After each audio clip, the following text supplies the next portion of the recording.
Prologue, the Monologue of Nana Satsabaza.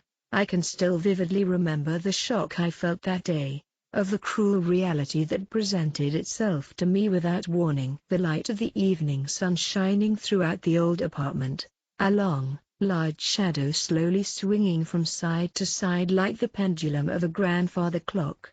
Despite looking straight at it, I couldn't understand a thing. That warm hand that would caress my head, that gentle smile that healed my soul, that sincere gaze that taught me admiration, that silent, blank expression that brought me to the edge of despair. A strong, gentle person who worked harder than anybody else without ever giving up. In no way is it right for such a person to forever remain unable to grasp hold of their dream. Of course, I am well aware that I'm contradicting myself here, but I can't forgive. It's difficult for one to fight while burdened with feelings of guilt. Therefore, they assert their legitimacy and fight under the banner of their own brand of justice instead. And as long as they have that justice, as long as they cling on to that very conviction, they can continue to fight. But I, with my own fragile heart, simply cannot support such a justice, and that's why I will. 1. That way, I can retain the will to defeat Ayano-koji Kiyotaka for real, to send him back to the place he's meant to be. Because, if I don't, there will surely be a second or even third victim that follows, and that alone must be avoided, no matter the cost. Ayano-koji Kiyotaka stood before me, his eyes fixed in my direction. If there's ever a place or time for me to end all this, it's right here, right now. And then, I can finally move on to the next step. After all, my true objective lies far beyond defeating him. Chapter 1. Different Strategies Amidst Different People. July 20th. A sprawling deserted island of everlasting summer. A wide, crystal-clear ocean beneath a high, blue sky. It had been decided that this would be where the students would be spending their next 2 weeks. On a cloudless night, the view of the stars dotting the sky would probably be enough to take one's breath away. Chatting with friends, sitting shoulder to shoulder with that special someone always on your mind. Sitting around a fire, dancing, making merry. A page taken straight out of the book of youth. Given such youthful fantasies, one might be tempted to think that this was the beginning of a grand summer vacation envied by everyone. However, for the students of Advanced Nurturing High School, this uninhabited island would be the location of a major exam. This is a much bigger island than the last one, just like Mashima-sensei said it'd be. Hirata Yosuke spoke up from right beside me.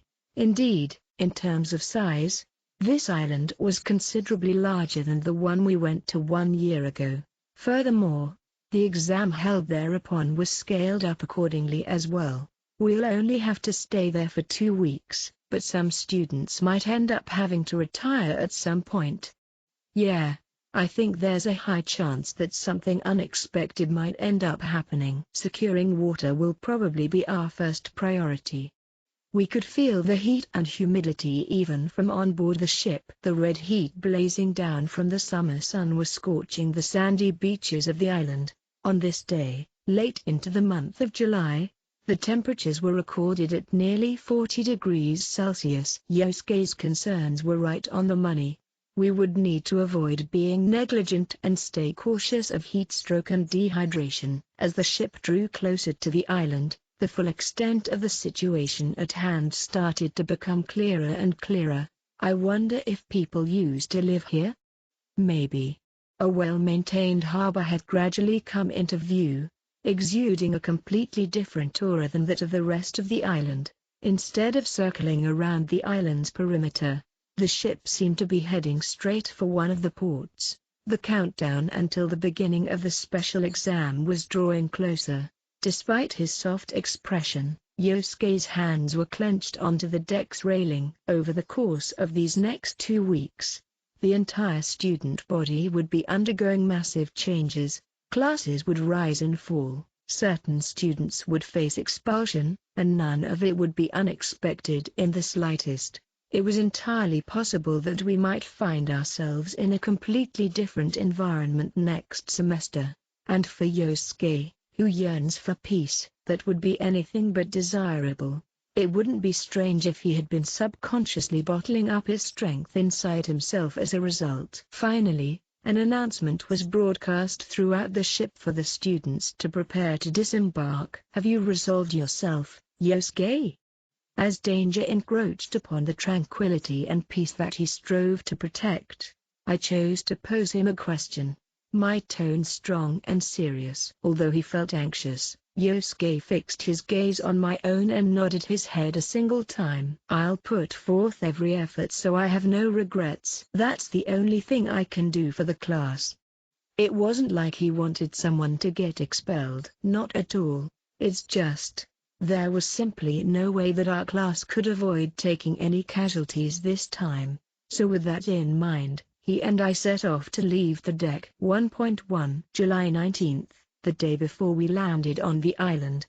12:36 p.m., the St. Venus, a 12-story luxury liner, was pushing south-southwest upon the sea. On the relatively unpopular aft deck of the ship, my girlfriend, Karizawa K, signaled me over with a wave of her hand. After making sure that there was nobody else around, we stood beside one another and stared out at the sea. Such an amazing view, huh?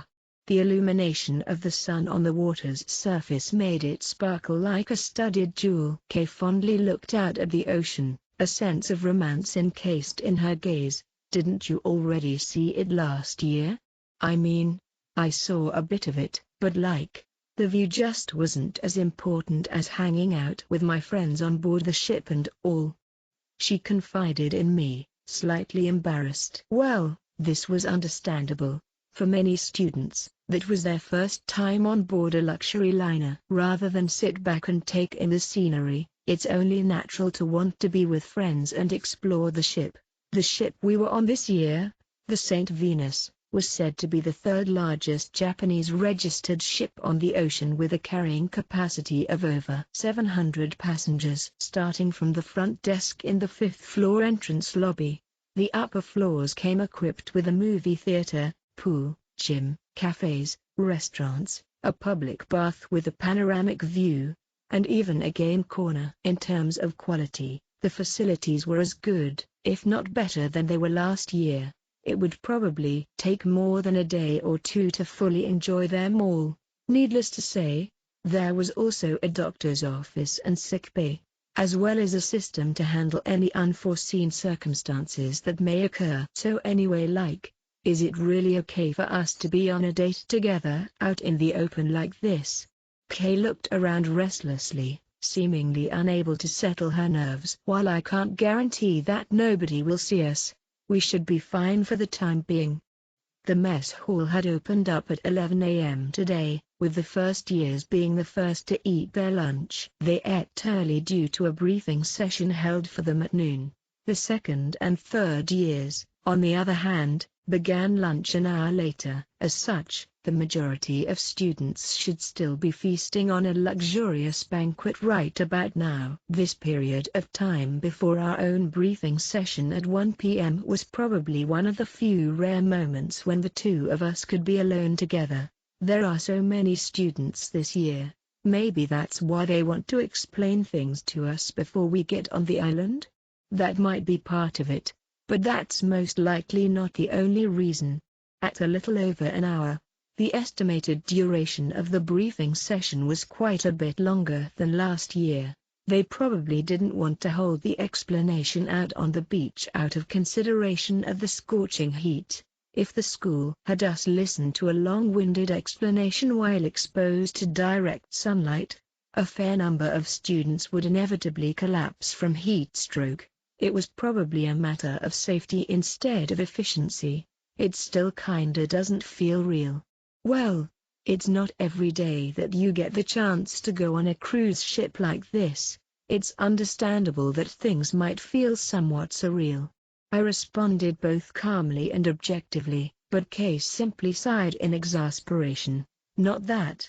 I'm talking about how it doesn't feel real that I'm going out with you. You're so smart, and yet you totally miss the mark about this kinda stuff, huh?" Kay and I had started dating as of spring break this year. Even though several months had already passed, we still hadn't gone on any real dates together. A normal high school couple would walk to and from school or hang out together after class every day, but due to the fact that we were hiding our relationship, our dates happened far less frequently than other couples. Even when the two of us managed to find the time to be alone together, we had no choice but to meet up in secret like this. It seemed fair to say that opportunities to develop our relationship were truly few and far between. How about you, Kiyotaka?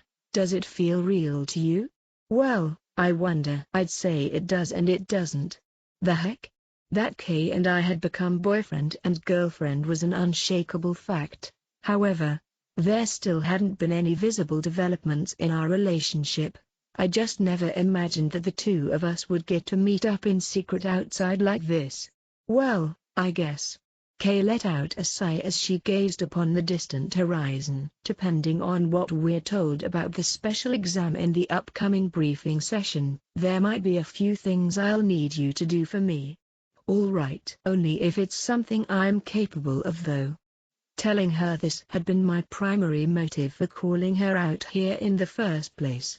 That said, since we were free to use our cell phones until the end of the day today, it would have been easier to convey the necessary details over the phone instead. Essentially, there was no need for me to go out of my way to risk meeting up like this. Physically meeting up together just because we're dating was truly a different, interesting experience. A little while after that, an announcement was broadcast throughout the ship that the first year briefing session had come to a close. Sounds like the first years are done. We can't go together, so I'll head off first.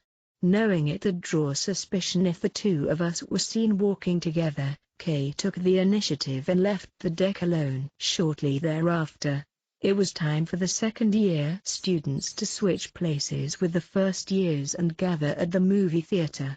Upon entering, we were informed that there was no assigned seating, so we were free to sit wherever we wanted. There were those who took a seat at random and those who sat together with all of their closest friends, but the ones who stood out the most were those who were clustered in their small groups. It made complete sense, though. After all, they were comrades who'd be fighting together as one throughout the next 2 weeks. As such, it would simply be more efficient for them to listen to the briefing as a group so they could share their thoughts with one another as it went on. Since I was a solo participant, I weaved my way through the various groups and found a place to sit in a small opening amongst them. Of course, the seat I chose was not in the front, but near the back where it was less conspicuous. Ugh! Why the hell are you sitting here? As one might expect, these seats would be highly sought after by any solo student with a similar mindset to my own. Consequently, the person sitting in the seat beside mine was none other than Class 2B's Ibuki Mayo. You didn't sit there on purpose, right? Not at all. She and I had ended up in the same place simply because we had both followed the same train of thought. I'm going somewhere else, so don't you dare follow me. Got it? She stood up and began to take her distance, seemingly unable to stomach the thought of being next to me. While I had no intention of stopping her, many of the remaining seats had already started to fill up. Be it to the left or right, there were already large groups of people idly chatting amongst themselves throughout the entire theater. Ibuki paused. Having noticed this as well, there was nowhere left for a lone student to escape to anymore. As a last resort, she looked to sit down in the seat one away from me, but moments before she could, Class 2A's Kaito Hayato plopped himself down, taking away her chance. Ibuki openly glowered at him, but Kaito paid it no mind and simply folded his arms. At this point, she had two choices: return to the seat next to me or go sit amongst the masses. After weighing her options, she reluctantly chose to sit back down in her original seat, forced to listen to the briefing while sandwiched between Kaito and myself. But, no matter how much she hated sitting here, She seemed to hate the thought of being mixed in with the groups even more. Otherwise, despite being a girl, she wouldn't have gone through all the trouble of taking on the special exam alone. In any case, I decided to put the matter with Ibuki aside and focus on the briefing, turning my attention to what was happening at the front of the theater. Now then, everyone, I'll be explaining the rules for the Uninhabited Island special exam. Just like last year, the one in charge of the explanation was Class 2A's homeroom teacher, Mashima-sensei. He stood in front of the screen and began to speak with microphone in hand. Starting tomorrow, your stay on the island will last for the next 2 weeks.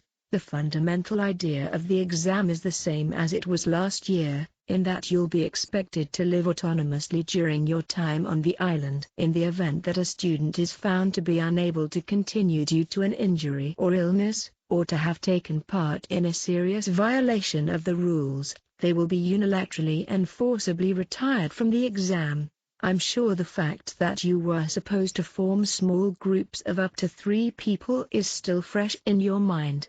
However, once the exam is underway and a certain condition is met, the size restriction will be lifted and small groups will be allowed to work together, raising the maximum group size to 6. Furthermore, in the event that all members of a given group should retire, the students will be disqualified and their rankings will be finalized accordingly. The students of the 5 lowest ranked groups in the school would find themselves subject to expulsion. However, the expulsion could be nullified by paying a fixed number of private points. A 1-person group would need to pay 6 million points, while a 3-person group would only need to pay 2 million per person. Essentially, the more people a group had, the less each member would have to pay. That said, only those who could afford to pay their dues would be saved. Since the students with deep pockets were inevitably few in number, this system wasn't all that relevant to the majority of students. Additionally, for the bottom 3 groups, a large number of class points would be deducted from the classes of each group member, so not only would the students at fault be expelled, but they'd leave behind a great burden for their remaining classmates as well. At this point, the dire necessity of avoiding the bottom 5 ranks had probably already taken precedence over anything else for every group. While I know you're all excited to spend the next 2 weeks on the island, there are still a few crucial things you'll need to know first. Indeed, we still hadn't been told how our rankings would be determined so far. Each group will be fighting to earn points to determine their rank.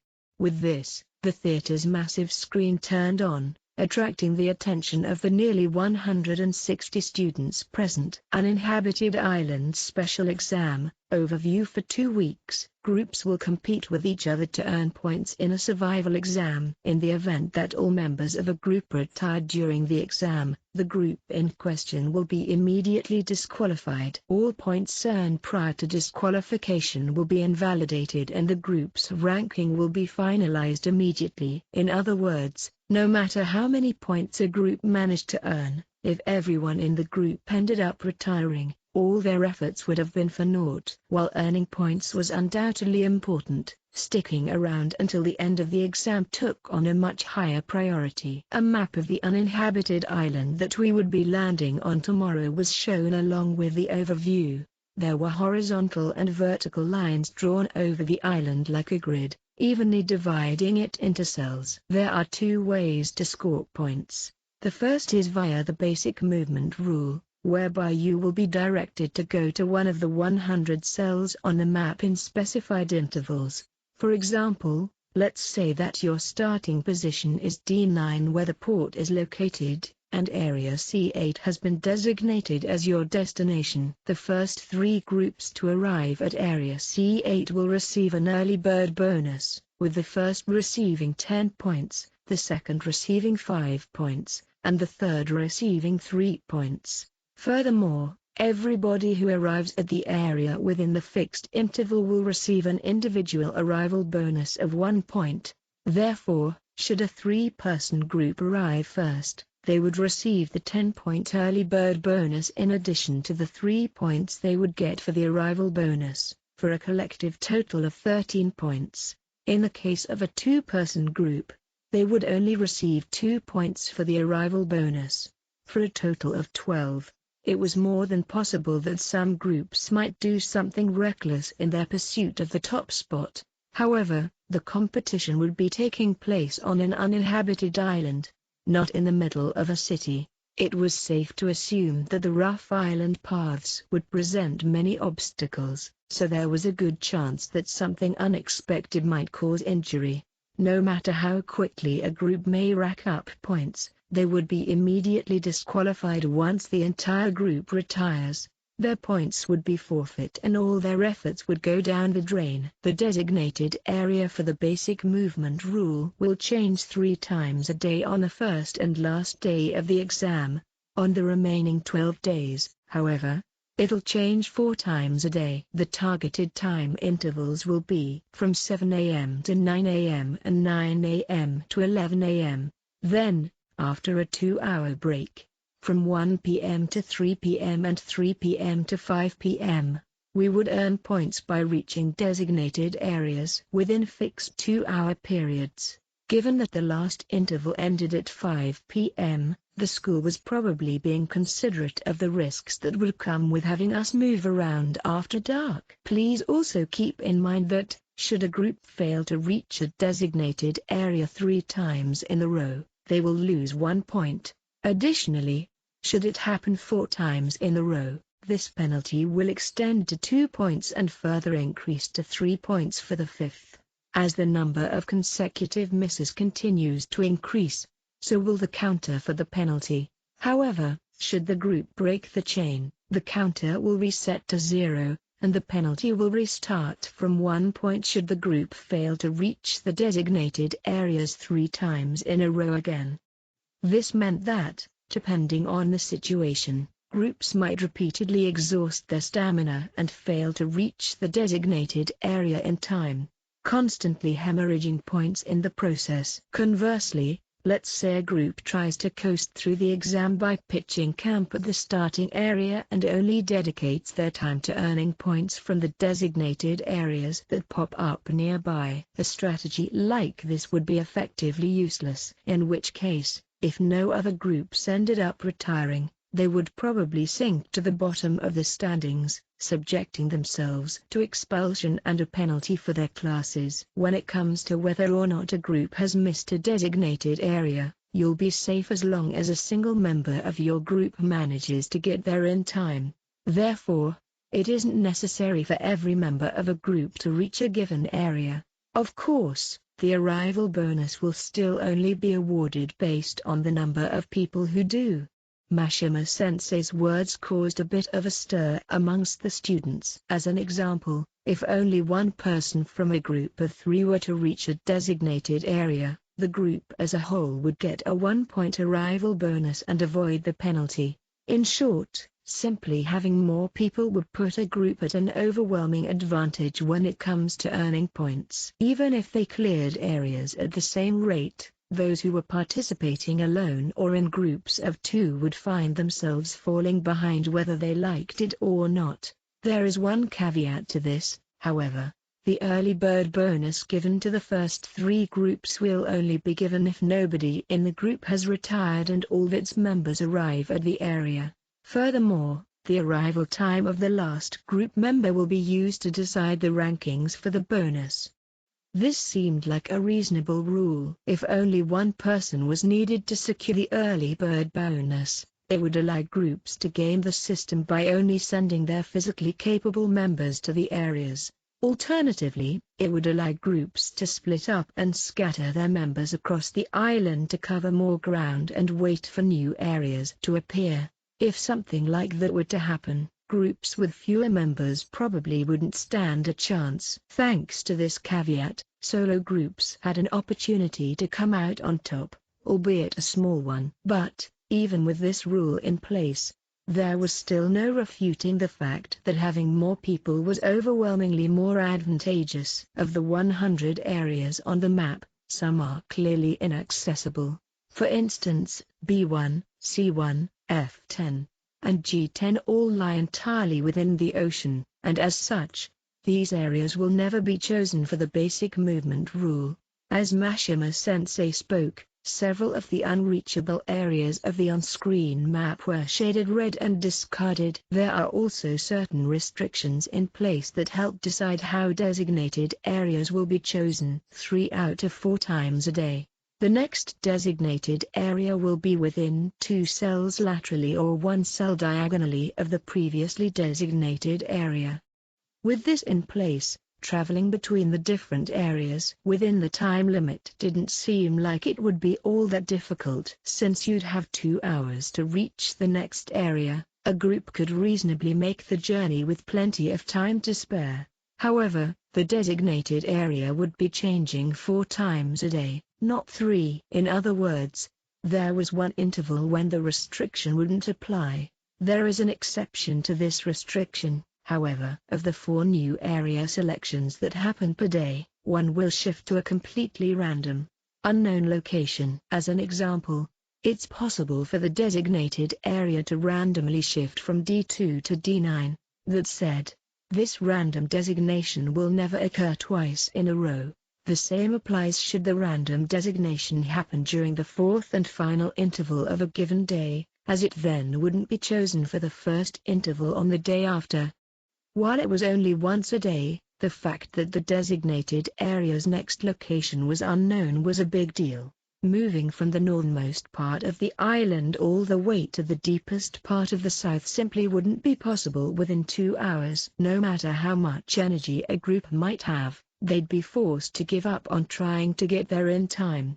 If a group were to try and chase after a distant area, they might exhaust their stamina or get into an accident of some sort that would prevent them from traveling for a while. As such, they might fail to arrive at the next designated area in time, and potentially even miss the next area after that. It then stood to reason that they would not only miss 3 areas in a row, but possibly even fail to reach any new areas that would be designated later on. In a situation like that, forget scoring more points. Maintaining those on hand would already be hard enough.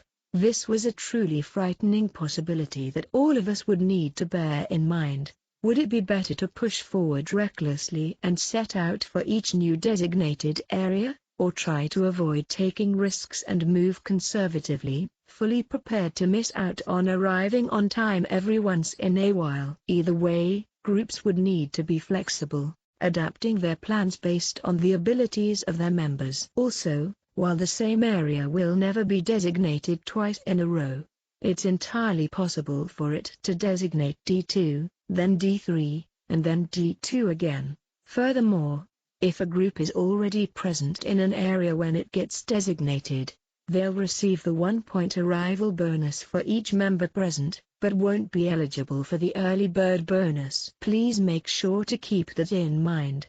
In short, if a group had their sights set on getting the early bird bonus, moving around needlessly could be risky. In order to get the next early bird bonus, a group would be left with only 2 choices: wait within the previously designated area, or move out of the range the next area would be restricted to. However, in the latter case, they would still face the risk of ending up in a randomly designated area. That should be everything you need to know about the basic movement rule. An overview will be shown on the screen. The basic movement rule overview: a new designated area will be announced 4 times a day. On the first and last day of the exam, there will only be 3 with no random designation. The target intervals are 7 a.m. to 9 a.m., 9 a.m. to 11 a.m., 1 p.m. to 3 p.m., and 3 p.m. to 5 p.m. 3 times a day. The site of the next designated area will be within 2 cells laterally or 1 cell diagonally of the previous area. Once a day, the next designated area will be randomly selected out of all accessible areas on the map. Random designation will never occur twice in a row. The first 3 groups to arrive at a designated area will receive an early bird bonus based on their arrival order, with the first getting 10 points, the second getting 5 points, and the third getting 3 points. The time in which all members of a group have arrived in the area will be used to determine the ranking of the bonus. Everyone who arrives at the designated area within the time interval will receive an arrival bonus of 1 point. In the event that a group is already present in the next designated area when it gets selected, they will receive the 1-point arrival bonus, but will not be eligible for the early bird bonus. Groups will be penalized should they fail to arrive at the designated area 3 times in a row. Points will continue to be deducted based on the number of consecutive misses. However, once the group breaks the chain of misses, the penalty counter will be reset to 0. The overview displayed on the screen went just as Mashima-sensei had explained. Before I get started with explaining the second way to score points, there's something I'd like for all of you to take a look at. At that, Mashima-sensei looked over toward Hoshinomiya-sensei, the homeroom teacher of Class 2C, who came up on stage and handed him something. He then raised it up in the air to show us what appeared to be a digital wristwatch. Starting tomorrow, all students will be required to wear one of these watches until the end of the exam. You will also be provided with a tablet that pairs with the watch, but I'll get to that a bit later. An enlarged image of the watch and details about its functionalities appeared on the screen. Your watch will be an indispensable tool for you, not only for telling the time but also for earning points. This is because the watch is what will be calculating all of the bonuses provided by the basic movement rule. Moreover, it also comes equipped with a variety of useful features, such as notifications for when you enter a designated area within the interval. Since the watch can be prone to a slight time lag at times, it's possible that your points might not be awarded if you arrive at the last moment or leave the area immediately after getting there, so keep that in mind. Make sure to check for the notification to see if the points have been awarded properly or not. All in all, nothing would ever be possible without the watch. Additionally, the school will continuously monitor the wearer's body temperature, heart rate, blood pressure, blood oxygen level, sleep cycle, stress levels, and so on. If any of these go beyond a prescribed level, it will sound off a warning alert. Mashima-sensei temporarily handed the microphone to Hoshinomiya-sensei and began to put on the watch. It didn't seem like someone could put it on by themselves, because a staff member had to come out and use a special tool to fasten it onto his wrist. Before long, Mashima-sensei finished putting on the watch, and the different metrics he mentioned earlier, such as the heart rate, blood pressure, and body temperature, were shown in real time on the screen. From the look of it, the school was capable of monitoring the health and well-being of every student all at once. I'll give you all an example. Now this is hypothetical, but let's say my body temperature rises above 38 degrees Celsius. Shortly after he said that, a high-pitched alert began emanating from the watch. This is the warning alert. Since the sound is only meant to be a warning, it's automatically configured to stop ringing after 5 seconds. After 5 seconds, the high-pitched noise stopped. However, if any of the metrics continued to stay beyond the prescribed level, the warning alert will sound off again 10 minutes later. As a test, the second warning alert went off, the sound a bit louder than the first one. Once again, the alert stopped after 5 seconds. That was the second warning alert. Should the issue persist for yet another 5 minutes, then the blaring sound of the third alert echoed across the room. It was easily the loudest noise to come from the watch so far. Instead of the warning alert, this final alert is known as an emergency alert. Should this happen, you'll have 24 hours to undergo a medical checkup back at the starting area. If you disregard the emergency or fail to show up in time, you'll be penalized with retirement or other potential punishments depending on the situation. Unlike the previous 2 alerts, the emergency alert will sound off continuously unless you manually disable it. Should it go off for longer than 5 minutes, a faculty member and medical personnel will come rushing to your location based on the watch's GPS. The idea here was that help would be on the way in the event that a student was grievously injured, immobilized, or unconscious. Naturally, it was of the utmost importance that the alert didn't sound off unless absolutely required. As you must have seen earlier, special tools are required to fasten and unfasten the watch from your wrist to prevent dishonest practices during the exam. With the way it's configured, the watch will automatically stop tallying points should it be forcibly removed in any way, shape, or form. Essentially, this prevented groups from cheating when one of their members fell sick or something. For instance, it would stop someone from taking off their watch and having someone else score points in their place. Additionally, should your watch get physically damaged by a strong impact or malfunction for some reason while still under normal operating conditions, the point scoring functionality will be disabled. Should this happen, you'll have to return to the starting area to have your watch swapped out for a new one. While you wouldn't be penalized if your watch happened to break or malfunction, it was still quite painful that you'd have to go without earning points. On top of that, it also sucked that you had to go all the way back to the starting area to get it replaced. All right, now that you all have an understanding of the watch itself, let's revisit the basic movement rule for a moment. During the exam, not every group will be directed to the same designated areas. Each watch comes pre-programmed with one of 12 different tables. Tables are better explained with an example, so let's say that this watch I'm wearing here uses table A, and the first 3 designated areas I'm given are D8, D7, and C6. On the other hand, let's say that Hoshinomiya-sensei has a watch that uses table B. The first 3 areas she'd be given would be completely different, such as D10, E9, and F8 or something like that. In other words, from the first day of the exam to the last, every single designated area you're given has been decided internally since before the exam even started. This was something I had been wondering about ever since I first heard the term designated area. If the entire exam was just the entire student body heading to the same destination over and over, it would devolve into nothing more than a race to see which group could make it through the same track the fastest. However, with 12 different tracks, things were extremely different. While those in Table A would still be competing with the rest of Table A, their next designated area might overlap with those in Table B or C from time to time. As such, several different competitions would always be taking place at the same time. After 3 days, the groups would probably be scattered all throughout the uninhabited island.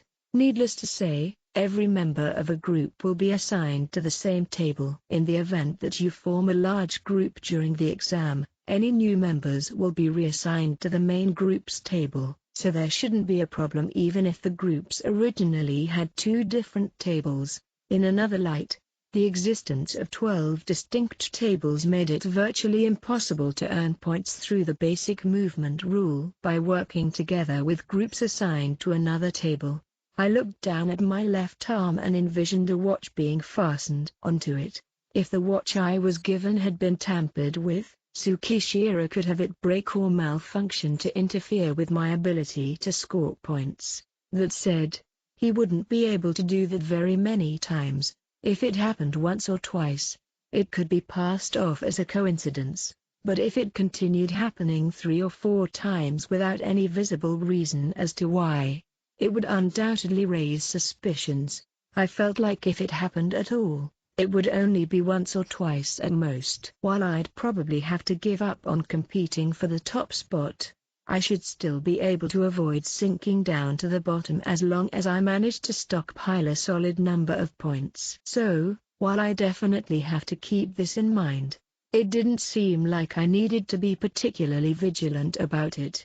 Watch overview: the school will continuously monitor the health and well-being of all students via a specially provided wristwatch. If any physical or digital abnormalities are detected in the watch, all further point acquisitions will be disabled and a checkup will be required. provides the user with alerts regarding any health abnormalities. A warning alert can be disregarded, but in the event of an emergency alert, the user must return to the starting area. Failure to return to the starting area within 24 hours may result in retirement. The watch comes pre-programmed with one of 12 different tables. The order in which designated areas are assigned differs between each table. If an emergency alert goes off for at least 5 minutes without being disabled by the user, a medical team will be dispatched to the user's location. In the event of a dire emergency such as cardiac arrest or a sharp drop in blood pressure, the team will come immediately. Earning points with the basic movement rule would be possible for essentially anybody in good health, but physical abilities such as speed and stamina would have a huge influence on who ended up with the valuable early bird bonuses. In that sense, students who weren't confident in their physical abilities would probably have a slim chance of coming out on top overall. In other words, the second way to earn points most likely had to do with students using their heads instead. Next, I'll explain the second way to earn points. Simply put, you can earn points by completing tasks set up throughout the island. These tasks will be held in a variety of different places and can take place at any time between 7 a.m. and 5 p.m. They'll be spread out amongst the 100 different cells of the map, but more than one task can appear within the same area. Let's start off with some examples. An example of a task appeared on a screen. It looked like a red dot, showing up somewhere within the C3 area. These red dots mark the location of a task, and they can only be seen on the tablet you're provided with. As students, you won't be able to predict when or where one of these identifying red dots will appear, nor can you predict what kind of task will show up next. You'll only know for sure once you see one on your tablet. Task, math test, classification, academic ability, participation deadline. Groups must register within 1 hour of the task's appearance. Number of participants per group, 1. Registration limit. Further entry will be closed once a total of 10 groups have registered. Win condition. Participants will be ranked based on how many points they can score within a stipulated time period. The subject matter of the test will differ depending on the school year of the participant, but the overall difficulty level will be scaled to the same standard. Rewards: first place, 5 points, second place, 3 points, third place, 1 point.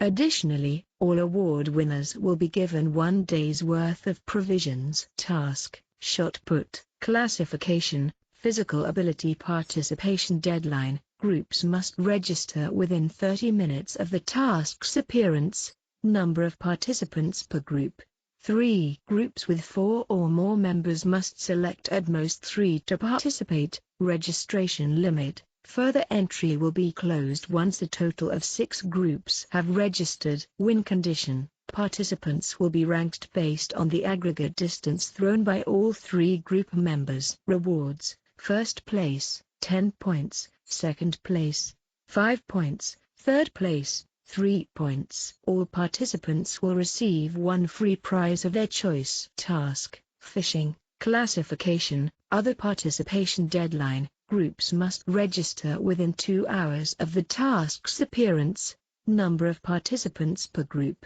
2. Groups with 3 or more members must select at most 2 to participate. Registration limit. Further entry will be closed once a total of 8 groups have registered. Win condition. The participant who catches the largest fish within 1 hour will win. Rewards: first place, 15 points. Tasks will all be split up into 3 general categories, with 40% being centered around academic ability, 30% around physical ability, and 30% other.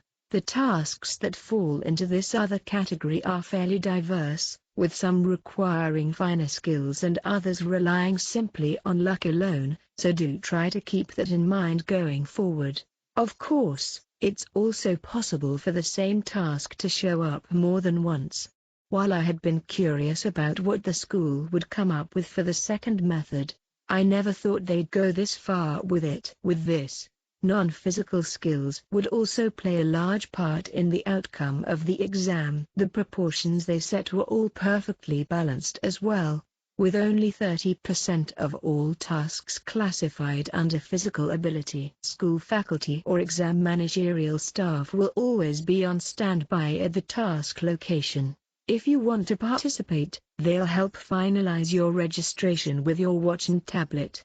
Whether it be basic movement or tasks, the notion of the exam being tougher for groups with fewer people seem to apply across the board. On your tablets, you'll be able to see where the task will be held along with all of the information you can see up here on the screen right now. Also, make sure you don't forget that any information about a given task will only disappear from your tablets once the task has concluded.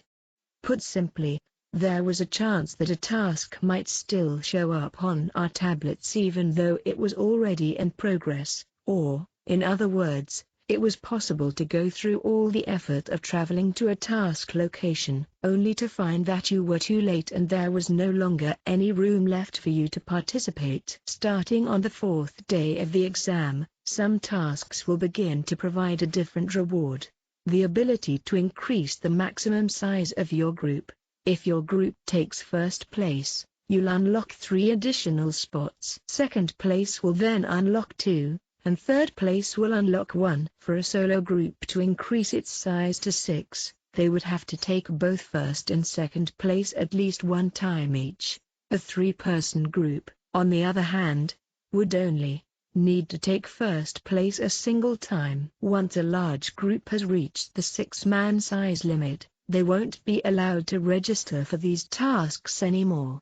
While we had heard the term large group used countless times by now, we apparently had to earn the right to form them via tasks. Even though you wouldn't earn any points or provisions for winning, increasing the number of people in your group was a boon all of its own. Should you manage to satisfy the conditions required to increase the maximum size of your group, you just need to initiate a main link request with your watch when you want to take in another group. After that, the other group just needs to initiate a pair link request with their own watch and bring the 2 watches into physical contact with each other to begin with the link approval process. It should take about 10 seconds, during which you'll still be allowed to cancel. So this was what Mashima-sensei meant back when he said that any new members would be reassigned to the main group's table. All that being said, tasks that grant permission to increase the size of your group will be limited in number. Chances are that only about 20 to 30% of all groups will end up earning the right to do so. Using these 2 methods, you will compete for points, the results of which will be reflected in your overall rankings. Oh, and I forgot to mention this, but when 2 groups link up, their points will be averaged together. While it would be possible to help out struggling students by bringing them into your group, you would be taking on a proportionate amount of risk in doing so. If a 1-person group had 30 points and a 5-person group had 120 points, their average after joining up together would be 75 points. The average would always be lower as long as the 2 groups didn't have the same number of points upon entering into the agreement. However, since increasing the maximum size of your group would turn into an overwhelming advantage as the exam went forward, a temporarily lower score wouldn't be that big a deal. Nevertheless, for students who were on their own, this just made it all the more difficult for them to merge with other groups. With the points you'd be giving up, there didn't seem to be any merit in pulling somebody into your group unless they were an incredibly exceptional student. Task overview tasks may appear at any time from 7 a.m. to 5 p.m. On the first day of the exam, they'll appear starting at 10 a.m. and on the final day of the exam, they'll stop appearing at 3 p.m. Tasks are split up into 3 general categories, and it's possible for the same task to show up more than once. The category distributions are as follows: 40% academic ability, 30% physical ability, and 30% other. Task appearance time is unpredictable. In order to find out the current status of a given task, Groups must physically travel to the task location. Depending on the task, successful top-ranking participants will be awarded points, provisions, or even the ability to increase maximum group size. In any case, from everything I had heard so far, the uninhabited island exam seemed fairly simple. It essentially just boiled down to racking up points through the basic movement rule and tasks. Next, I'd like to welcome our school's acting director, who has a few words he'd like to share with everyone. With that, Mashima-sensei surrendered the microphone to Tsukishiro, who had already come up on stage. He slowly surveyed the second years in the audience. His usual faint smile stretched across his face. "I am Tsukishiro, your acting director. This uninhabited island exam is proving to be the most unprecedented, largest-scale special exam yet. So, while it's only natural that you should think to brace yourselves, I ask that you make sure not to lose sight of what it means to be a student." As he addressed the crowded theater, his eyes momentarily stopped, locked in my direction for a fraction of a second. A slight pause that went unnoticed by the rest of the students. "I have just a few words of caution for you all. As both your guardian and protector, the school strives to ensure your safety and well-being to the greatest extent possible. But even so, it simply isn't possible for us to keep tabs on everything that happens while you're on the island. There's a rather sensitive matter that seems to happen all too often these days due to the differences between boys and girls." The several school faculty members listening on the sidelines seemed a little shaken by the fact that Tsukishiro had broached such a topic. "In the event of sexual misconduct, the school will not hesitate to impose severe penalties, including immediate expulsion. Furthermore, if we judge that it was done with malicious intent, we will also report the matter to the police. Please be sure to remember this." While he didn't state it outright, he was essentially telling us to keep it in our pants. Expulsion was already a big enough deal on its own, but with police being thrown in on top of that, it should serve as more than enough of a deterrent. "Oh, and one more thing. As your stay on the island gets longer, tension and bitterness can understandably begin to build up. The shortage of food and water can, at times, lead to altercations between students. When it comes to such disputes, my personal policy is to look the other way, at least to a certain extent." His words brought forth a strong reaction, not from the students in the audience, but the faculty members around him. Tsukishiro's policy didn't seem to line up with the school's. Mashima-sensei drew close and whispered something into Tsukishiro's ear. If I had to guess, Mashima-sensei was probably telling him not to say something so self-serving. After listening to everything Mashima had to say, Tsukishiro politely motioned for him to step down. "Just now, I was told to retract what I said about condoning disputes that arise between students." Tsukishiro openly spoke of what Mashima-sensei had just told him. "However, I won't be doing that. If I must put forward a reason, it's because it's virtually impossible for there to be no friction between students. Trouble is bound to present itself where it must, after all."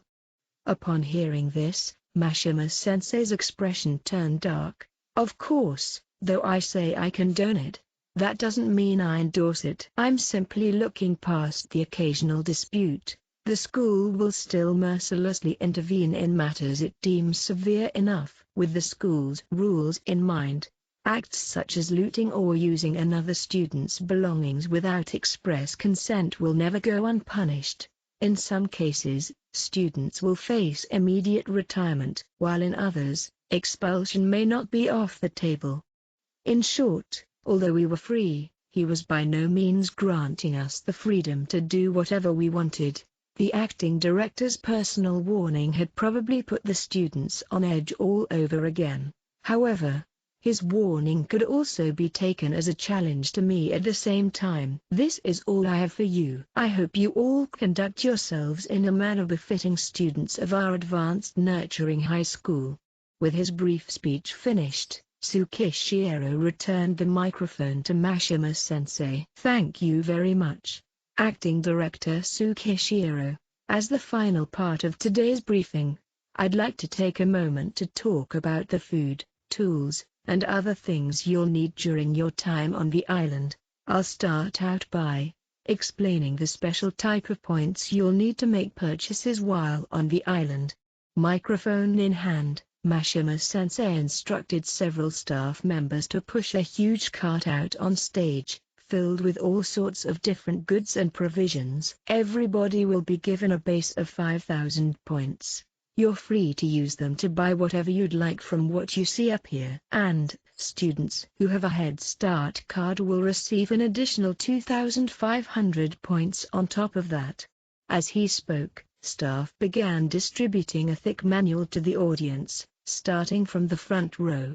It seemed to be a catalog detailing the goods available for purchase this time around. Offering such a large amount of merchandise would call for quite a lot of funding. At a cursory glance, there were products from both major manufacturers and ones I had never heard of before, all seemingly provided to the school under the terms of some sort of sponsorship.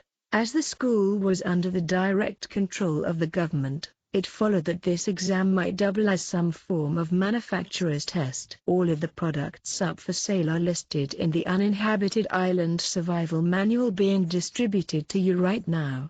You can discuss amongst your group about what you want to buy, or just decide on your own. The choice is up to you. Purchases can be made from now until 6 a.m. tomorrow. But you can also choose to save some points for later. You'll be allowed to make additional purchases at a shop located at the port in the starting area. However, making purchases on the island will cost twice as much, so please keep that in mind. You could save some points to buy necessities like food or water in the event of an emergency, but double the price was by no means cheap. There will be free-to-use toilets and showers back at the starting area, and, as of the second day, there will also be a place where we provide potable water. Try to make good use of these resources if you ever happen to be in the area. However, you won't be allowed to take any water back with you. You'll be required to drink it all on site. For most students, it would be reassuring to have a secure place to stop by if the need arose. Beyond that, we'll also distribute free amenities, such as toothbrushes, shirts, and underwear. That way, if you ever run out, just go back to the starting area and we'll provide you with as much as you need. Other essentials, such as portable toilets, bug spray, sunscreen, and feminine hygiene products, would apparently also be distributed. To start out, I chose to take a closer look at the listed merchandise and prices in the manual they gave us. From tents, fishing poles, and walkie-talkies to basic food and water, the selection of items available to us had grown significantly since last year. And, as expected, there was no shortage of recreational products either, with things like stylish swimsuits, beach balls, and pool rings. Some items even offered a daily rental system, providing students with the opportunity to get their hands on something at an affordable cost, albeit temporarily. Fun and games aside, with a 2-week stay on an uninhabited island, securing a reliable source of both food and water took precedence above all. This held especially true for drinking water, which cost 100 points for 500 milliliters, 150 points for a liter, and 250 points for 2 liters. At double the price, it would be extremely expensive to buy later on. There was also an in-bottle water purifier available. Drinking river water straight from the source would be dangerous, so one would normally need to sterilize it by boiling it first. But instead of going through all that hassle, you could use one of these purifiers to filter out over 99.9% of all E. coli, Echinococcus, and other such bacteria and microbes present in the water, making it completely safe to drink. The price, however, was 4,000 points, so high that a solo student couldn't dream of affording one. For a group of 3, a single purifier could filter about 150 liters of water, so just one would be more than enough. Of course, No matter how well it's filtered, many students would probably still hold reservations about drinking river water, and there was no proof that it was completely risk-free either. Furthermore, if by any chance it were to break or get lost, it would be nothing more than a waste of points. As for the bags and backpacks needed to carry equipment while on the island, there were options ranging from as small as 20 liters to as large as 80, and from the look of it, the size had no effect on the cost. While the larger ones would be more convenient since they could carry more, the corresponding weight would be that much heavier, so you'd need to choose carefully. Plus, if you went with a bag that didn't fit your body type, it would add on an extra layer of physical strain. Meats, fish, and other perishables were also available for purchase, but they came at high prices and would be difficult to preserve for longer periods of time. Even if you used a cooler with some ice in it, you'd probably only be able to extend the shelf life by about a day. As a result, it seemed like canned goods were the way to go. In that regard, there was a wide selection, ranging from staples like yakitori and luncheon meats to other items like gomoku vegetables, kinpiragobo, corn, and pork miso soup. They were all a fair bit cheaper than the more portable alternatives as well.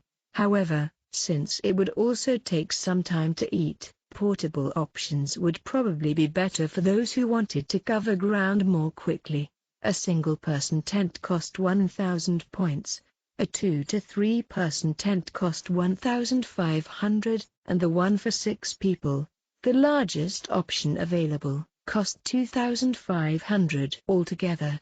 This meant that the more people you had, the more cost-effective your options would be. That being said, buying a large tent right from the start would entail plenty of risks. It wasn't set in stone that you'd get to link up with another group, and the weight of having to carry the larger tent around with you wasn't something to make light of either. Plus, it was strictly prohibited for boys and girls to sleep in the same tent. In other words, even if you had a 6-person tent, there was no getting around the fact that you'd have to split up the two sexes somehow. Mashima-sensei spoke up once again, providing further insight as the students perused their manuals. When it comes to whether or not a group can share some of their food or provisions with others, the decision is left entirely up to you.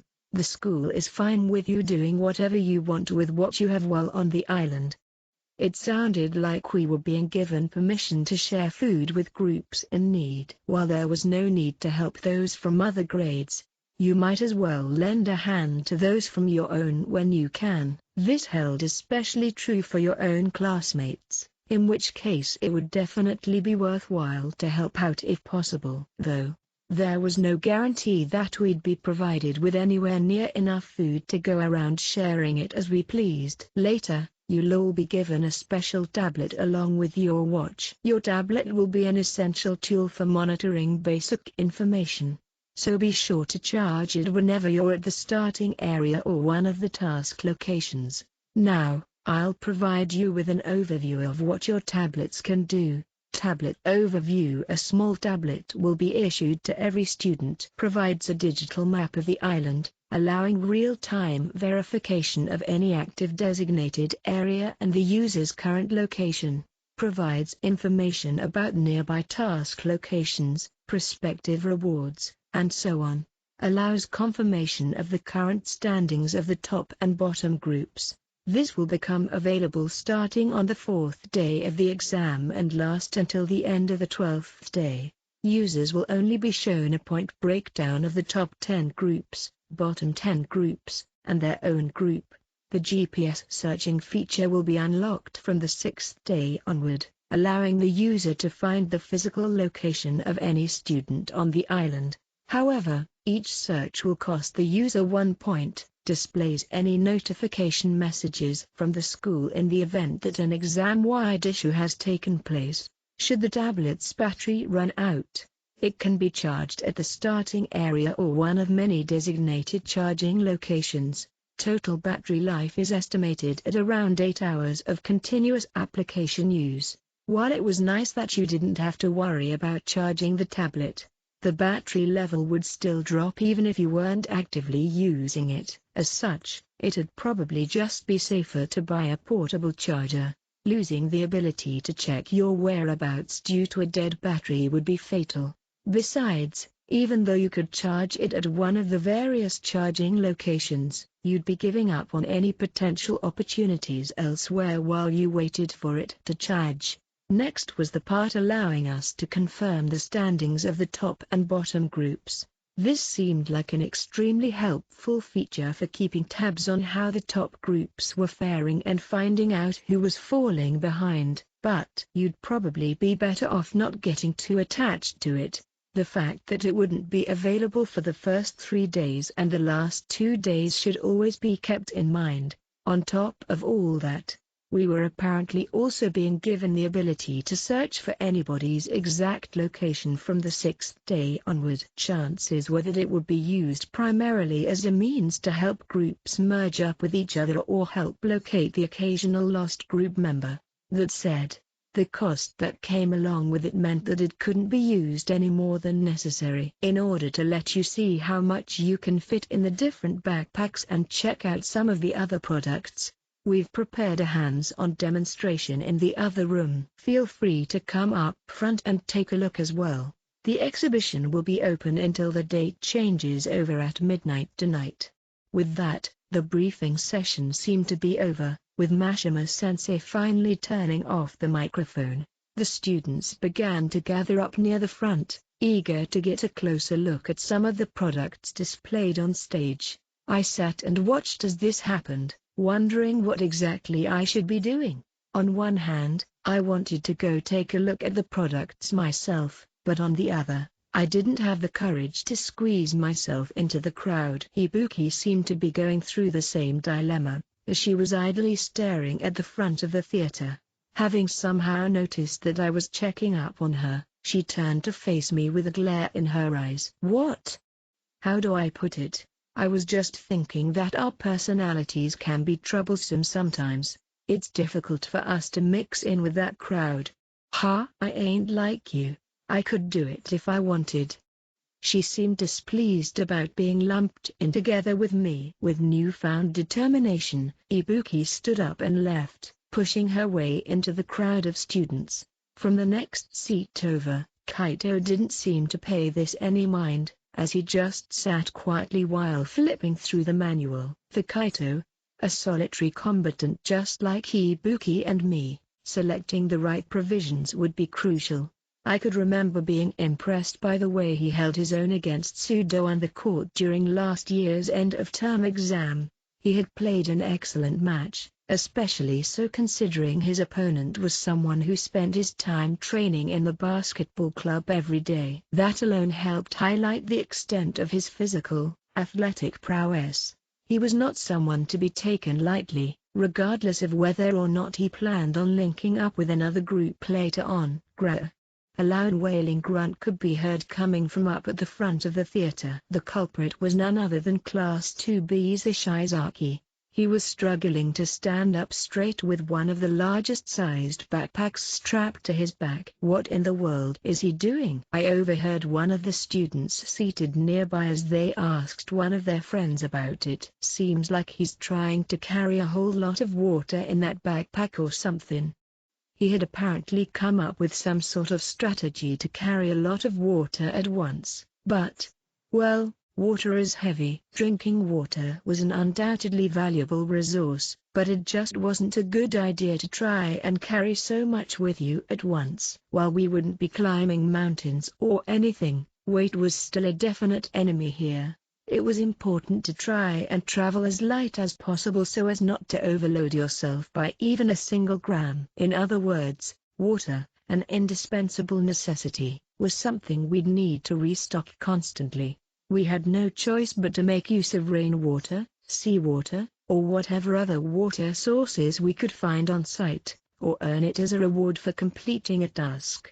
Alternatively, with a sufficiently well-organized group, another option could be to designate someone to haul the team's water. It would be a fairly solid strategy if your group planned on staying in one place for an extended period of time.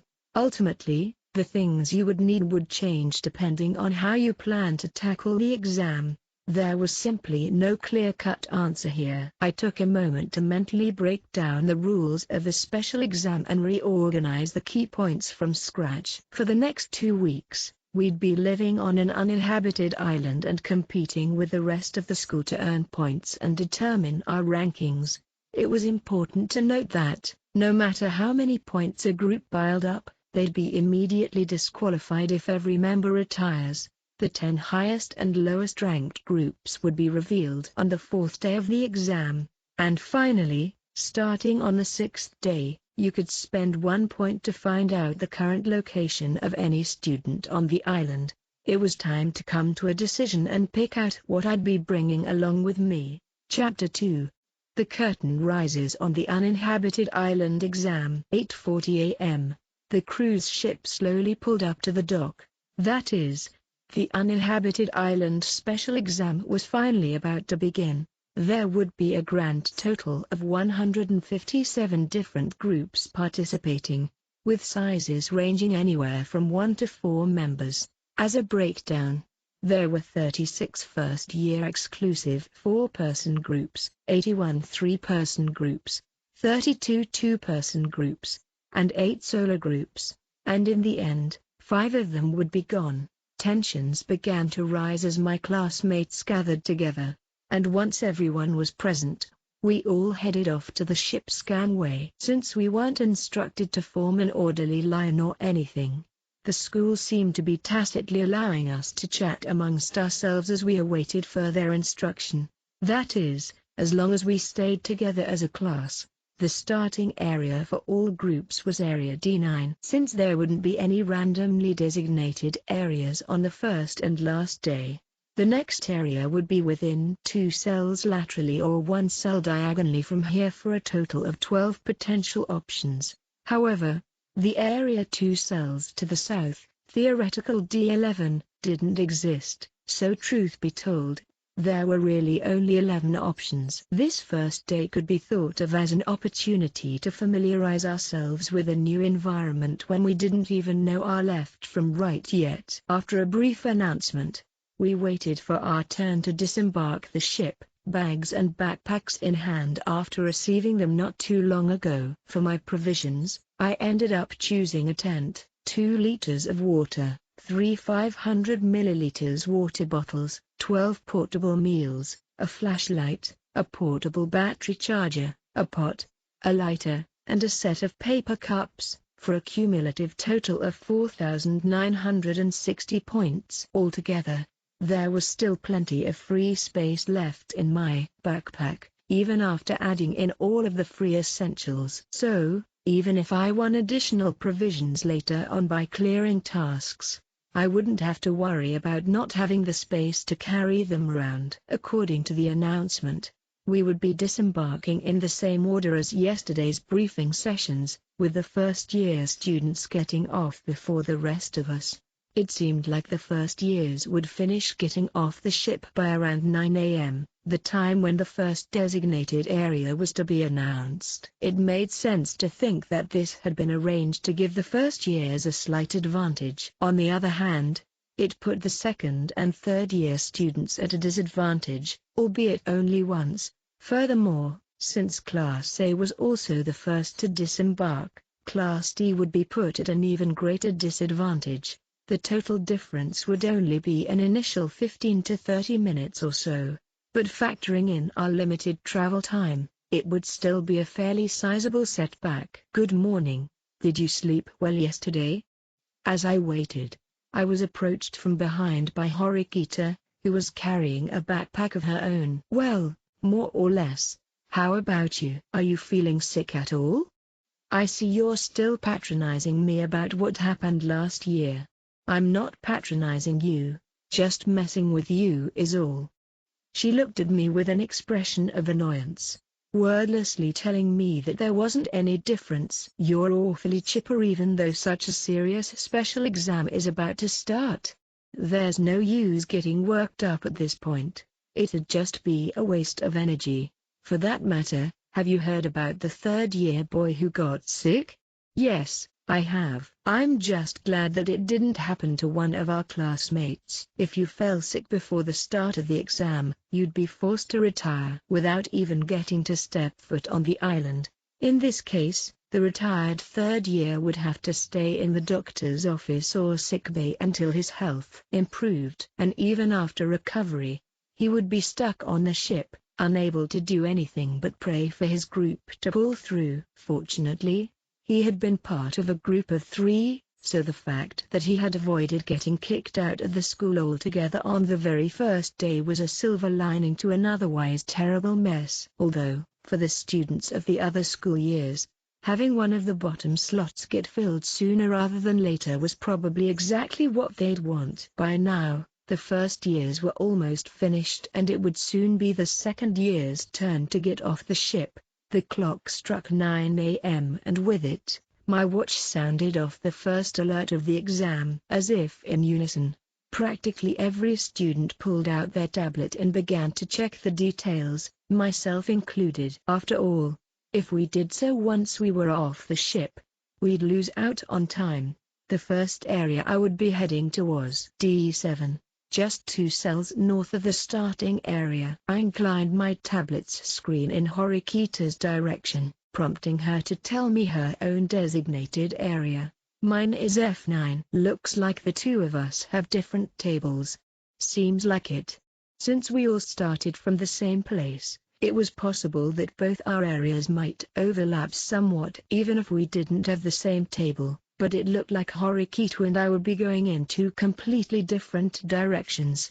There were a total of 12 tables. If the resulting 12 designated areas were all guaranteed to be different during every interval, you would essentially be competing against the same 13 or so groups the entire exam. In reality, however, it would be safe to expect designated areas to overlap between tables fairly often. In any case, even if you weren't setting your sights on the top 3 groups, it would still be important to begin piling up points, 1 point at a time.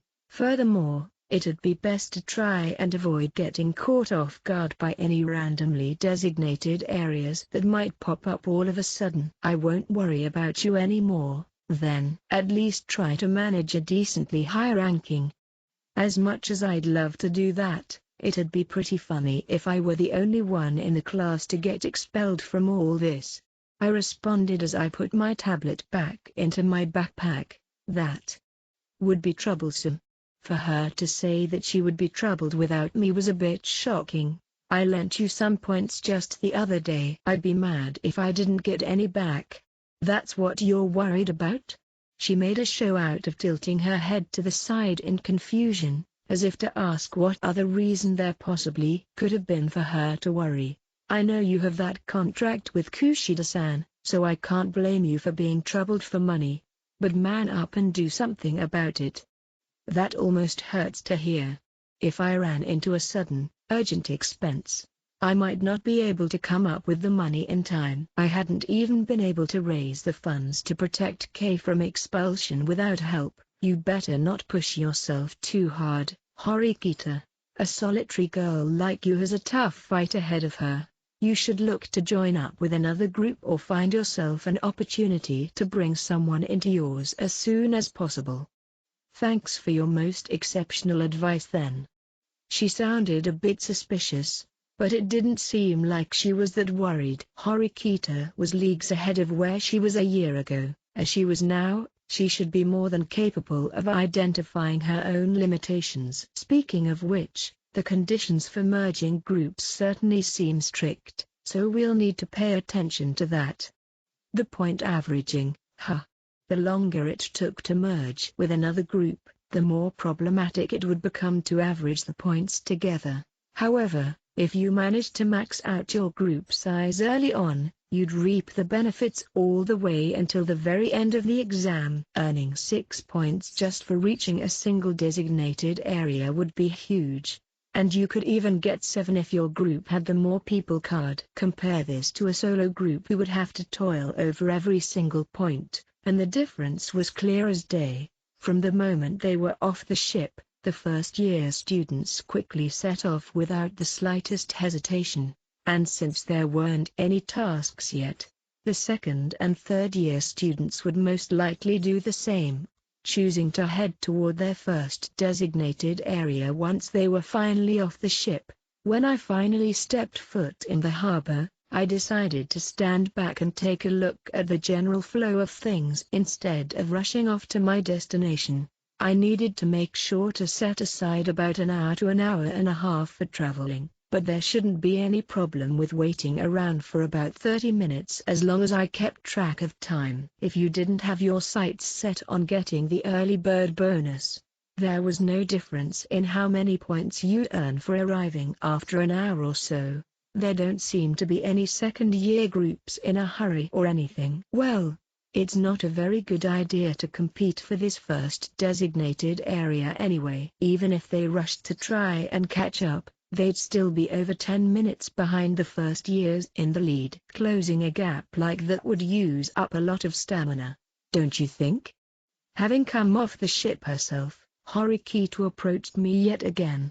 Given the disadvantage, it's only natural that people would want to take it slow at first. As they disembarked right after Class 1D, students from Class 2A might have a slight chance of catching up in time, but it didn't seem like they were going out of their way to do that. Anyway, it's really hot, isn't it? I'm glad I thought ahead to get a hat. Are you fine without one? I don't have enough points left to buy one. I'll figure something out. While Horikito and I were chatting, a young man gallantly strode past us. From the brief look I managed to get of his smiling face, he gave off the impression that he would be enjoying these 2 grueling weeks to the utmost extent possible. Konji, do you really think that guy will take this special exam seriously? Who knows? While he's agreed to my bet, there's no telling what he'll do. It's a coin flip, that is, whether he'll really take action or not. Konji had promised Horikito that, if he didn't take first place in this special exam, he would cooperate during the next. But, this promise wasn't really held up by anything.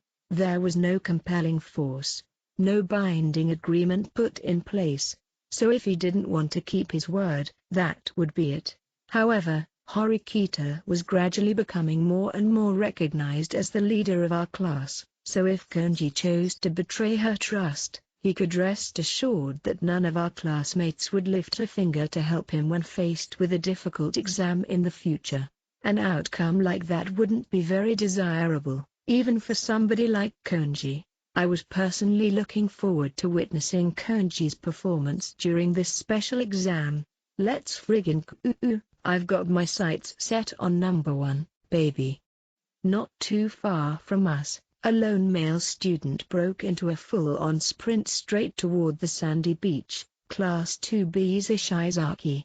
He was shouting loudly, but Nishino, his group member, was just trailing behind him, not really making any effort to run and chase after him like he wanted. And then there was Tsubi, who was watching the 2 of them from the rear with an awkward smile on her face. Oi, hurry up Nishino, you too Tsubi.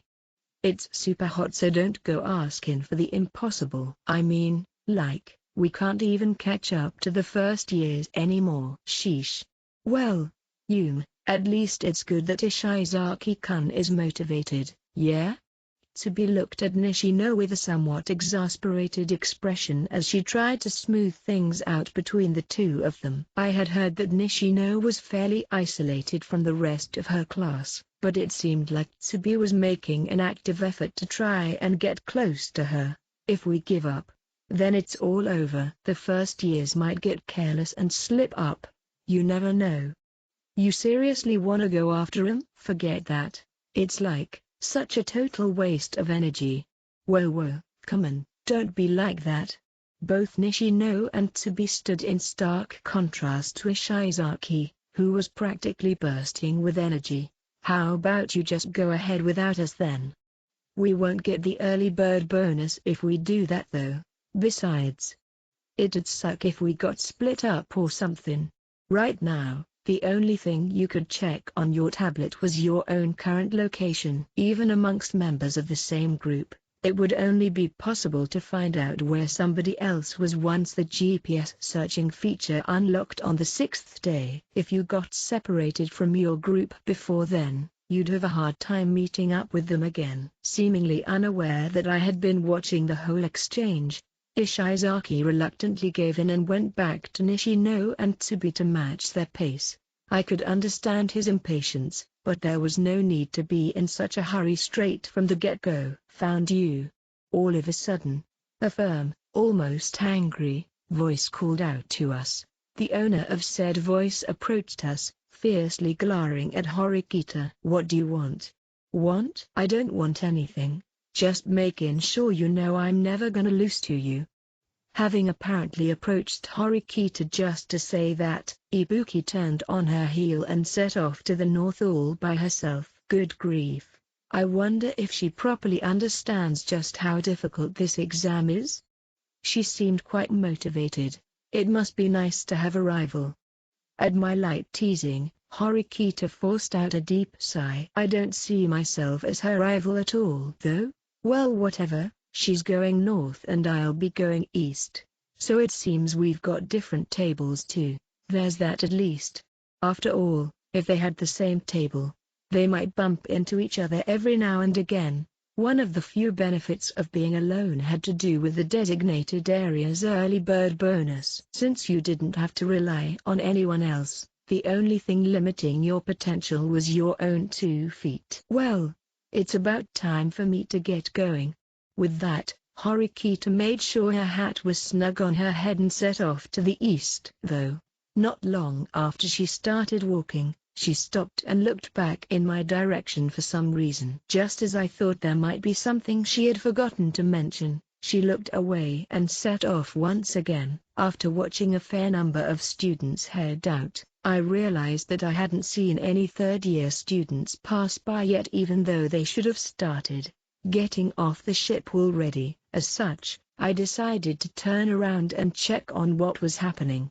As I did so, I saw a fair number of third-year students walking in my direction. Even from a distance, I could tell that every single one of them was calm and composed, significantly more so than the first and second years had been.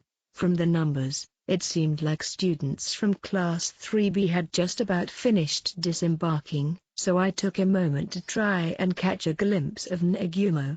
However, I couldn't find him anywhere. As I continued to look for him, the third-year students who were walking toward me eventually caught up and began to pass by. You're still here, Ayano-koji?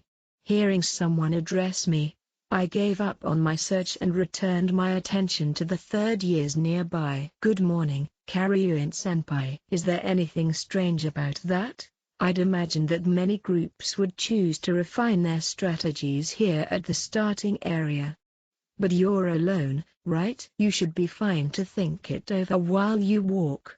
She expressed her doubts about my decision to stay at the starting area. While I already knew she wasn't an ordinary person, she really had a keen eye for detail. If there's something you want to know, I can help explain it to you. Thanks, but it's fine. After all, you're a third-year student, Karyuin-senpai, a direct competitor to second-year students such as myself. Upon politely declining her offer, she didn't say anything more on the matter, simply choosing to meet my gaze with her own instead. There's something enchanting about seeing the entire student body scatter throughout the uninhabited island. Though there are more than 400 of us, we're nothing but insignificant specks of dust in comparison. Karyuin spoke casually, watching as the various groups of students began to disperse throughout the island. Despite being a third-year student, she was also among those who chose to tackle the exam alone. While this exam wasn't exactly going to be a walk in the park, she didn't seem even the slightest bit anxious or restless about it. In fact, she seemed to give off the faint impression that she was looking forward to it. By the way, what's your first designated area? D7. Huh? Sounds like we've got the same destination then. At least for this first one. Karyuin looked at me happily, letting show a white, toothy smile. Please don't be too hard on me, then. Right back at you. Well, I'm gonna head out. You wanna come along? No, but thanks for the offer. I doubt I'd be able to keep up with you, senpai. I guess we'll find out if that's true or not soon enough. Leaving me with that, Carrie-Yuin walked off toward the sandy beach all by herself. I continued to linger around the area for a little bit longer, but ultimately never caught sight of Nagumo. And just like that, a few minutes after Carrie-Yuin left, I set off as well. For the time being, I'd leisurely make my way to my first designated area. One of the most important parts of this exam was making sure not to miss out on the easy points that came with reaching the designated areas. You could earn 5 to 10 points all at once if you succeeded at tasks or got your hands on an early bird bonus, but that would require a good mix of physical ability, academic ability, and luck when facing competitors. Therefore, I felt pretty confident that the true core of all of this came down to stockpiling points, 1 point at a time. So with that in mind, I once again pulled out my tablet and opened up the map. As a whole, the map was divided up into 100 different areas, with each area running 500 meters vertically and 700 meters horizontally. For my first move, I needed to go from area D9 to the edge of D7. Since I was already near the center of D9, I needed to walk about 750 meters in a straight line. At a standard pace of about 80 meters per minute, it'd be very easy to cover. At that rate, without taking any external factors into account, I should be able to reach the designated area in around 9 minutes. But, as one would imagine, there was a fair chance that the path ahead would neither be flat nor straight. Faced with such a thick forest, I could run into steep slopes or cliffs that make it impossible to proceed, and as a result, the journey as a whole would probably take several times longer than usual. The highest point of the island was about 300 meters above sea level, so a decent amount of uphill travel was to be expected. Furthermore, as time went on, the weight of your backpack and gradual wear and tear on your stamina would get in the way of your ability to keep moving forward. So, even if everything went smoothly, it was probably better for me to expect this to take about 3 times as long, or around 30 minutes, and if the path ahead was particularly treacherous, it could easily take over an hour. With the exception of the first and last day, there would be 4 designated area shifts per day. As such, there was a decent chance that I might end up taking the same path several times over the course of the exam. It'd probably serve me well to keep my past movements in mind, along with how long it had taken me to move from place to place. 2.1. Before long, the flat, even ground gave way to a dense thicket of trees, and just like that, I reminisced about the island from last year's exam as I entered the forest. I hadn't really noticed it last year because I had been moving together with my classmates, but it wasn't exactly easy to make it through the forest like this. Unsurprisingly, it was difficult to keep moving in a straight line, and getting a proper foothold on the forest floor was much more challenging than expected. The presence of such a huge harbor seemed to indicate that their island hadn't always been uninhabited, but even so, that very well could have been something of the distant past. From time to time, I would spot gigantic webs stretched between the trees, presumably spun by spiders several centimeters in size. Students who were afraid of insects would definitely have a hellish journey awaiting them. It reminded me of the wildlife advisory notice that had been included in our manuals. It was impossible to go to your destination by traveling in a simple straight line, but on the other hand, taking a detour would cause you to lose all sense of direction, no questions asked. If you didn't have some sort of tool to help you find your way, it'd be difficult to reach your designated area. The only reason the trip wasn't already downright impossible was due to the tablet I was holding right now. While on the island, being able to confirm your own location at any time would be an indispensable asset. As long as you moved with your GPS in hand, the path ahead would always be open to you. Although, even without the tablet, The probability of getting lost during this first interval was quite low. I could see several groups in front of me fumbling about as they made the trek forward, and since I could also hear voices talking behind me, it seemed reasonable to think that essentially everyone nearby was taking the same route to this first destination. So as long as you followed after the students in the lead, the risks of injury or running into a swarm of insects or something would go down accordingly. Few groups would have the courage to recklessly plunge their way into an unexplored forest right off the bat. Those who had given up on the first area's early bird bonus were simply moving along as though they were in the middle of a field trip. After a while, I caught sight of Haruka, Irie, and Akito, who had stopped to look at their tablets together. From the look of it, they were talking amongst themselves as they confirmed their surroundings. As I began to draw closer, I could hear them exchange views with each other about their next designated area. Yugi's talking about what to do next. I called out to insert myself into their conversation, to which the three of them nodded their heads all at once. Our first area was D8, so we're done already, yeah?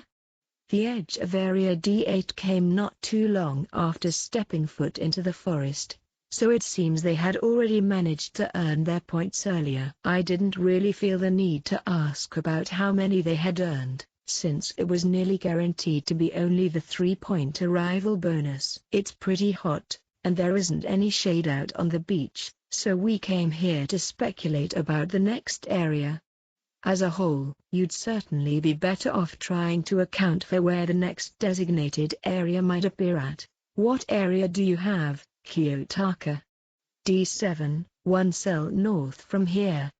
That's so. A bunch of students have already gone up ahead, but, well, 1 point is 1 point, I guess.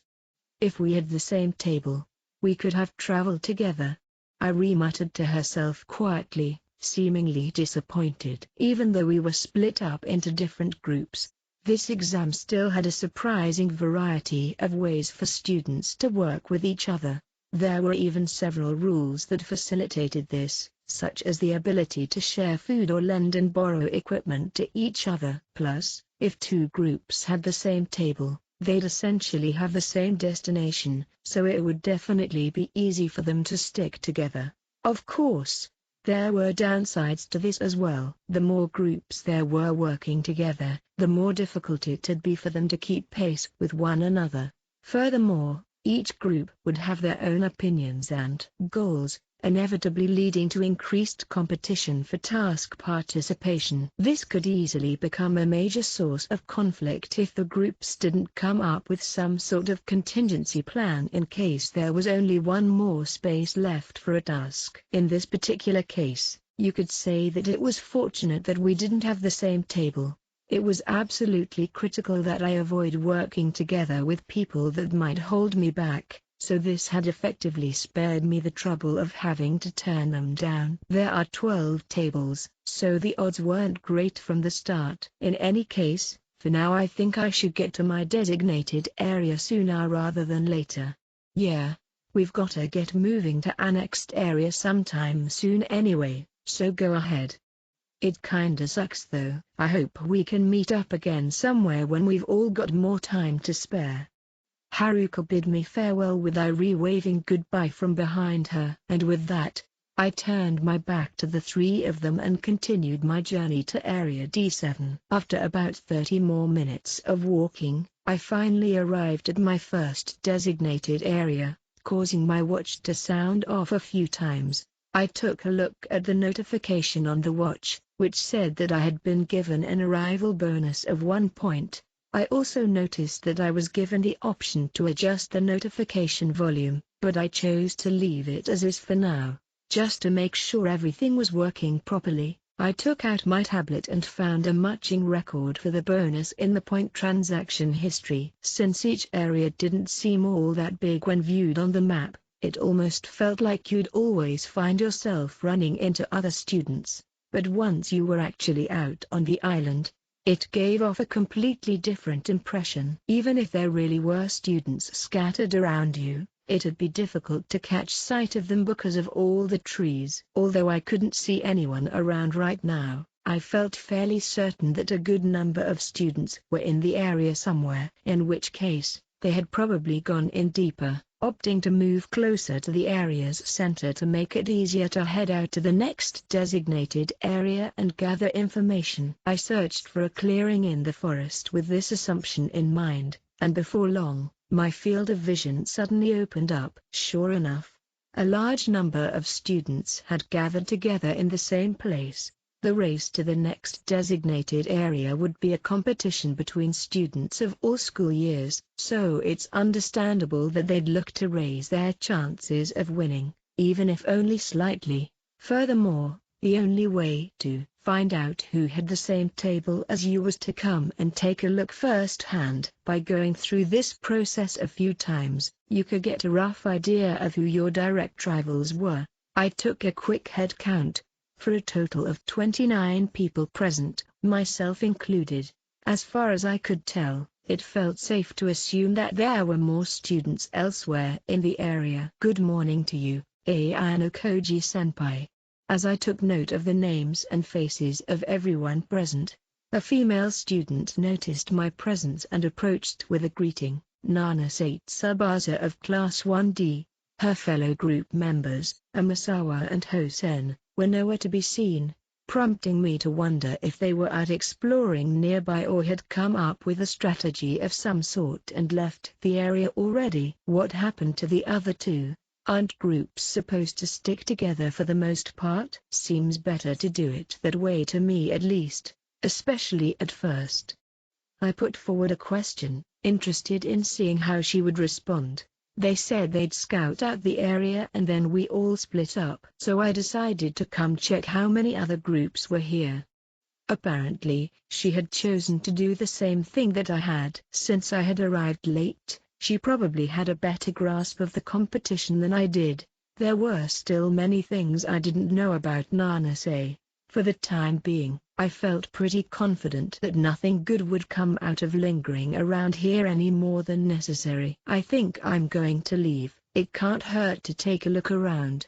Indeed. You're all alone, so please be careful, senpai. Goodbye, then.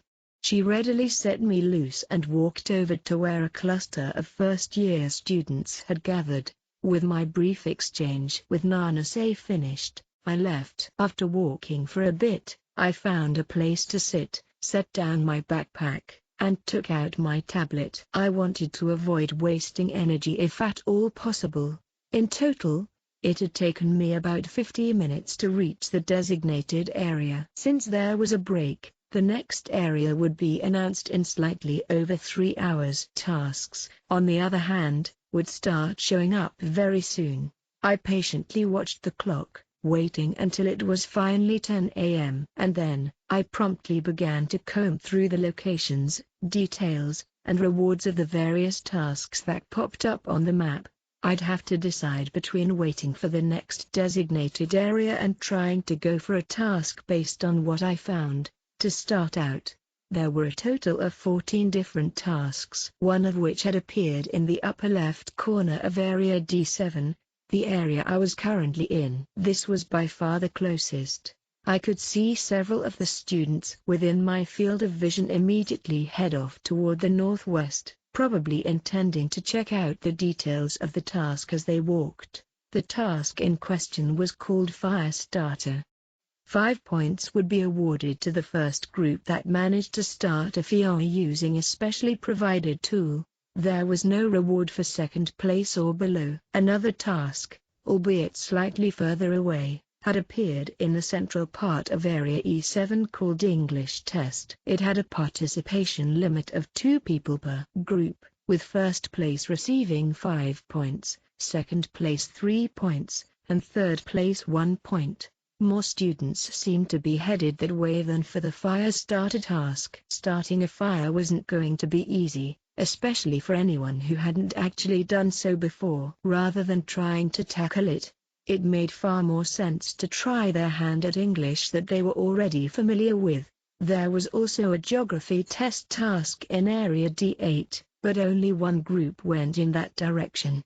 The reason that there was such a difference between this task and the English test could be primarily attributed to the area in which it had appeared. Area D8 had a large number of students with another table, and even though it was only one cell to the south, it would still take time to get there. You'd hardly have a chance of beating the students who were already close by. While there was a 60-minute registration deadline, it would probably hit max capacity long before that. Heading toward the task at Area C6 was yet another option, albeit the furthest away of those I had considered so far. It was called grip strength measurement, and seemed to be split up based on gender. Furthermore, it had a longer registration deadline of 120 minutes. It seemed like a perfectly reasonable option, but I had to keep in mind that those who weren't able to register for the fire starter task would probably choose to head over to it instead. Plus, if the next designated area appeared off to the east, I'd have to travel a considerable distance from C6 to get there. Speaking of distance, the furthest of the 14 tasks was all the way in Area G3, a task called Trivia Test. It was a high-value task that one person from each group could participate in, where first place would be awarded with 10 points. Even though the registration deadline was 180 minutes, there was still a chance that you'd run out of time before you could get there. And, if you went to G3, there was a high probability that you'd have to give up on reaching your next designated area, so you couldn't make the journey without giving it a lot of thought first. However, if everything went smoothly, you could effortlessly earn 10 points with this task alone. What an interesting exam. In a sense, we were free to choose whatever option we wanted. There were a full 3 hours until the next designated area would be announced. I got up from where I was sitting, having ultimately decided to head for the grip strength measurement task in Area C6. The students who had gone to see if they could participate in the fire starter task would inevitably waste a little time, so this was my chance to steal a march on them. As I walked, I began to carefully look over each of the tasks I didn't plan on participating in, all for the sake of memorizing everything about the different locations and types of tasks that might appear. 2.2 Yuhu Ayano Koji-kun. I arrived at the C6 task site after about 40 minutes of walking, only to find Class 2C's homeroom teacher, Hoshinomiya-sensei, lying in wait inside a tent in an attempt to escape the scorching heat of the sun. Furthermore, nearly 20 students from all 3 school years could be seen in the surrounding area. You came all the way here, but unfortunately, registration closed up about 5 minutes ago. Other than Hoshinomiya-sensei, there was a second adult who I had never seen before in the process of explaining the task to the gathered students, so it seems.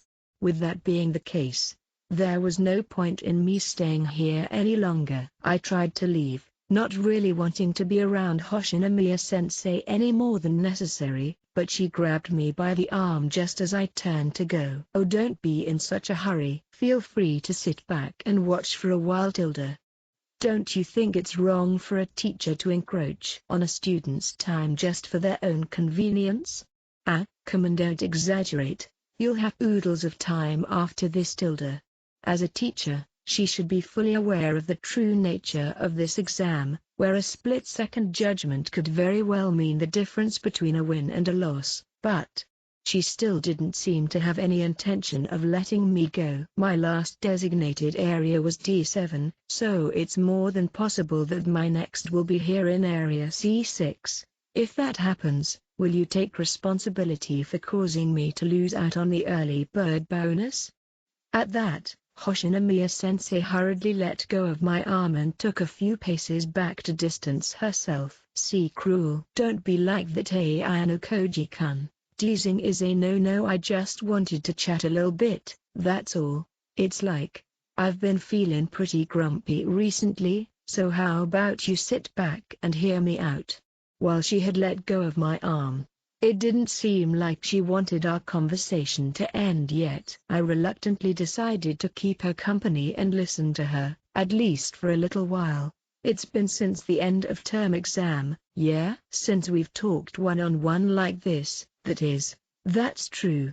Given that she had witnessed me competing firsthand back then, along with my recent perfect score in mathematics, it wasn't difficult to imagine that she was now more wary of me than ever before. Anywho, you've been attracting a lot to attention recently, you know? I didn't think you were the type that liked standing out. I don't. Then why'd you get that perfect score in math? I mean, I think it's pretty weird that you just went and got 'em all right. There was even a problem that I wouldn't have been able to get. From the perspective of someone who potentially saw herself as Chabashira's rival, it made sense that she didn't really like the way things had played out, but for some reason, it felt as though she was taking all of that out on me. Are you sure? I think there are plenty of students capable of solving that sort of problem, though. Are there? Are you guessing? Even if I assume you're right here, I'd expect them to be Class A or B students at least. And what class are you in again, Ayano Koji-kun? A, B, C. Oh, that's right, Class D. Just say it out loud with me. Class D. This might sound rude or something, but the first thing that comes to mind for me when I say it is a laughable place chock full of problem children, filled to the brim with nothing but defects. And yet you wanna tell me that there are kids with outrageous specs like you mixed in with all that? While I don't know about me, I think there are plenty of outstanding students in Class 2D. Moreover, if you take a look at Class 1D, there are plenty of outstanding students there too, don't you think? I wasn't particularly informed about the third-year students, so I didn't say anything about them, just to be safe. Ah, that's true and all, but the school's policies have changed a bit since last year, yeah? Even though she asked me this, there was no way that I'd know the answer to that. In the midst of our pointless conversation, the grip strength measurement tasks began in front of us, with a third-year student named Oshio being the first on deck. They seemed to be going in the order in which they had registered for the task. And, among all the participants was my fellow classmate, Sudo. His group members, Ike and Hondo, were nowhere to be seen, suggesting that he had probably split off and rushed here on his own to secure a spot in the task. I'll agree that there are some outstanding Class D kids out there, sure, but I don't think they're good enough to keep their class together or anything. When it comes to you though, I get the impression that you've influenced your surroundings. I've influenced my surroundings. Is it? It shouldn't come off that way though, at least not from an outsider's perspective. From the sound of it, she was awfully familiar with the circumstances at play on my side of things. It was probably fair to assume that she had gathered a solid amount of information at some point without me noticing. Anyway, I've really lost my cool here. This is the first time I've ever had a class go and drop down to Class C like this. I don't know how to say it exactly. I mean, there always used to be an order to things. Class A would compete with Class B while Class C and Class D went at each other. You feel me, Tilda? If what she was saying was true, then this order was now certainly a thing of the past. I really thought that this class would be the one to reach Class A, but, well. She openly voiced her dissatisfaction about the current state of Class 2C. Isn't it your duty as the homeroom teacher to do something about that? What a cruel thing to say, Tilda. She covered her ears with her hands, unwilling to listen to anything more on the matter. She was like an adult who hadn't finished growing up yet, or more precisely, a woman who had never truly graduated from her years as a student. Me, you know what, Sensei's got a totally revolutionary idea for you. Just like how Katsuragi-kun transferred to Class 2B, Ayano Koji-kun can transfer over to my class. How about it? This wasn't revolutionary at all. It was the kind of idea that even the likes of Ishizaki could come up with. I was wondering where you were going with this. You've really put forward something outlandish, haven't you? You'll aim for Class A together with us, right? Right? She reached out for my arm again as she spoke. Her movements were those of a woman who saw physical contact with the opposite sex as her own personal weapon, but just before she touched my wrist, she faltered. Having recalled my earlier warning, she pulled back her hand and shook her head a few times so as to keep herself in check. I wouldn't be able to come up with 20 million points even if I saved up until the day I graduate.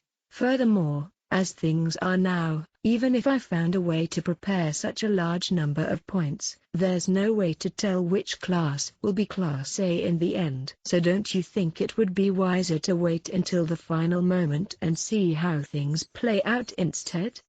Not to mention, you'd be hard-pressed to find students interested in transferring to her class given that it had just recently dropped down to Class C. Why, you don't have to say it so impartially. If you somehow managed to secure right to transfer classes, it went without saying that you wouldn't use it until you were right on the verge of graduating. That is, unless you happen to get poached free of charge by one of the other classes like Katsuragi. Although virtually none of the worthwhile students would jump at the opportunity to demote to one of the lower classes, so that it was bound to end up failing as well. Even on the off chance that someone agreed to go through with it, whether or not that single person would be enough to raise the class all the way to Class A was yet another matter. All of a sudden, the various groups of students in front of us began to swell with excitement as a new first-place result came in. Oshio, having apparently just been knocked down to second place, had a disgruntled expression on his face. Sudokan has changed an awful lot, don't you think? I wonder who's responsible. Just for the record, it wasn't me.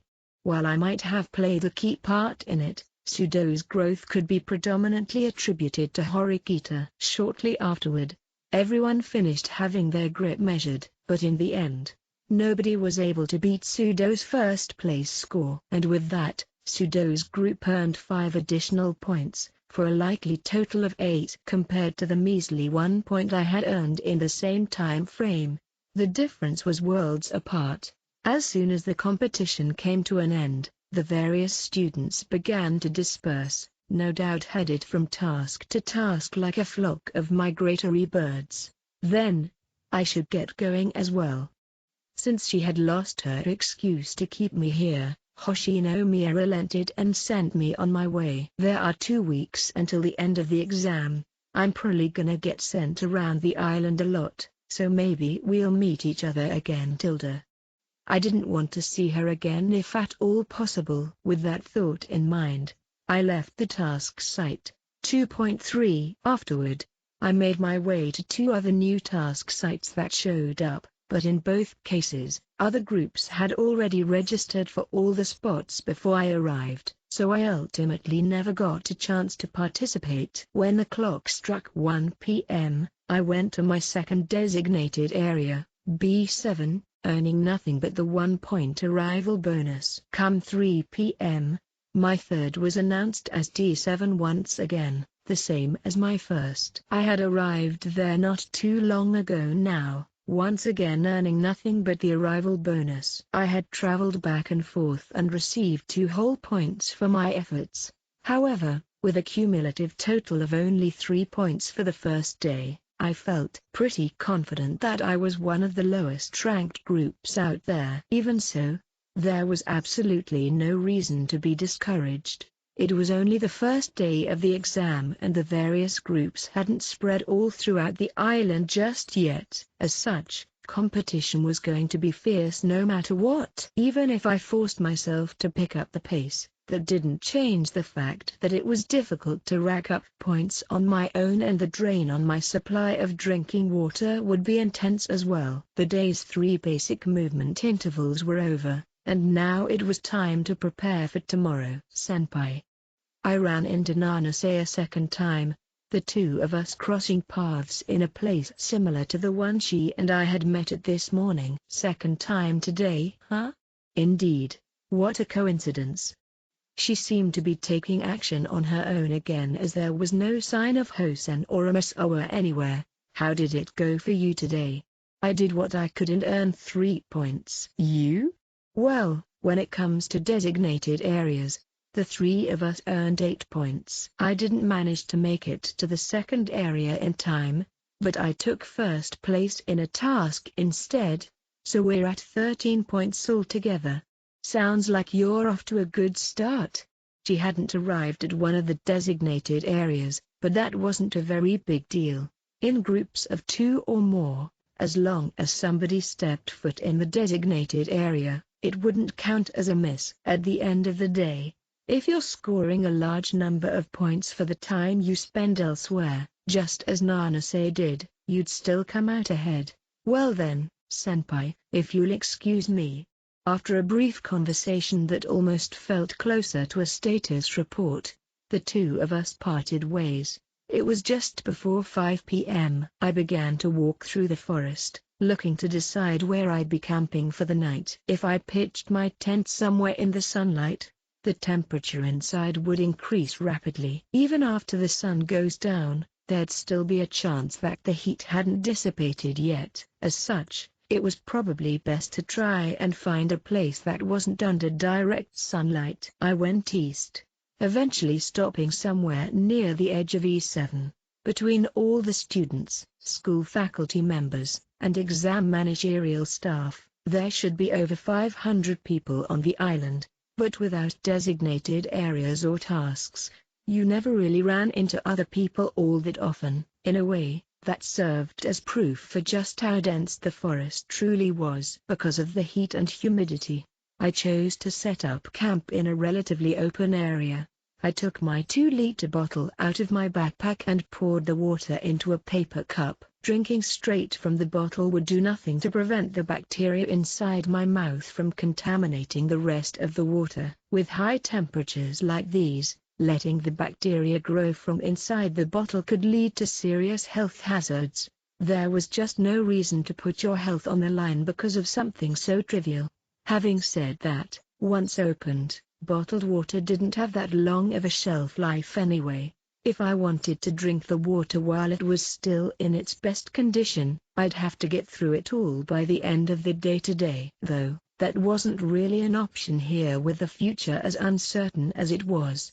For the first day or two, it shouldn't be that difficult to get by with all the food and water you bought at the start of the exam, but once your food reserves ran dry, the situation would gradually start to deteriorate. Of course, there was always the option of registering for tasks for the participation rewards that you would get regardless of whether you won or not. However, from what I had seen on my tablet, there weren't very many tasks that fit under that category.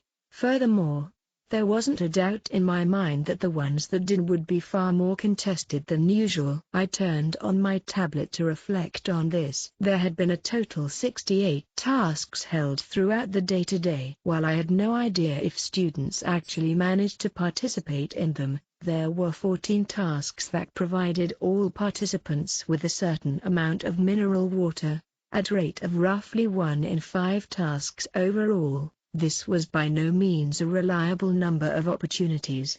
The interesting thing about all of this, however, were the tasks that were essentially just competitions disguised as student relief measures. The order in which students arrived at these competitive relief tasks was directly related to the amount of relief they'd receive, with the student that arrived first receiving 2 liters of water, the second 1.5 liters, and the third 1 liter. Everyone else from 4th to 30th would receive 500 milliliters. That being said, they wouldn't receive very many points, with first place earning 3 points, second place 2 points, and third place 1 point. But even so, they were still extremely important, providing students with a reliable, unbiased supply of water. And it was certainly worth noting that these competitive relief tasks accounted for 8 of the 14 tasks that provided students with water. So on the first day, not only were there 8 tasks with identical terms and conditions, but their physical locations and registration time frames had all been very evenly distributed as well. If these tasks continued to show up from the second day onward, then, well, as long as you could consistently get there in time. You shouldn't have to worry very much about water. After finishing off one of my portable meals, brushing my teeth, and going to the restroom, I decided to go lie down inside my tent to avoid wasting energy and prepare for the day ahead. Starting tomorrow, I'd get serious, redoubling my efforts to earn points and essential resources. 2.4 I went to bed early, but I woke up in the middle of the night and sat myself up. From what I could see through the gap in the mesh fabric of my tent, the world outside was veiled in total darkness, so much so that you couldn't even see an inch in front of you. The only things I could hear were the buzzing of insects and the occasional sound of something running through the grass. When it came to camping deep within the forest, the entire experience was a battle against solitude. It was probably a fairly harsh environment for a lone girl like Horikita or Ibuki. Just to go to the bathroom, they'd have to dedicate time and effort to assemble an improvised toilet outside somewhere. I sat in my tent, quietly holding my breath. For me, the harshest thing about this was that acting director Tsukishiro would undoubtedly come after me at some point, looking to have me expelled from the school. If his plan was to come at me head-on, he would need to have me drop down to the bottom 5 groups somehow. However, that strategy would be far too unrealistic. The student was in nearly complete control over whether they'd earn points or not. Even though everyone was doing what they could to survive, I probably wouldn't have to worry about placing in the bottom 5 as long as I stayed diligent about my area movements and tasks. With that being the case, the acting director would most likely come at me with a different, more indirect strategy. There was a chance he might try to make me lose out on points by making my watch break or malfunction, but an approach like that didn't seem very practical. Though, it was also possible that he might have put some sort of system in place to prevent me from scoring points altogether. If both my watch and tablet had been tampered with, then I'd have to consider the possibility that the points currently reflected on my tablet might not really be there at all.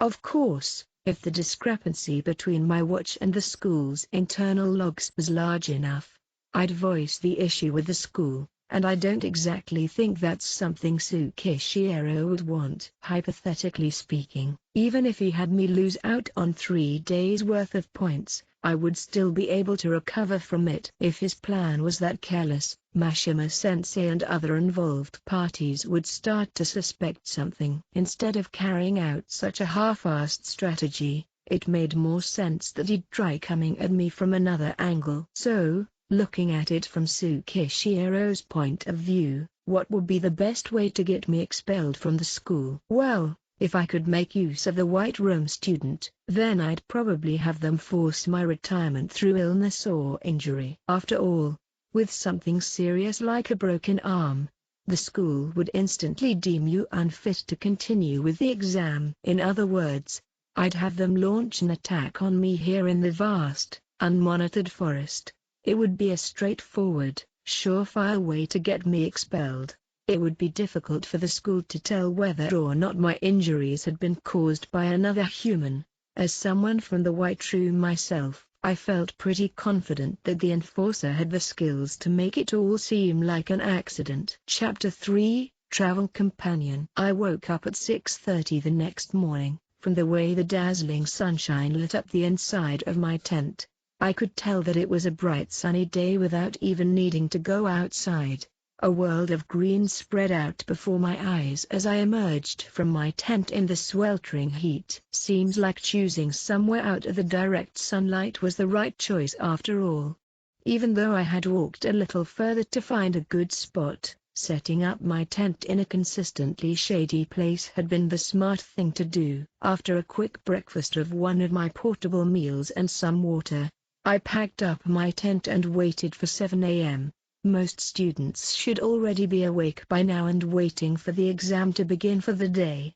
Designated areas would be my top priority, but I'd consider changing focus if a task showed up somewhere nearby. That is, depending on the details and rewards. Then, at 7 o'clock, a notification was sent to my watch. I set my tablet on my lap and powered it on before refreshing the map. My current location was Area D7. So where would I be traveling today? The area highlighted on my map was E8, the location closest to where I had chosen to set up camp for the night. Put another way, I was in an ideal position to go after the early bird bonus this time. Without wasting even a second, I immediately set off. I had spent the first day sitting back and taking a look at the situation, but from today onward, I would gradually begin to pick up the pace. Before too long, I stepped foot into Area E8 and received a confirmation notification on my watch. As my entire group had arrived, I was given the full 10-point reward for a first-place finish. In one fell swoop, I managed to recover from yesterday's deficit. You could even say that things were going a little too well. Since I had the time, it'd be best if I could lock in some task wins as well, but there were no tasks that a solo group could register for in the surrounding area, with the closest one all the way over in B8. Given the time it would take to go there and back, I felt that I should probably just pass up on the opportunity for now. Since I didn't know when some other task might show up, I'd just keep an eye on the map as I waited for my next move. 3.1 The designated area announced at 9 a.m. was Area E6. I arrived a bit slower than I had for the last area, as I received a 5-point reward notification for coming in second place. And at 1 p.m., after the 2-hour break, the third designated area was Area F7. Even though I started a bit off to the southwest, my success streak continued, racking up an additional 5 points for another second-place finish. Most of the tasks that showed up along the way required at least 2 people to participate. I felt pretty sure that a fair number of students went to them too, something I was grateful for as someone who moved alone. I had gotten 23 points so far today, for a total of 26 when combined with the 3 I earned yesterday. While this was certainly good progress, a group of 3 would have at least 18 points as long as they had been steadily piling up arrival bonuses. Even though I was on a hot streak, the difference was almost negligible. If I lost pace even slightly, I'd begin falling behind again. I may have gotten second place twice, but put another way, that just meant that I had missed out on first place twice. There may very well be some unknown, powerful opponent who hit the same table. For the time being, I decided to head back to Area E6 and wait for a task that I could participate in to appear. So far, all 3 of the designated areas today had been normally selected. In other words, the upcoming 4th and final area of the day would be the first randomly designated area of the exam. Ayano Koji-senpai, it seems we meet again. As I sat down to take a break, Nanase showed up on her own again. There had been 6 designated areas so far, and throughout those 6, I had crossed paths with Nanase 3 times now. By any chance, do you think that we might share the same table? Maybe. Since we had been running into each other so often, it wouldn't be that strange if our tables overlapped with each other. Though at the end of the day, it didn't really matter to me if we had the same table or not. The thing I was concerned about was the fact that we were running into each other so much. For argument's sake, even if she and I had been going to the same destination, the probability of meeting face to face like we have been shouldn't be this high. Not only would our routes be different, but our time spent traveling and staying in the different areas would be as well. I hadn't noticed anything that would lead me to think she had been following me, so I guess you could say that it had been nothing more than a coincidence. But was that really the case? Without any further evidence, figuring out whether or not she actually shared a table with me would be impossible. Nanase was in a group together with Amasawa and Hosenator. This meant that, by entrusting her fellow group members with arriving at the designated areas, she wouldn't be penalized for missing them. While the group wouldn't be able to get any early bird bonuses, they could still steadily pile up points, 2 points at a time. I could theoretically find out something by paying attention to the alerts she might get on her watch, but there was a chance that she had muted that already. Our last two encounters hadn't gone on very long, so I thought that she'd leave immediately this time around as well. But instead, she paused for a moment and looked at me. Ayano Koji-senpai, there's a favor I'd like to ask of you. A favor? If it's not too much trouble, would you perhaps allow me to accompany you for a while? Accompany me? What do you mean by that? No matter how incredibly likely it was that she and I had the same table, the special exam had been set up in such a way that made it essentially impossible for students of different school years to collaborate. Neither party stood to gain anything from it. To tell you the truth, a slight issue came up as my group was talking last night. Both Hosen-kun and Omisawa-san felt that we would be better off if we all acted independently, so everything more or less fell apart. Even though they were all part of the same group, there wasn't any rule stating that they had to work together. Of course, there were many advantages to working together as a unit, but independent action was another viable strategy for students who didn't have any problems with working alone.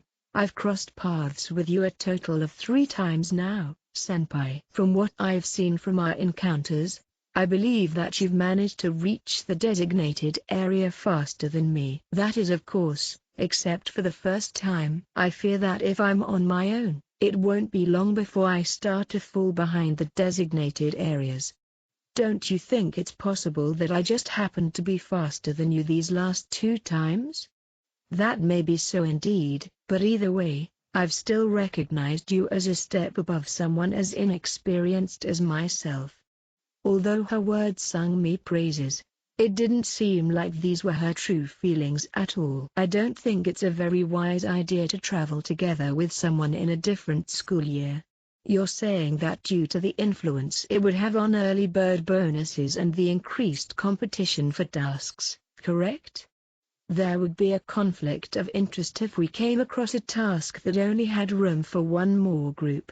I would be perfectly fine with taking the back seat in that regard, Ayano Koji-senpai. I would only step foot into the designated area after you've checked to make sure you've received your points and bonuses. That way, it shouldn't place you at a disadvantage. As for tasks, I'll just defer to you should there only be one space remaining. So she had no problem with abandoning the valuable tasks and early bird bonuses? There was absolutely no physical way I'd recommend doing that. You'd ultimately lose points by doing that, Nanase.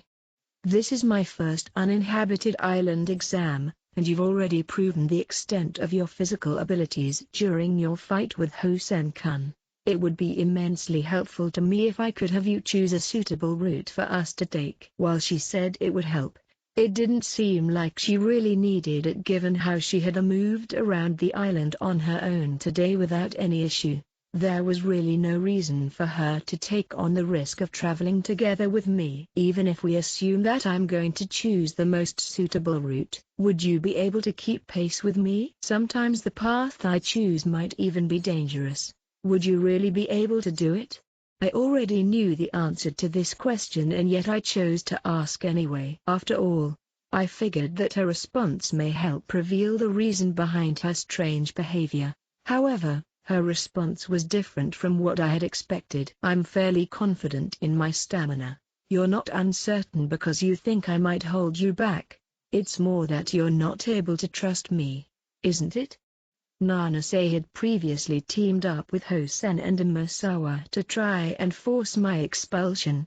In that regard, I was certainly a fair ways off from trusting her. But even if I turned her down here, she was free to follow after me if she wanted to. I didn't exactly have much of a choice when it came to that. Though, if she began awkwardly tailing after me from a distance, it would seem unnatural if we were seen by a third party.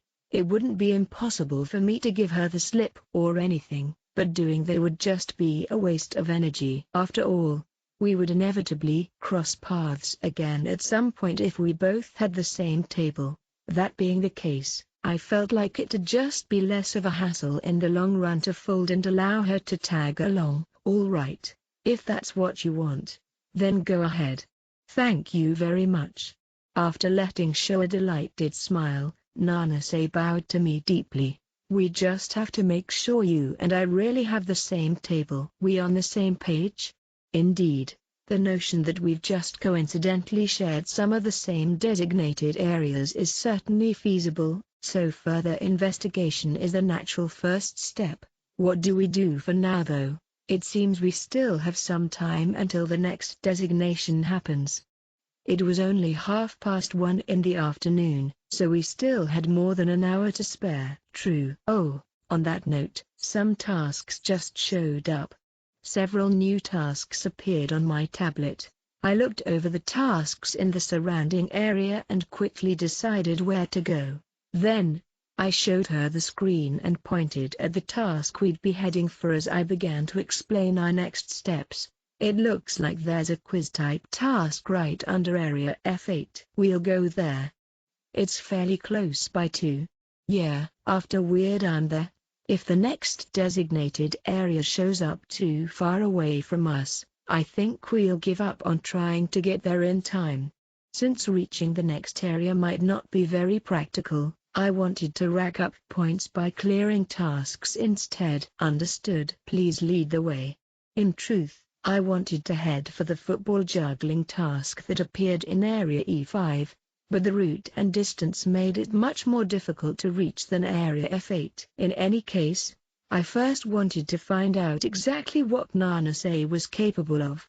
3.2, we should be able to see it any time now. Right. We crossed over into Area F8 with our sights set on reaching the task, tablets in hand to confirm our location as we pushed forward. "By the way, Senpai, this task we're looking to take on seems rather challenging, wouldn't you agree?" "Well, it's a quiz, so it's true that there can be a lot to cover." The quiz task took on the format where the genre of its questions would be chosen from several different options. While it would be an easy task to participate in because it was entirely multiple choice, it would probably be difficult to win if you didn't have a solid grounding in both liberal arts and sciences. Participation would be done as a group, and up to 12 groups could participate. Put simply, the larger the size of your group, the more minds you'd have to work with and the greater your advantage would be. That said, I should have a decent enough chance depending on the genre they choose. That may be so, but you actually wanted to go after the task in Area E5, didn't you, Senpai? I had deliberately changed my route to try and accommodate her, but it sounded like she had seen through me. I'll admit that I considered it, but it was honestly 50-50. It's nothing you need to worry about. I'm glad to hear that. However, I'm simply here to accompany you, so please don't make any concessions for my sake, okay? You don't need to remind me. Besides, the quiz is better when it comes to rewards anyway. The quiz task gave 8 points for first place, 4 points for second, and 2 for third. Furthermore, you'd receive a bonus based on the number of people in your group who took part, allowing you to choose from a list of provisions to receive food or water. It was an ideal way to replenish what you had consumed over the past 2 days. Before long, the task site came into view, and from the look of it, a decent number of people had already gathered there. "Yo, Ayano Koji, there's only 3 spots left. Get in before it's too late." Having noticed my arrival, my classmate Sudo shouted out as he beckoned me over. "Seems he's right. Let's hurry."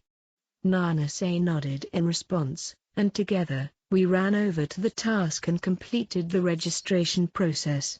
We weren't given any more information about the genre of the quiz, leaving us to wonder what kind of questions would show up.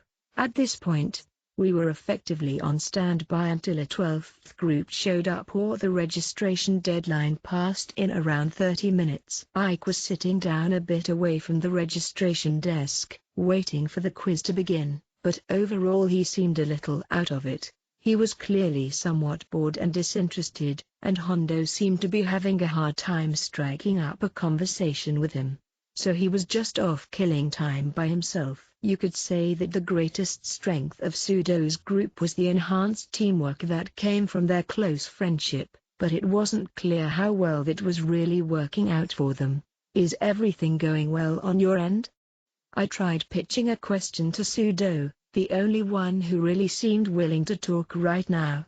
I'm doing 10 points. Took third in one of our designated areas today, and first in 2 tasks so far as well. I wasn't able to participate myself, but I watched you place first in that grip strength measurement task yesterday by a large margin too. Hell, you were gonna join in too? If that happened you would have probably given me a run for my money, so lucky me eh? Pseudo made a show of wiping imaginary sweat from his brow in a slightly exaggerated manner. What about your group? Any problems there? Well, I guess we're running out of water faster than expected. Kinda feels like I might have been running around too much. Apparently, the side effects of going all out these first 2 days had finally caught up to him. But you know, we can get that stuff back from doing tasks, so I'd say we're doing okay. With that said, however, Pseudo's expression took on a more difficult undertone. Though, well, Ike's been kinda out of it. Why? Dunno. He was acting kinda strange before the exam, but he's just glossed over it all by saying nothing's wrong. What happened with Shinohara had apparently left a lasting impact on Ike's mental state. The Uninhabited Island exam was already well underway, with the second day more than half finished, and meanwhile, the girl Ike was smitten for, Shinohara, was spending her time together with his rival, Komiya. So in that light, it made sense that he couldn't stop himself from worrying about it. I get that you're worried, but a task is a task. If the 3 of you come together and give it your best, it shouldn't be hard to come out on top. Oh yeah, speaking of which Ayano Koji, you're on your own right? Will you be alright on the quiz? Well, it depends on whether or not they choose a genre I'm good at. Without responding, Pseudo noticed Nanase standing beside me and turned his attention over to her. Hey, come to think of it, you're a first year, yeah? What's your name again? Pseudo had taken part in the fight with Hosen a few months back, so it was only natural that Nanase would look familiar to him. It's Nanase, Sudo-senpai. Instead of ogling the pretty girl in front of him, Pseudo took on an extremely serious expression. Ayano Koji, come here a second. He suddenly wrapped his arm around my neck and pulled me aside, taking some distance away from Nanase. Looks to me like you came here with her, but you know she's an enemy, right? The hell are you doing? She just asked if she could tag along with me since there's a good chance that we have the same table. Wow, even if you got the same table, what's the point in doing that? That chick is working together with Hosen to get you kicked out to here, right? This shit ain't safe, man. It seemed like, in his own unique way, Pseudo was genuinely worried about me. You might be right. However, I wasn't naive enough to think she was accompanying me for no reason. You've got no sense of danger, do you? Well, I get you're all calm like this cuz you know you'll get through it, but if you run into trouble make sure you let me know. I nodded in response to Pseudo's sentiment, and while he wasn't entirely satisfied, he seemed willing enough to back down. If she was giving you a hard time, I was gonna have her buzz off, but if you're saying it's fine, then I guess I'll leave it be. Just as he said that, the last group finished registering and preparations for the beginning of the quiz went underway. We can talk more afterward. A task is a task, just like you said, so let's do our best. At that, Pseudo went back over to Ike and Hondo. Each of the 12 participating groups then took out their registered tablet and readied themselves for the upcoming questions, and when the time finally came, the quiz genre was displayed on our screens. Quiz genre anime, huh? Anime. Before my mind had a chance to fully comprehend the words that showed up on my tablet, the first question began. Question 1, which of the following is the correct title of the 13th episode of TV anime Mobile Samurai Bomb Dam? 1. Farewell bomb down. 2. Burn bomb down. 3. Shouting bomb down. 4. A bomb down's tears. What the hell is this? I spoke involuntarily, the words practically escaping from my mouth. It obviously had something to do with anime given the genre in question, but beyond that, I hadn't the slightest clue as to what the correct answer was. For real? This is uber mega easy. From nearby, Hondo shouted out in excitement, clasping his tablet tightly as he selected the answer. Easy. This question was easy. Bomb damn. Bomb damn. What in the world did that even mean? The genre definitely fell way outside of my area of expertise, but even so, I was the one who had gotten myself into this, so I was going to put forth every effort to see it through. I just needed to stay calm. Since there were 4 possible options, there was a 25% chance that I'd answer correctly even if I chose at random. If I were to attempt to make a guess, unlike titles 1 through 3, Title 4 was the only one that had the word bomb damn come at the beginning. Perhaps that was some sort of hint. I decided to take a stab at it and go with the 4th option. Not long after I did, the time limit was reached and the correct answer was displayed. Correct answer, option 2-burn bomb damn. My attempt at reasoning had been futile. My answer, incorrect. I focused my attention on the second question, feeling a faint sense of dizziness as I stood under the scorching summer sun. Question 2. Which of the following artists sang the opening theme of TV anime Who's Chicken? 2. But reality was cruel. I was once again confronted with the fact I knew nothing of the chosen genre. Naturally, the second question was completely beyond me as well. And this time, each of the 4 options looked effectively identical. And at that, I came to realize that participating any further would be nothing more than a waste of time. I proceeded to select answers at random, hoping that by some kind of miracle I'd manage to select the correct ones. After spending the next 10 minutes answering the rest of the questions, I silently closed my tablet. Of the 20 questions on the quiz, the number I had gotten right was 4, for a correct answer rate of 20% overall. In other words, I had done worse than average. Unsurprisingly, the group that took first place was Pseudo's group, with an astonishing 95% correct. After all, Ike and Hondo seemed fairly reliable when it came to these kinds of questions. It wasn't just straightforward academic and physical prowess that could prove useful, but miscellaneous knowledge as well. This all helped support what Chabashiro had told us back before the exam had even started. Those questions were all pretty challenging, huh? With 5 correct answers, Nanase's accuracy rate was just about the same as mine. Essentially, it seemed safe to say that she knew nearly nothing about anime, and from a look at everyone else's scores, it seemed like most of the other groups had the same experience with the quiz as we did. We freaking did it, Kanji. As a member of the winning group, Pseudo put his hand up, looking to celebrate by sharing a high five with his teammates. Yay! Ike gave a dispirited response and just barely touched hands with his teammates. Seeing this firsthand, I felt somewhat concerned, unsure if I should talk to Pseudo about what Ike was going through. While this was my second time running into him, there was no guarantee that we would meet again after this. If Ike were to find out that Shinohara and Komiya had begun dating or had otherwise gotten close to each other during the exam, he probably wouldn't take it very well. However, was Pseudo really the right person to try and support Ike right now? To that end, I had my reservations. In an academic, physical, and even mental sense, Pseudo had no doubt matured from the person he used to be. But, whether or not he was capable of providing someone with delicate emotional support was a different story entirely. Is something the matter? Nanase asked me curiously. After all, with the task finished, there was no reason to stick around any longer. Is something wrong with Sudo-senpai's group? As she had been watching closely for a while now, Nanase got right to the heart of the matter. As an uninvolved third party, What does their group look like to you, Nanase? Well, I ask that, but I guess it'd be hard for you to conclude anything since you've never met any of them other than Sudo before. Indeed. Then could you perhaps fill me in and tell me a bit about them?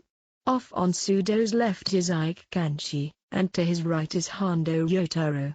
They're the type of people who do stupid things and end up standing out in a bad way. Or, well, I guess it might be better to say that they're the type of people who easily get carried away. But, at the same time, they both really add a lot to the class atmosphere. This definitely felt like an oversimplification, though I probably wasn't mistaken either, but I'd keep that to myself. They aren't a studious bunch by any means, so their group leaves a lot to be desired, but Sudo has plenty of physical strength and Ike has the right skills and experience to camp out on an uninhabited island. And Hondo? Well, Hondo's a lively guy. It wasn't a bad group of people to be with if the goal was just to get through the exam and enjoy yourself along the way. Ike-senpai and Hondo-senpai, is it? They add a lot to the atmosphere. From what I can tell, that doesn't really seem to be the case for Ike-senpai. Could he be sick perhaps? Despite having never met face to face, Nanase was still able to perceive that something was wrong. Based on the vibe he gave off right now, she was certainly correct in that he didn't look like someone who added to the atmosphere at all. It's true that he's usually livening things up in class. While he seems to be in a bit of a funk right now, he should at least be fine physically. So that's what Ayano Koji-senpai is worried about. After everything that had been said so far, Nanase had probably gotten a sense for it as well. Well, it is what it is. It's troublesome, but I can't always worry about the affairs of others. In the quiz, instead of placing in the top 3, I placed all the way down at the bottom. They on the other hand took first. Composition aside, the group that racks up more points is the better one. Put simply, I was getting a bit ahead of myself by worrying about Sudo's group when they were currently ahead of me in terms of overall score. That's just the nature of this special exam, isn't it? As long as you play to your strengths, you'll still stand a fighting chance. In that respect, it really puts into perspective just how much effort the school has put into all of this. After all, not only did they rent out this entire island, they also crafted such a large-scale competition that highlights the different strengths and weaknesses of the students. This may sound rude, but there simply weren't many opportunities for students like Ike and Hondo to play an active role back in the classroom. A student's duty primarily consisted of studying and sports, so it followed that those who struggled with both would eventually find themselves left in the dust. In this exam, however, other aspects had a chance to take center stage as well.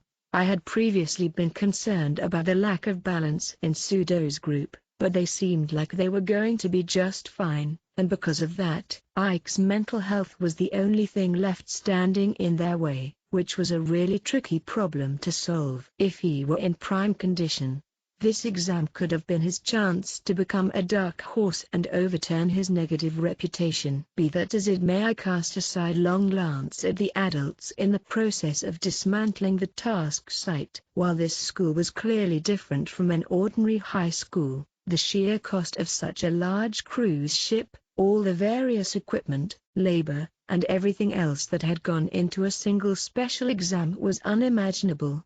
Last year's island had been impressive, but this time the school had gone above and beyond. Not only was the budget on a completely different level, but the content was as well.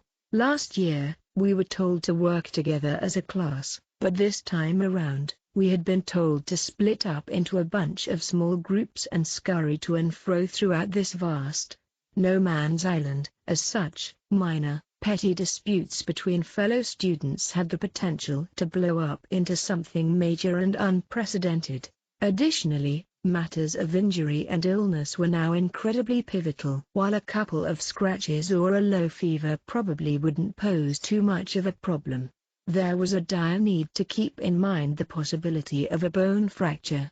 or potentially something even worse than that. Until the 2-week exam has safely reached its conclusion, the school faculty members probably won't have the luxury of relaxing either. Let's get going. Rather than stand around here, we'd be better off heading toward the next designated area or looking for another task to take part in. Senpai, may I say something before we depart? Just as I began to start walking, Nanase inserted herself in front of me and looked up to meet my eyes. Once again, just to reiterate, please disregard my presence and choose what you truly believe to be the most ideal route. Okay, Ayano Koji-senpai? This uninhabited island exam was such that, even if you took first every once in a while, that wouldn't be enough to secure yourself the win. Coming out on top overall would be difficult if you didn't steadily rack up victories throughout the entirety of the long, 2 weeks battle. And, this said nothing of the fact that larger groups had an inherent advantage. If you were on your own, that just meant you had to work harder to score more points than others. I'll say this one more time as well. I'm not letting your presence influence my decisions, so stop worrying about it. By this point, I had already come to a decision about my approach to this, an approach that looked to unravel the rules of the exam and the thought processes of those around me. If letting her accompany me was going to get in the way of that, I wouldn't have allowed it in the first place. I'm relieved to hear you say that. Please take care of me moving forward. After checking my watch, I took out my tablet. It was just about time for the 4th basic movement designation. It would be the last of the day, as well as the first randomly designated area of the exam. When the time came, I checked the map and found that I had gotten area I-7. If we wanted to take the shortest path, we would have to cross over a mountain range. Having said that, if I chose to prioritize safety and take a detour, it would take quite a while to get there. However, this was where it got tricky, because this wasn't an area we needed to get to. Shall we depart? Before that, Nanase, I want to see your tablet. That's right. We still haven't confirmed whether or not we have the same table. While I was expecting her to at least be somewhat reluctant, Nanase pulled her tablet out of her backpack and showed me the map without hiding anything. And sure enough, her next destination was marked as I-7, just the same as me. It seems I have the same table as Senpai after all. I guess so. I couldn't discount the possibility that our areas might have coincidentally overlapped across different tables, but given everything else that had happened so far, it seemed reasonable enough to conclude that our tables were the same. With that out the way, let's move on. Will we be going over the mountain range? No, I'm not going to go out of my way for the arrival bonus this time. Tasks appeared in both G8 and G9, so I'm thinking of finishing off the day by heading to those instead. Both tasks were centered around academic concepts, with the first being called math problems and the second English problems. I felt pretty confident that I'd do well in them. That is, as long as I managed to make it there in time to register. Then, which will we be pitching camp at today? Well, the first area tomorrow will be centered around area I-7. If we get too close, we might accidentally start out in the next designated area. I'd like to avoid that if possible. Just to be sure, it felt like it would probably be safest to stick to area H9. Once we're done with the tasks, I think we'll head to H9 to set up camp. After hearing out my explanation, Nanase nodded along in agreement without a single complaint. Oi Ayano Koji, did you just say you're gonna set up camp in H9? Sudo was just about to set out after wrapping up with the task when he called out to me, is there something wrong with that? No, it's just that our next designated area happens to be H9. Where you going after this? For now we're going to G8 and G9 for the math and English tasks. Yeah, we're gonna be avoiding those for sure. Sudo muttered while scratching his head, as if he was saying something obvious. While it was a little further away, Pseudo's group would most likely be headed to the task that appeared over in Area E9 instead. If you want, how about we all meet up after and camp together? Should be more fun with friends. I'd also like to hear what you think about our strategies so far and see if you've got any suggestions.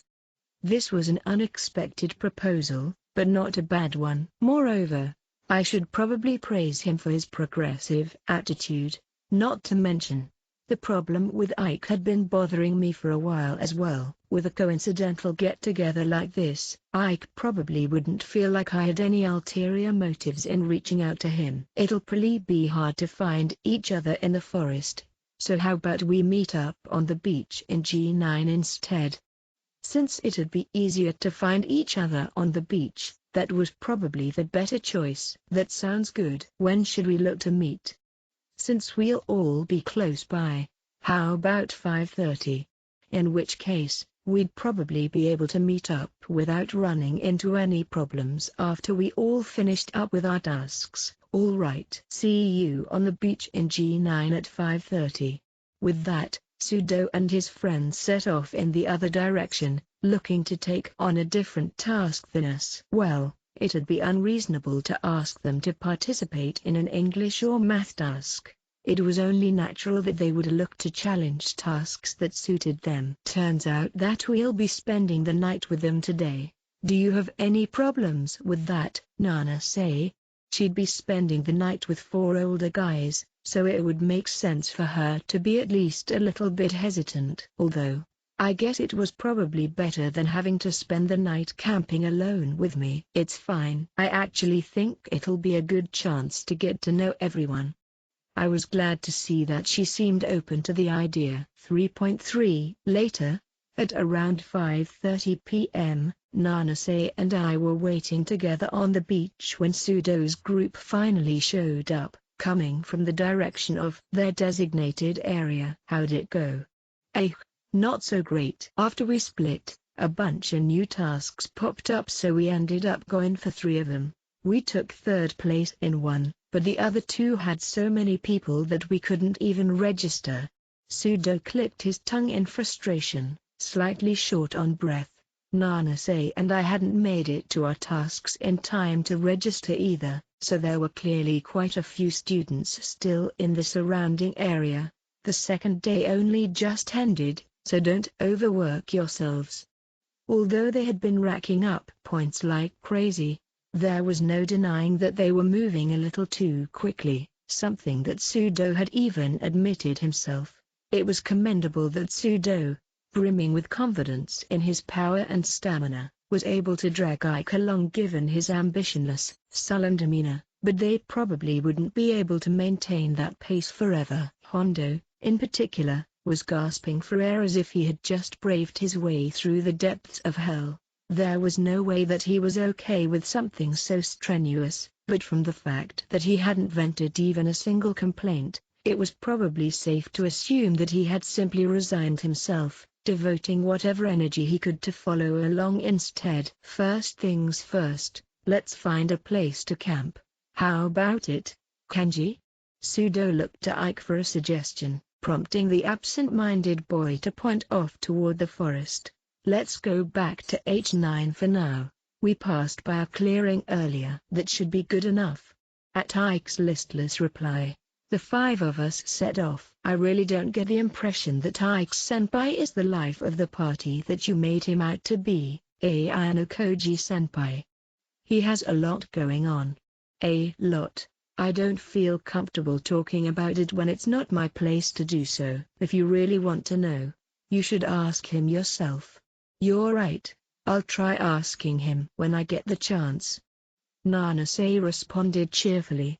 That said, whether or not Ike would answer her honestly was a different matter. After following Ike for about 20 minutes, we arrived at a clearing in the forest.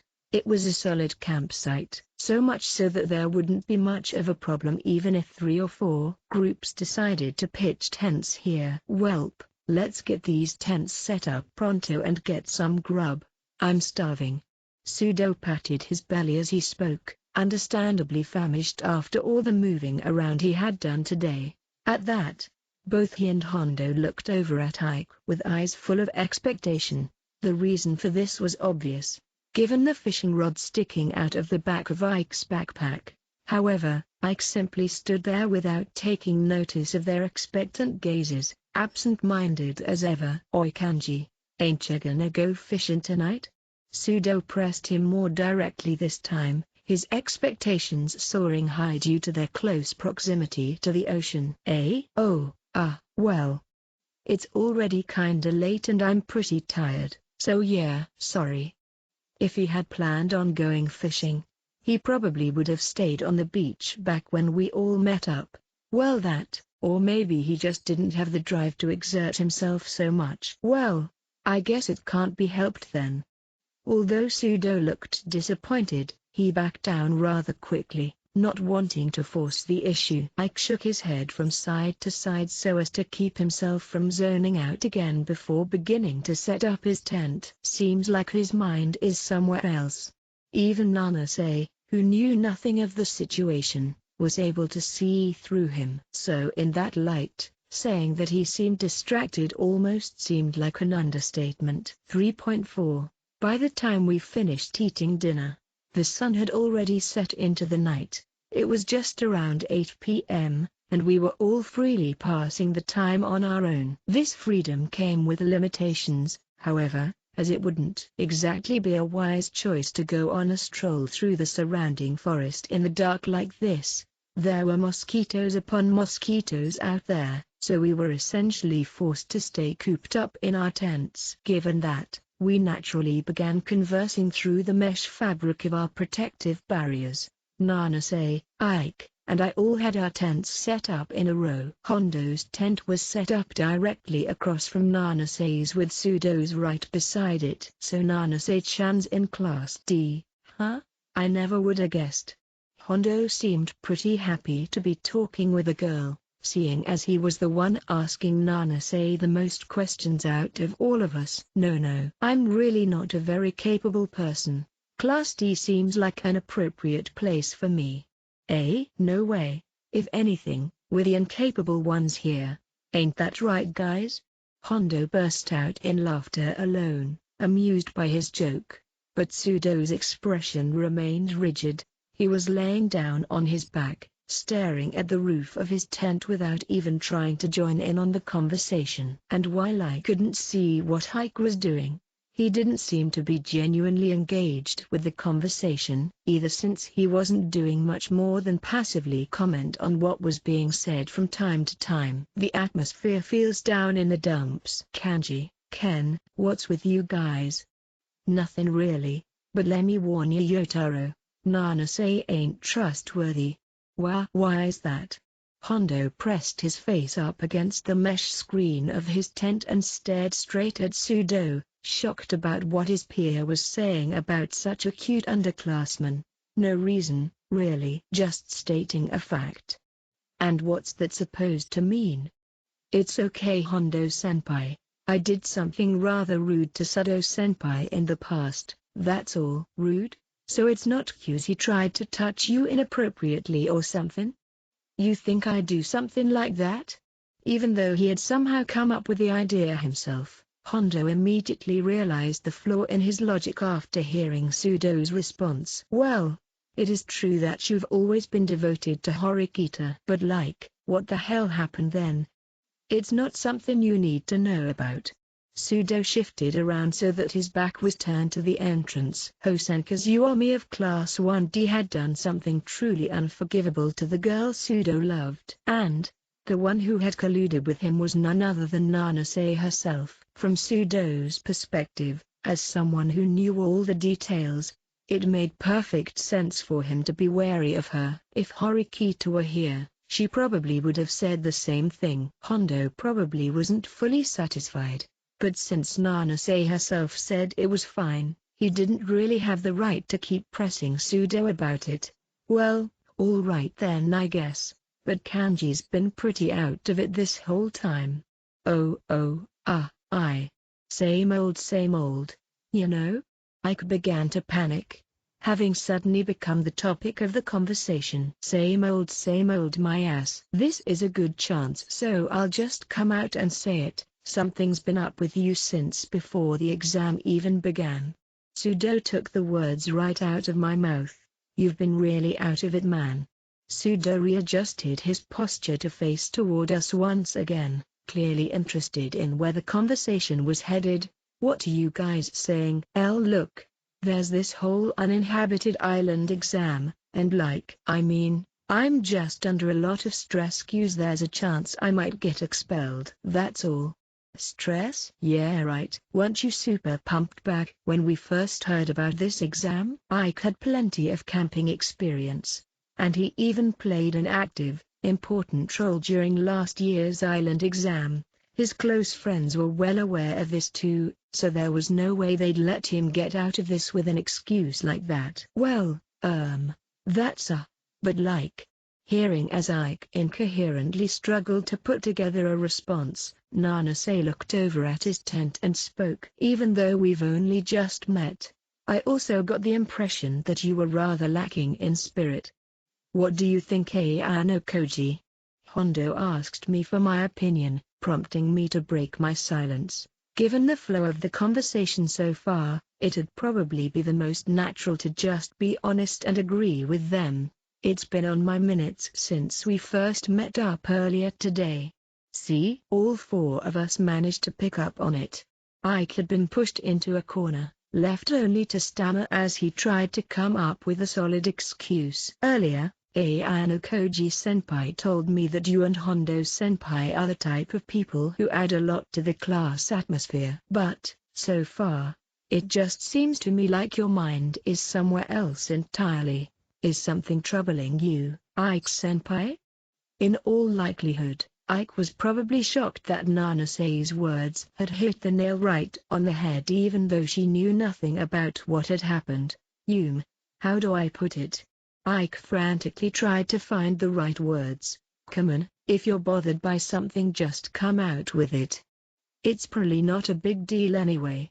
Despite being two of his closest friends, they both seemed to think that Ike's troubles would end up being trivial, and because of that, they just wanted him to come out with it already. However, their approach only seemed to make Ike more reluctant to speak. Just forget about it. Could you two please hold off and give him a moment? After hearing Ike's dejected response, Nanase quietly whispered to Sudo and Hondo. For a moment, Sudo seemed indignant and offended, upset that Nanase had even asked. But once he took a look at Ike's troubled expression, he realized that his friend might be going through something worse than he had been making it out to be. There's no need for us to hold off, Nanase-chan. In the end it's probably nothing big. No, it might be a bit too early to say that, Ryotaro. Let's try waiting. Well, I guess we can try. Reading the room had never been one of Sudo's strong points from the look of it. However, he had gradually picked up on how to pay attention to his surroundings and notice the subtle nuances of a situation. This was probably yet another byproduct of Horikita's teachings over the last year. The four of us quietly watched over Ike, making sure not to make him feel pressured to speak. Of course, it wouldn't be easy for Ike to speak in a situation like this, but at the same time, he wouldn't be able to turn tail and run away. We simply needed to wait for him to feel ready on his own. Eventually, after about 10 minutes of silence, Ike made up his mind and began to open up. To be honest, there's a girl I've had my eye on for a while now. Surprised, Sudo and Hondo turned and looked at each other through the screens of their tents. Hondo then became very animated, excited about the sudden emergence of such an interesting topic. What? Who is it? Let's wait until Ike-senpai feels ready to tell us himself. Nanase gently intervened, looking to stop Hondo from hounding Ike with questions. It was difficult to imagine that his current mental state had come about simply because he had a crush on someone. To that end, there had to be something else that had happened afterward to make him turn out like this. Nanase probably understood this as well. Hey, but You've gotta dive in head first with this kinda stuff. How about you calm down and wait to hear what Ike-senpai has to say, instead of worrying about who he likes? Don't you think that it's more important to find out how it relates to the matter at hand? Or am I wrong? Nanase's words were calm, yet firm, bringing Hondo screeching to a halt. I guess you're right.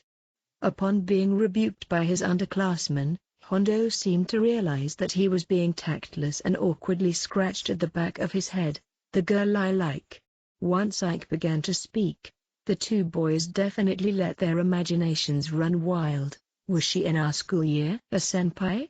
Or was she one of the new students? And, if she was in our school year, was she a classmate? Popular, attractive girls like Kushida or Ichinose were no doubt the first to come to mind.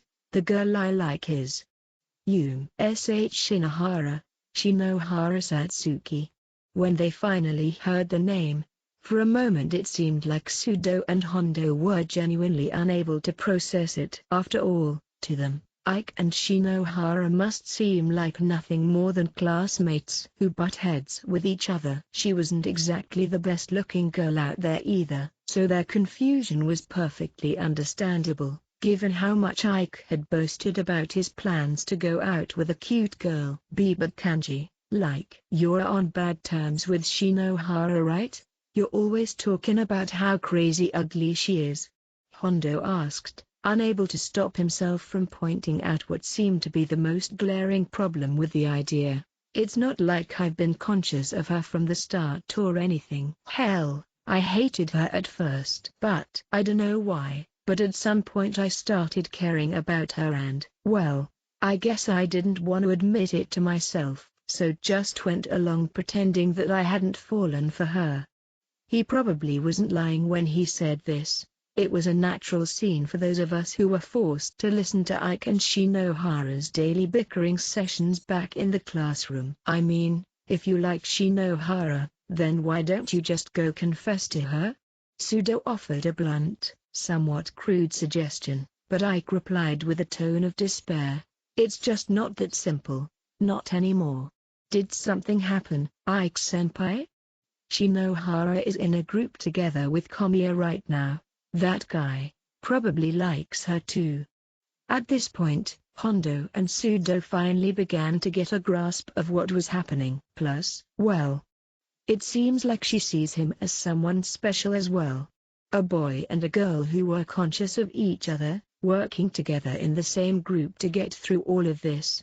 This exam was a crucial battle with our futures at the school hanging in the balance, so the conditions were perfect for the formation of close bonds and strong feelings that weren't there before. I only realized that I was fallen in love with Shinohara a little while ago, so when this exam came around, I wanted to group up with her more than anything, but I just couldn't be freaking honest about it, so we started fighting like we always do.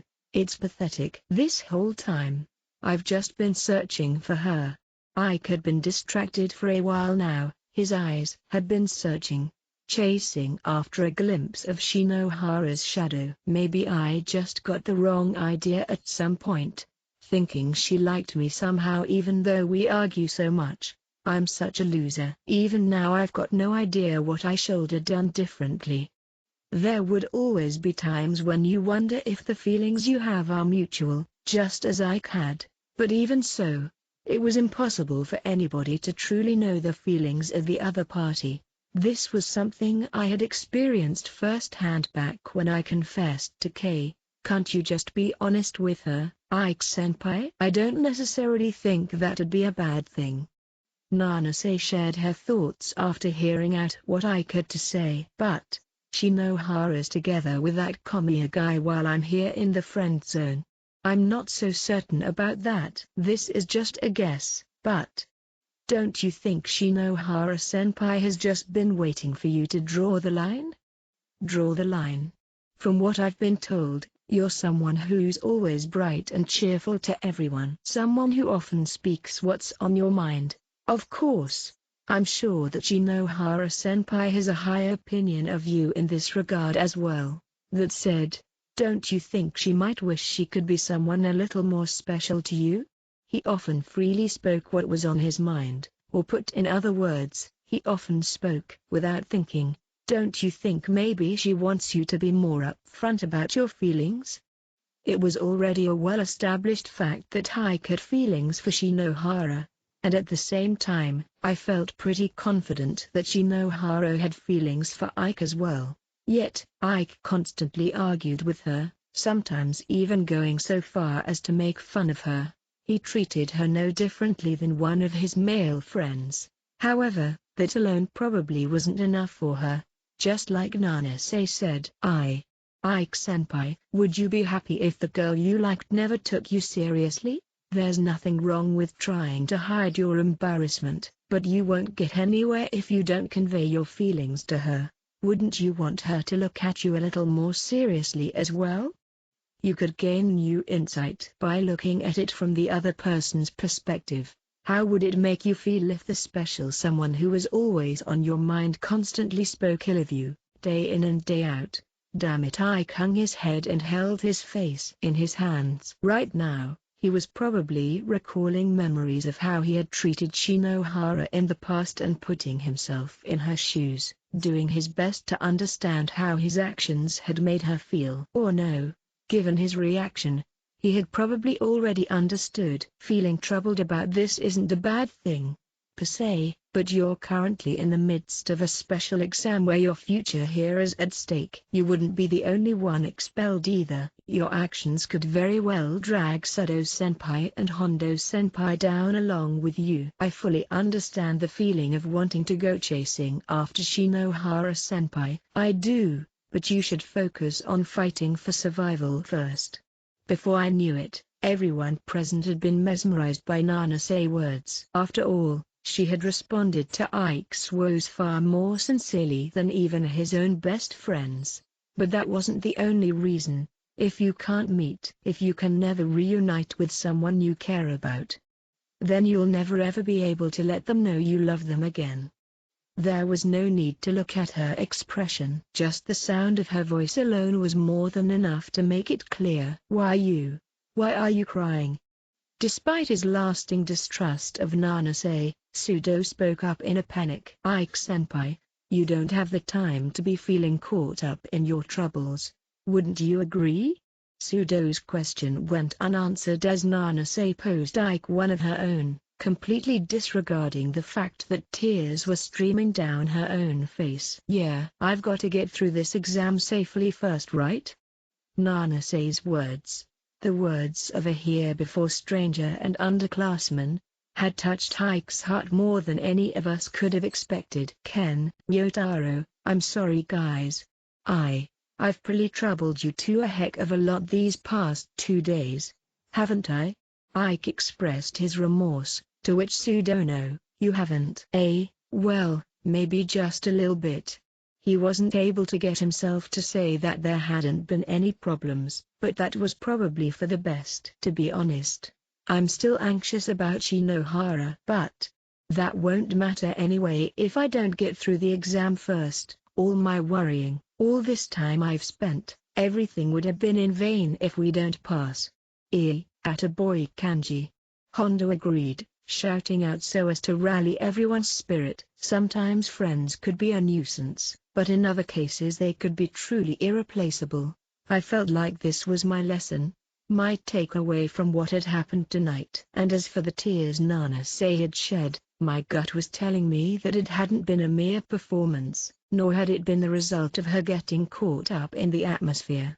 Chapter 4, What It Means to Like Someone. It was just after 6 o'clock in the morning, right about when the inside of my tent began to heat up, when I heard a voice coming from outside.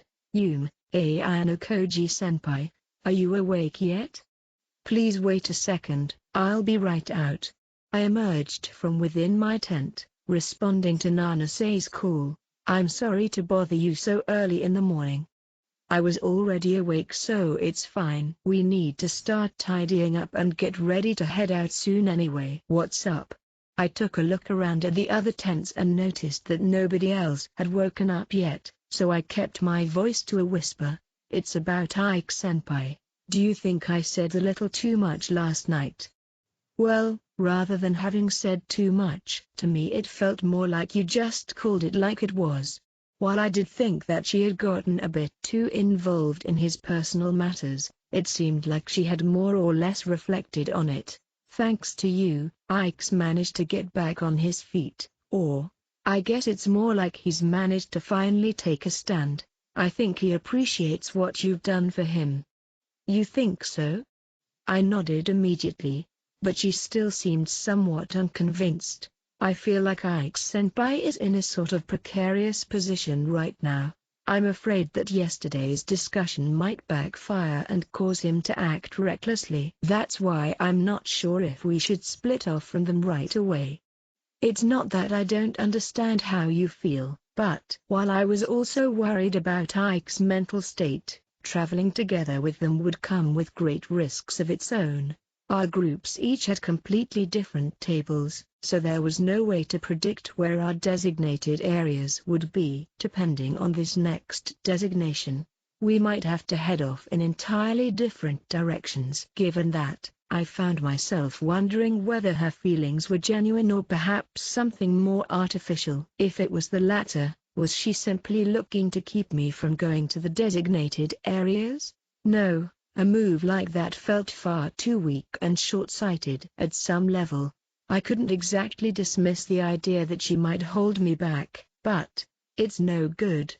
I thought so. If we split up with them, it would probably be impossible to meet back up again. Well, let's see.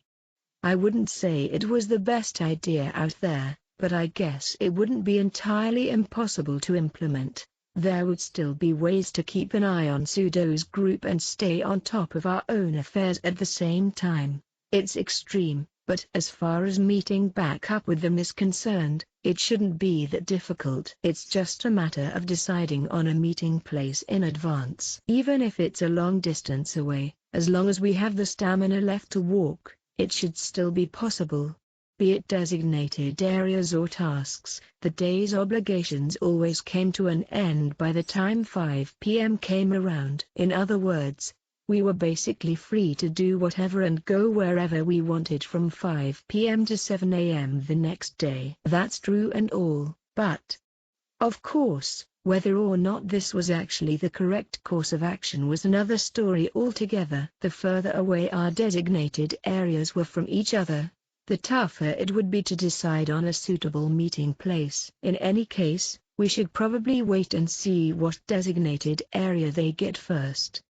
If their route was completely different from ours, then it'd be for the best to give up on the idea sooner rather than later. After packing up camp and eating breakfast, 7 a.m. came around and with it the announcement of the first designated area of the day. H7, huh? I wouldn't say it was the worst outcome, but it certainly wasn't ideal by any stretch of the imagination. It wasn't clear whether we'd be able to make it there within the next 2 hours or not. However, if we didn't make it there in time, it would be our second missed area in a row. In which case, if the next area ended up being randomly designated and showed up somewhere off to the west of the mountain range, we'd really be in a pinch. It would be quite troublesome if the randomly designated area were to happen at 9 o'clock. Under the assumption that everything went smoothly for these next 2 hours, we'd probably only reach I-7 or I-8 at the very most. Of course, it's not like it would be impossible to reach H7 in 2 hours, but getting Nanase involved in something so drastic would come with an equivalent amount of risk. We can always choose to conserve energy and miss the area for a second time. The point reduction penalty only began once a group had missed 3 area designations in a row. So in that sense, even if we didn't make it to H7, we should still be fine. That being said, should the situation turn dire, we could very well be subject to the mercy of our destination, forever unable to find our way to the designated area in time. Sudo, what designated area did you get? We got I-8, so if you two are going the same way we can head out together. I'm fired up, so let's get this done. While our destinations were different, our routes would, for the most part, be the same. However, this turn of events was far from convenient. In fact, I felt more inclined to call it unfortunate instead. Thanks to this, I would be prevented from taking any extreme measures. If we were to go all out trying to get there, Ike and Hondo would certainly not be able to match our pace. We're heading in the same direction again, so how about we stick together until we have to split up? I figured we might as well travel together with them since we probably wouldn't reach our area before the time limit anyway. After all, Ike's situation was still a concern, and we'd at least be able to collaborate should something happen along the way. Sure thing. You down, Kenji? Of course. Ike looked somewhat flustered as he responded, the memories of last night's conversation probably still fresh in his mind.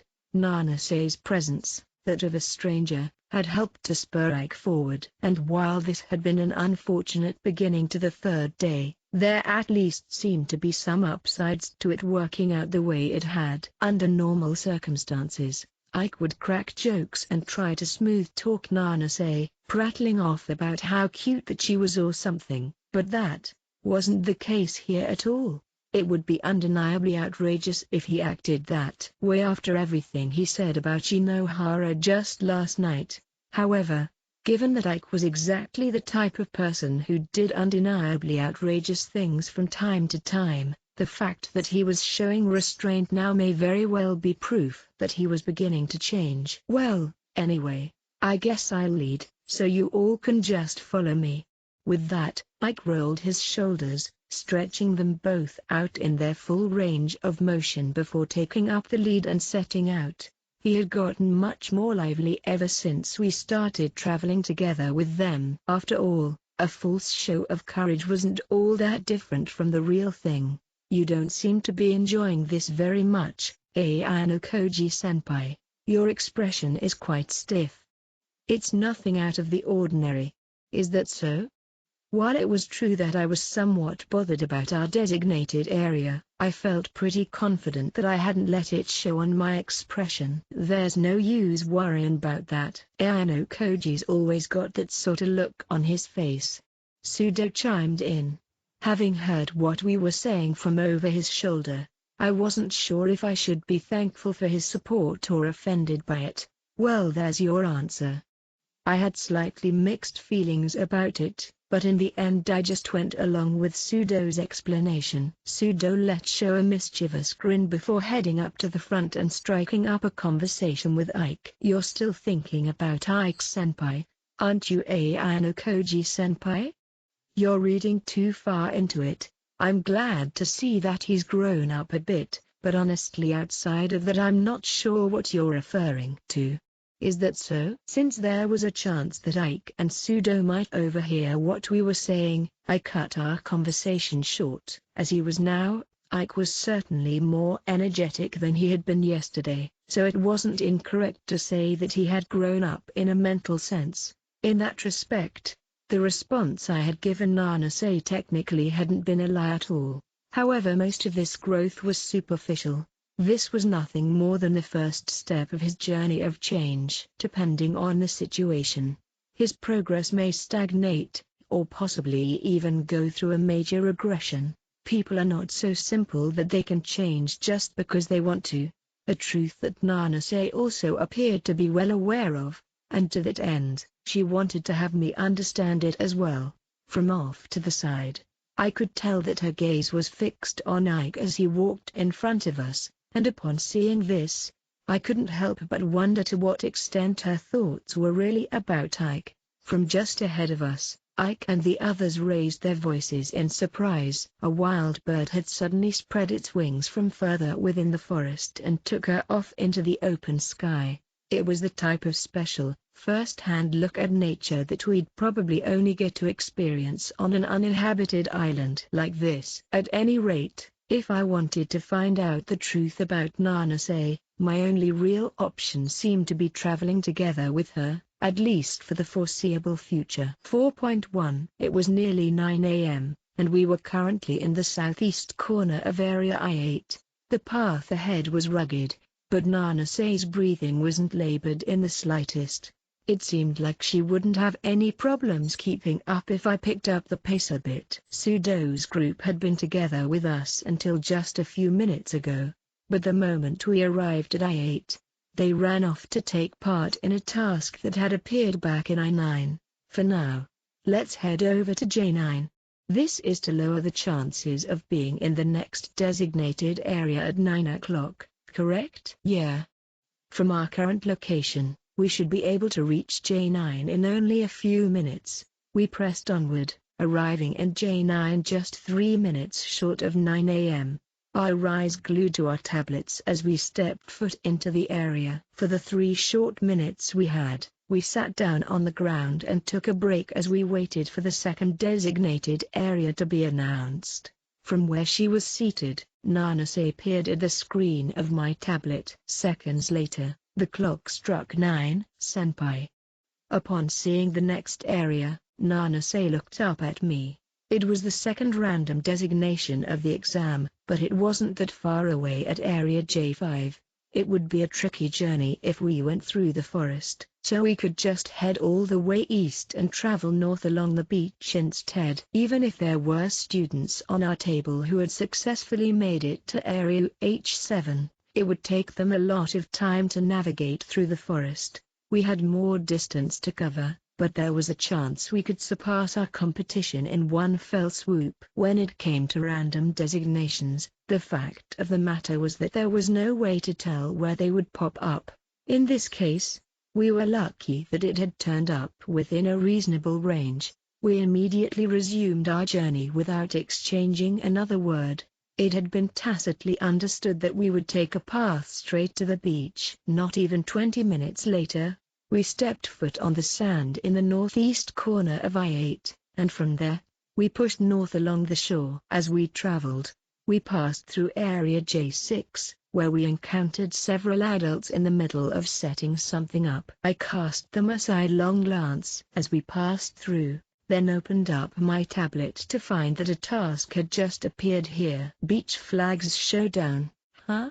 Beach Flags is a sporting event that was originally designed for lifeguards to train various skills essential to their practice, such as running speed and reflexes, a perfect fit for the sandy coastline. 3. They were apparently looking for 8 boys and 8 girls, who would be participating separately, since only one person would be allowed to participate per group.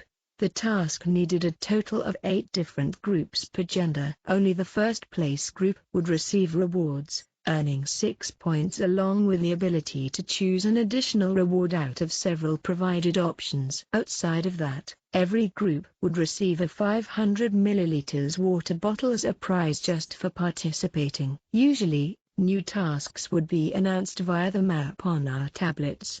But if you just so happened to be passing by while one was being set up, you'd be able to learn about it ahead of time. You'd get to register for the task before any other group, but subsequently, you wouldn't be able to discern what type of task it was going to be until it started.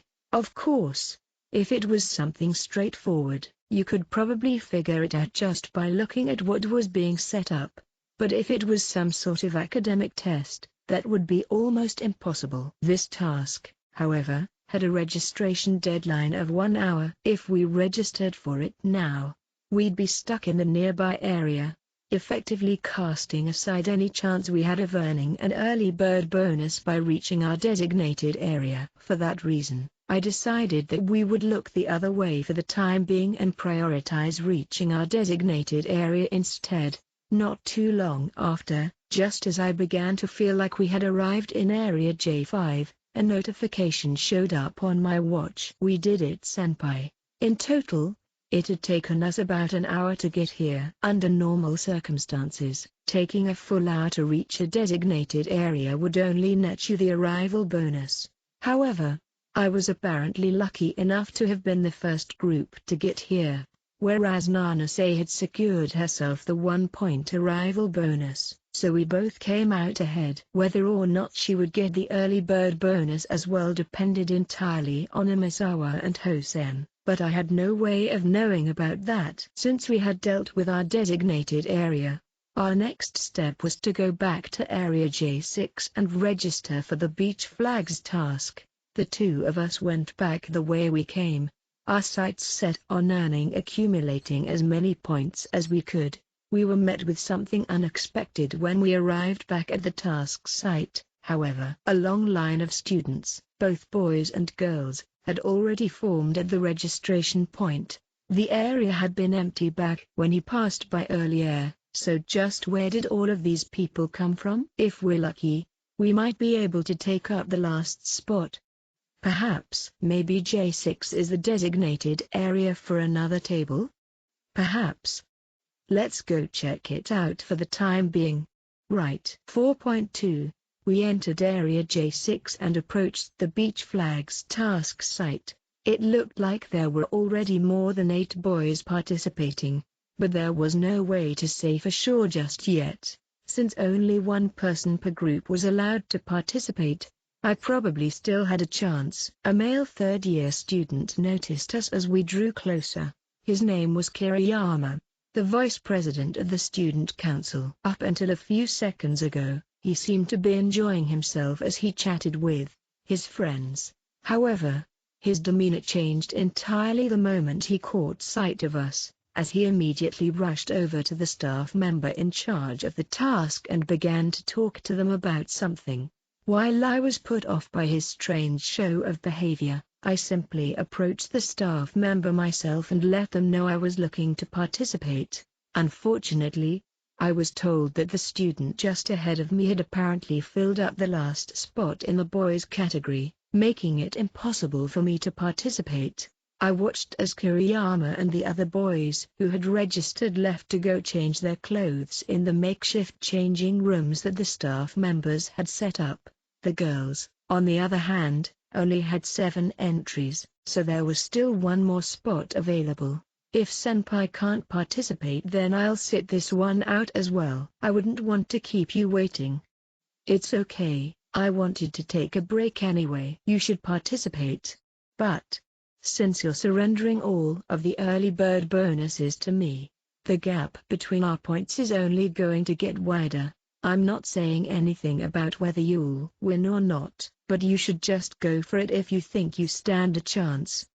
There were still about 10 minutes left until the registration deadline, but if Nanase entered, the task would reach maximum capacity. In other words, she could immediately compete in the task without wasting any time. Thank you very much. Well, I suppose I'll go sign up then.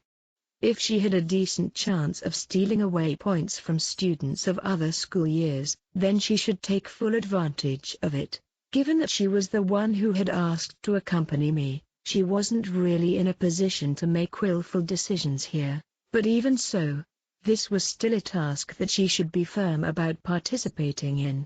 A tent had been set up a bit off to the side for people to take refuge from the direct sunlight, so I moved over to it once Nanase left to change clothes. There were a variety of different swimsuits available for the task for both boys and girls. One might go so far as to say that the competition truly began from the moment you decided on which one you would wear. Although, since there wasn't going to be any swimming, it probably wouldn't make that much of a difference no matter which one you went with. One by one, the boys began to emerge from the makeshift changing rooms, donned in their chosen swimwear. For the most part, they were all wearing standard loose-fitting swim trunks, with the only real difference between them being the pattern print of the fabric. The various students on standby began to cheer and holler as their friends came out into the open. I decided to take a closer look at the strange lineup of students who had assembled here. Each of the 8 boys were third-year students. Similarly, on the girls' side of things, there were 7 third years. Nanase, the sole first-year student, had only just barely managed to slip her way in. As a rule, only one person could participate per group, which meant that there were at least 15 different groups of third years gathered here right now. Regardless of whether they were here because of a nearby designated area or because of this task alone, the fact that there weren't any students from other school years present was undeniably abnormal. Given that, Vice President Kiriyama was certainly worth paying attention to. If a large number of people were all moving together just to ensure that he would take the win, then I stood back and thought this over. And before long, everything was ready for the boys to begin their matches. The format of the competition was the average bracketed tournament, where students would compete against each other in one-on-one matches in order to decide who would advance to the next round. Winning 3 straight matches would net you the first place spot. Therefore, I should be able to see if the competition had been fixed for Kiriyama by watching the intensity of the other third years. After all, the intensity of the matches would help dictate whether they were serious about winning or not. From the very first match, however, the competition was unexpectedly fierce, with Kiriyama pitted against one of his very own classmates. The 2 boys arose from face down on the ground and broke into a sprint at practically the same time. It was so neck and neck that they were both in the air as they dove for the flag. You could even say that it all came down to the length of their arms. In the end, Kiriyama seized the flag, and with it, the win. It wasn't just that first match either. Time and time again, the third years faced off, burning with determination to come out on top. It really didn't seem like they were deliberately throwing for Kiriyama's sake, or anyone else's for that matter. They could be taking it seriously because I was watching, but that probably wasn't the case here. Kiriyama wasn't that wary of me, and even if he was, it was immensely unlikely that he'd be able to convince everyone else to follow along. In which case, what was the explanation for the crowd of third-year students currently spread out before me?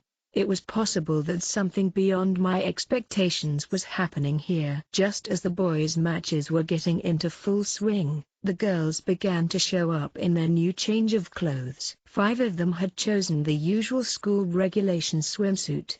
Nanase, meanwhile, had chosen an option that was far more bold and daring. It seemed like they were on standby, free to do as they wanted until the boys finished. Given that, I approached Nanase and called out to her. "Can I ask you something?" "What is it?" She looked over at me curiously, in the midst of doing warm-up exercises in a blue-green bikini. "I see that you chose a rather cute swimsuit. Is there a reason for that?" If she wanted to keep things simple, then a standard school swimsuit would have probably been more than enough. "A reason?" "From what I've seen of beach flags on TV, girls usually compete wearing swimsuits like this, right? I thought it'd be strange if I took part in a school swimsuit. Have I misunderstood something?" "Well, if we're talking about what's shown on TV, then she wasn't exactly wrong. After all, beach flags is one of the most popular recreational activities for people that come to the beach." At that, Nanase turned her attention to the ongoing matches as she continued with her warm-up exercises. The final match ultimately drew to a close with a splendid victory for Kiriyama. This was only to be expected from someone who was trying to take down Nagumo. His skills seemed to be an accurate representation of his B+ physical ability rating in the OAA app as well. The girls' category was up next, meaning that Nanase would be participating soon. In fact, her name was called for the very first match, so she immediately went and took her position prone on the field. Her opponent was a third-year girl named Tomioka, who had a decent C+ physical ability rating. Nanase, on the other hand, was one step above that with a B+. That being said, a higher physical ability rating wouldn't necessarily guarantee victory. Overall ability would certainly have a part to play here, and furthermore, everybody comes with their own unique strengths and weaknesses. Whether or not a student had prior experience with beach flags would also be important, but I felt pretty confident in thinking that it mostly came down to running speed and reflexes. This begged the question, who was truly better between them? At the sound of the pistol, Nanase nimbly arose from the ground, kicked off from the sand, and burst toward the flag in one swift motion. Tomioka lost before she even had the chance to put up a fight. left only to stare at the open sky with a dumbfounded expression. The timing of the blank was usually unpredictable, but in Nanasei's case, she had responded in perfect sync with the sound of the gun. That alone served as definitive proof that her reflexes were several magnitudes faster than Tomioka's. The 6 remaining competitors who had been watching from the sidelines had probably gotten a sense of just how formidable Nanasei was as well. After the next 3 matches, the 4 semi-finalists were chosen, and Nanasei's speed and reflexes seemed to be a head above the rest. However, that was by no means reason for her to be careless. Between negligence, pride, and an assortment of other factors, there were plenty of things that may dull her reflexes, no matter how amazing they may be, and, no matter how much confidence she may place in her running ability. If she were to get her foot caught in the sand and tripped, it would all be over. But at the end of the day, results rarely betray the favored outcome. Nanasei won her second match by another large margin, and was now 1 step away from snatching up the competition. "She's a tough one." Kiriyama voiced his candid impression of Nanasei as he spectated the matches. Of course, these words were not meant for me, but for his fellow group members. The other semi-final match went by, and before long, the final matchup was decided. Nanasei would be going up against a girl named Tokunaga, and this time, her opponent was someone with an identical B+ physical ability rating. Tokunaga had won her last 2 matches decisively, much in the same way that Nanasei had. The final match had become a proper showdown between 2 worthy competitors. Up until this point, the onlooking crowd had been fairly rowdy, but everyone quieted down as the 2 girls took their positions and waited for the signal. The staff member fired off the pistol for the last time, the sound echoing out across the beach. And with it, the 2 girls burst into action, arising from the sand simultaneously. The opening movement was truly evenly matched, but the similarity between them only went that far. Not only did Nanasei take the first step after getting up, but she propelled herself forward with a strength far superior to that of Tokunaga, and then, after a short sprint, she dove, cleanly wrenching the flag out of the sand as she did. Tokunaga had been skilled enough to make it all the way to the final match, and given that she also had a flawless opening, she must have realized the difference between herself and Nanasei. A difference so apparent that she couldn't even feel resentful about it, left only to smile bitterly with traces of astonishment in her expression. In the end, she asked Nanasei for a handshake, paying due respect to the victor 2 years her junior. After leaving to wash off all the sand from her body and swimsuit, Nanasei returned with her participatory bottle of water in hand. After fighting 3 fierce battles in this sweltering heat, a cold drink of water was probably just what her body needed. That was a landslide victory. With the competition finished, I went to Nanasei's side and spoke up to her as she rested. "Thank you very much. I managed to get through it somehow." Her shoulders were moving up and down to some extent, and she was definitely at least somewhat short on breath, but overall, I got the impression that she hadn't really put forth that much effort. In fact, it seemed to me that she had won with strength and energy to spare. In a contest between a first-year student and a third-year student, it may seem at first glance that the first year is at a disadvantage. Generally speaking, however, girls reach the full potential of their physical capabilities at a relatively earlier age. As a result, there was probably no real difference in the athletic capabilities of a girl at 15 or 16 and a girl at 18. The primary factor influencing the outcome would have to be prior experience in the sport at hand, but in the case of beach flags, that wasn't something that many teenage girls would have. Nor was there even any point in trying to analyze it like this. The fact of the matter was that Satsabaza's true physical ability rating was higher than what the OAA reflected. We had been told that the incoming first-year students would have their ratings evaluated based on their performances during their 3rd year of middle school. But we were already well into the start of summer. It had already been so long since the start of the year, and yet Nanase was still maintaining a B+ rating. To me it seemed like she was more than capable of getting an A rating or even an A, but, Ayano Koji-senpai? Seeing you stare at me so closely like that, it's a little unsettling, you know. She looked away from me, a somewhat uncomfortable expression on her face. Yeah, sorry. It'd probably be fine to continue thinking about this once Nanase changed her clothes. With the task finished, Kiriyama and the other third-year students immediately began preparing to pull out. It was probably safe to assume that they would be headed off to their next designated area or another task site. At that, Kiriyama approached me for the first time since we showed up here. Ayano Koji, don't say anything unnecessary. He said nothing further, simply turning his gaze toward the distant shoreline behind me.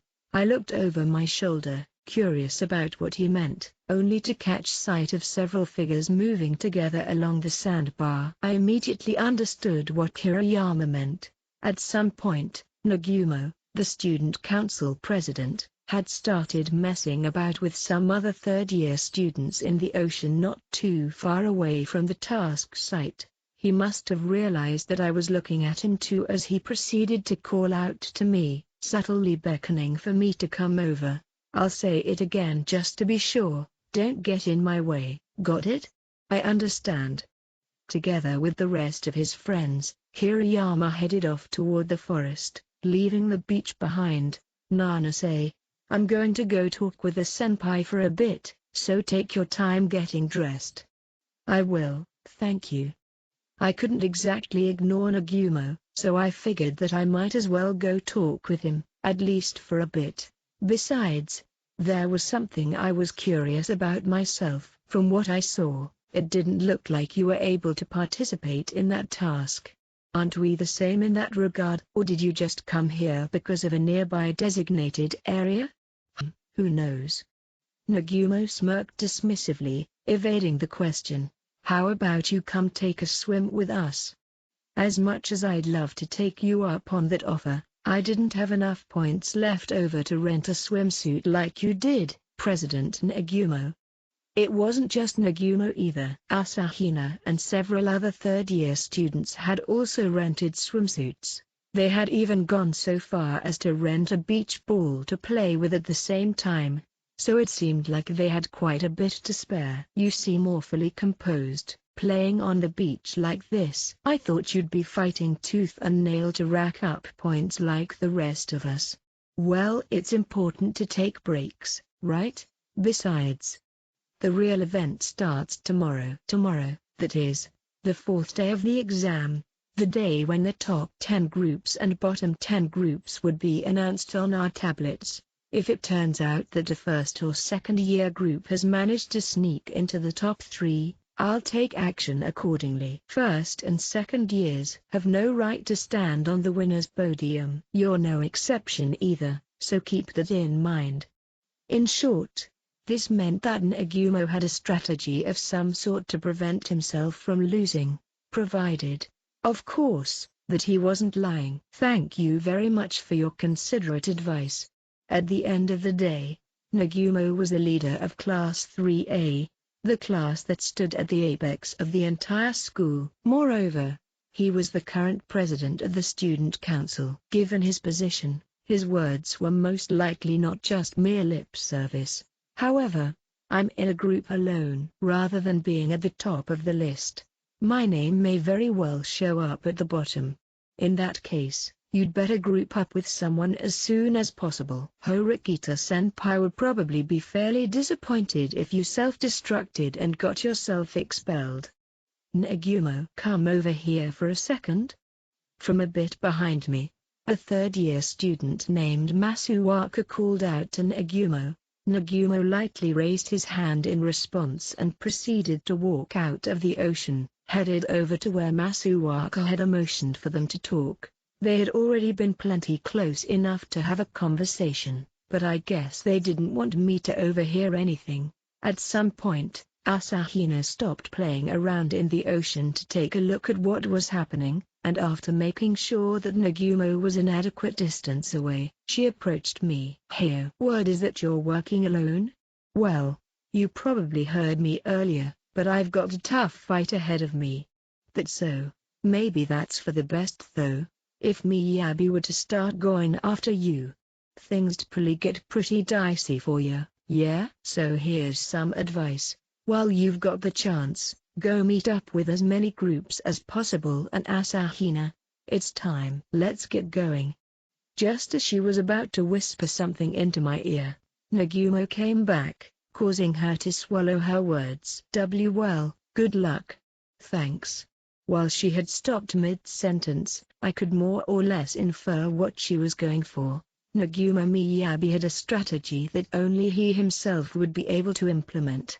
A strategy that, if executed, would certainly make the fight ahead even more unsparing due to the peculiar nature of the exam. That said, whether or not he would actually use that strategy against me was yet another question. After all, as of right now, I was but a harmless existence that had no chance of taking up one of the top spots. 4.3. Our third designated area of the day was H5. We wouldn't be able to get there by walking along the beach, but it was a relatively decent location, all things considered. It's a fair distance away, but we should easily be able to make it there without too much difficulty. We should be able to manage it in an hour or so. Of course, if we wanted to go for the early bird bonus, we'd need to move at a faster pace than we had this morning. However, even if we did, we'd probably only get a single point at most. It was the type of situation that made me want to escape to a nearby task instead, but most of the available tasks were currently concentrated on the west side of the island. Since we were in the east, we didn't really have very many options available to us. Given that, would it be better for us to rush to H5 to try and get the early bird bonus, or just take it slow and settle for the 1-point arrival bonus instead? It had already been 3 days since we first stepped foot on this island. It was time to make a decision. "Nanase, how much water do you have?" "I used up the last of what I had on hand this morning. All I have left is the bottle I was given from participating in the task earlier." We seemed to be in a similar spot, as I only had a single 500 milliliters bottle left as well. Even though we were being conservative with our water consumption, if we kept having to travel long distances like this, we'd surely run out by the end of the day. In other words, there was a very real prospect of water shortage. I had bought 3.5 liters of water back when the exam began. Even if the other groups were being conservative with their water consumption like us, they'd probably start running out by today or tomorrow. It was unclear what overall percentage of groups this would apply to, but for the most part, things would be difficult moving forward. This is our first major hurdle. We'll need to obtain fresh water somehow, won't we, Senpai? If I were on my own, I'd opt to reach all 4 designated areas and clear nearby tasks in the downtime, and after finishing up with everything for the day, I'd just return to the starting area to rehydrate and prepare for the next.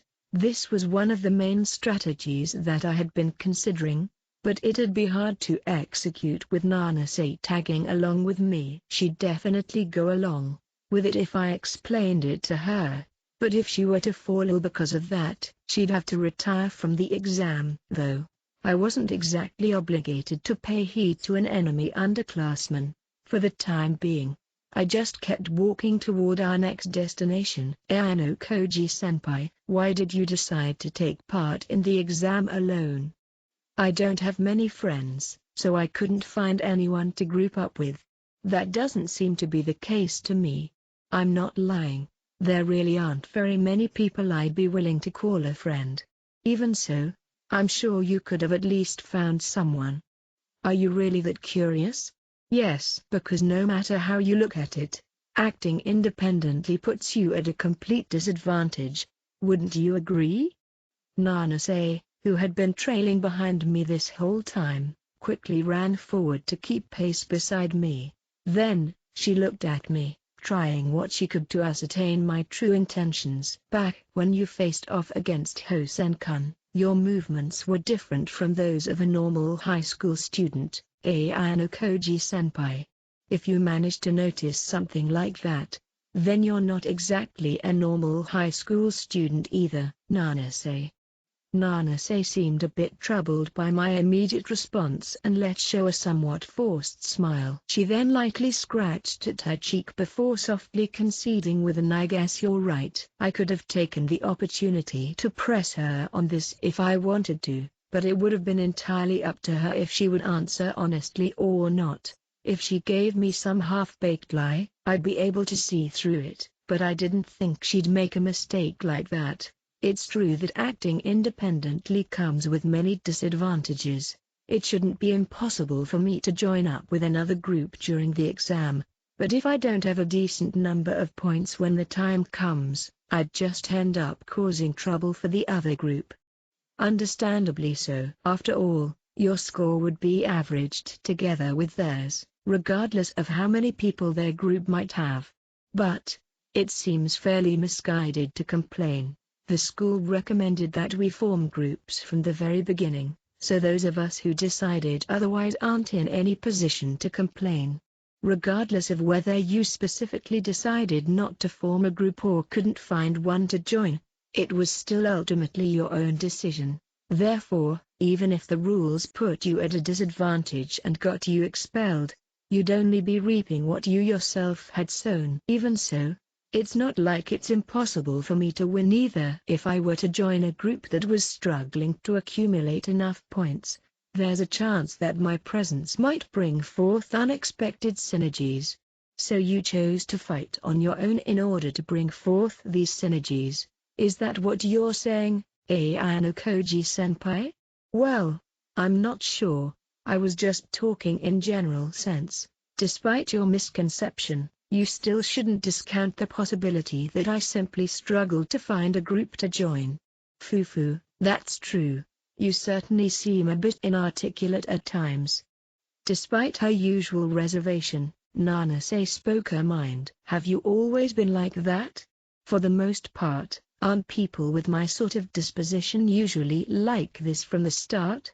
I don't think so at all. Things happen that can cause someone with a gloomy disposition to become bright and spirited, and in the same vein, someone with a spirited disposition may become gloomy. That can happen, right? While I could understand what she was trying to say, I had doubts about how much a person's core nature was truly capable of change. I hear you say that a naturally gloomy person can change, but I can't help but feel like it would be forced. Yet, though it may be forced, the fact that they can act cheerful is amazing in its own right. True, if I were suddenly told to adopt a bright, amiable persona, I wouldn't be confident in my ability to see it through to the end. Of course, I could temporarily put on an act in front of people I didn't usually interact with, but if you asked me if I could do that in front of my classmates, then the answer would be a resounding no. I don't think I'd be able to do it. On that note, have you changed since you were in middle school, Nanase? I managed to bring up the topic of middle school without it sounding too sudden. After all, somebody from the White Room certainly would have never attended middle school. Nanase paused to mull my question over for a brief moment. I wonder. I don't feel like I've changed very much since back then, but I probably have a little. In other words, there was something that made her think she had changed, even if only slightly. In what way? In the past I get the sense that I used to smile more. So for her, the direction of change had been from light to dark. I also get the sense that I talk and go out with others far less often than I did back then. Was she telling the truth? Or was this merely a lie she'd spun? After all, an incident took place that I believe changed me forever. I found myself somewhat reluctant to ask what that incident was. She was the one who had initiated this conversation, and it felt as though she had been subtly trying to bait me into mentioning it, so I decided not to pry any further. Nanase patiently waited for me to say something, but at some point, she slowed her pace until she was trailing behind me once again. I took note of this, and opted to change the topic. By the way, how's your group faring, Nanase? Are you guys doing alright on points? Yes. Between Hosen-kun and Omisawa-san, we've been earning quite a few from tasks recently. I'm not sure which of the two has been contributing more, but either way, they appear to be doing more than me. If she was telling the truth, then her group was doing fairly well for itself. Depending on what Omisawa and Hosen had been doing, there was a possibility that they were earning early bird bonuses as well, though that was just conjecture on my part. Conversely, I might be in a risky spot. While I had been steadily racking up points, it was safe to assume that I was gradually sinking down toward the bottom ranks. A three-man group doing the same thing that I was would easily overtake my score. Let's do our best moving forward, senpai. Right. Before anything else, we needed to safely arrive at our next designated area. With that as our goal, the two of us proceeded to forge our way through the untamed forest. 4.4 1:55 p.m. We arrived at our designated area, H5, in just under an hour. Although we only received a single point for our efforts, it was still an important step in the right direction. We had now until the next designation, so I wanted to go for a task if at all possible. Earlier, most of the available tasks had been concentrated on the western half of the island, but now they were slowly beginning to pop up over here on the east. Can you keep going? I posed Nanase a question, watching her sit down as soon as we arrived to take a drink of water. Yes.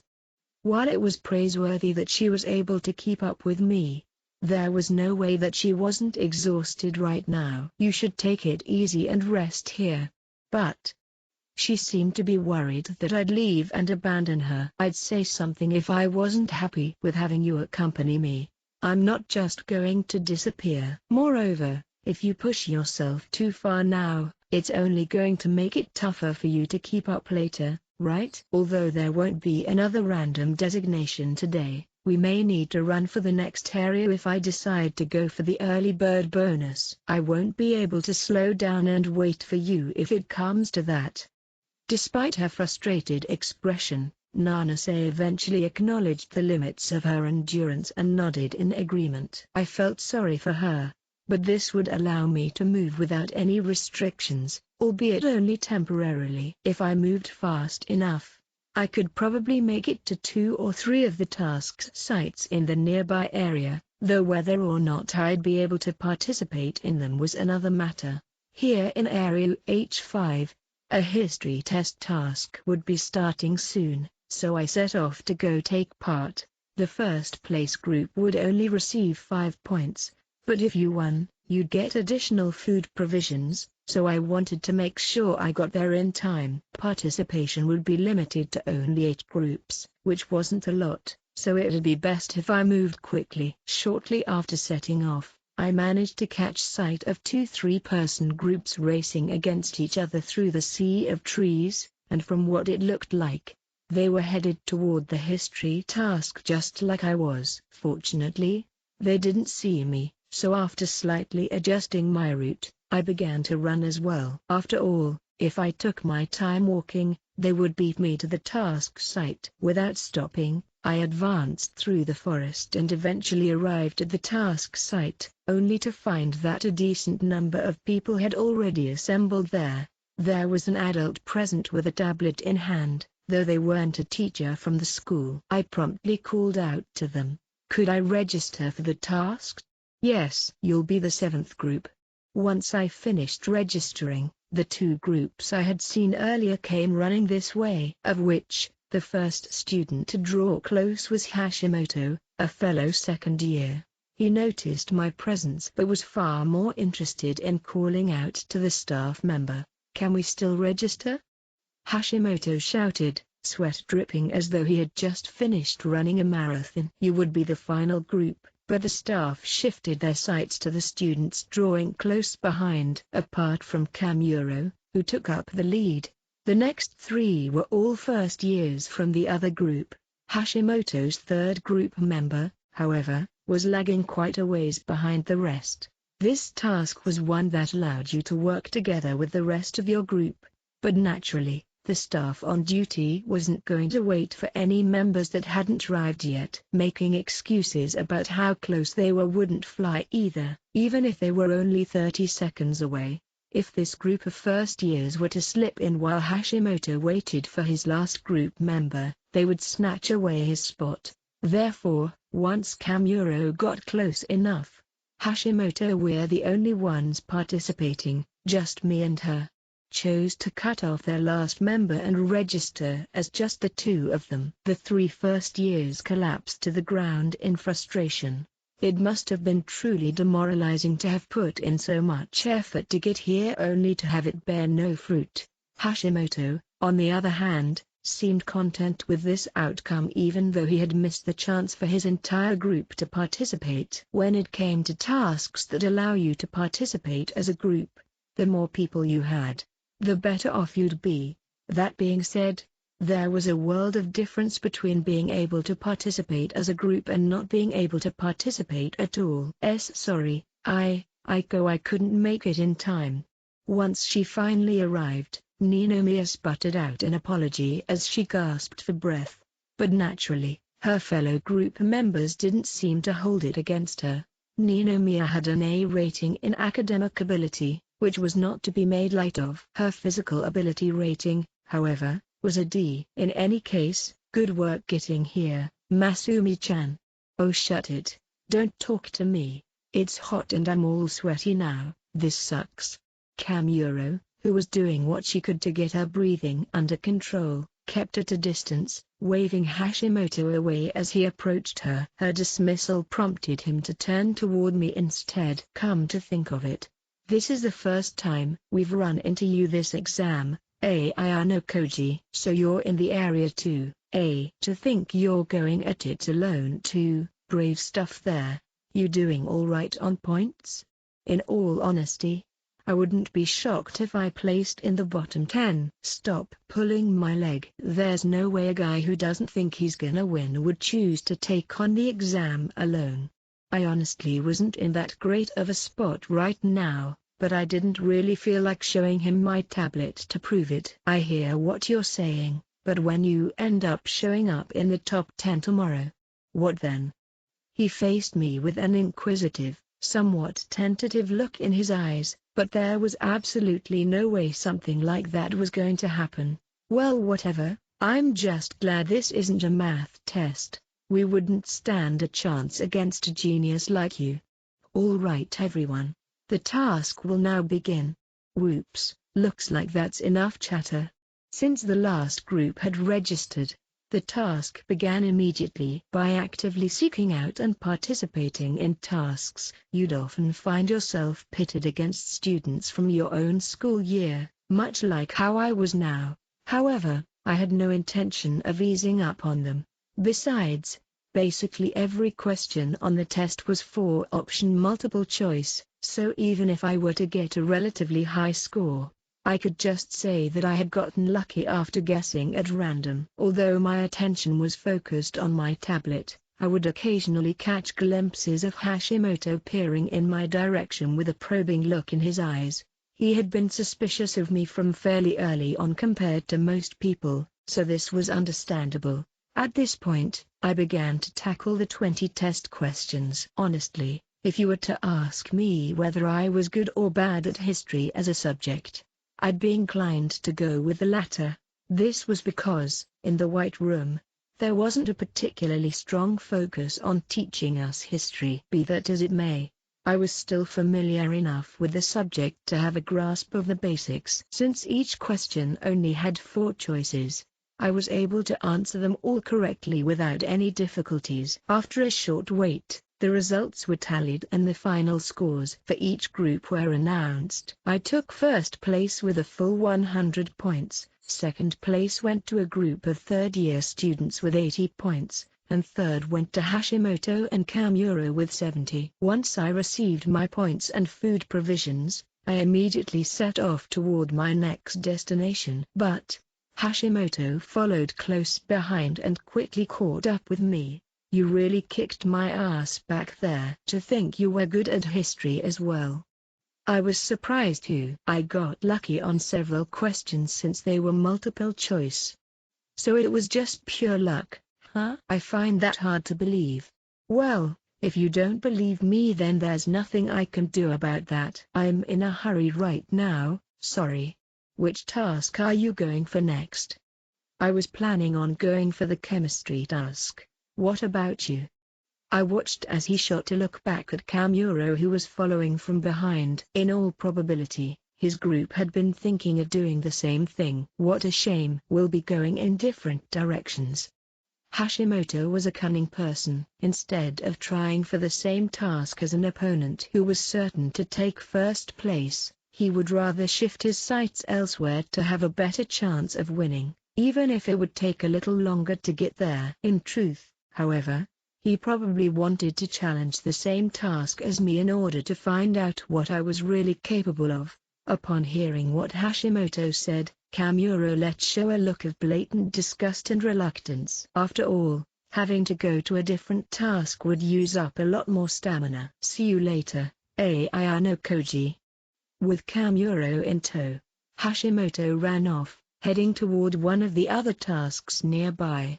If he was following Sakayonagi's instructions, then sooner or later, they would probably join up with Ichinosei's group and form a 6-member team. 4.5 Following the history task, I participated in the chemistry task and took first place again, racking up an additional 5 points. And thanks to that, with only one designated area left to go for the third day, I had accumulated a total of 48 points. A 3-man group that had only been earning arrival bonuses, that is, a group that had foregone any early bird bonuses and tasks, would have a cumulative total of 30 points. Since there was no way for me to know what the group rankings were like yet, I could only speculate about how well I was doing.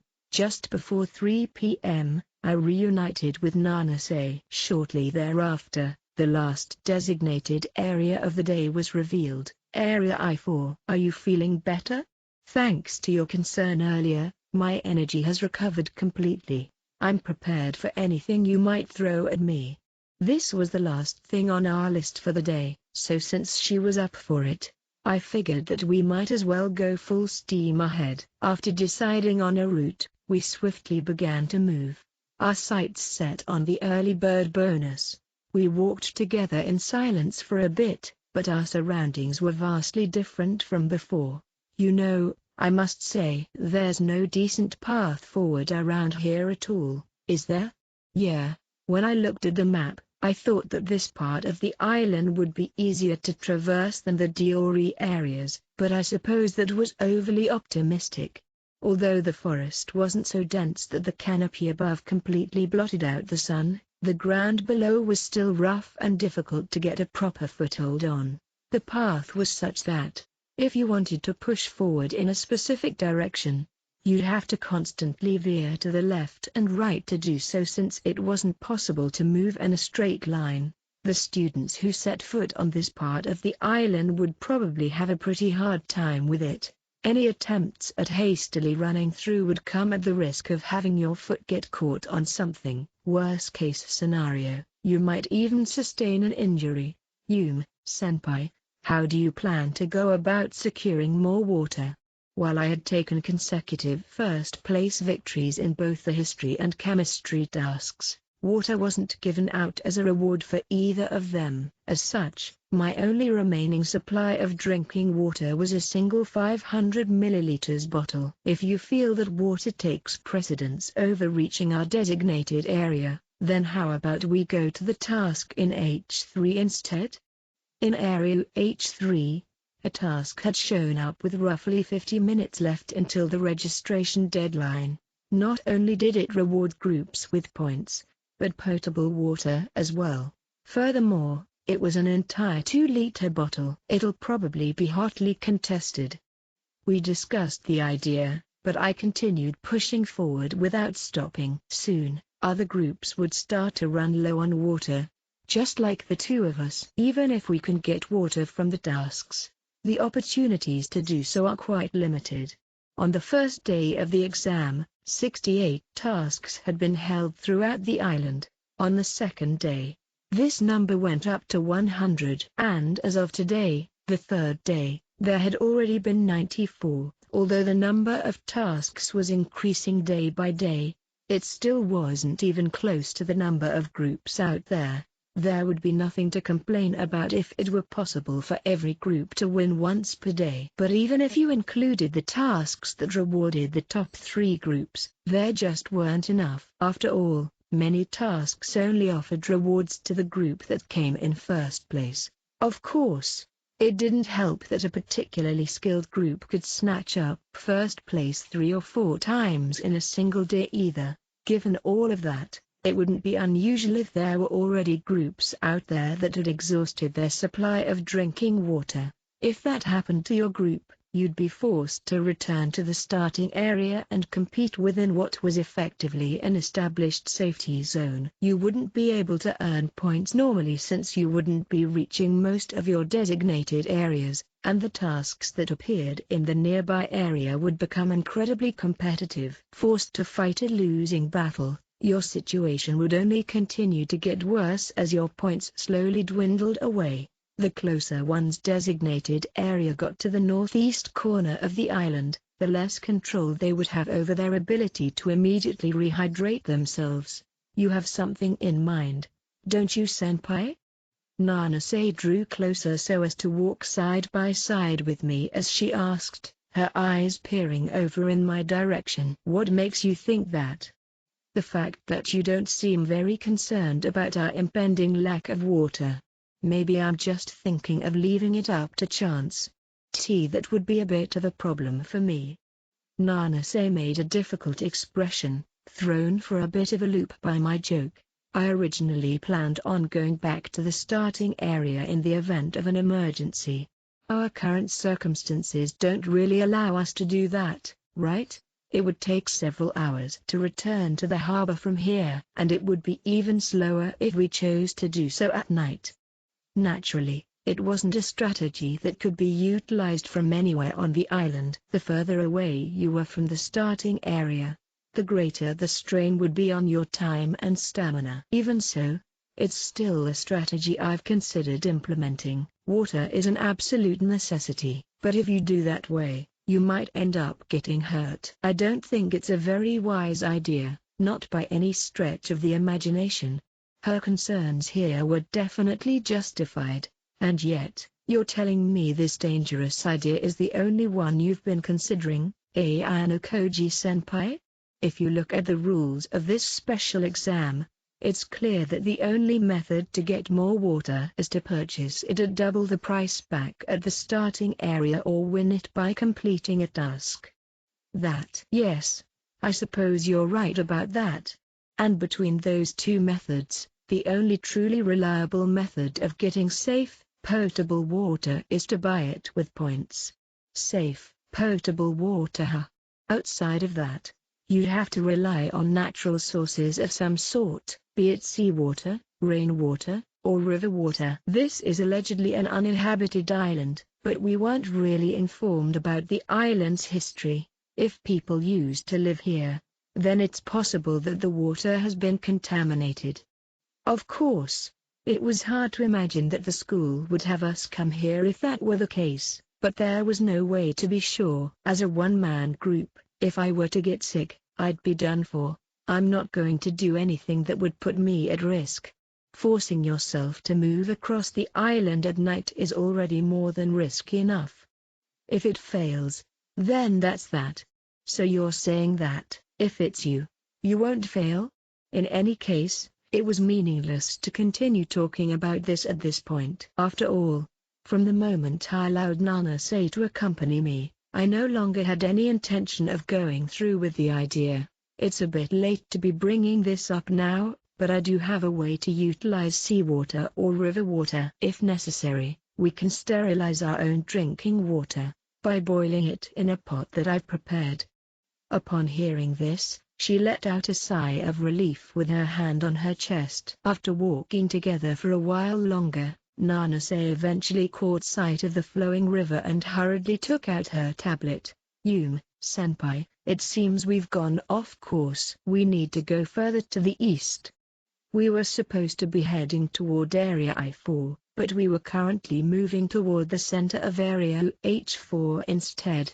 If we wanted to get to I-4 as quickly as possible, then we would need to go east, just as Nanase had said. It's fine. We aren't aiming for the early bird bonus this time.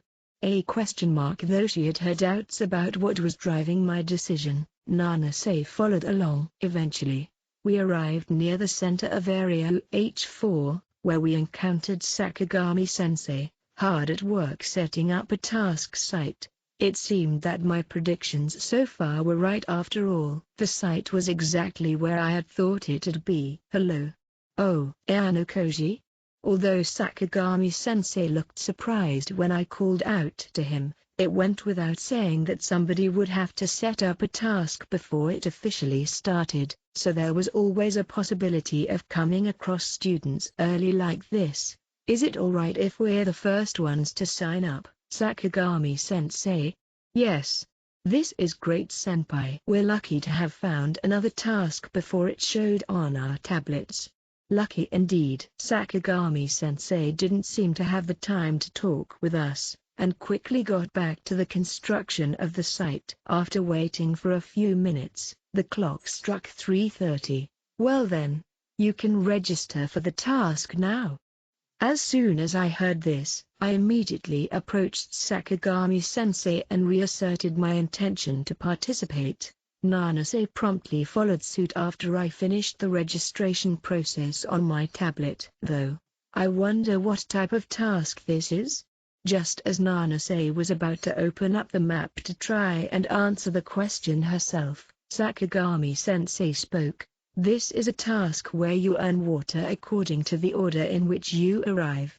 A race, essentially. Koji, having come in first, will receive 2 liters of water and 3 points. As you came in second, Nanase, you'll receive 1.5 liters of water and 2 points. That means we've already cleared the task, haven't we? What a surprise.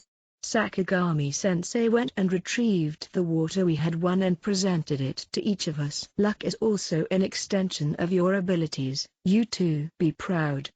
We are truly fortunate. Nanase seemed somewhat embarrassed as she bowed her head and accepted the water. With this, we won't have to think about drinking water. Well, at least for a while. Could I perhaps confirm something with you?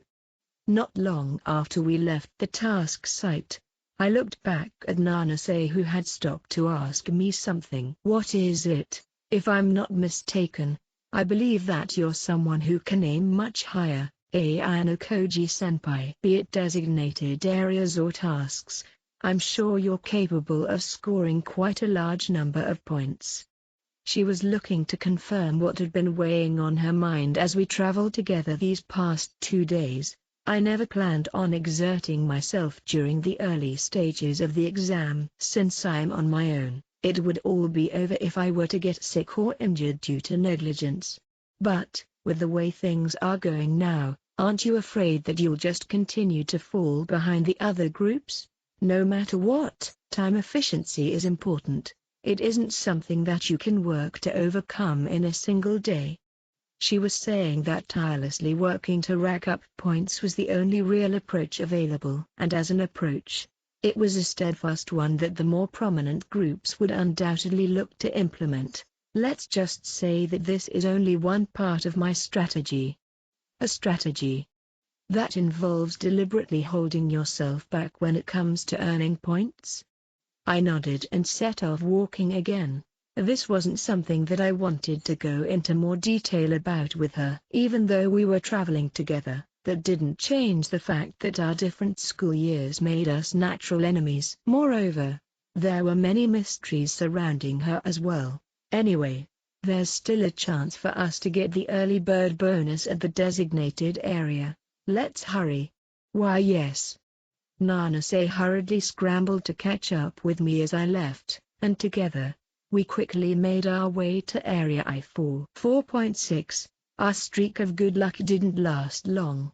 We arrived at Area I-4, but as one might expect, we didn't receive the early bird bonus. We weren't fortunate enough to come across any prospective tasks either. Although there was still plenty to be desired, the curtain fell on the third day of the exam. Should we keep walking toward the riverside?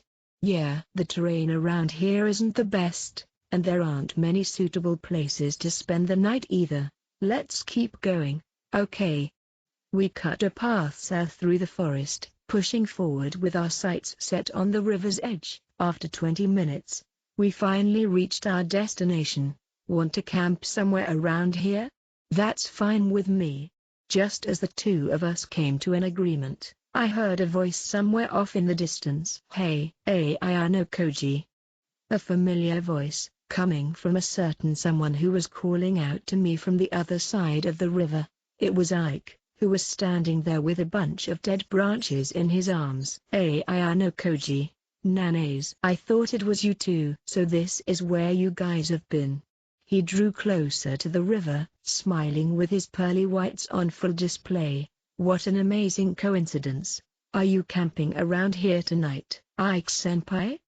We were forced to raise our voices as we spoke, futilely trying to drown out the sound of the river running in between us. After shouting back and forth like this for a bit, Ike finally sent the signal for us to just join him on the other side. At his instruction, Nanase and I went upstream along the river. Before long, we came upon a land bridge near the south side of H4 and met up with him. Sudo and Hondo were also present, having come over after hearing our voices. Hold up.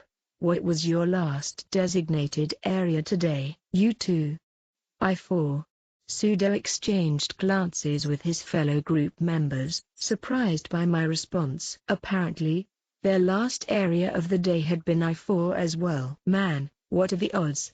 This morning, we had all started out in the same location, and surprisingly, we ended the day in the same place as well. Although, given that I had run into Sudo several times now, there could be some sort of built-in tendency for our tables to lead us to the same places despite being different.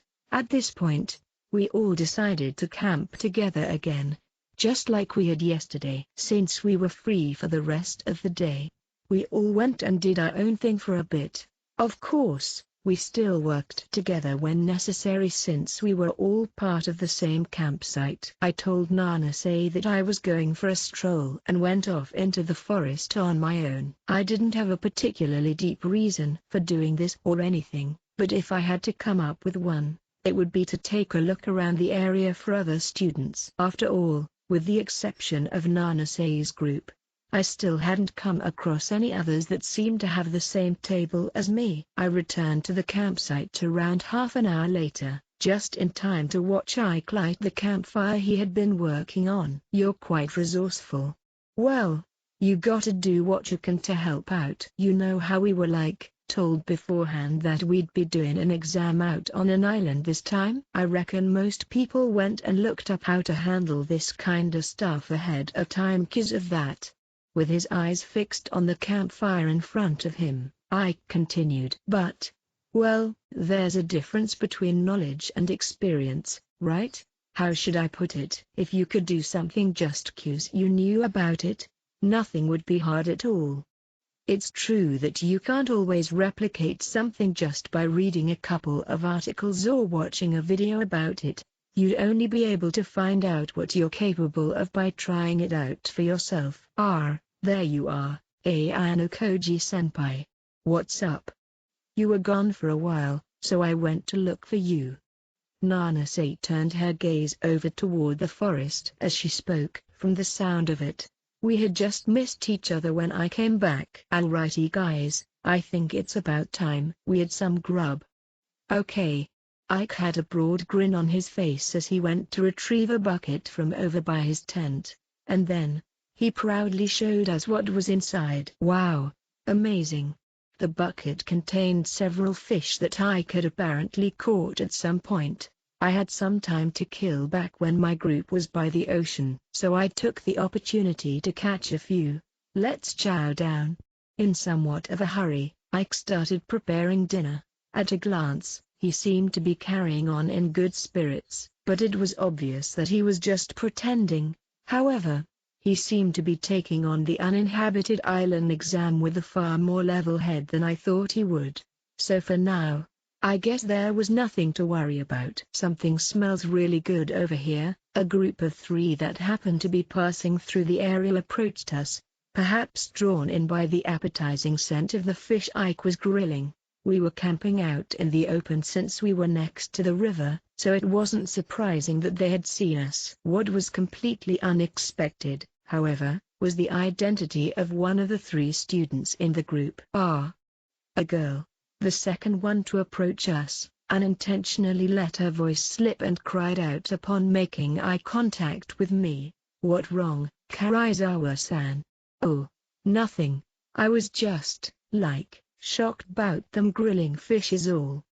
She spoke, trying what she could to cover up her surprise about coincidentally meeting up with me like this. The exam had only gone on for 3 days when I had my first encounter with Kay, but even so, she seemed to be doing fine so far. Her 2 fellow group members were from Class 2A. Their names were Shimezaki Ika and Fukuyama Shinobu, and they were both very academically gifted students, while, as a whole, their group was rather lacking when it came to physical strength and endurance. They certainly had the potential to claim the top spot in any written test-based tasks they managed to register for. "Hey, why don't we camp here too? I think I can be willing to treat us." "Huh? Why should I treat you? Come on, it's not like you'll run out of fish. There'll be less for us if you guys eat them." "No way." Ike didn't really like Kay in the first place, so he blatantly refused. However, Sudo pulled him aside and muttered a few words into his ear. "Dude, what's the harm? She might know something about Shinohara."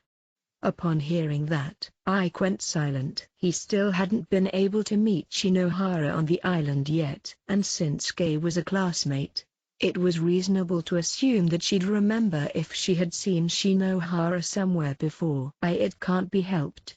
I guess I'll just have to prepare for 3 more people." "For real?" "Sweet. It's a good thing I tried asking." Kay was only half joking when she brought up the idea, but somehow, it led to her camping together with us. That said, preparing food would take time. It would probably be a while before Ike would finish grilling the additional fish. I announced that I'd be going into the forest for a bit, with Kay doing the same not too long afterward. Of course, we didn't go in so far that we could get lost, just enough to make sure the others wouldn't be able to see or hear us. We met at a fairly large tree and sat down together with our backs up against the trunk. "You seem to be doing all right." Kay's group had secured 37 points over these past 3 days. At least for now, they weren't doing all that badly. "I'm just relying on the other 2, mostly. How about you, Kiyotaka?" "I'm doing well, all things considered." "Well, since it's you we're talking about, you'll be fine for sure."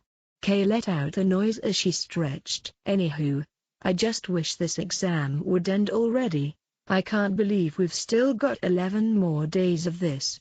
Considering the number of days we had remaining, there was no denying that we were still in the early phase of the exam. "By the way, has anything happened these past few days?" "You mean that person you told me about, right?" "Nope, nothing comes to mind." Before the special exam started, I asked Kay to go check on a certain something for me. I did this in consideration of the possibility that the White Room student would try and come in contact with Kay. However, it didn't seem like anything had happened so far. "Just in case, I've noted down everybody I've come in contact with on my tablet." She opened up the Notepad app on her tablet and showed me a list of all the different students and groups she'd interacted with over the past 3 days. It primarily consisted of second years, with essentially no contact with first or third years. As expected, they wouldn't let themselves get caught that easily. By the way, she suddenly leaned in very close to my face and peered into my eyes. I heard that first-year girl back at the campsite has been traveling around with you, Kiyotaka.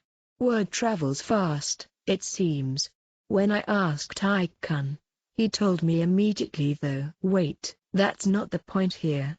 Even I, who was ignorant when it came to love, understood that a girlfriend would be concerned if they were to find out that their boyfriend had been willingly traveling together with another girl. Even if I were to list out a bunch of reasons behind the decision, I was fairly confident that I wouldn't be able to convince her. I could talk of how Nanase might be involved in the expulsion plan against me or how she might have a connection to the White Room, but, for Kay, things like that wouldn't matter at all. At the end of the day, she would still be extremely upset and uncomfortable with the fact that I was working together with another girl. I drew in close to her face as I squeezed her hand in mine. Are you worried that I'm spending all this time alone with another girl?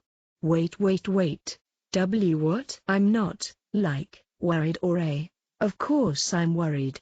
Kay tried acting tough at first, but she quickly dropped the act and confessed. I'm just traveling together with Nanase in order to successfully get through the special exam.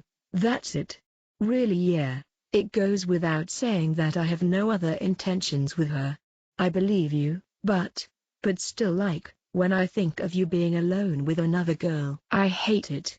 Even though there was nothing between Nanase and me, as my girlfriend, it was only natural for Kay to feel anxious about it. In this situation, no amount of smooth talking would be able to ease her heart. Kay, when I called out her name, she turned and looked at me, her lips ever so slightly tapered into a defiant pout. I took full advantage of this opening to lean in and pressed my lips into hers, smothering the pout away. They must have only touched for less than a second.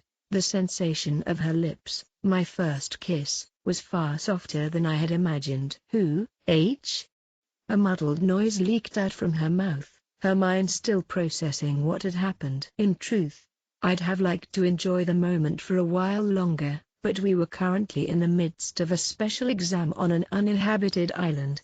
It wouldn't be surprising if somebody were to pass by while we were sitting here. What? Huh? Just now. A Kay kiss? Have faith in me and wait for now, okay? At this, Kay absent-mindedly nodded her head like a mechanical doll. If she was distraught about the fact that I was traveling together with Nanase, then the fastest way to get around it was to give her something more intense to think about instead. The others may start to suspect something if we're gone too long. You should head back. With that, I decided to have Kay, who was still in a daze, head back to the campsite. Chapter 5.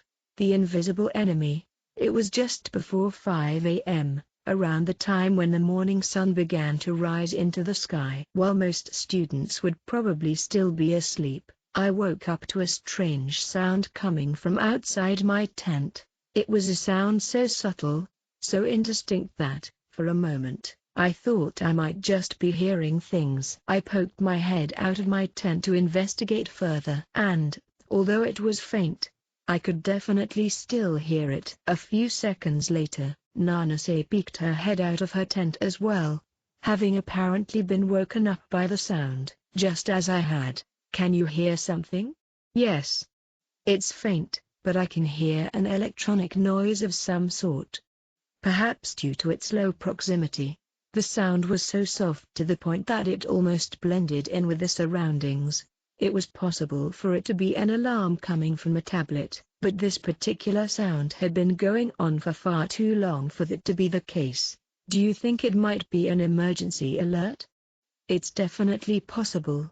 I emerged from my tent before once again straining my ears to analyze the sound. It sounded similar to what Mashima-sensei had played for us during his explanation back on the cruise ship. But from what I could hear, there was a slight echo to it. Perhaps because it was coming from so deep within the forest. It doesn't sound like it's going to stop anytime soon, does it? It had already been over a minute since I first noticed the sound. Warning alerts were set up to go off twice, but both times they would be cut off after only 5 seconds. The only alert set to go off continuously like this was the emergency alert. If I'm not mistaken, after 5 minutes the school will locate you through the GPS in your watch and send help to your position. If they were in a situation where they couldn't afford to turn off the alert, then they could be in quite a precarious position. Couldn't we go find them before the school arrives? Why would we do that, although it's not pitch black outside anymore? The visibility is still poor, and if we're careless, we might run into danger ourselves. Do you need a reason to go help someone? She pierced me with eyes that were far too sincere to be described as angry. I could tell that, no matter what I chose to do, she wouldn't back down, even if it meant going off to help on her own. If we're going to take action, it'd be better to have more people on board. Let's wake up Pseudo and the others. Right. We decided to wake up Pseudo, Ike, and Hondo, who were still asleep in their tents. After coercing the 3 of them, all still half asleep, out of their tents, we explained the situation and began to form a plan. Our field of vision would be fairly limited inside the dim forest ahead of us, and without a light of some sort, it would be tricky to find a proper foothold on the rough terrain. As such, we would have to carefully light the path ahead of us as we pushed forward. Between the 5 of us, we had a total of 3 flashlights. Nanase and I both had one, and so did Pseudo's group. It wasn't enough, but we'd have to make do with what we had. Other than that, we also decided to take a tablet with us to ensure that we didn't get lost. Well, I guess I'll lead the way. Spurred on by the circumstances at play, Ike volunteered to take the lead, although he didn't exactly seem very enthusiastic about it. I'm sorry, but could you please refrain? Why? Given that it's still fairly dark out, I cannot allow a technically unreliable person to take the lead. The job should be left to someone with good crisis management skills and the discernment to select an optimal route. Well, but out of all of us, I think I'm probably the best one to Ayano Koji-senpai. Could I ask you to lead us? I'd be willing to follow your judgment without hesitation. Nanase cut Ike off, asking me to pave the way without even bothering to hear out his justification. After all, given the circumstances, every second counted. Coming up with some sort of excuse to try and convince him would be nothing but a waste of time. Nanase, Ike, and I will each take a flashlight. Nanase will be behind me, followed by Pseudo and Hondo. Ike, I'll have you take up the rear. With our formation decided upon, I immediately began walking toward the source of the alert. No, I mean, that's not a problem, but are you sure you'll be all right, Ayano Koji? Just like that, Ike had been left in the dust, unable to fully come to grips with what was happening.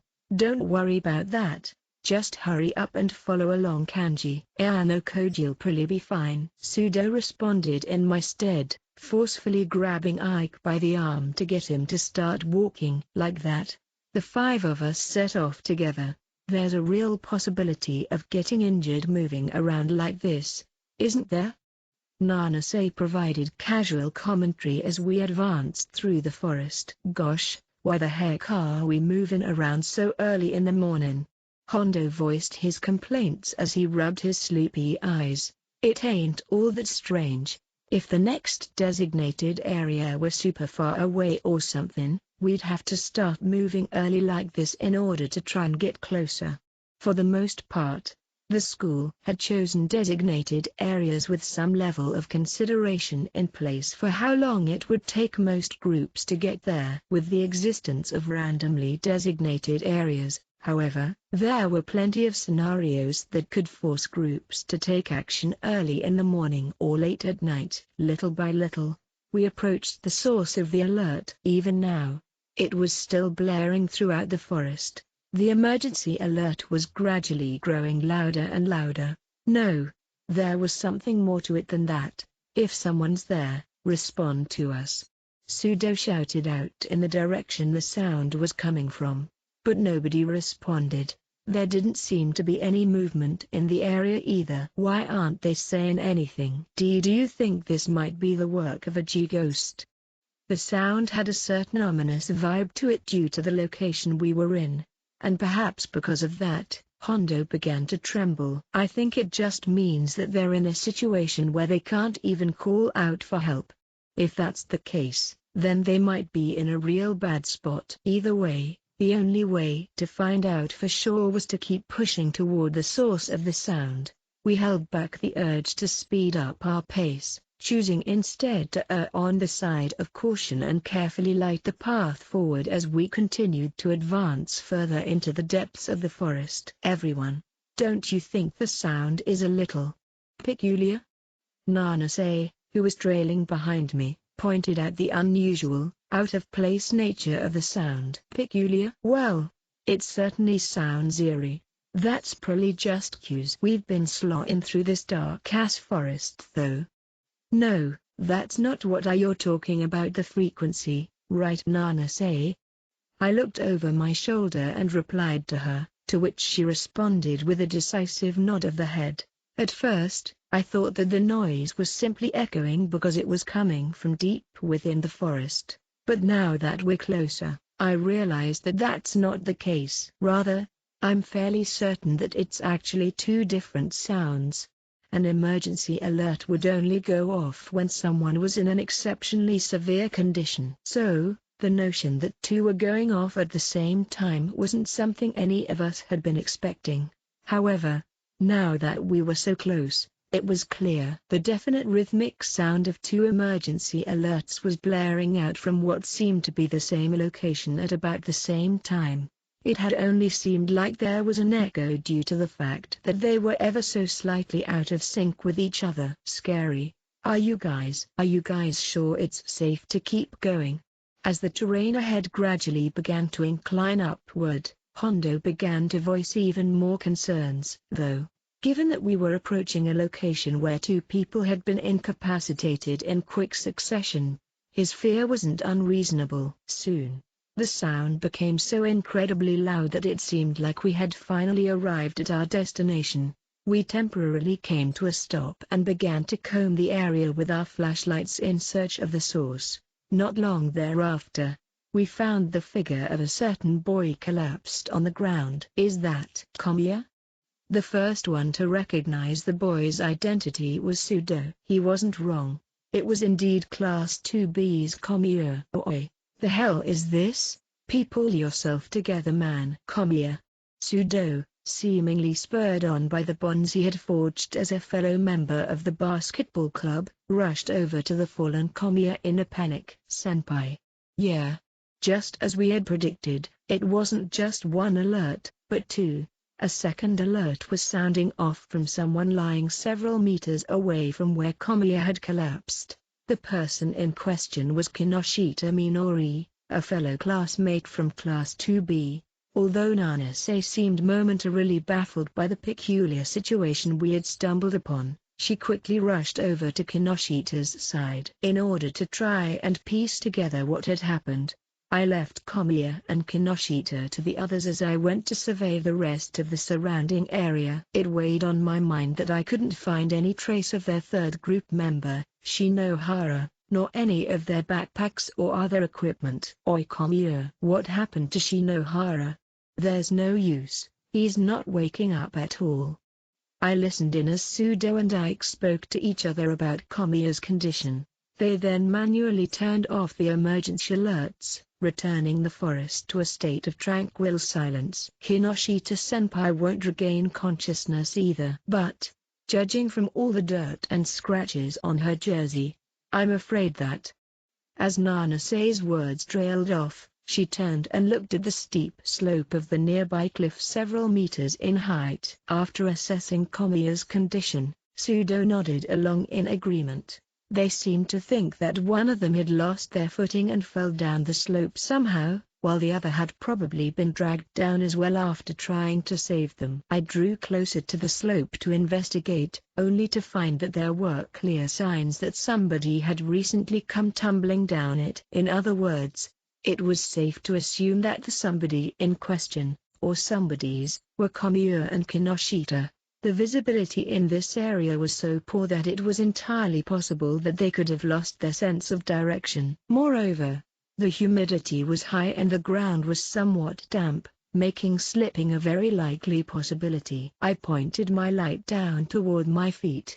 The ground was a bit muddy in some places, so depending on where I stepped, my footprints would be left behind. By shining my light on the pathway, I could make out two distinct sets of footprints from when Sudo and Nanase had rushed over to where Komiya and Kinoshita had ended up after their fall. Alongside those, however, were faint traces of what appeared to be a third, faded set of footprints. The footprints drew close to where Komiya and Kinoshita were laying, but abruptly turned back. While it wasn't exactly clear if they were related, this meant there was a possibility that someone else had been here recently.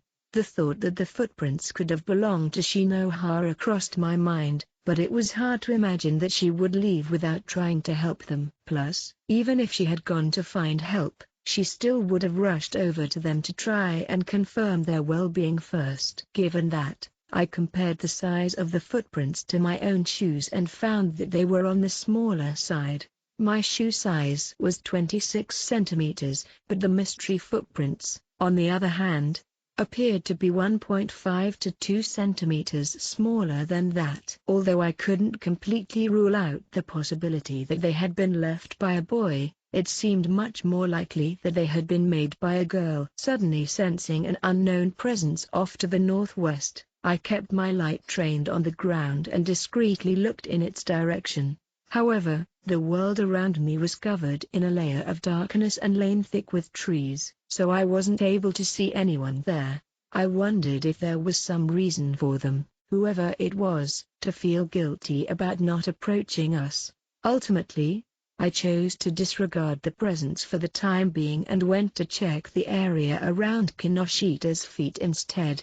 I figured that there was a small chance that Kinoshita might have walked around the area before she lost consciousness. However, I found no evidence to suggest that she had been walking in the nearby vicinity. In any case, it was probably safe to assume that the footprints I had found belonged to an unidentified third party. Kinoshita's face and clothes were dirty and covered in various scrapes and scratches just like Komiya, but there didn't seem to be any major external injuries that I could see. Everything else aside, the problem here is what's going to happen after the teachers show up. The full extent of their injuries was unknown, but there was clearly no way for them to avoid being checked out by a medical team. If they had really lost consciousness after falling off the slope, a thorough medical examination would be necessary, and retirement would be all but guaranteed. They probably wouldn't have enough time to wake up and try to gloss over what had happened with a lie of some sort. If Shinohara was in a similar situation someplace else, then Komiya's group would have all three people retire from the exam at the same time. And then, given that none of them had an insurance card, expulsion would naturally be right around the corner. Shinohara. Ike shouted Shinohara's name into the depths of the dimly lit forest. If she was in the area, then she should have been able to respond to him, or at least send some kind of signal. The fact that she hadn't meant that it was possible that she had gotten caught up in some kind of accident, much like Komiya and Kinoshita. Ike was about to run off to try and find her, but I hurriedly grabbed him before he could. If you go charging into the forest without a tablet, then you'll just get yourself lost. I know that, but still. I understand that you're anxious. After all, it is strange that she's not responding despite your shouting. Why yeah, that's why we got to hurry up and find her. However, if she was seriously injured, her emergency alert would most likely be going off like Komiya and Kinoshita, right? Apart from the two emergency alerts from earlier, the forest was dead silent. That's... Well, you're not wrong. And since Shinohara doesn't seem to be anywhere nearby, we can assume that there's a low chance that she's sustained a major injury. So, you're saying she might be lost? Of course, that was definitely a possibility here as well. While everyone was baffled, unable to fully grasp the situation at hand, Kamiya suddenly let out a weak, stifled groan. "Kamiya, can you hear me, Kamiya?"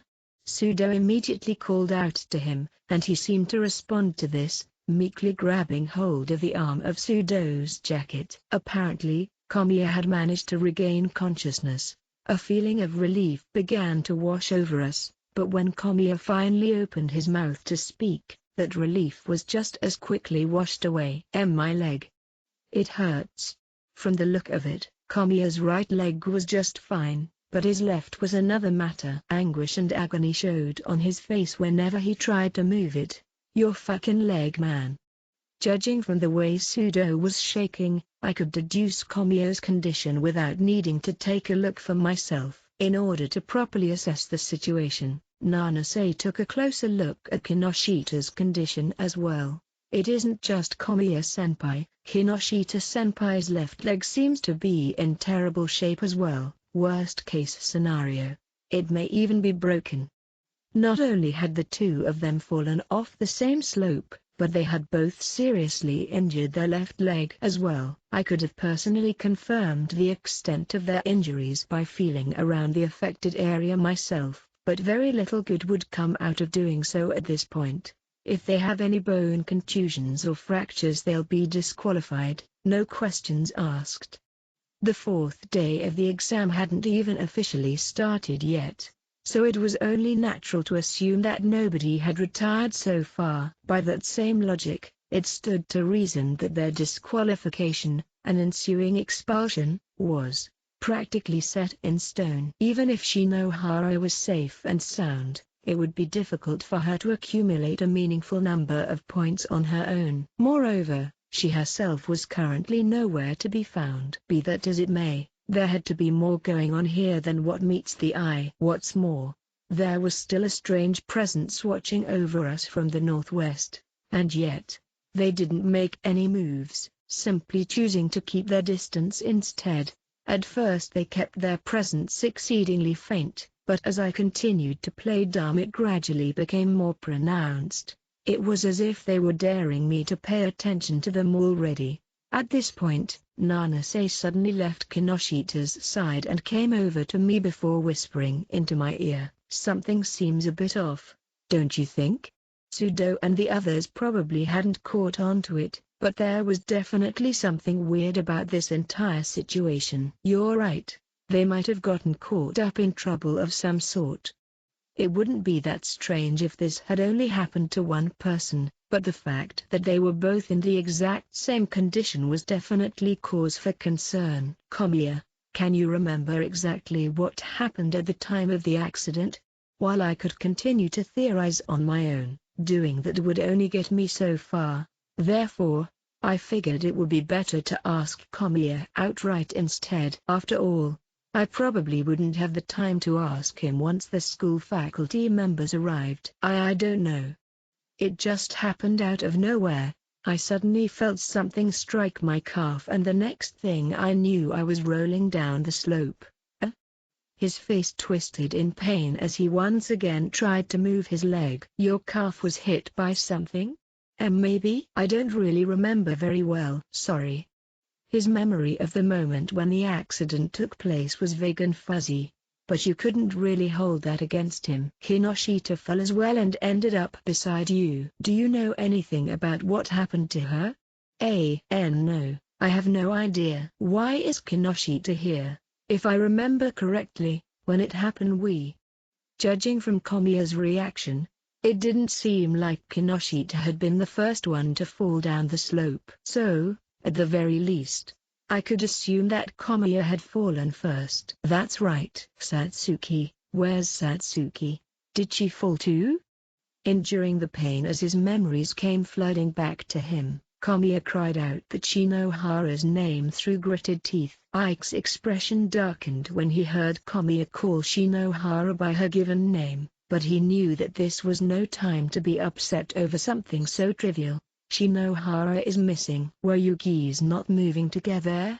Satsuki was His left leg seemed to hurt so badly that it was difficult for him to keep talking properly. You don't have to force yourself. No. I'm worried about Satsuki. Sorry Sudo. But can you help me sit up? Why yeah, but don't overdo it. With Sudo's support, Kamiya slowly managed to prop himself up. Kamiya, where's Shinohara? Ike shouted out a question of his own. Naturally, he was far more concerned about Kamiya's group than the rest of us. In fact, his inability to contain himself was so obvious that Kamiya probably took note of it as well. I don't know. We were trying to move quickly. Kamiya continued with his explanation, glimpses of pain and anguish occasionally flashing across his face. Then, we were waiting for Satsuki to come back. You were waiting? What? I don't understand what you're saying here. Kamiya was struggling to provide proper context for what he was saying, so he shook his head a few times to try and focus his mind. He then slowly sifted through his memories as he tried to set up a proper timeline for us. Let me start from the beginning.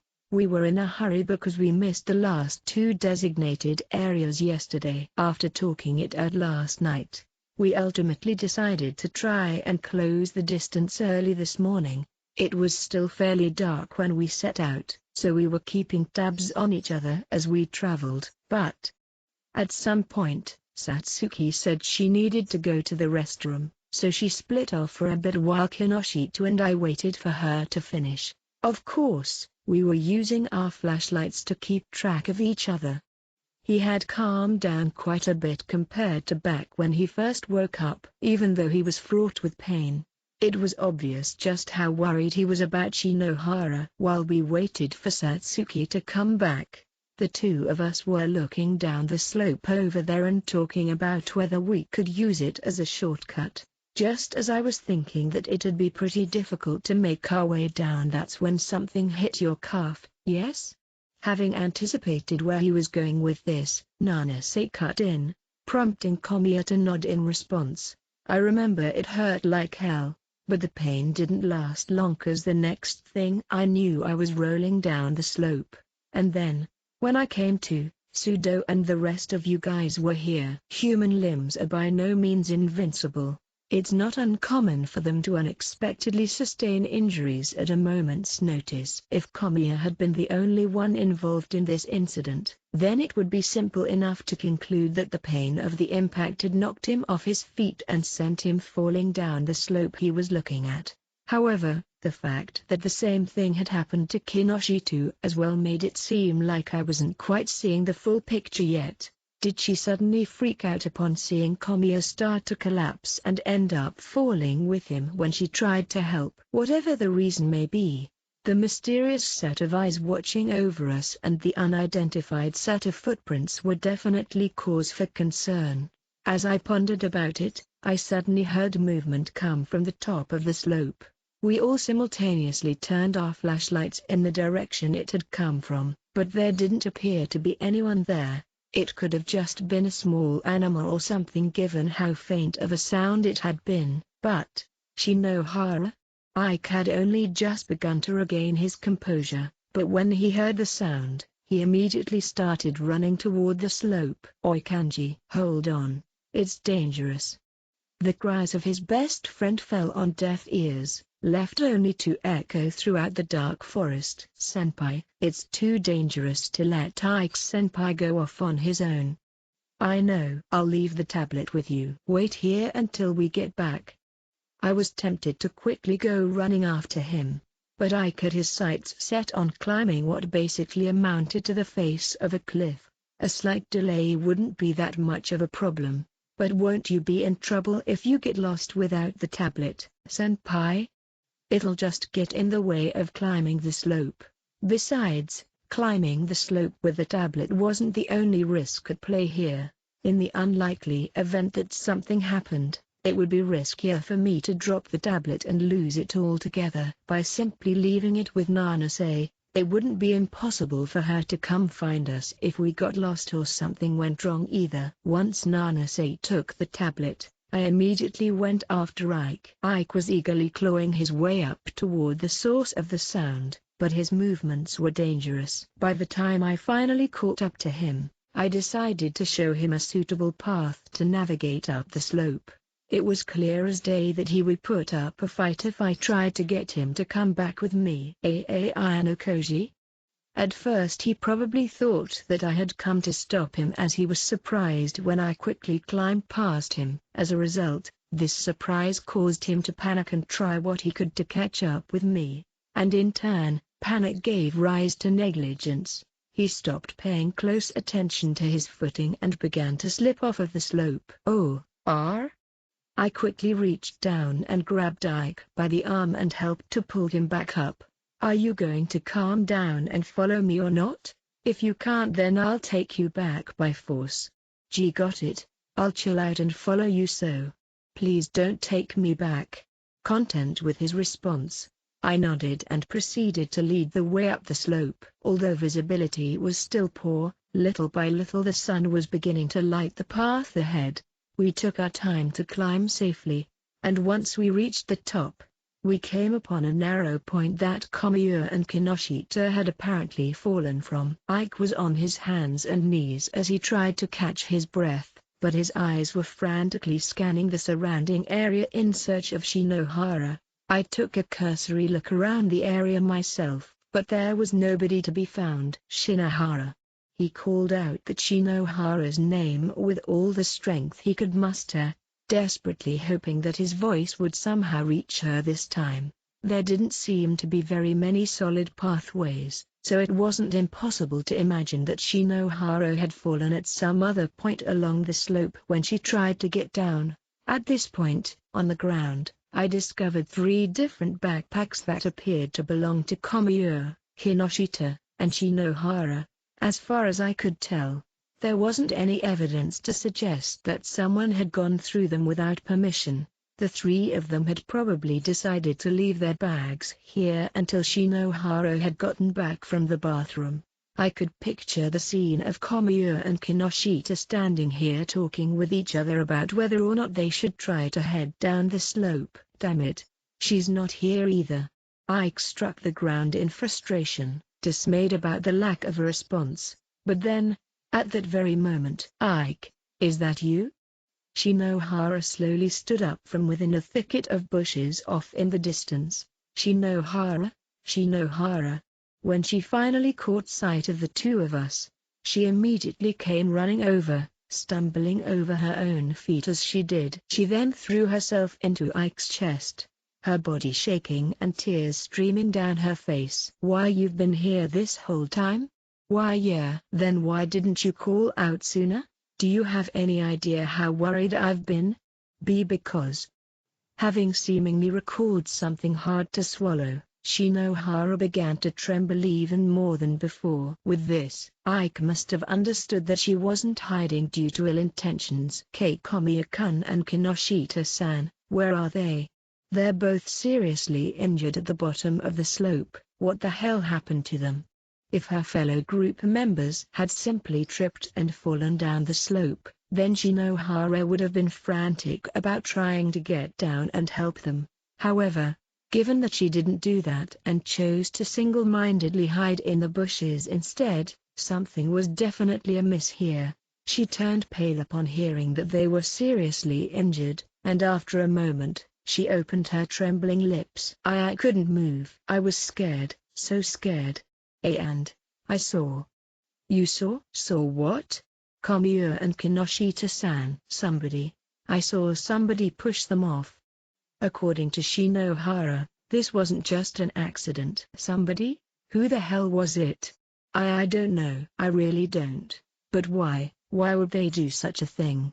Ike clenched his teeth in frustration, watching as Shinohara collapsed to the ground and broke down in tears. Essentially, she had been afraid that this somebody would find her too, so she hid, putting forth her full effort to erase all traces of her presence and shut out the sound of her surroundings. That being the case, It was no wonder that she didn't immediately try to rush to her friends or respond to Ike's calls. Although there was no conclusive evidence that what she was saying here was correct, I didn't think Shinohara was the type of person who would conjure up a fabricated story like this. However, it would be a huge undertaking for someone to have snuck up behind them without being noticed. Furthermore, since they'd give away their position if they used a flashlight, the perpetrator must have acted with a poor field of vision as well. Do you remember seeing anyone since last night? If there's someone behind this, it would make any groups camping nearby into prime suspects. I decided to redirect the conversation a bit and asked Shinohara a question instead. I think after 8:30 last night. There were, first years. Yeah. We came across a group of first years camping out together. We passed them back that way. She pointed off to the north as she said this. Do you know the names of those first years? Anything you might know would be helpful. Sorry, I don't really know most of the first years yet. All I remember is that there were 3 girls and 1 boy. If this was all she knew, I couldn't exactly say it was very useful information. But if those first years had attacked Komiya and Kinoshita as part of some sort of prank, it should be easy enough to catch the perpetrator. For now, let's head back down and meet up with Sudo and the others. It won't be long before the teachers arrive. Alright.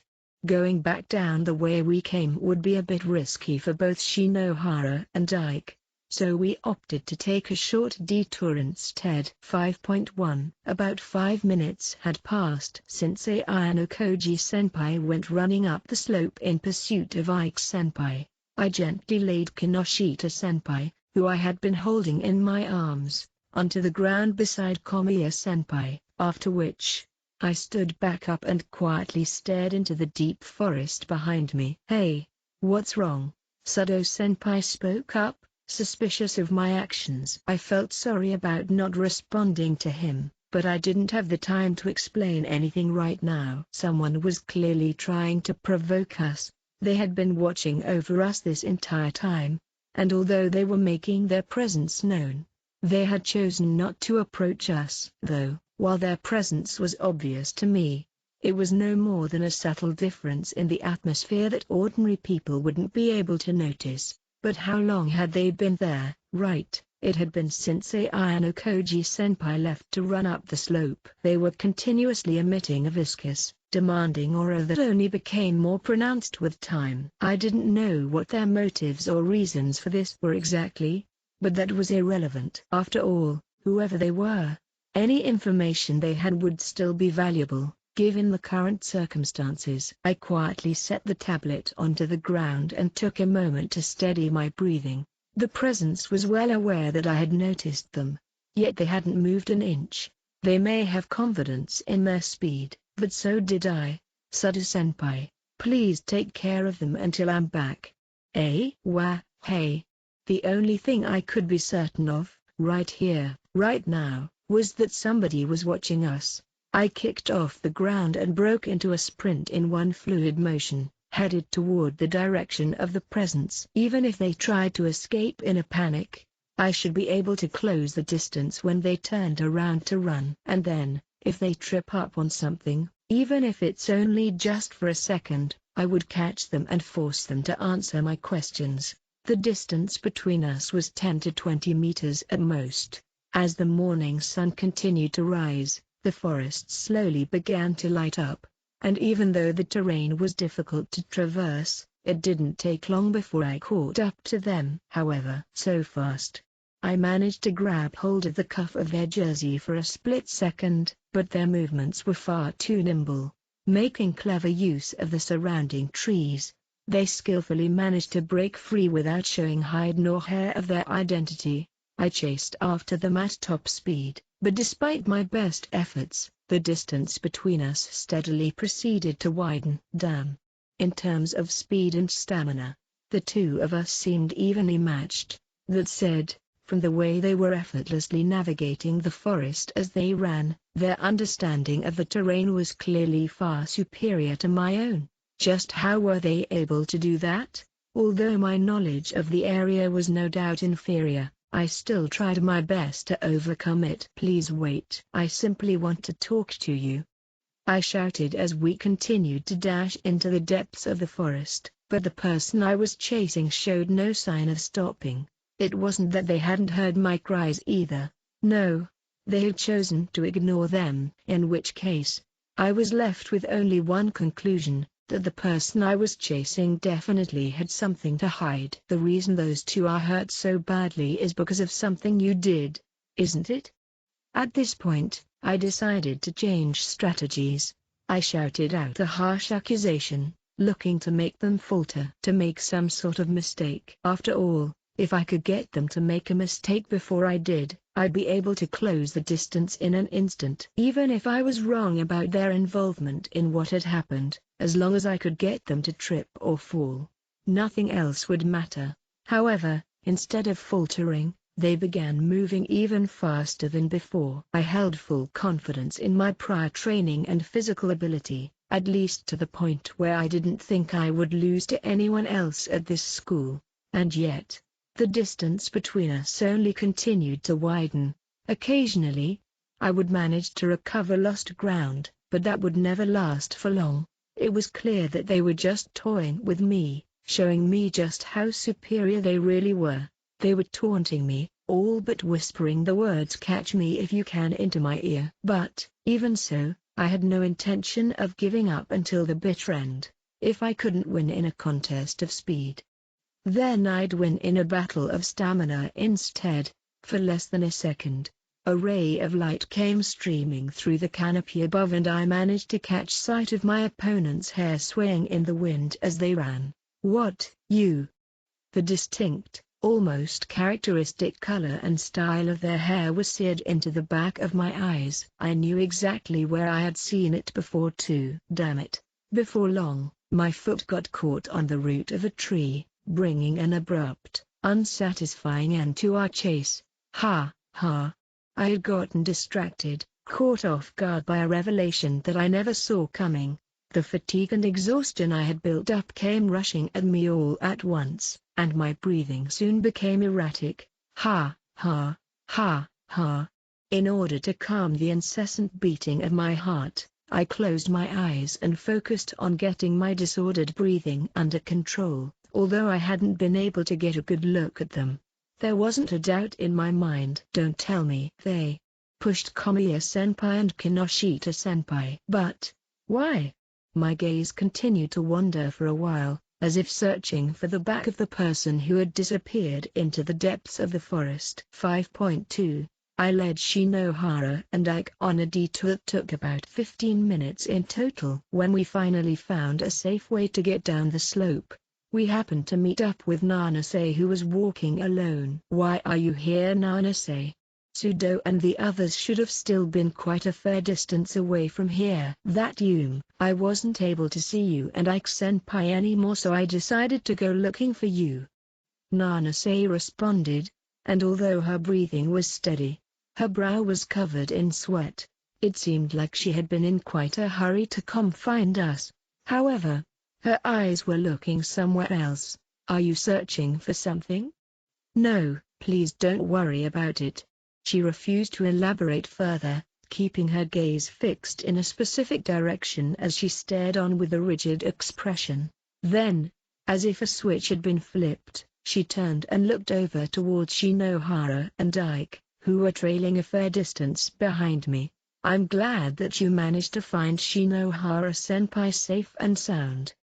Upon seeing Shinohara walking together with Ike, she let out a genuine sigh of relief. I had been walking ahead so far, so we waited until Ike and Shinohara caught up to us.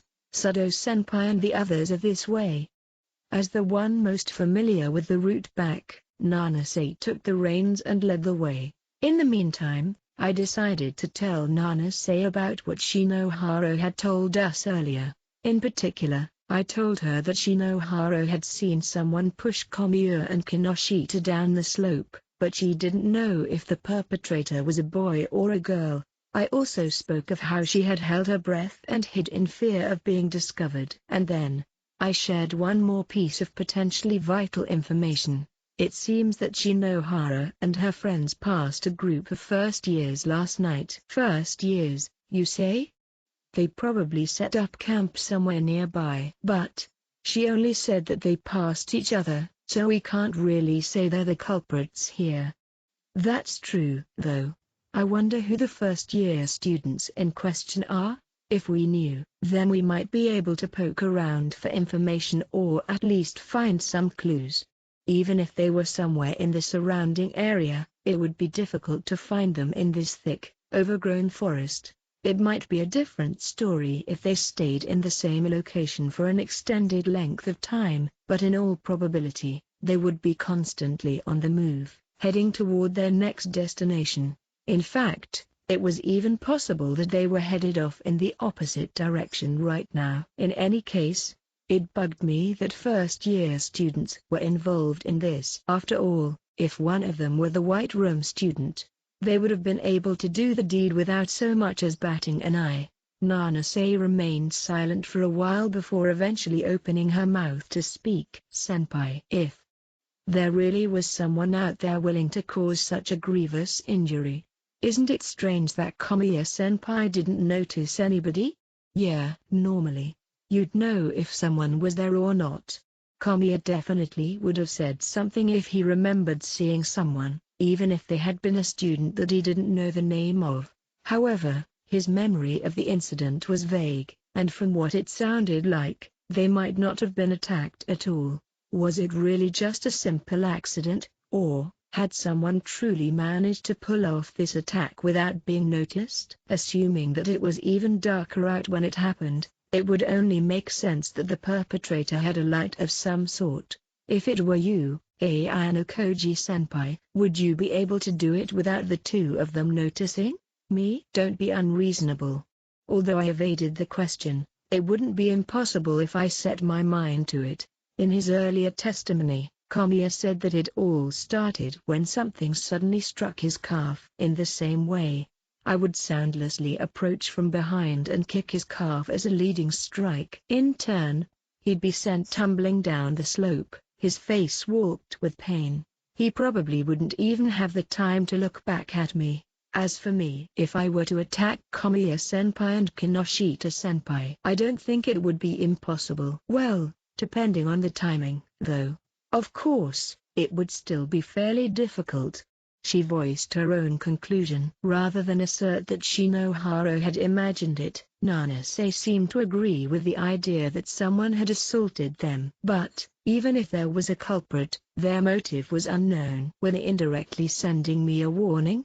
No, the risks would be far too great if that were the case. Or perhaps they were trying to emphasize that they weren't afraid of taking on risks, no matter how large they may be. It was also possible that some unforeseen turn of events had taken place and they had no choice but to take action. But, as it stood, none of these theories felt very convincing. After all, it was more than possible that the culprit wasn't the White Room student. Furthermore, there might not even be a culprit at all.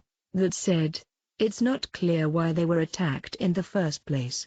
Inevitably, Nanase arrived at the same conclusion that I had. The motive behind the attack, the most perplexing part of the entire situation. Before long, we made our way back to Sudo and the others, but nothing had changed since we left. Now it's just a question of when the teachers will get here. It had already been half an hour since the emergency alert first went off, but there was still no sign of them anywhere.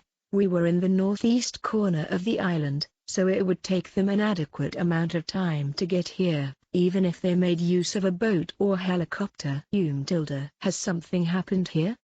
Just as the situation began to stagnate, a group of several students appeared from within the forest and called out to us. Nanase and I briefly exchanged glances with each other. The students in question were a group of first years, Mitsui Ayumi from Class 1A, Dogami Mitsuka from Class 1B, Tsubaki Sakurako from Class 1C, and Makita Takashige from Class 1D. Altogether, there were 3 girls and 1 boy. a combination that fell in line with Shinohara's testimony from earlier. As someone who had also heard Shinohara's testimony, Ike looked at the four of them with a hint of wariness in his eyes. There's been a bit of trouble. These two fell down the slope and got injured pretty badly.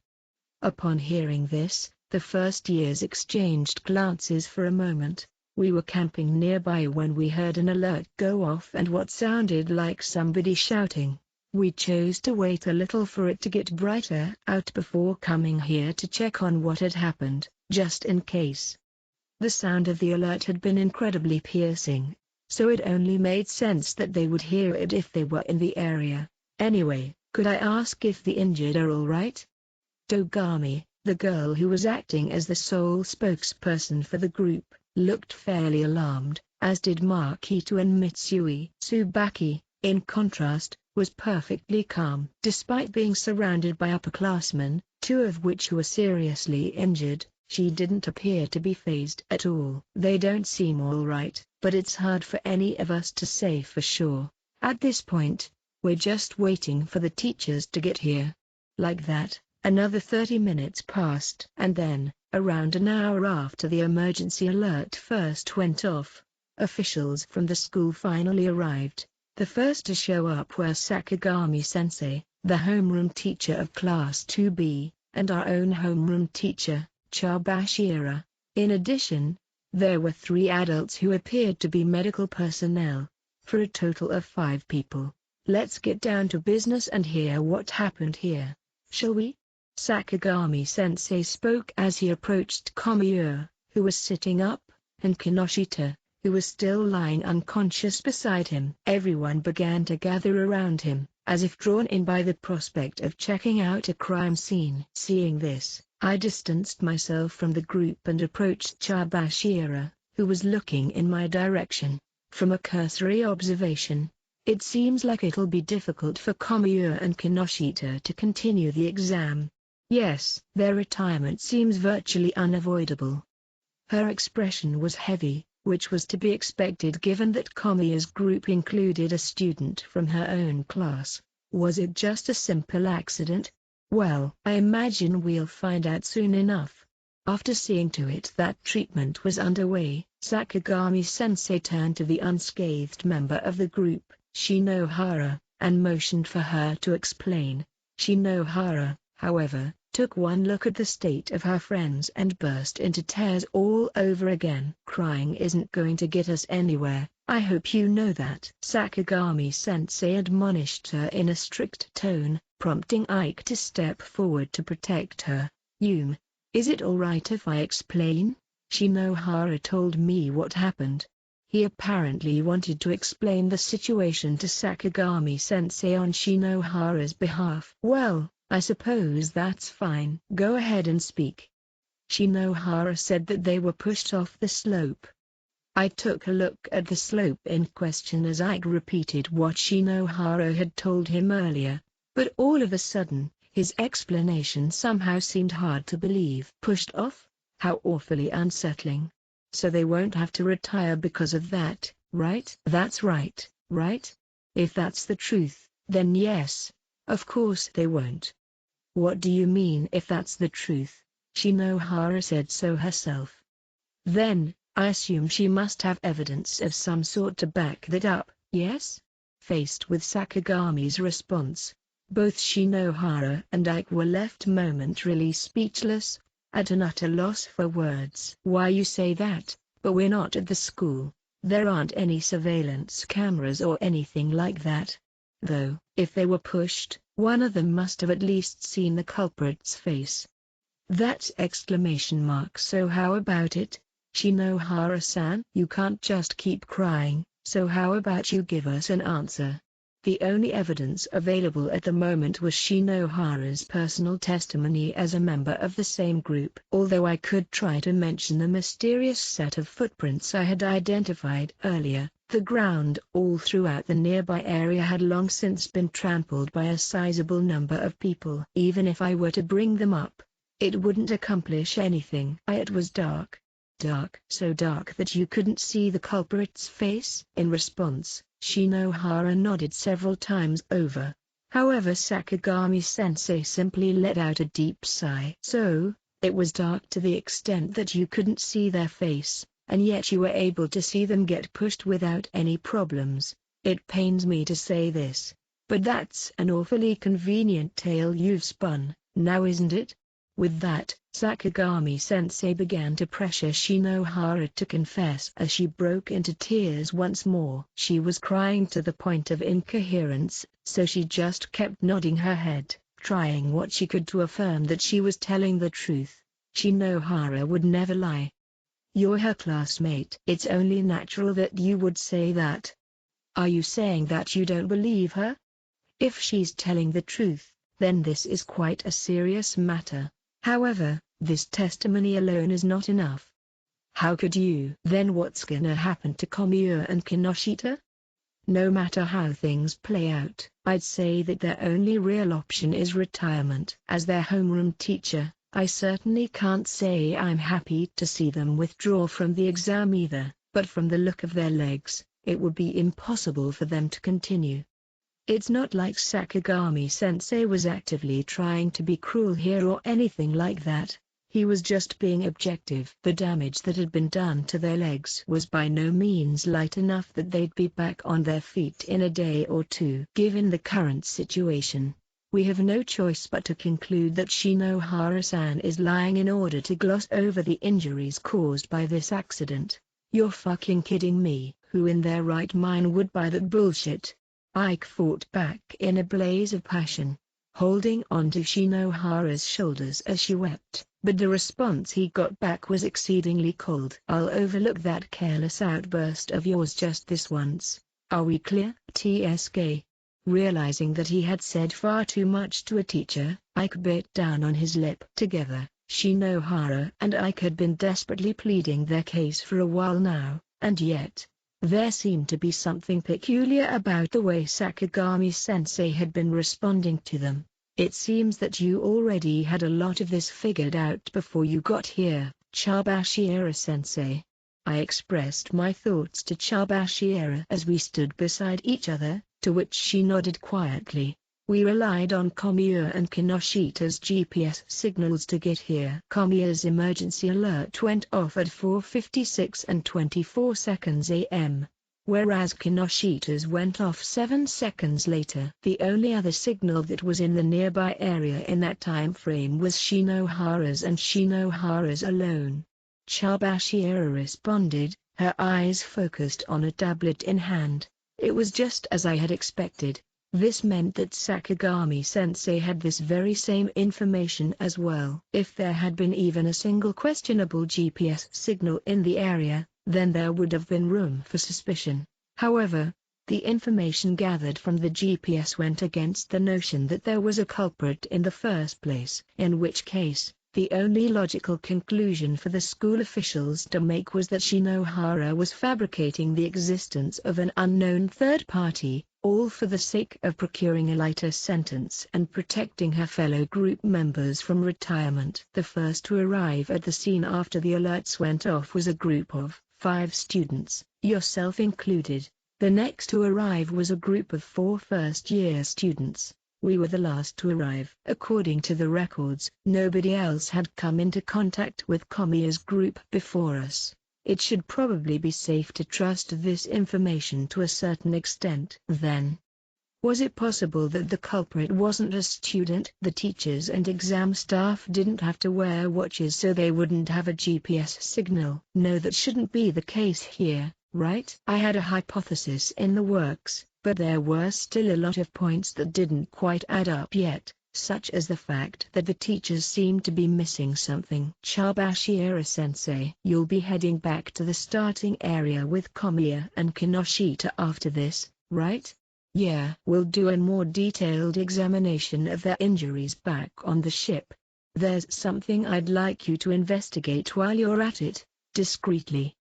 I then lowered my voice and whispered something into her ear. Although she was slightly surprised by my request, she nodded in agreement nonetheless. Nevertheless, there was a more pressing matter at hand right now. With Komiya and Kinoshita's retirement all but guaranteed at this point, Shinohara would be left to fend for herself. For her, surviving on her own for the next day or two must seem impossible, let alone the next week and a half. I can't go on like this. There's no way I can do this alone. Ike watched as Shinohara fell to her knees, unable to find the right words to comfort her. He simply stood there, stuck in a perpetual state of uncertainty about what to do next. I wasn't the only one who took notice of this either. Komiya, moments away from being carried off on a stretcher by the medical personnel, had as well. Ike, come here real quick. What is it? Komiya suddenly called out to Ike, motioning for him to come within arm's reach. And then, caring not for strain on his injured body, he lurched out, wrapped his arm around Ike's neck, and pulled him in close. Show me how much of a man you are. After those few short words, Komiya laid back down, practically collapsing onto the stretcher. Komiya had planned on confessing to Shinohara during this very exam, but it didn't seem like he had done so yet. Perhaps, on the contrary, Shinohara had consulted him about Ike before he ever had the chance to make his feelings known. If so, then Komiya would be aware of just how much Shinohara cared for Ike. With those few short words, he had entrusted Shinohara, the girl he had sworn to protect with his own two hands, to Ike, his rival in love. That's gotta be tough. Sudo commented as we all watched the medics carry Komiya away. It seemed that, after bearing witness to what had just taken place, Sudo had realized how hard this must have been for Komiya as well. My classmates weren't the only ones moving forward on the journey to adulthood. Day by day, Komiya was growing as well.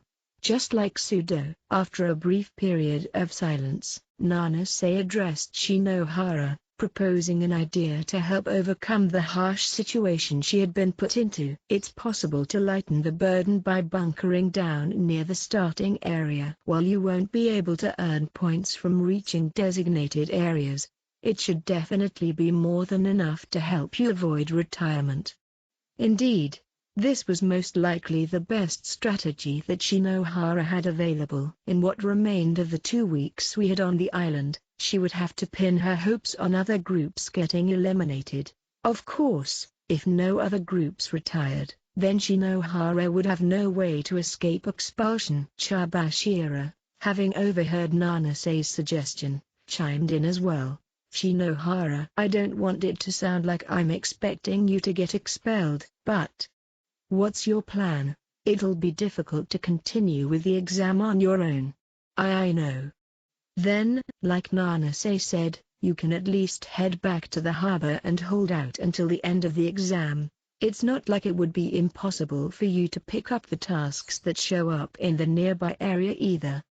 Their proposal was undoubtedly cruel, but it was the best option Shinohara could make now that she was on her own. If she tried to continue with the exam alone, then in all likelihood, she would end up burning out at some point, and once she ran out of stamina and provisions, she would eventually be forced to retire. However, if she changed her approach to the exam as a whole, she could hold out at the harbor and potentially even get help from groups that passed by. That way, she might be able to survive until the end. Ultimately, it was a far better alternative than the one currently in front of her, expulsion. Wiping away her tears, Shinohara slowly nodded her head. Seeing that, Chabashira said one last thing to her. I hope that, somehow, you're able to make it to the starting area on your own. Yes, understood. Since the school wasn't allowed to provide any aid, Shinohara would have to get to the harbor all by herself. After the first years and Sakagami-sensei left, Shinohara went to pick up her bag, only for Ike to hurriedly grab her wrist. What? Don't give me that. Are you really just gonna go back to the starting area and wait there? What other choice do I have? Komiya-kun and Kinoshita-san aren't here anymore. There's absolutely no way I can make it through this special exam on my own. But like I'm just gonna be expelled anyway, so leave me alone. She jerked her arm away, breaking free of Ike's grasp, and immediately turned to leave. Ike stood frozen, his teeth clenched in silence. The Ike of the past probably wouldn't have had the strength to keep moving forward, to keep trying, but Kamiya's words had given him the push he needed to take the next step. I'll do something about it," he shouted after Shinohara, watching helplessly as she began to close herself off to the world around her. "Just stop. It's impossible. Absolutely impossible." Shinohara just continued to walk without even considering entertaining Ike's protests. "It's not impossible." Unable to stand and watch as she left, Ike sprinted after her and grabbed hold of her wrist for a second time. "Let me go." "I won't. You think I'm gonna let you get expelled 'cause of something like this? Why not? This has nothing to do with you, Ike. With me out of the way, there'll be less of a chance for your group to get expelled. You should be happy." "Happy? What kind of shit are you spouting?" "There's no way I'd be happy." "Huh. I mean, we'll lose a whole lot of class points if you get expelled." You know, I've got to stop that from happening. That's why I'll lend you a hand to make sure." "Well, that's true, but what'll you do if your group sinks down to the bottom because you're helping me? Not to mention, it'll just end up making trouble for Sado-kun and Hondo-kun." "That Ike, you never think things through, do you? If you keep going on like that, then sooner or later you're gonna get yourself expelled." Shinohara smiled a somewhat exasperated smile and lightly shook off Ike's hand. "Anyway, I'm not going to give up until the very end, so you should do your best too, Ike." She tactfully rejected his offer before turning away for what seemed like the final time. Wait.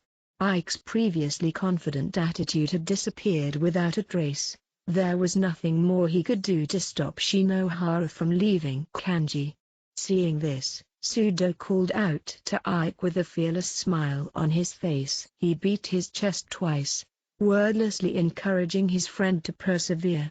At that, Ike tried to step forward once again, fueled by the support of his best friend. Wait Shinohara. I just... So... that... He desperately tried to squeeze out the right words, but he simply couldn't find the strength. They were sitting right there, on the tip of his tongue, yet they just wouldn't come out. He needed one last push. This was the final stretch, but neither I nor Sudo nor Nanase would be able to say the words for him. The only person who could do that was Ike himself. He had no choice but to suppress the fear within his heart and take the last step forward on his own. "Wait. I said wait. My God. You scared me." "I heard you already, jeez. Is there still something you want from me?" "There is. There's all sorts of stuff. I really don't want you to get expelled. That's why I'm gonna save you whether you like it or not." The words he had chosen weren't elegant or beautiful like a confession of love, but even so, they embodied Ike's way of doing things, as they were packed full of every ounce of emotion he could muster. "Righto. If this is how Kanji wants to do it, let's discuss battle plans, Ryotaro." Gotcha." Sudo and Hondo circled around and took a stand behind Ike, fully supporting his resolve to help Shinohara. They waved her over, beckoning for her to come and join them. What the? Are you guys stupid? Even though you shouldn't waste your time on someone like me, you guys." Unwilling to wait for a Shinohara who might not even come, Ike ran to her and took hold of her wrist for the third and final time. He was burning with a level of determination that seemed to shout to the world that he would never let go of her again. Upon seeing this, even the usually indifferent Chabashira cracked a slight smile. It must have been enough to make her feel like Shinohara would be in good hands, as she then disappeared into the forest, headed off in the same direction as Sakagami-sensei and the medical team. That being said, this was no time for blind optimism. After all, saving Shinohara certainly wouldn't be easy. In order to guarantee that you save Shinohara, she'll have to join up with a group with at least 3 slots for extra group members. Once the 4 of them gathered together, I spoke up. It was hard to say whether or not Sudo and his group would be able to win the rights to those 3 slots on their own. It'd be most realistic to try and ask for help from people in the same class, right? I don't believe there's anything exactly wrong with that, but from what I recall of the rules for the exam, it's impossible to find out which groups have earned the right to increase their maximum size. I also imagine that you'd be hard-pressed to find a group willing to take Shinohara-senpai in when 2 members of her group have already retired. Moreover, since losing points comes as a direct side effect of the merging process, the entire notion is just riddled with numerous risks. All of that being the case, rather than going through the effort of forming another group, it may very well be more realistic for her to prioritize accumulating points. I think she should steadily score points from designated areas and use whatever time she has to spare to challenge tasks. Nanase was recommending that Shinohara give up on merging with another group and focus on gathering points independently instead. But wouldn't it be better to assume that there won't be any tasks that she can win by herself? She'd probably end up having to pin her hopes on getting lucky or some kind of freak coincidence where there aren't enough participants or something. Is there really no way for her to get into a group smoothly, Ayano Koji? In the midst of their conversation, Sudo suddenly turned to me, looking to see if I had any ideas. It's not like it's impossible. There is one idea that comes to mind that has a high probability of working out. Ah, really? What is it? I considered for a moment whether or not I should share it with them, but ultimately decided against it. If I told them my plan now, a sliver of hope would be born amidst their despair, but at the same time, it would weaken their resolve to save Shinohara. So it was hard to say that it'd be worth it. It was important for Ike and the others to maintain a strong competitive mindset until the very end of the exam, not to mention that there were several things that had to be done in order to realize the plan. I began walking toward where the luggage was located and instructed for Nanase to get ready to head out as well. Oi, Ayano Koji, what's this plan of yours? The only thing you can do right now is have Ike take the lead in protecting Shinohara and focus on earning as many points as possible. Beyond that, you should try to take part in tasks that increase the maximum number of people allowed in your group if you get the chance. What are you gonna be doing? I'll be setting up a contingency plan of sorts just in case something goes wrong. For that very reason, I simply didn't have the time to stay here and dawdle with Ike and the others. But, like I said earlier, there's no way to guarantee anything here. Furthermore, if any of our other classmates were to fall into the bottom 5 as well, then we might be forced to make a tough choice about who to save. I wanted to make sure they knew beforehand that we might have to give up on Shinohara at some point. This special exam was such that, as long as it held true that 5 groups would be subjected to the ultimate penalty, there would inevitably be students that couldn't be saved. Don't forget that, Ike. I won't. About 2.5 hours after the whole ordeal began, we finally arrived back at our campsite with Shinohara in tow. It seemed that Kei's group, who had been camping nearby, had already left for their next designated area. The backpacks that Komiya and Kinoshita had left behind were brought back by Sudo and Ike respectively. Sudo, take care of Ike and the others. Out of everyone, you're the one capable of making the most sensible decisions. Alright, leave it to me. Since the next designated area had already been announced, I retrieved my tablet from Nanase as I finished up with the final arrangements. It seems like you've used up quite a lot of energy this morning. Please don't worry. I still have enough to keep up with you. From today, the 4th day of the exam, onwards, the 10 highest and lowest ranked groups would be revealed. Alongside that, it was also the day where tasks that allow for large group creation would be added to the pool. If one of these tasks appear, it would probably reach max capacity in an instant and the ensuing competition would most certainly be fierce. However, before any of that, We first needed to confirm our next designated area. The area we were given was Area G3, which meant that we needed to go northwest from our current location. We were already half an hour behind schedule, so it was highly unlikely that we'd be able to get the early bird bonus this time. Despite the fact that it would take at least an hour to get there, I decided to sate my curiosity and look at the current group standings first. Though I was interested in the groups that were in the lead, it was far more important to check the bottom 5, as those were the ones who were at risk of expulsion. Interested as well, Nanase took a look at my tablet from over my shoulder. The bottom 10 groups were sorted in a table from highest to lowest. The information displayed in the table was more detailed than expected, as it not only told us the members and scores of each group, but it even had a general breakdown of how they had earned their points. This of the bottom 10 groups, 7 were composed of students from Class 3B and Class 3D. The group in last place was a 3-person group from Class 3D with an overall total of 21 points. 5 of which were from tasks and 16 were from designated areas. However, this particular group was the one who had someone retire due to illness on the very first day of the exam, so there was some room for sympathy. Of the remaining 3, there was 1 second-year group and 2 first-year groups. The lone second-year group was composed of 3 of my classmates, Akito, Haruka, and Irie. It seems that some of your classmates are in a dangerous position, Senpai.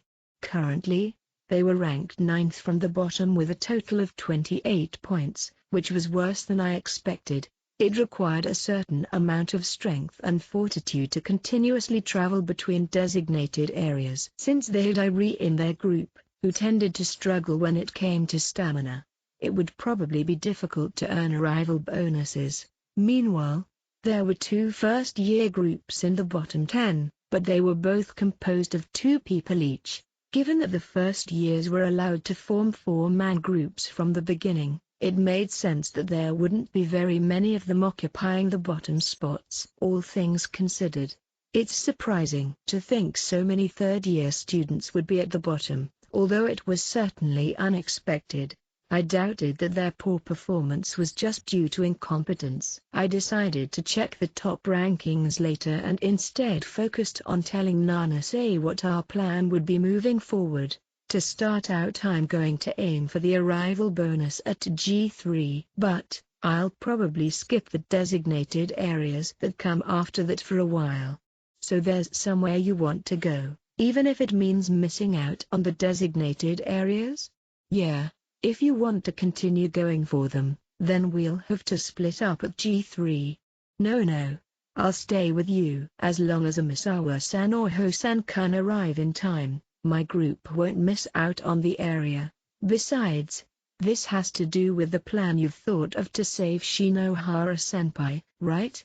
After responding with a light nod, we set out. Once we reached G3, we'd head to the starting area. If possible, I wanted to make it there by sometime tomorrow. Chapter 6. The Aloof Wonderkind of Class 2D.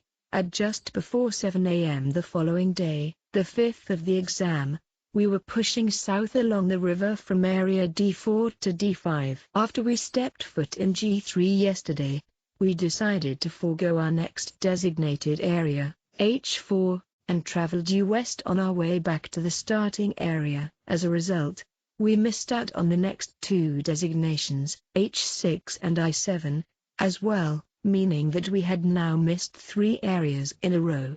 Unless a randomly designated area were to appear somewhere along our projected route by some miracle, that number would inevitably increase to 4.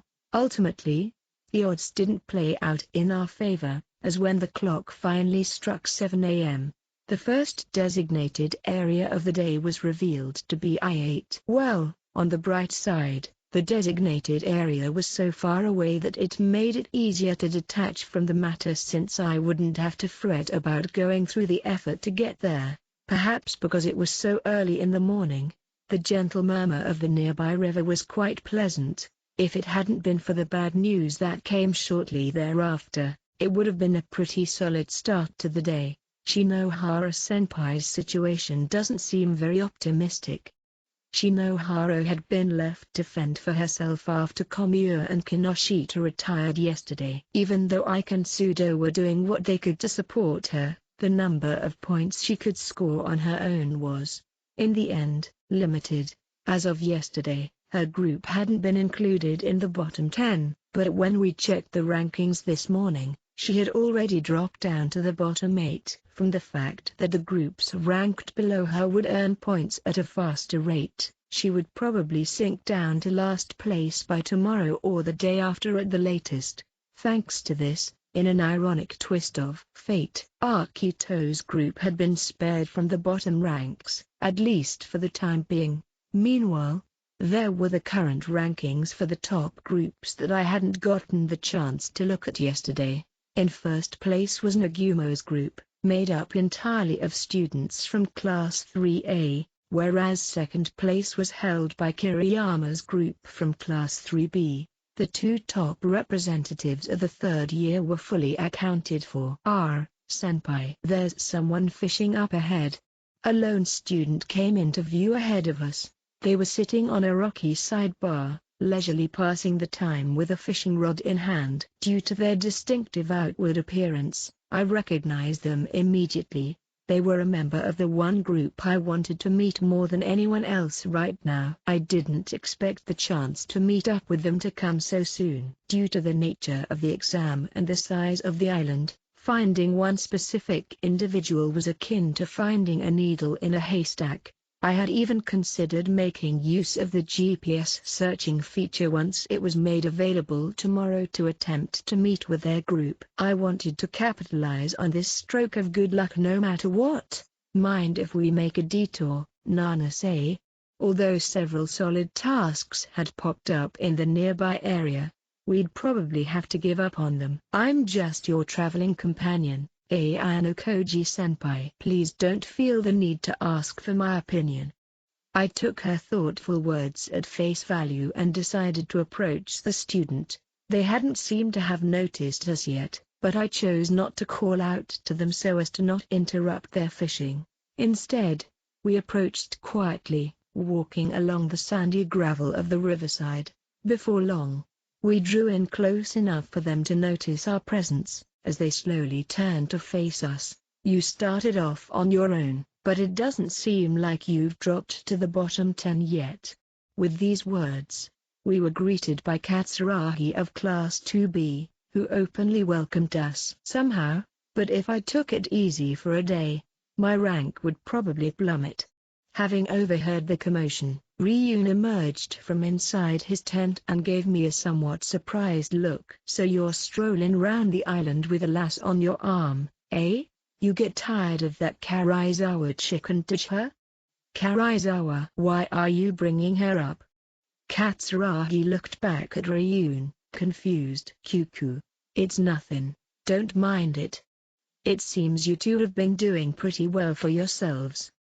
You could easily check the top 10 highest-ranked groups through the tablet. As of this morning, I had a cumulative total of 52 points, putting me in 74th place overall.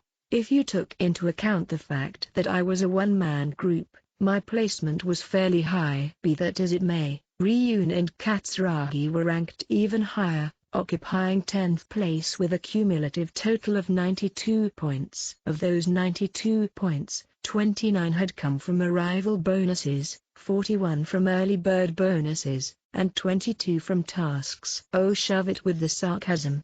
Isn't that freak with a few screws loose one of your classmates? Well, that's true.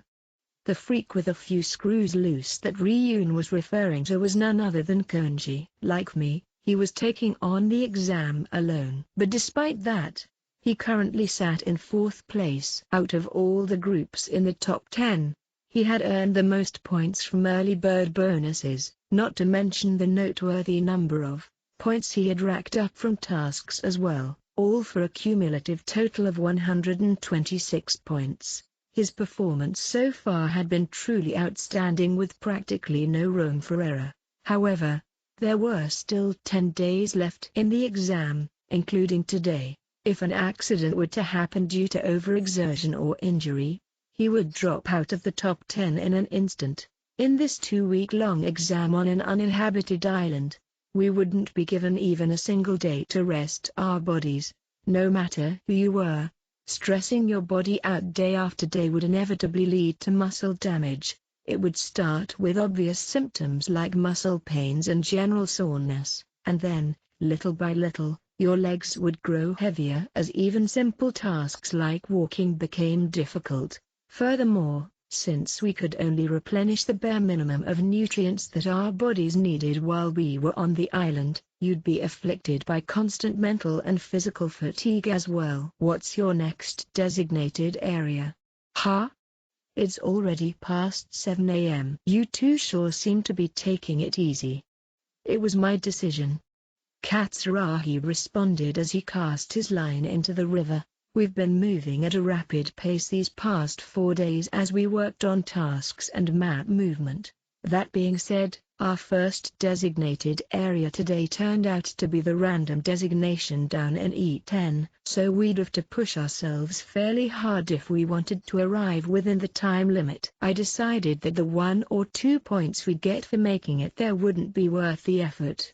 Ryun let show a wry smile as he shrugged his shoulders. Ryun was the type of person who always looked to push himself to the absolute limit. And yet Katsuragi had somehow managed to persuade him to take a break. Ishizaki or Canada probably wouldn't have been able to control Ryun to such an extent. It seemed that Katsuragi was already playing an important role as a member of Class 2B. So, have you caught anything? Nanase posed a question to Katsuragi as she eyed the bobber in the river. Sadly, not much. We'd have to go to the sea if we wanted to catch a lot of fish. In other words, they were fishing here simply as a way to pass the time. I take it you're doing fine on the food front, then? While I didn't know if he'd answer me honestly or not, I decided to take a stab at it anyway. There's plenty of food to gather from the sea, rivers, and forest. Water is no different too, since all you have to do is boil river water. But isn't it risky to drink river water? You're not wrong. Boiling it doesn't guarantee that it's perfectly safe, but that's why I'm the only one who drinks it. Ryun drinks the water we started out with and whatever we get from tasks. They were managing the risks flawlessly. By this point in the exam, there should be groups out there who are struggling to get by, but it looked like these two would be living steadily for quite a while. It just so happens that I've been looking for you, Ryun. Looking for me? I assume you're aware of which groups are in the bottom 10 right now, right? Well, sure. I don't know what those idiots from my class are doing down there in the bottom 8 though. With 2 members out of the picture, their income had dropped sharply, creating an ever-growing disparity between them and the other groups at the bottom. Komiya and Kinoshita retired. The smile on Ryun's face disappeared instantly, replaced with a serious expression. Katsuragi looked in my direction as well, his attention ripped away from the fishing pole in his hands. They retired. What happened? Since Katsuragi was now a full-fledged member of Class 2B, both Komiya and Kinoshita were fellow comrades that he needed to protect. Nanase spoke up in response to Katsuragi's question. They were seriously injured. It's unlikely that either of them will be able to walk anytime soon. Was it an accident? Well, that's according to Shinohara, the last remaining member of their group. They were attacked by someone. I assume this someone was kicked out of here right along with them then, right? Unfortunately, Shinohara's testimony was the only evidence they had. Neither Komiya nor Kinoshita could recall whether they were actually attacked or not. The school should still be investigating it, but I wouldn't get my hopes up. They're looking at it under the pretense that Shinohara-senpai lied because she didn't want her fellow group members to retire. What should we do, Ryun? Even if we manage to place in the top 3, it'll be meaningless if Komiya and Kinoshita get expelled. If Shinohara's group came in last place, Class 2D and 2B would both suffer major setbacks. You said you were looking for me, right? Shinohara's your classmate, so I assume you've already come up with a plan to stop the expulsions. Or am I wrong? Of course, despite not knowing any of the details, Ryun instinctively knew that I had thought of something. Sorry Nanase, but I can't let you listen to the rest of this conversation. The survival of the second years is at stake here. I understand. After confirming that Nanase had moved a sufficient distance away from us, I approached Ryun and shared the details of my strategy with him. He could just tell Katsuragi about it himself afterward. Kyuku, I see. With a plan like that there really is a way for Shinohara to survive. That said, will it all go smoothly? It should have a decent chance as long as you cooperate. The rest will happen naturally. You've got balls changing shit up like this. If the other groups realize what's happening, they'll start taking action too. I responded with a small nod. That was the very reason why I didn't want Nanase to overhear us. If the first-year students were to find out about it, it would probably lead to a confrontation between the second-year students and everyone else. There are some clever first-year students out there as well. There's a chance that they might catch on sooner than anticipated. It was also impossible to predict what the third years would do if they found out.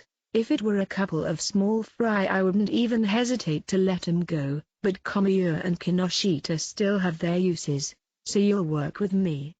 Is that what you're saying? Our interests align, so there's no way I wouldn't take advantage of this strat of yours. Shinohara's group was made up of students from both of our classes. After all, if we didn't join hands here and now, it would be impossible to save any of them. If you run into Ichinose, can you tell her the plan as well?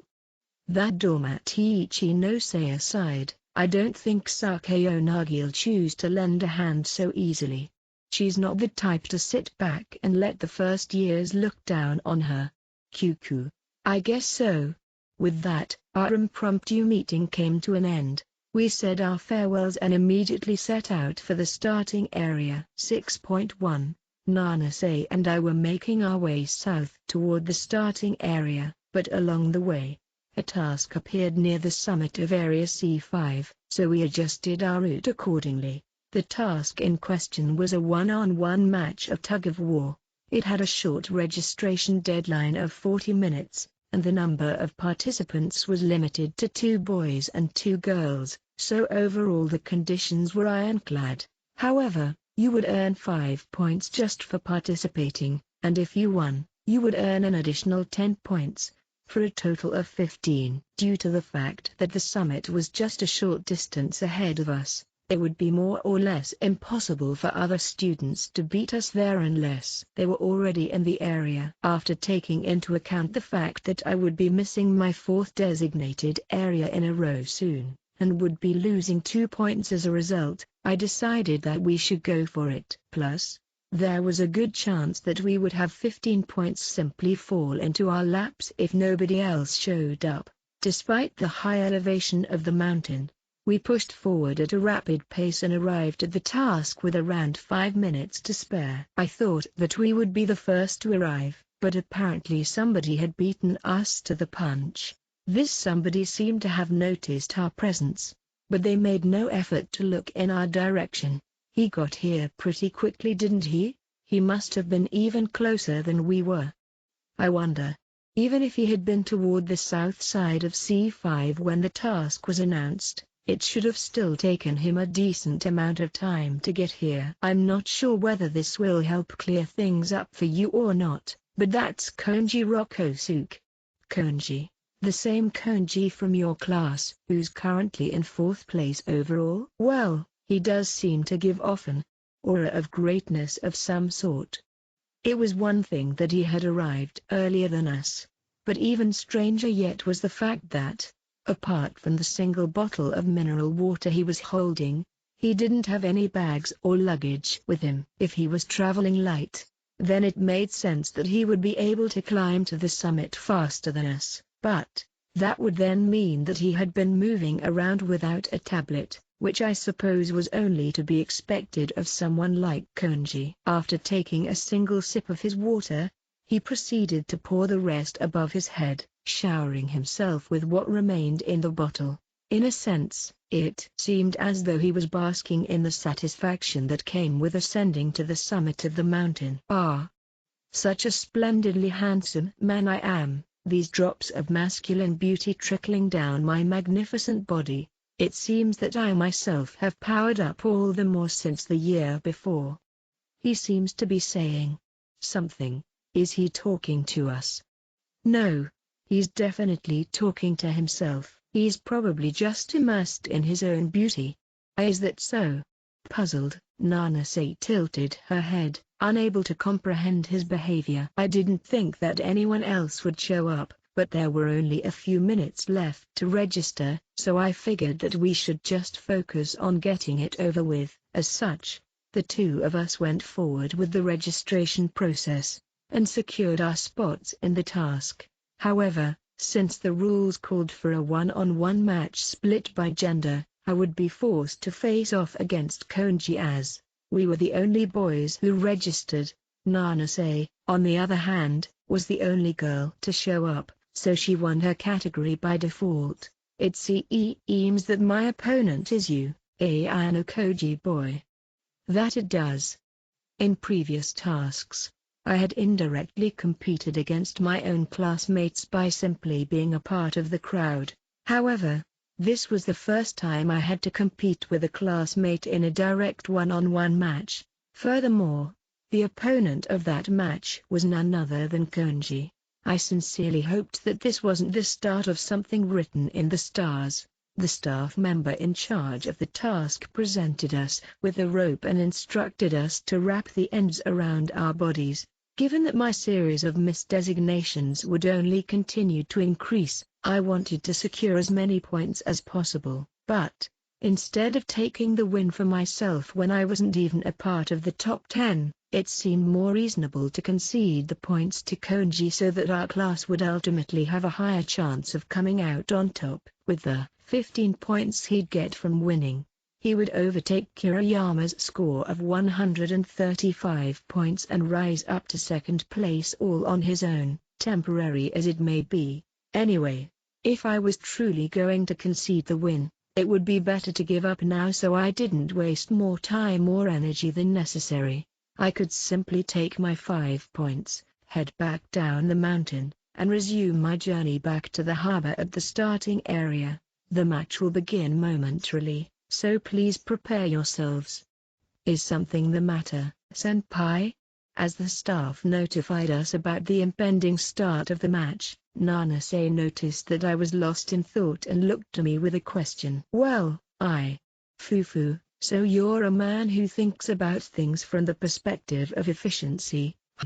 Konji instantly gleaned my inner thoughts as if they had been written expressly on my face. You were thinking that it would be best to abstain from the match rather than go to the trouble of facing off against me, weren't you? After all, relinquishing the points to my fourth-place self would indeed bring about the most benefit for our class, as would it be the best use of our time. Is that true, senpai? I have no complaints as long as it helps Konji succeed in the rankings. Though, I doubt the Horikita girl would be very satisfied with that. Wouldn't you agree? For her, it's not hard to imagine it'd be preferable that I take second or third place rather than first. He was so spot on with his conjecture that a part of me wondered if he had somehow been listening in back when Horikita and I talked about this. That's limited to the situation where our own classmates are competing with each other for the top spot. As it stands now, your group is the only one in the top 10 composed entirely of Class 2D students. So if we were to compete for points here, we'd just end up getting in each other's way. I, of course, understand, but that's just poppycock. The fact that you believe you have a chance to prevail over me is the fundamental reason you're having these wasteful thoughts. No matter who the opponent, the one to win this bout will be yours truly. Konji had taken part in a fair number of tasks so far, and he had earned rewards in each and every one of them. Out of all the various groups spanning across the 3 different school years, he was the only one who had taken complete control like this. There had been some tasks where he had come in first or second, but in those that had to do with strength or stamina, he swept first place across the board. So as far as this task was concerned, he understandably held absolute confidence that he would take first place as well. Ayano Koji boy, quit overselling your worth inside that head of yours. After all, it's not every day that you'll get the chance to compete against my motivated self. The fact that he would believe in his own strength come hell or high water was probably Konji's greatest charm. I slowly picked up the rope at my feet and wrapped it around my waist. Now then, if you'll each take up your positions, I'll begin the countdown. You may start pulling when I get to 0. All I had to do was make it seem like I was putting in effort and then lose to him. That way I wouldn't pointlessly waste any energy. It doesn't seem my wisdom has done much to motivate you.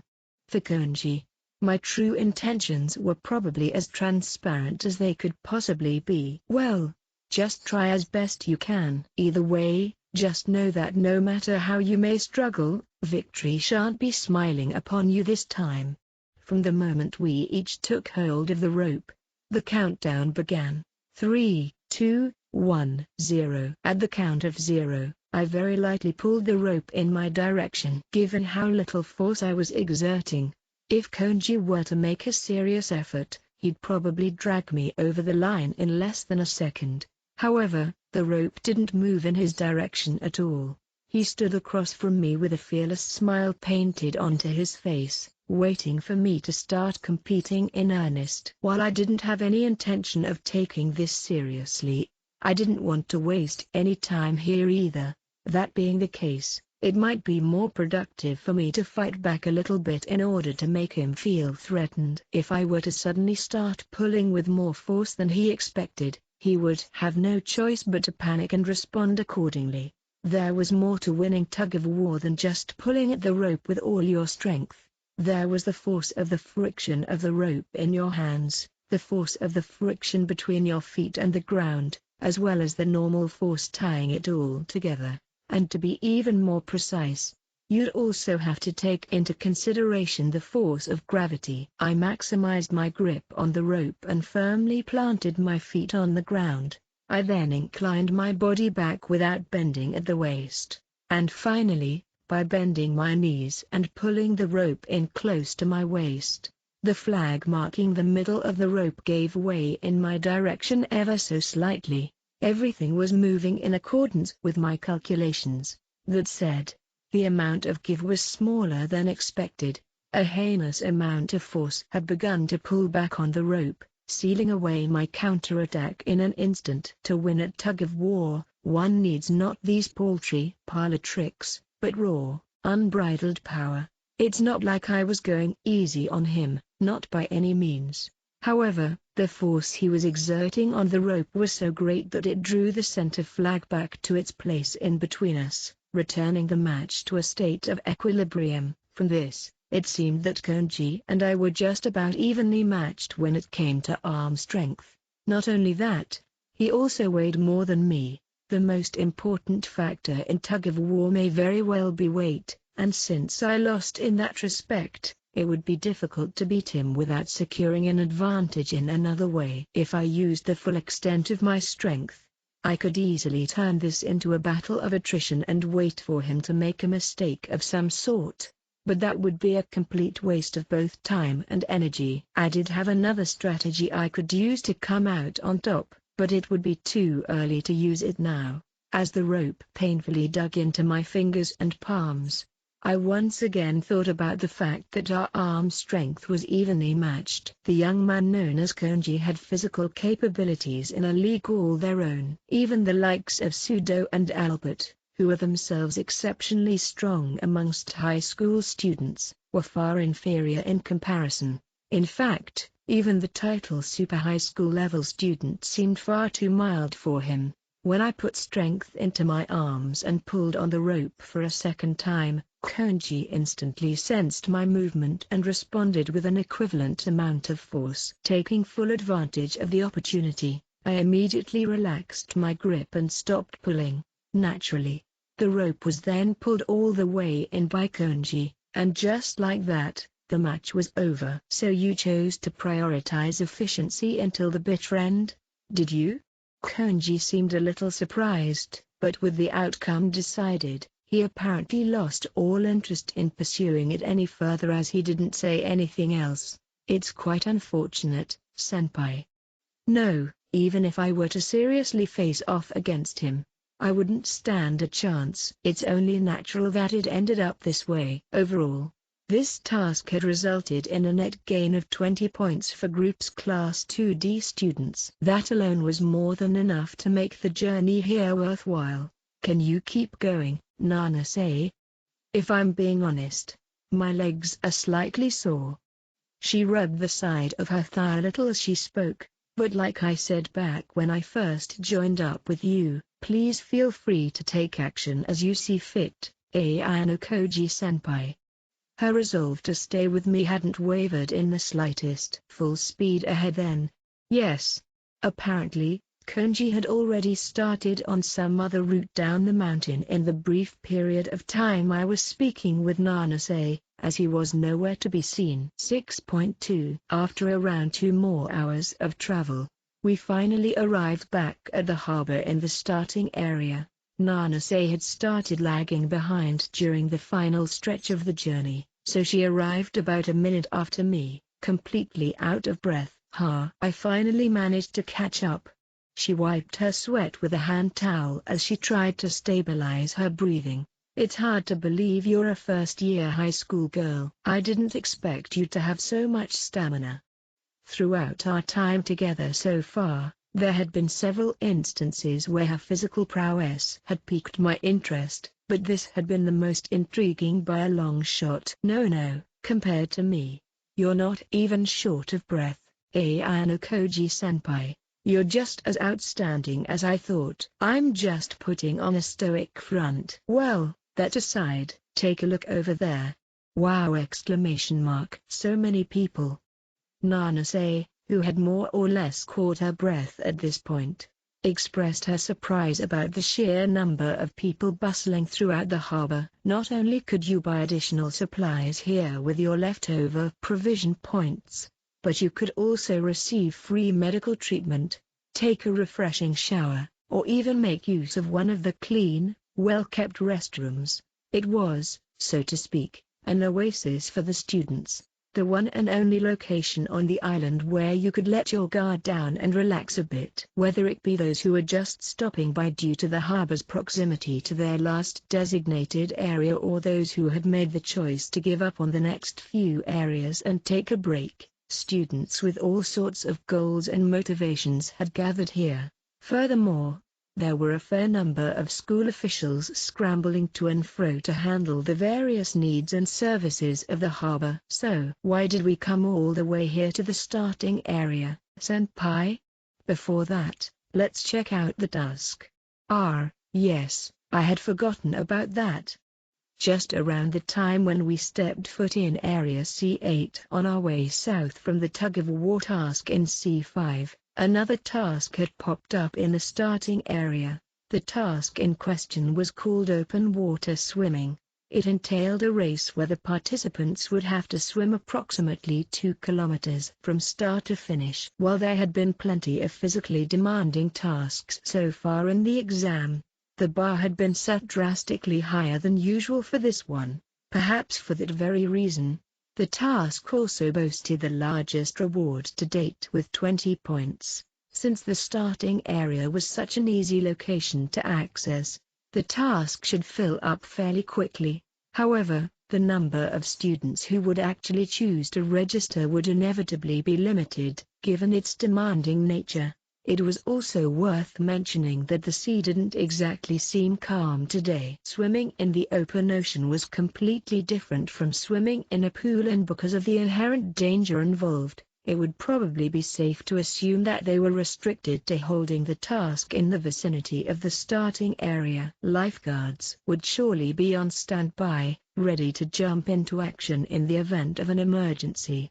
The task registration desk seemed to be located at the far edge of the harbor, so we made our way over. From what I could see at a distance, there seemed to be a suitably large gathering there, but I couldn't help but wonder if the size of the crowd was truly proportional to the number of registrations.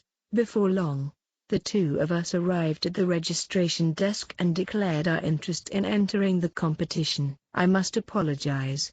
The last spot for the boys category filled up just a few minutes ago. The girls category, on the other hand, had just one spot remaining, making the situation highly reminiscent of the beach flags task from a few days ago. While the task didn't have a particularly large capacity or anything, I didn't think so many students would actually choose to register. What surprised me the most, however, was Senpai. Is that Konji-senpai? A young man could be seen standing with his back turned to the registration desk from just up ahead. And, sure enough, it was none other than Konji. Seeing him here right after the task was announced was shocking to say the least. Senpai, if you want to compete in the task, you'd better hurry up and register. That said, are you sure you're feeling okay? The journey here had by no means been an easy one. It wouldn't even be surprising if she had already exhausted every last drop of energy. She would need to recover her stamina in the brief period of time she had to change clothes before the task commenced, although I'm reluctant to say I'm in perfect condition. It's a rare opportunity, so I'd like to give it my best shot. Despite the circumstances, she seemed to be fairly enthusiastic and motivated. I'll be waiting over there then. Come find me when it's over. Will do.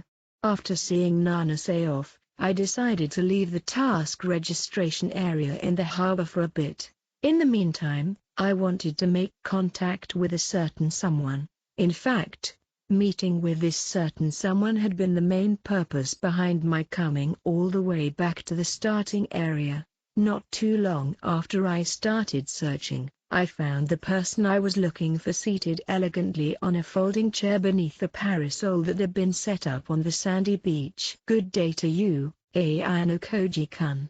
It seems the weather is going to be awfully hot today, don't you think? How are you doing, Sakayonagi?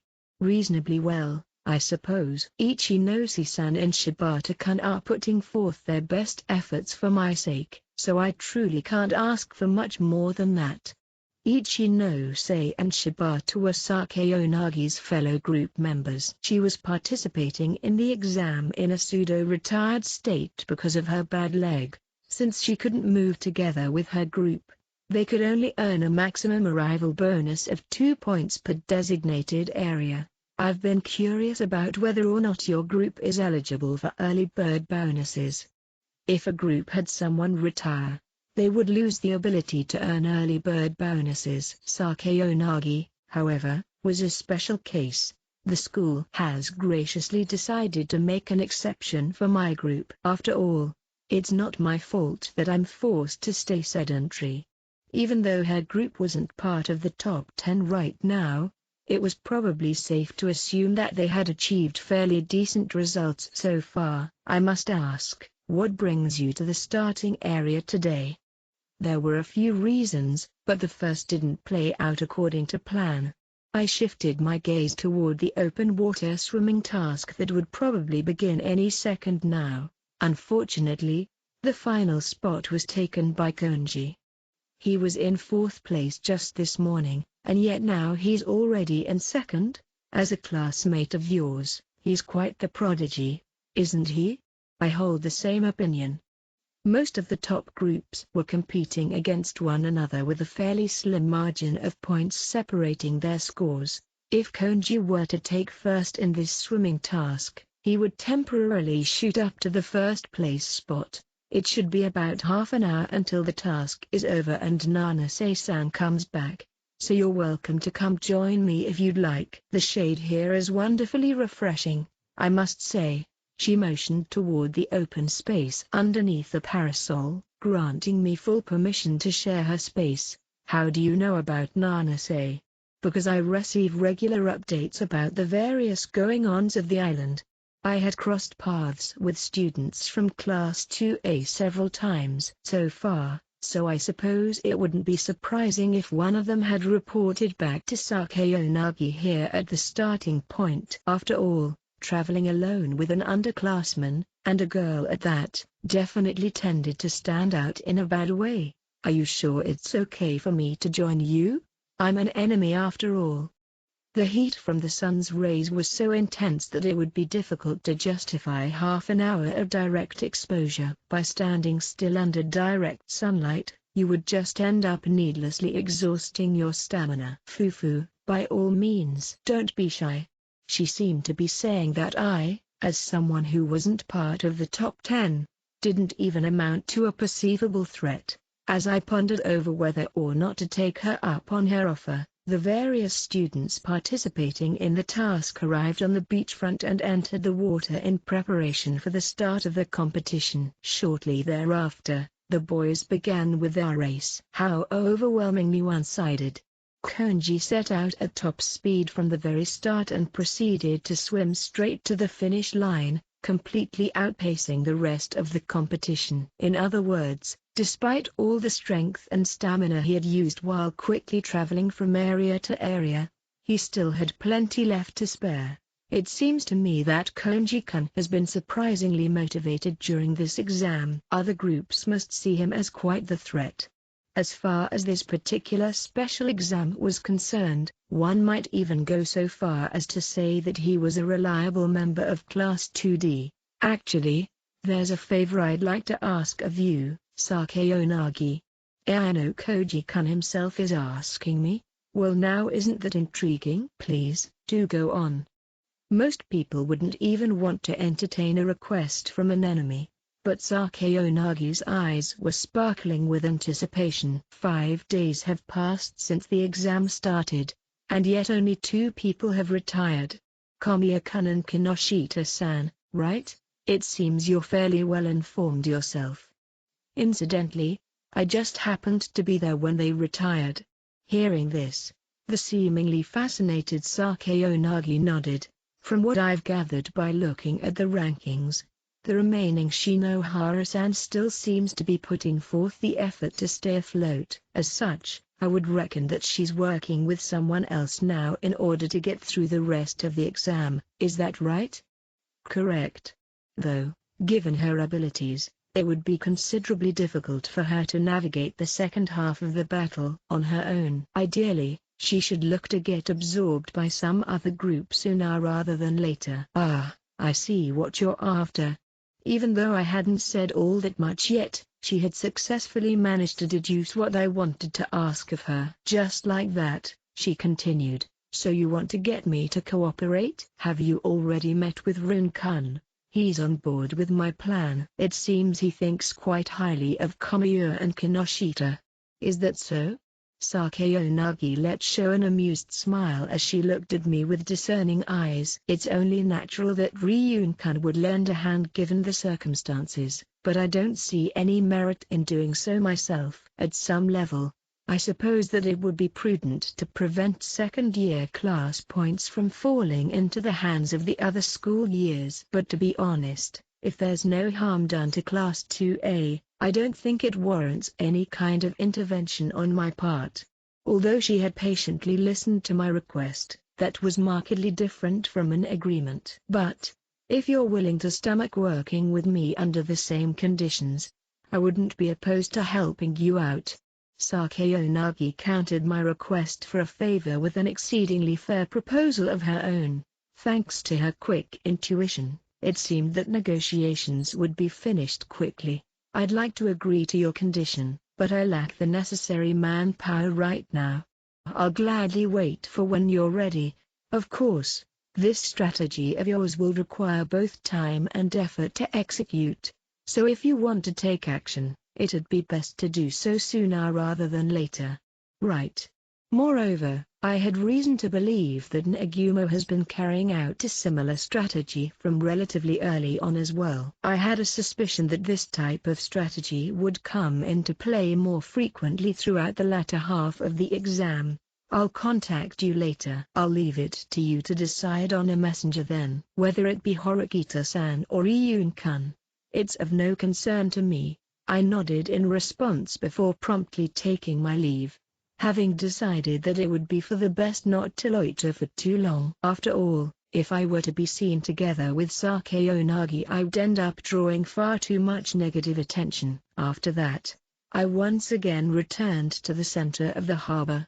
As I drew closer, I caught sight of a group of first-year students in their middle of purchasing an assortment of different supplies from Mashima-sensei. It seemed that he was the one in charge of selling provisions. Even though I was essentially out of provision points, I decided to stop by and take a look. Hello. Ayano Koji.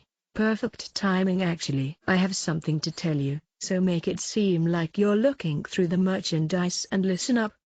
I moved in line with his suggestion, casually dropping my gaze to the various goods on display as I discreetly drew closer to him. Acting Director Tsukishiro hasn't done anything noteworthy so far, at least not since the exam started. I haven't noticed him planning anything to interfere with you. So you're saying I don't need to worry about him doing anything? That's what I'd like to tell you, but there are still certain things that seem a bit strange. What do you mean?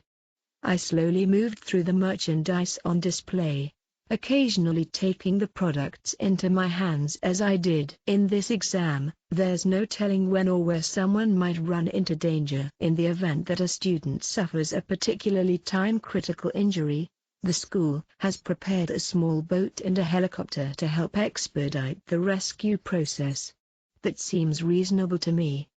The helicopter and the boat each had their individual uses, so it wasn't strange that the school would have both prepared. If, for instance, a student were to run into trouble on the opposite side of the island during a spell of bad weather, it would be better to make use of the boat, whereas the helicopter would win out in cases where every second mattered.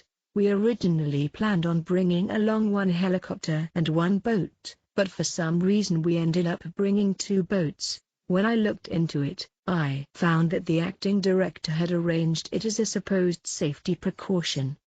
It seemed that, even as the exam went on, Mashima-sensei had been dutifully keeping tabs on even the smallest of details as he collected information on Tsukishiro's movements. So then, maybe it's possible that he did so expecting the need for two boats to arise at once? That's certainly true. In the end, it's just something peculiar that I thought would be worth mentioning. Take it for what you will. What was originally supposed to be a single small rescue boat had apparently turned into two. However, though the boat may be small in size, it would inevitably be noticed once it started moving. It would probably be pretty difficult to send one out without an SOS signal from a student. Most importantly, even if they managed to mobilize the boat, the question still remained, what exactly did that have to do with me? Where does the acting director usually spend his time? Generally, he stays in the tent where the monitoring equipment has been set up, making sure that nothing has gone wrong with any of the students' watches. Of course, other staff members are in there monitoring the watches as well. Outside of that, he tends to go out and patrol the island once or twice a day, sometimes for several hours at a time. The acting director goes out of his way to patrol the island, all on his own? Yes. Although it was unknown what exactly it was that he was doing, there was still one concrete takeaway I could glean from this, namely, that there were several hours each day where nobody was watching him. In any case, I have a bad feeling about all of this, so be sure to watch your back, Ayano Koji. Thank you for going to the trouble of providing me with this warning. I fully intended to stay as vigilant as physically possible, but I still wouldn't be able to forget about the exam. At the end of the day, no matter how wary I may be, I would continue to be bound by the basic movement rule. 6.3 The open water swimming task came and went, and even though Nanase ended up missing out on first place, she managed to just narrowly slip into third and earn some points for her efforts. She had covered a long, harsh distance in a drastically short period of time, so all things considered, she had performed admirably. I was going to praise her for her efforts when she came back, but she looked discontent, so I took a different approach. That girl who took first place is my classmate Onodara. She's a highly formidable opponent when it comes to swimming, so you shouldn't let the loss get to you. With a top member of the swimming club like Onodara as her opponent, Nanase had managed quite well for herself. Yes, Onodara-senpai was certainly amazing. However, the one I'm truly concerned about is... Nanase trailed off as she looked over her shoulder and fixed her gaze on a certain someone. That someone was none other than Konji, the young man who had snatched away the first place spot in the boys category in an overwhelming display of superiority. On top of making his way to the starting area faster than us, he won his match in record time. He stood refined as he looked out over the sea, and from what I could tell, his breathing wasn't labored in the slightest. He's as much a freak as he is a superhuman. Thinking about him any more than necessary isn't worth the time. Although I may say this, even I, as his fellow classmate, have had to personally change my evaluation of him 2 or 3 times so far. During this special exam, the tug-of-war task from earlier was only one such example of this. He held utterly unfathomable potential. If this was a glimpse of what he was truly capable of, then it would certainly be fair to call him a prodigy of some sort. Having been awarded a lump sum of 20 points from his win, Konji had temporarily moved up to first place overall. However, it would be incorrect to say that this put Nagumo at a disadvantage. Rather, the fact remained unchanged that Nagumo was in an overwhelmingly advantageous position compared to Konji.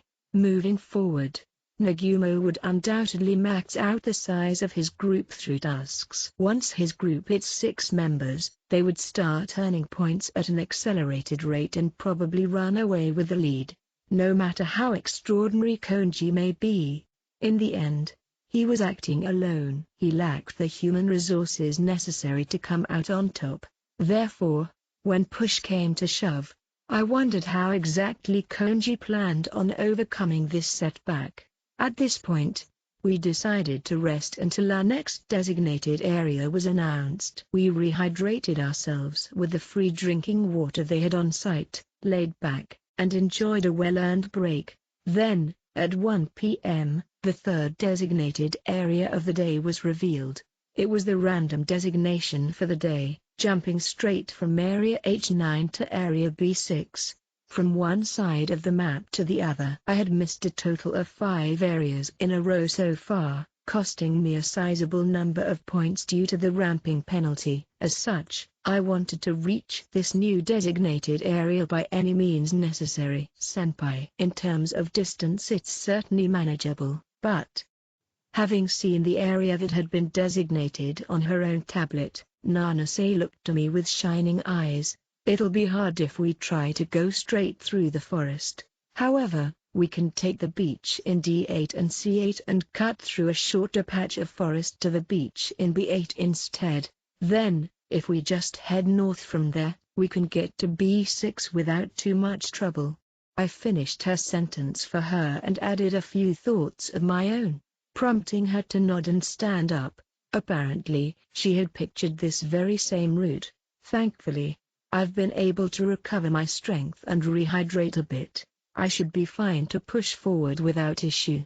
Although we were reluctant to part ways with the starting area, we once again set off toward the forests of the uninhabited island. We could see plenty of other groups of students at first, but just as soon as we stepped foot into the forest, we found ourselves reunited with the familiar feeling of solitude. Unlike the sandy beaches where you are subject to the intense rays of direct sunlight, The muggy heat and humidity of the forest gnawed away your body. We've only just started and I'm already thirsty. I'm grateful that we could stay hydrated back at the starting area, but I'm going to miss the easy access to water as well. Going from drinking as much water as we wanted to being forced to conserve water again felt worse than expected. That's why, even though earning points came at a high priority, it's only natural that there would be groups that try to stay somewhat nearby the starting area. There are more groups huddled around the starting area than I expected. I wonder if that's due to the stress and difficulty that comes with living on the island for 4 or 5 days in a row. What do you think, Senpai? I think that's part of it, but that's not the only reason. I'd say the largest factor is the revelation of the bottom 10 groups. Is that so? Well, the expulsion penalty only applies to the bottom 5 groups, and since they were given the ability to find out their current situation through their tablets on the 4th day, I suppose it makes sense that they've grown complacent. By the end of the 3rd day, nearly every student had been putting forward their full effort to secure a position on the leaderboards. We had been set to meander around an unfamiliar uninhabited island, told to pile up as many points as possible while being tossed around by tasks and designated areas. All of this, just for the sake of escaping from the underlying threat known as expulsion. On the 4th day, however, that all changed. Students began to compare the points they had earned with those down at the bottom ranks. Using their first 3 days of island life as a baseline of sorts, they'd make rough, arbitrary approximations of how many points they could earn in a day and use that to help decide whether or not they were at an advantage. But, even if you have a 10 to 20-point lead on the bottom 5, there's no absolute guarantee that you'll be safe, right?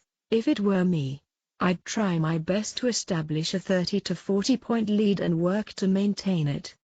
Of course, at some level, everyone knows that they should be doing it that way. After all, everyone wants to face the special exam with the resolve to give it their all from start to finish, but reality is not that kind, just like how you and I are eager to get a drink of water right now. Once you get a taste of something sweet, whatever resolve you might have is bound to falter.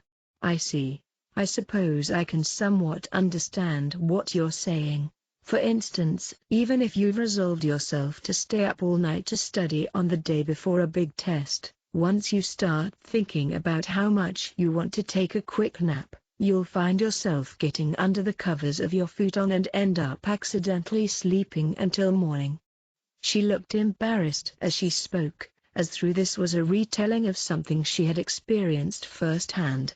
Since the start of the 4th day, most groups should have started to run out of both food and water, and general fatigue has begun to set in as well. I think you can see that dropping in for a short visit at the starting area is the root cause here. If you see another group taking it easy in such a comfortable environment, it's only natural that you would think to do so yourself, at least for a bit. In a world where nobody was taking a break in and around the starting area, most of the groups that stopped by would never be tempted to join in and instead choose to resume their journey. I would imagine that the decision to stay and rest at the starting area would come after a discussion between group members. They'd say something like, "We have a lead for the time being, so let's stay here for a bit and pick up some easy tasks while we enjoy the free water and safety. Then, once we've secured a suitable amount of food and water, we'll set out again." Well, that would probably be the gist of it, anyway. Nanase nodded along as I spoke, seemingly convinced. However, she sent a question my way only moments afterward. "Then, the correct choice is to give up on taking the easy way out and be stricter with yourself. That's what you're getting at, right?" "Nanase, you said that you'd want to establish a sizable lead and maintain it, but fatigue has started to catch up with you, hasn't it? You've taken part in more physically demanding tasks than I have too." "Why yes, I know I said earlier that I'd work hard, but I must admit that my pace has actually slowed down by a fair bit since day 1. I suspect that by tomorrow or the day after I'll probably be even slower. Though she didn't say it explicitly, the wear and tear on her body was probably more severe than I imagined. Energy spent participating in tasks aside, just how many dozens of kilometers had she and I traveled in these last 5 days? Rest is important. There are times where you'll have no choice but to overwork yourself to earn points, but the key to that is knowing when to push yourself and when to take a step back and take a break. You ultimately just have to avoid doing the same things as the majority of other students. Move when others have chosen to rest and rest when others have chosen to move. I've been thinking that you've been taking on the exam fairly negligently these past few days, Ayano Koji-senpai. But you've just been conducting yourself that way because you don't want to stand out too much during the first half, haven't you? That's about right. Of course, I'll bite if an adequate opportunity presents itself, but even if I made it into a highly contested task, the number of points I can earn would be limited.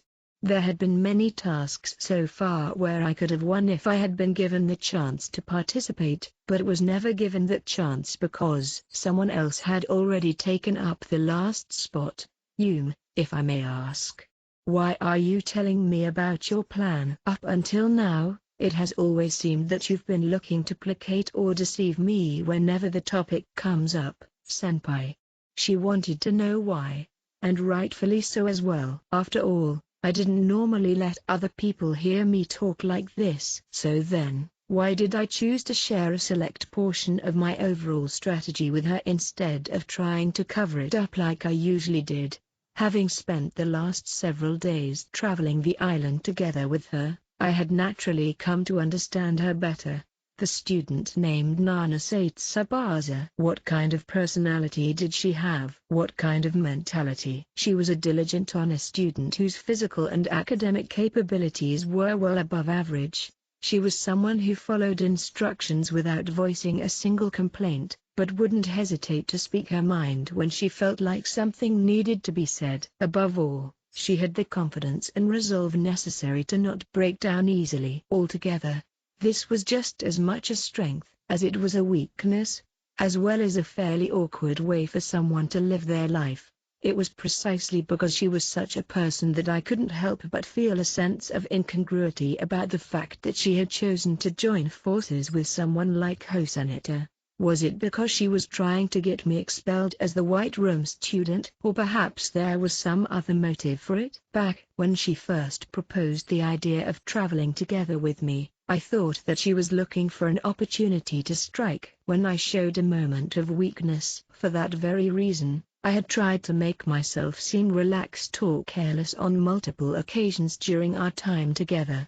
If she chose to strike while we were deep in the dark forest, her actions would be hidden from any prying eyes. But, in the end, Nanase never even tried to take advantage of the opportunities I gave her. Rather, between lending an ear to Ike's troubles and helping Shinohara and the others when they were in danger, she always put forward a genuine effort to try and help those in need. Put simply, there's no questioning the fact you're my enemy, Nanase.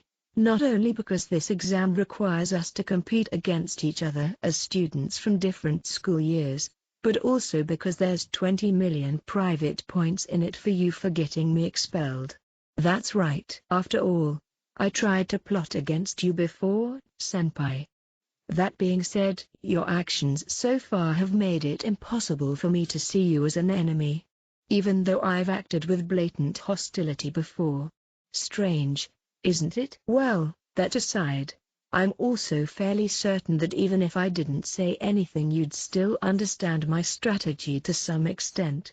She acted as though she was surprised when I said this, but deep down she should have already picked up on my true intentions. And despite the fact that she was already vaguely aware of my plans, she looked to feign ignorance so as to potentially find out something more. But with all that being said, this is just my intuition. At this point, Nanase sank into silence. I had no intention of pressing her any further on the matter, perfectly content with quietly continuing our journey through the forest. For the time being, my top priority was reaching the next designated area. 6.4 Futilda. Somehow we finally managed to make it to our last area. With a heavy breath, Nanase collapsed to the ground, succumbing to the fatigue plaguing her entire body. The fourth designated area of the day had been Area B5, right above the previous Area B6. For Nanase, even a short distance like that must have been considerably burdensome. It seems like you've been pushing yourself quite a lot. She had been fine when we left the starting area, but after a while, her pace gradually began to slow down. Given the circumstances, I had been eyeing the possibility of leaving her behind and making my way to the designated area on my own. But she ultimately managed to persevere through sheer willpower alone. To be honest, participating in that swimming task was far too much for me. That task had probably drained away just about every last drop of spare energy she had. Fortunately for you, we're done for today. We can take it slow from here and look for a good place to set up camp. We rested for a bit while we waited for her to feel ready to walk again, and then we set out in search of a suitable campsite. Before long, we came across a large opening in the forest where another group had already set up camp. It seemed as though they were getting ready for dinner, as there was an assortment of different cooking utensils lined up in front of their tents. It was a great location with plenty of space for us to set up for the night, but it felt like it would be awkward to do so when we weren't particularly close to the other group. Just as we tried to pass them by and look elsewhere, one of the students called out to us, "Yo!" The student in question was Hamaguchi Tetsuya, a boy from Class 2C. I lightly raised my hand in response, prompting Nanase to follow suit with a bow. "You guys in a hurry to get somewhere?" "No, we've already reached our designated area for the day. We were just thinking of finding somewhere a bit closer to the ocean." "Then how about you take it easy and stick around for a bit?" I hadn't spoken with Hamaguchi since last year's island exam and the exam on the cruise ship that was held on the way back. We had only spent a brief period of time together back then, and we had never interacted with one another outside of that. Our relationship was in no way close enough to warrant calling each other friends. So then, why in the world was he looking to strike up a conversation with me? Though, you don't have to force yourself if you don't want to. After a lengthy silence, he added in a couple of slightly apologetic words. Nanase had been following along without voicing even a single complaint, but her fatigue was probably reaching its peak, so I figured we might as well take him up on his offer. "Well, I suppose we'll take a short break. Come on over then, make yourself at home." Hamaguchi ushered us over to his campsite as if he were inviting a couple of close friends into his room. The way he managed to create such a welcoming atmosphere was just what you would expect of one of Ichinose classmates. That being said, what truly piqued my interest here was not Hamaguchi, but the other two members of his group. They had come out from within their tent not too long after Hamaguchi called out to us, having overheard the sound of our ensuing chatter. Their names were Ando Seo and Minami Katakozu. The entire time, they had been casting glances in my direction, as they unabashedly whispered to each other about something. "If you two aren't on board with Hamaguchi's invitation, we'll leave immediately.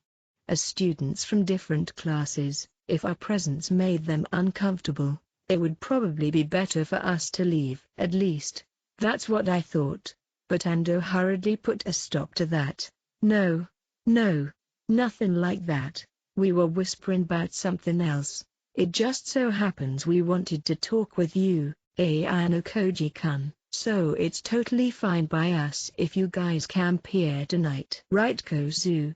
With that, she looked to Minami Kata, who nodded along several times in agreement. "If we're all on the same page, then let's take the opportunity to hold ourselves a welcome party." Saying that, Hamaguchi brought out a backpack from inside one of the tents. He then unfastened the zipper and opened it up, revealing a considerably large amount of canned food contained within. That's quite a lot. With just the amount I could currently see, a group could easily survive for a week. As luck would have it, all three of us had the card that gave 50% more provision points when the exam started. That's why we've got so much more food than other groups. Although I had already figured that out myself, I decided to make it seem like I was genuinely impressed by this. A usual group of three would have had 15,000 provision points to work with.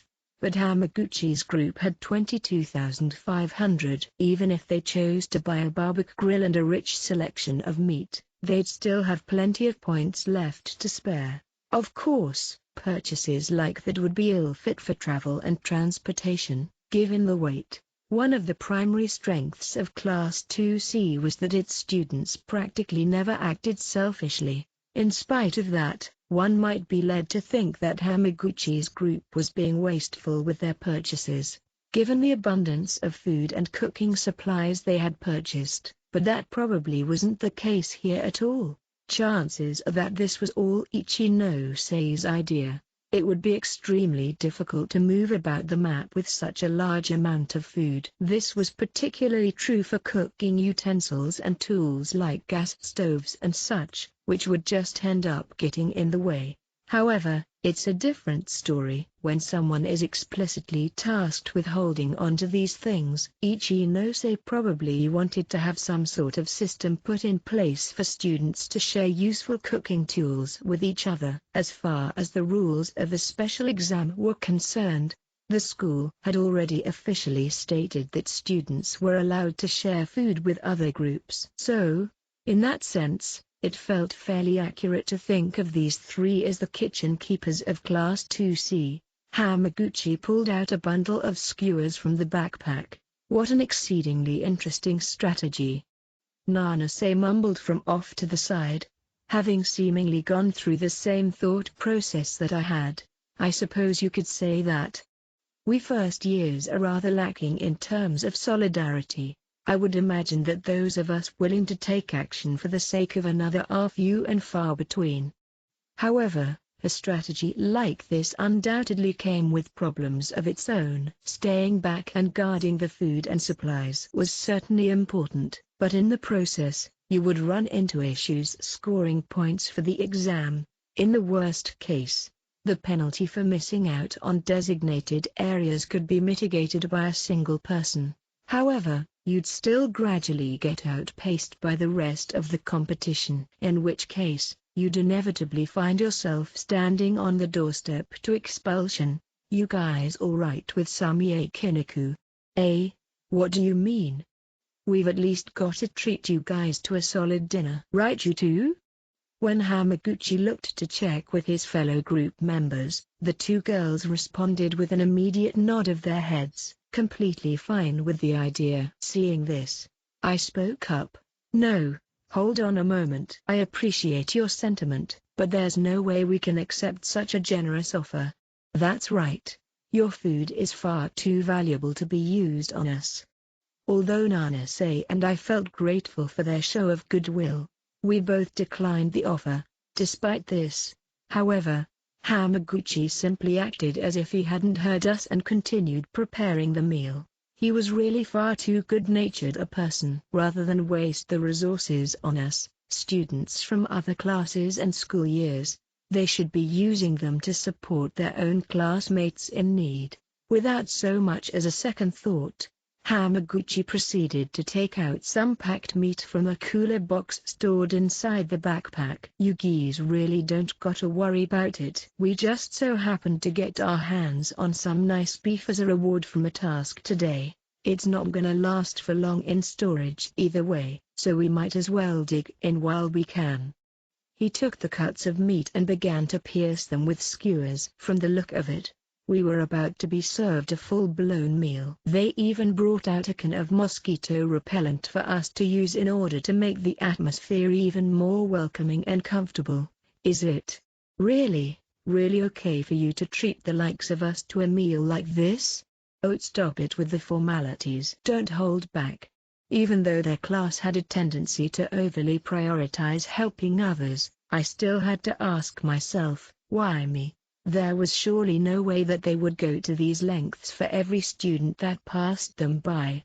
Are you curious about why I called out to you? Considering that you're also treating me to a meal, it definitely raises questions. After pausing for a bit to come up with the right words, Hamaguchi came out with it. It's cause we've been hearing a lot of talk about you lately, Ayano Koji-kun. We wanted to get a chance to talk to you ourselves. Ain't that right, guys? Yep. Minami Kato and Ando promptly agreed, fully on board with Hamaguchi's reasoning. What do you mean? Well, like, you know. Ando shot me a questioning glance, the look in her eyes all but saying, you do get what I'm talking about, right? Once they realized that I genuinely had no idea what they were getting at, their expressions became even more surprised than before. Wait, then has there really not been any progress yet? For real? No way. I thought for sure that they'd at least be at that more than friends, less than lovers stage by now. I know, right? Honami-chan's been dropping his name pretty much all the time these days. Is that so? I know it's not our place to say this and all, but is there even any reason why they shouldn't be going out at this point? While I had heard somewhere before that girls love talking about this kind of thing, was it really appropriate for them to do so right in front of the person himself? Nanase seemed to have connected the dots for herself by this point, as she was looking at me with keen, undivided interest filling her gaze. I'm not 100% certain I get what you two are going on about, but I don't think we should go out with each other. No no no no no no. What are you saying? I'll say it again just to be sure. But you do know that this is the Honami-chan we're talking about, right? I can't really speak for all the boys out there, but probably like 80 to 90% of the second years like Honami-chan, right? That sounds like a safe bet to me. While there was certainly no denying the fact that Ichinose was popular with boys and girls alike, 90% was clearly an overstatement. Sudo liked Horikita, Ike liked Shinohara, and that was no doubt just the tip of the iceberg. You two are in different classes, sure, but you don't have to let that get in the way of love. There are tons of couples out there going steady with each other regardless of their class or grade. Isn't the bigger issue here the fact that Ichinose isn't even interested in me? Oh, is that modesty I see? You do know that you were quite the hit with the girls back when we first enrolled here, right Ayano Koji-kun? When I thought back on it, I could recall Kushida saying something relatively similar to that about a year ago. I simply didn't take what she said at face value at the time, or rather, I chose not to think all that much about it. It sounds like you're quite a hit with the ladies, Ayano Koji-senpai. No, I'm not. Nothing of the sort. No girls have ever said anything like that to me before. Really, Tilda? Well, I can think of one time when you came up in a conversation, but the topic changed real fast. Well, ain't no help in that. There's no way to tell if you're gonna like a guy unless you up and talk with them face to face, and Ayano Koji-kun wasn't the type of guy to talk with people a year ago. Doesn't seem to me like he's changed much since then either though Tilda. The two girls shared a laugh as they cracked a joke at my expense. Ayano Koji-senpai has changed a little from how he used to be, then? Nanase observed as the two chatted away before raising a question of her own. Well, I guess in some ways he seems a lot softer now? The one to respond this time was Hamaguchi, who had only just returned from a trip to the restroom moments before Nanase asked her question. While I had never spoken with Ando or Minami Kato before, I had spent a bit of time together with Hamaguchi during the exam on the cruise ship. He was pretty much the perfect person to give an objective comparison of how much I had changed this past year. All of that aside, it didn't seem to me like these three were afraid of the possibility of getting expelled. Of course, There was no way for me to tell exactly how many points they had, but there was no way that they were anywhere near the top of the leaderboards. If that's the case, then after we finished with dinner, we ended up deciding to accept their warm hospitality and chose to stay there for the night. Chapter 7, The First Year's Start to Move. The 6th day of the exam, we started out by making a beeline south to our first designated area of the day, B6, where I took the first place early bird bonus. After that, our second designated area was A5, which was fairly close, but we unfortunately only received the arrival bonus. Following closely after at 1 p.m. was the third area, which was the random designation over in area C3. There were a couple of different ways available for us to get there. The first was to cut straight through the steep mountains of area before. Though it wasn't readily obvious from looking at the map, this route would probably require us to do a fair bit of rock climbing. A somewhat safer alternative to this was to move a bit further east from where we were now before going through the pass in area C4. And lastly there was the option of making a huge detour around the mountain range to area D5 and traveling north from there along the river. I'm guessing that most of the other groups we're up against are going to go through C4 or take a detour down and around. I think so too. If we could successfully navigate the slopes of A4 and before, we'd have a very solid chance of securing the first place early bird bonus. While I don't imagine that you're in the best condition, we're going to have to take on the risk anyway. You want to take the direct path through A4 and before, don't you, senpai?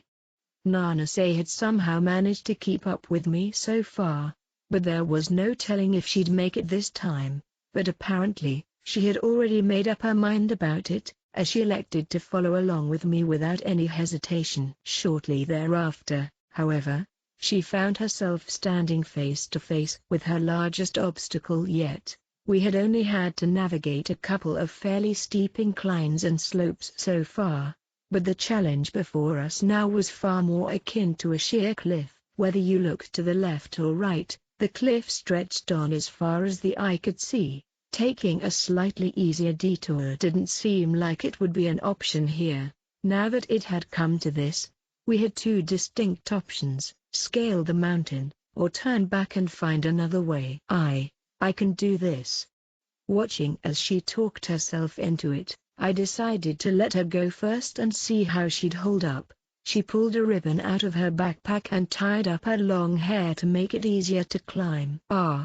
The very moment she started the climb, she made a mistake with her footing on the rock and came tumbling down to the ground. Ow, that hurt. She gingerly rubbed at her bottom as she stood up again. Fortunately, she hadn't been very high up when she fell. If she had been 2 meters higher, it probably wouldn't have ended as well for her. The cliff was close to 10 meters tall, and in all honesty it didn't even seem like it would even be that hard to climb. That being said, it would probably be challenging for Nanase to scale it by herself. I guess that's the end of the line. In reality, this obstacle was more challenging for her than I thought it'd be. She had done well to keep up with me these past 6 days, but it seemed like I would have to push on from here on my own. I can do it. Even if you can, there's no point if it takes up all your stamina just to get to the top. The entire reason why we're scaling the mountain like this is to save time. Not everyone is going to end up taking a detour, so every second counts. In fact, pointlessly standing around and talking about this was already a massive waste of time, something that Nanase probably understood as well. I'm going now. It's up to you if you still want to insist on climbing, but you're the one responsible for whatever happens. She looked blatantly frustrated by this, but I simply turned my back on her, placed my hands on the rock, and began to ascend the cliff. Knowing her, I felt confident that she'd make the calm, rational decision here, so I didn't have any intention of looking back to see what she ended up doing. Contrary to my expectations, however, I sensed her presence draw closer to me from behind and looked over my shoulder. "What are you doing? Please." Don't mind me. I've made the choice to follow after you of my own volition, Ayano Koji-senpai. Saying that, she fearlessly reached out and took hold of the rock again. But, due to the lingering traces of fatigue still plaguing her body, she couldn't put enough strength into her grip. Her arms began to shake as she clung to the face of the cliff. If you're not careful, you might end up facing consequences even worse than retirement. I warned her yet again, but she still seemed hell-bent on chasing after me. What exactly was compelling her to go so far to accompany me? If she was trying to slow me down by being a hindrance, then in some ways, she was succeeding. Being careful to maintain a secure foothold on the cliff, I climbed back down to around the halfway point and outstretched my hand to her. Take my hand. I can't do that, senpai. I promised you that I wouldn't get in your way back when I asked to accompany you. So please, go on ahead and don't worry about me. I beg you. If I went ahead and you got injured, it'd leave a bad taste in my mouth. If you were down there begging me for help, I might feel differently, but I'm the one making the decision in this case, so don't worry about it. But isn't it a waste of time to continue arguing about it like this? After bringing attention to this for a second time, her hand was forced. There was nothing more that she could say. All right. Although she was still slightly frustrated, she took hold of my hand. It was one thing that she wasn't in peak physical condition right now, but even if she was, the question still remained on whether or not she'd be able to climb at all. Senpai, do you perhaps have prior rock climbing experience? No. This is my first time doing something like this. This exam required you to fumble through all sorts of things you've never tried before. Reaching out to help her like this probably wasn't the correct approach either, given the various risks that came with it. Is that so? I guided her hands, showing her which spots she should grab onto. Though it was an inefficient way of going about it, we eventually managed to scale the cliff. However, we hadn't crossed the finish line just yet. We had spent more than 10 minutes simply getting up the cliff. Without a moment of rest, I set off once again. Now that I had helped her find her way up, she could take her time finding a way back down on her own. She lagged behind me for a bit at first, but her firm resolve hadn't changed in the slightest as she quickly caught back up. As we continued to push forward, I couldn't help but think that she had an uncanny resemblance to a loyal dog chasing after its owner. Before long, we finally arrived at Area C3. Although it had taken a fair amount of time, none of our competitors seemed to have made it here yet, so I easily secured the first place early bird bonus. Thank goodness. Even though she hadn't even gotten the second place bonus for her efforts, Nanase let out a sigh of relief. We had a bit until the next designated area would be announced, so figured that I might as well keep her company and rest for a while. Just like when we were at the top of the mountain, the light breeze that swept by from time to time was quite refreshing. It's been pretty calm out these last few days, but it's pretty windy today, huh? It had been consistently clear and sunny so far, but thick clouds had begun to fill the increasingly overcast sky. It must have been surprising to suddenly get tossed onto a deserted island right after entering high school. Of course it was. This really is such an amazing school. Nanase let show a shy, yet forced smile. Senpai, do you enjoy it? This school? I guess there have certainly been a handful of headaches to deal with, but I've never really thought of it as unenjoyable. For the most part the school seemed to be the same day by day, but in some ways it was quite different. I was simply enjoying my time here, content with the constant, subtle daily changes it brought into my life. While it feels like graduation is a long ways away, it'll probably be here in the blink of an eye. That's why I think it'd be best to spend what time I do have without any regrets. Graduation. Is something wrong?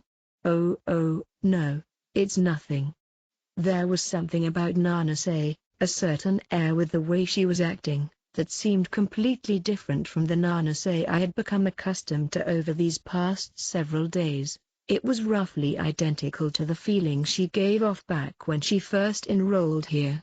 However, it was very faint. So faint, in fact, that if someone were to tell me that it was just my imagination, then I might even be inclined to believe them. If she really did have something on her mind, then I suppose I'll just have to wait for her to tell me about it when the time comes. 7.1 At 9 p.m. on the 6th day of the exam, several first-year class representatives had arranged to meet up together in Area F9. The representatives in question were Class A's Takahashi Osamu, Class B's Yagami Takuya, Class C's Utamiya Riku and Tsubaki Sakurako, and Class D's Hosen Kazuomi. It would typically be difficult for such a diverse cast of students to meet up in one location given their separate tables, but in this case, they had decided on a time and place for the meeting before the exam even started. Furthermore, since the chosen location was on the beach, a bonfire would serve as a reliable signal for the meeting. Despite the fact that she hadn't really done anything noteworthy or remarkable so far, the person who had spearheaded this get-together was Tsubaki. The appointed time for the meeting had already come and gone, but Hosen still hadn't arrived yet. Tsubaki-san, it seems that Hosen-kun still hasn't arrived yet. Well, he doesn't really seem the type to show up on time. Or maybe he's just not coming. The group decided to wait a little longer to see if he would show up, but before long, Takahashi raised his hand with an arm pressed against his abdomen. Sorry guys, I've got a bit of a stomachache, so ''m.a. Excuse myself. It might take a while. With that, he hurriedly ran off toward the forest. As the group watched Takahashi take his leave, Yagami's eyes were fixed on Tsubaki. It's certainly more convenient for all of us if everyone is present before we start, but...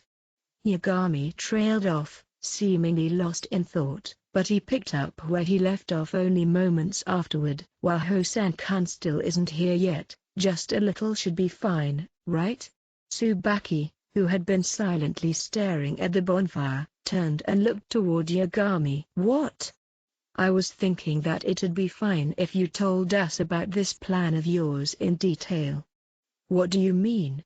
You've been scheming something big, have you not? Otherwise you wouldn't have proposed for all the representatives to meet together like this when the latter half of the exam is about to start. There's no way you merely want us to report on our progress, right? Tsubaki said nothing to this, choosing instead to simply keep her gaze locked onto Yagami. Your OAA ratings are, at a glance, below average. In fact, there doesn't seem to be anything remarkable about you in the slightest. However, from what I've seen during the battles we first years have taken part in so far, you've been one to provide fairly critical insight from time to time. Furthermore, while on the surface it doesn't seem like your class has been doing anything to get Ayano Koji-senpai expelled, I suspect that you've actually been doing quite a bit of work behind the scenes. Utamiya-kun's control of Class C is just a front. You're the one pulling the strings from the shadows, aren't you? You say some interesting stuff, Yagami-kun. So the reason you supported my proposal to set this up is because you knew I thought of something? Back when Tsubaki first tried to set this up, the core personalities behind each class hadn't been willing to cooperate at all. After all, there was no way they would have been willing to listen to an obscure, seemingly irrelevant student like her. With that being the case, the reason why everyone had been willing to meet here today was because Yagami had been such a strong proponent for it. From the very beginning, I've consistently advocated that the first-year student body should look to cooperate with one another. Even if you didn't have a profound reason behind gathering us here today, Tsubaki-san, I felt like it would still be worthwhile just to make sure we all have a solid grasp of the current state of affairs. Well, Yagami-kun, how about I tell you something interesting? Something interesting? How immensely curious. though, do know that after you hear it I won't be able to guarantee anything. It must be something truly fascinating, then. Yagami felt slightly concerned, but he maintained his composure and waited for Tsubaki to speak. Yagami-kun, you said just now that Utamiya-kun and I've been scheming from the shadows to try and get Ayano Koji-senpai kicked out of school, yeah? Yes. At first glance, one might be led to believe that Hosen-kun and Omisawa-san were the only ones to take part in it during the last exam, but I think that you two were also targeting him. A reward of 20 million private points, just for getting a senpai expelled? Just about anybody would find that attractive, yeah? That may be true for others, but not for me. Upon hearing Yagami's flat refusal, Tsubaki narrowed her eyes. Not for you? Sorry, but I'm having a hard time believing that. You make yourself seem harmless, but aren't you really looking to get Ayano Koji-senpai expelled as well? Hell, you might even be more obsessed with it than Hosen-kun and Omisawa-san. And what makes you think that? I haven't done a single thing thus far. It's the kind of thing I can tell just by looking at you. I'll have you know that I've got a lot of confidence in my eye for people. At this, Yagami's smile, while still present, became noticeably more strained. It's hard to imagine given the way you normally act, but I'd imagine that your plan started out with pretending to be an ally so you could slowly get closer to him and stab him right in the back. Or am I wrong? Tsubaki stared at Yagami with eyes that seemed to peer into the depths of his very being, making him unconsciously avert his gaze. While he had always had a hunch that Tsubaki wasn't an ordinary student, the way her gaze practically bored into his skull made it seem even more extreme than he had anticipated. Well, whatever. We'll get back to that later. Getting back to the point. The situation's currently looking kinda cruddy, wouldn't you say? Kinda cruddy? Apparently, Nanase-san's been sticking together with Ayano Koji-senpai for a while now. I heard that he's even given her permission to tag along too. I tried checking up on them with the GPS search feature just to make sure, and sure enough, the both of them are up in Area C3 together right now. I see. So you're saying that Hosen-kun's already looking to make his next move? I'm saying that we gotta take action sooner rather than later. If Hosen-kun gets Ayano Koji-senpai expelled, it'll all be over for the rest of us. If possible, I'd like to hear what kinda plans you've thought of to get senpai kicked out. Just as a reference, you get me? I already told you I don't have. Tsubaki leaned in closer to Yagami, her eyes brimming with conviction. If you don't willingly cooperate starting now, you might end up paying dearly later. Pay dearly? Well, someone important to you'll be in danger, or something like that. Surely you're not going to do something to Kushida-senpai? Upon hearing Kushida's name come up, a thin smile finally emerged on Tsubaki's perpetually expressionless face. She knew that Yagami and Kushida had been connected for a long time now. Furthermore, she knew that there was something going on between them that he was looking to hide. What's that about Kushida-senpai? Do tell. No. It's nothing. I apologize, but there's nothing more I can tell. Why? Yagami's words cut off as Utamiya suddenly came up from behind and forcefully restrained him in a full Nelson hold. He resisted in an attempt to try and break free, but he didn't have the strength needed to get away. What are you doing, Utamiya-kun? Sorry, Yagami. I don't have anything against you, but it can't be helped. With this, it was clear that Yagami's earlier suspicions of Tsubaki's true involvement in Class 2C had been correct all along. I think of each and every first-year student as I would my own classmate. Why don't we just calm down and stop with this? Either you come clean and tell us what you know, or you retire right here, right now. Those are your only options. Since the three of them were the only ones present, there was nobody Yagami could turn to for help. Yagami-kun, I get that you think Kushida-senpai is The key to getting Ayano Koji-senpai expelled. But why is that? How exactly do you plan on making use of her? I can't say. When he refused to answer, Utamiya further tightened his hold on Yagami's arms. If you can't say, then that must mean you really are up to something. Don't you feel like confessing? Like getting this over with? Kushida-senpai is just still not hearing the answer they wanted. Utamiya momentarily released his hold and proceeded to wrap his arm around Yagami's neck instead. Yagami began to choke for air as he was constricted in a headlock. You're nearing your limit. Yagami-kun, if you don't fess up now, I guess we'll just have to hear it from Kushida-senpai directly. This wasn't just some empty threat. Rather, it was obvious that Tsubaki would actually follow through with it. The fact that she was using Utamiya as a medium to carry out acts of violence and intimidation was more than enough proof for that. I'll ask you one last time. Will you confess or not? Faced with no other real option, Yagami finally resigned himself and gave in. I understand. I'll tell you everything. With his eyes to the ground, Yagami began to speak about the past of the girl named Kushida Kikyo and Ayano Koji Kiyotaka's knowledge on the matter. Not long after he finished, Takahashi returned from within the forest. They all waited around for a while after that, but in the end, Hosan never showed up.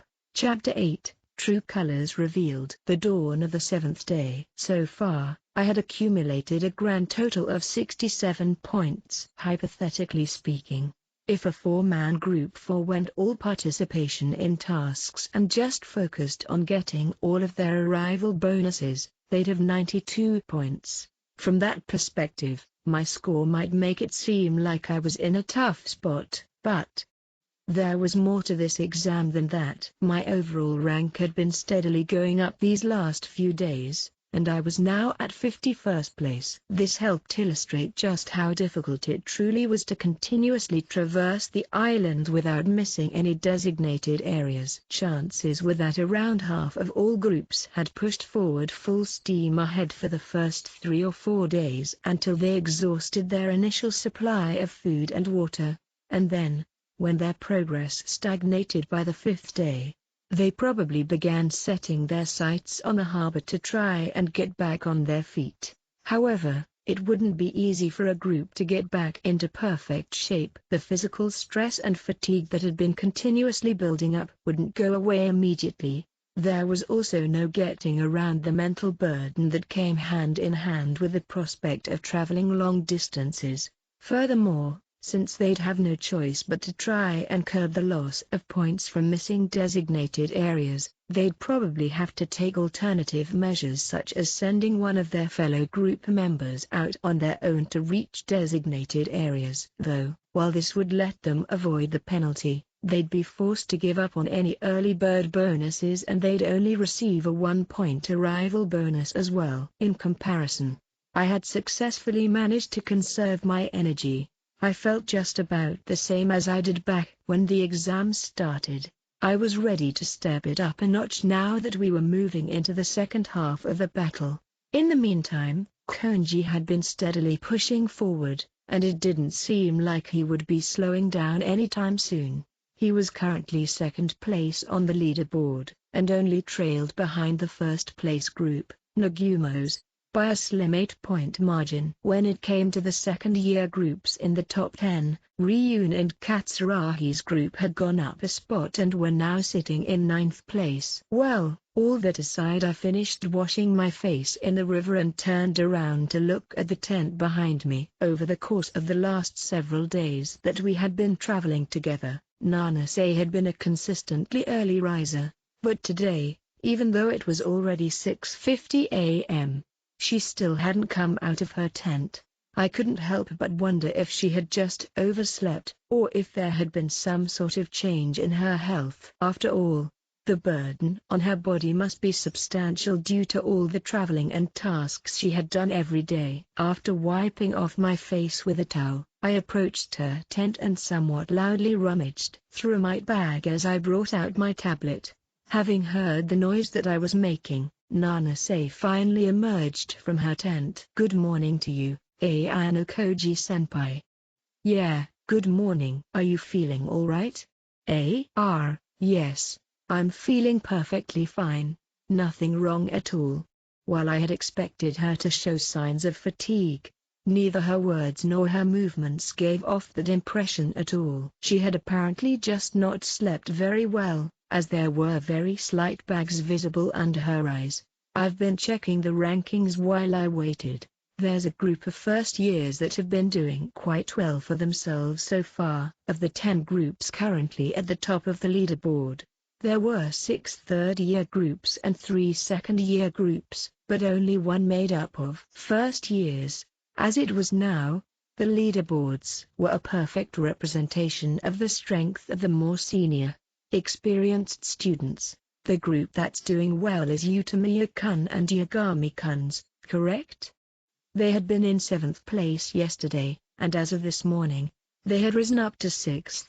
The group consisted of 3 boys, Takahashi Osamu from Class 1A, Yagami Takuya from Class 1B, and Utamiya Riku from Class 1C. After all, amongst all the first-year groups, well, yes, they're definitely one of the best. Despite her use of the phrase one of the best, her response had been fairly inarticulate. As a member of Class 1D, it's honestly difficult for me to earnestly support them in their efforts. I see. That does make sense. Given the situation, Class 1D would probably rather see students from the other school years succeed than see Takahashi's group get into the top 3. Nevertheless, our third-year senpais really are amazing, aren't they? Every class from Class 3A to Class 3D has someone currently in the top 10. This was something I also found impressive. As of this morning, the number of third-year groups in the top 10 had increased to 6, with Nagumo's group up in first place undoubtedly paving the way. Not only had they taken part in more tasks than any other group, they had the most first-place victories in those tasks by an overwhelming margin. It was as though he wanted to illustrate the tenacity of the third years to the rest of us. That said, you're also amazing, Ayano Koji-senpai. Despite being all on your own, you've managed to earn quite a large number of points.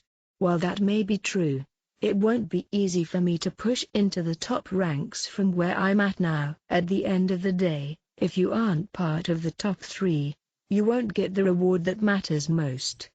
Avoiding expulsion and taking the reward given to the top 50% of groups simply wouldn't suffice. That probably wouldn't even be enough to pay back the points that I borrowed from Horikita. Although you say it won't be easy, you don't seem to be very anxious about it, senpai.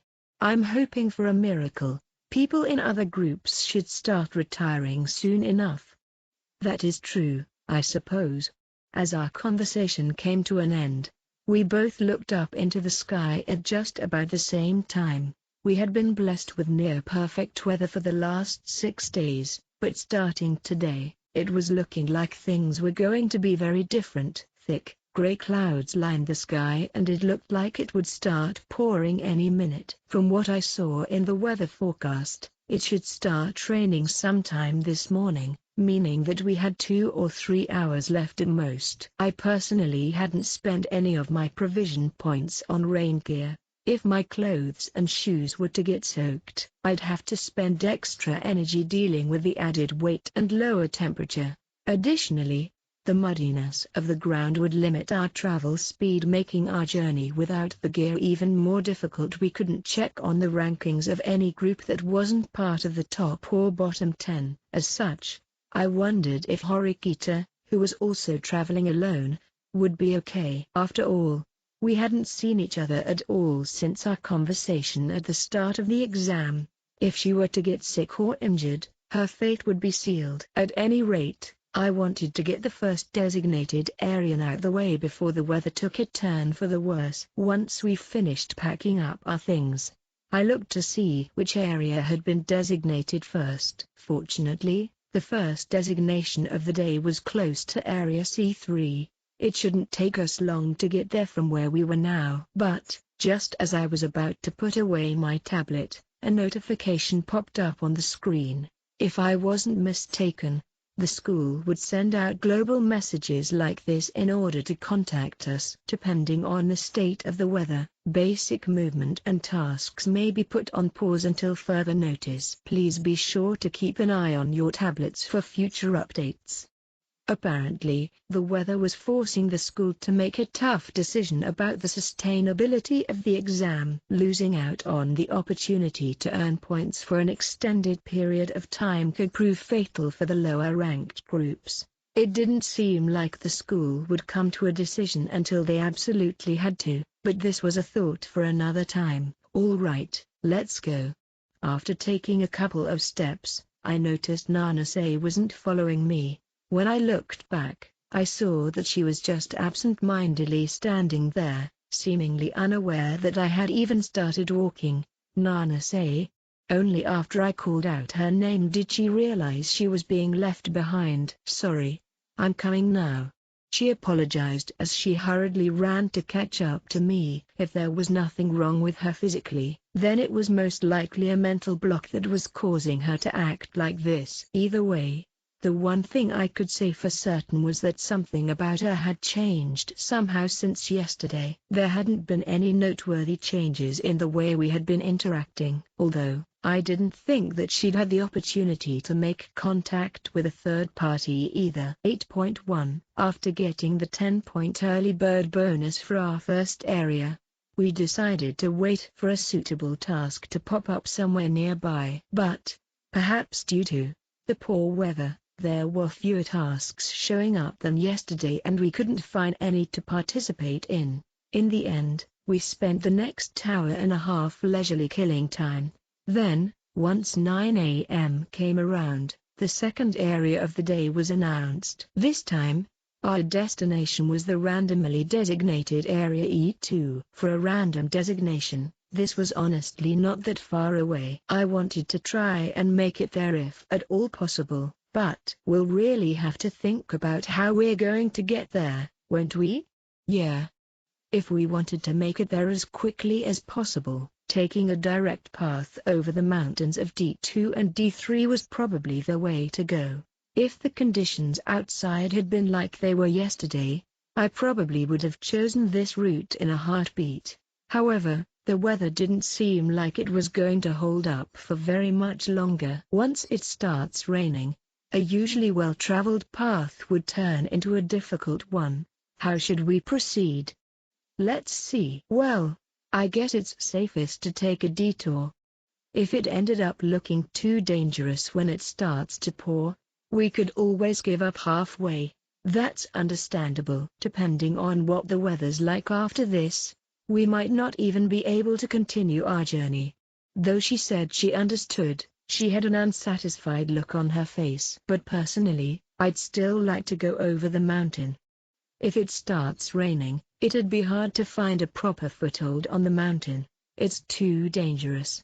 Even I couldn't say that I wasn't afraid of slipping and taking a bad fall. I believe that most of our rivals will choose to take a detour in anticipation of the weather. However, that's why it's a golden opportunity for you to pile up another first-place early bird bonus. Don't you think? Let's make a run for it before it starts raining. Over the last several days we had been traveling together. She had never once opposed my decision on how to proceed. That was the very least she could do to maintain common courtesy as someone who had asked to accompany me. Of course, Nanase must have known that herself when she decided to say something. I don't think she spoke up just because she wanted to change my mind either. What if I don't choose to go over the mountain? In order to find out for myself, I decided to toss her a question. For a split second, she seemed hesitant about whether or not she should answer, but she ultimately fixed her eyes onto mine. In that case, I will try to go over the mountain on my own. There's a limit to how impractical you can get. Hosen and Amasawa might not even reach E2 in time to make a difference. Even if Nanase were to reach the designated area before anyone else, There was no guarantee that she would get her hands on the early bird bonus, and even if she managed to make it over the mountain before the weather got bad, there wouldn't be any point to it if the other two members of her group didn't get there within a similar time frame. So, why was she so fixated on pointlessly ascending a mountain this time around? While I didn't really have a problem with letting her go on her own, it would be dangerous for a girl to try and get over the mountain all by herself. Although I didn't exactly feel responsible for her, I'd at least like to see her off when I felt better about her future safety. Furthermore, I still hadn't figured out why she asked to travel with me in the first place. If I chose to part ways with her here, I'd probably never figure out the answer. All right. If you've already made up your mind, then I'll go with you. Thank you very much, senpai. As I looked at her expression, I came to understand something. That she had been absolutely certain I would choose to follow her up the mountain. Since we've decided on a route, we should hurry up and get going. It would be pitiful if we only managed to earn 1 point after making such a big deal out of this. We made our way east for a while, but not too long after, the path ahead began to incline upward, and the wind started to pick up speed. The sky gradually turned into an even deeper, darker shade of gray. It seemed like the rain would start coming down any minute now. I opened up my tablet to check our current location, and the GPS indicated that we were just about to reach the edge of Area D3. As much as I had hoped that we could hold out until we managed to reach the designated area, I could hear Nana say begin to lose control of her breathing from behind me. We hadn't done anything particularly strenuous yet today, so it seemed far too early for her to be already running out of breath. Was it because of all the fatigue she had built up over the past few days? If she wasn't feeling well, then the right choice would be to set up a tent to rest and wait for the weather to clear up. If she were to catch a cold, her poor condition would be reported back to the school due to her watch. I decided to ever so slightly slow down my pace, only to the extent that she wouldn't notice.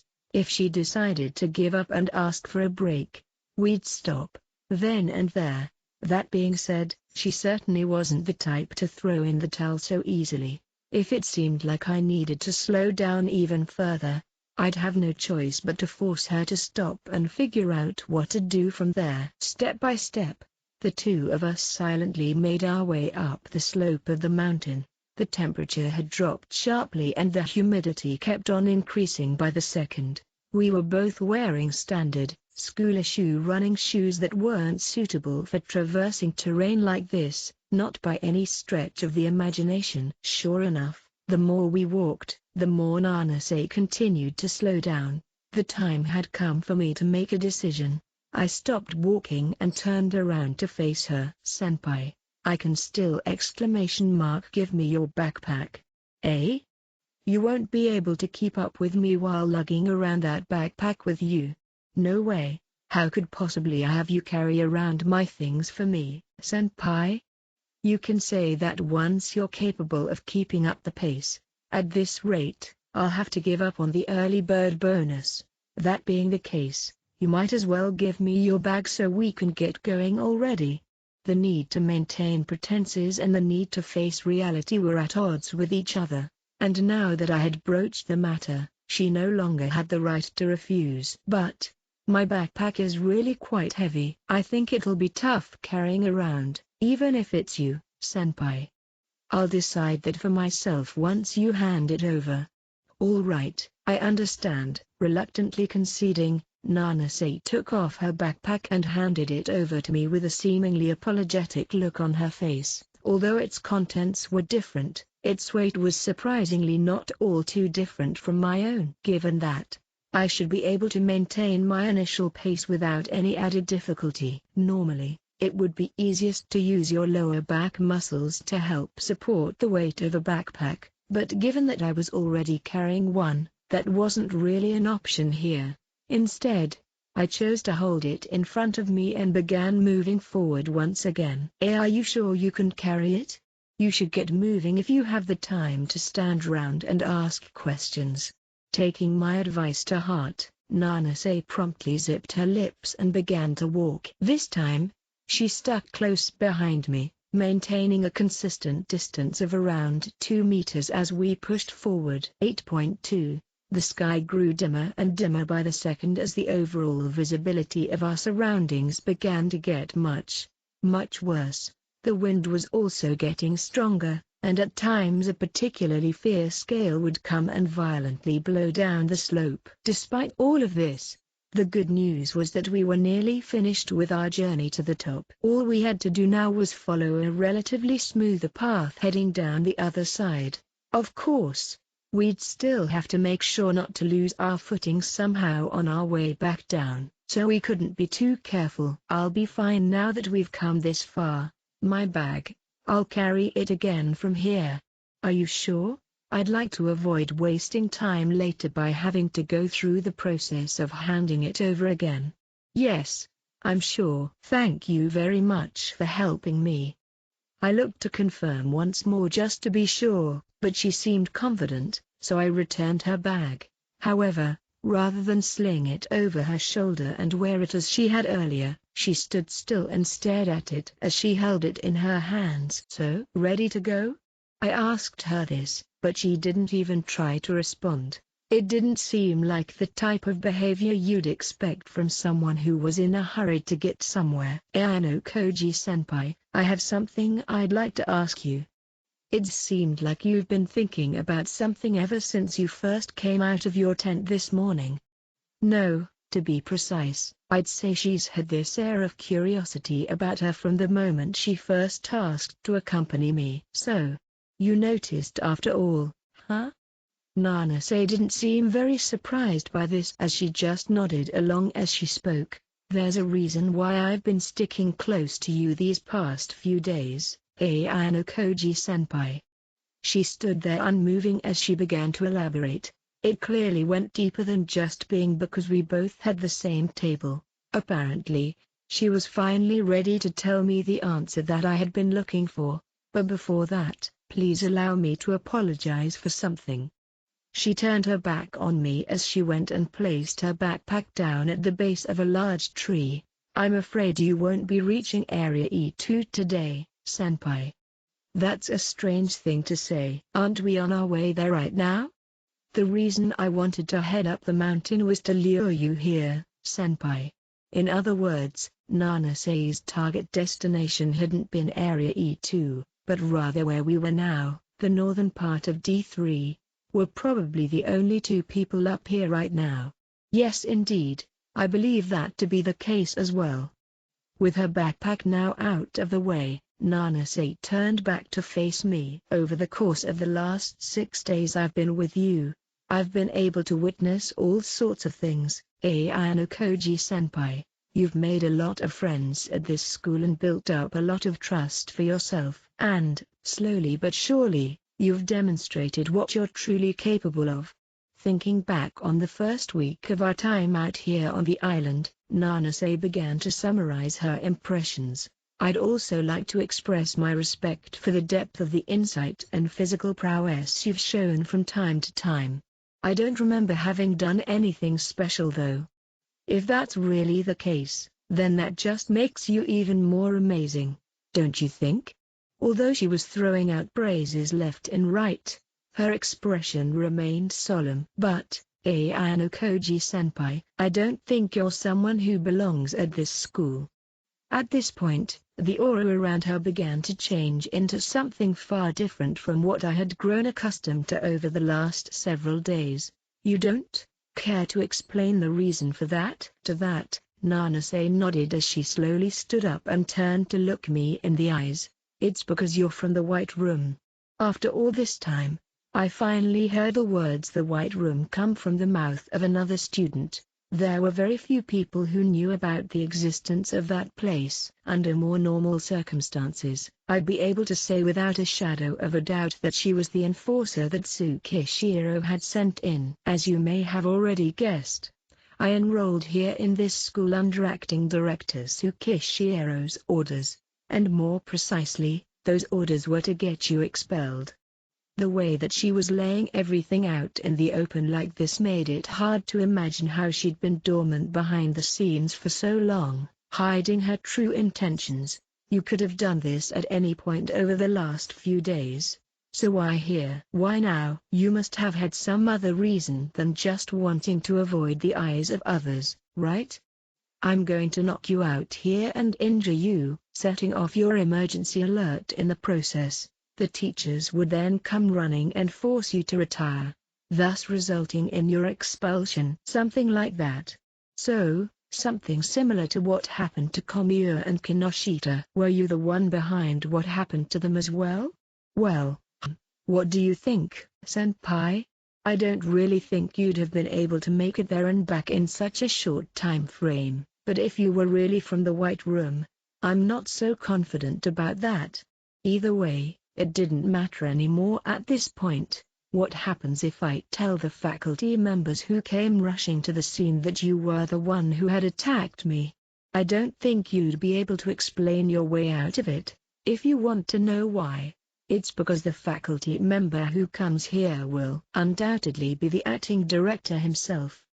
There wouldn't be any point in trying to defend myself. After all, no matter what evidence or proof I might have, Tsukishiro would still choose to side with Nanase in the end. I see. So basically, losing to you here would be no different from being kicked out of school.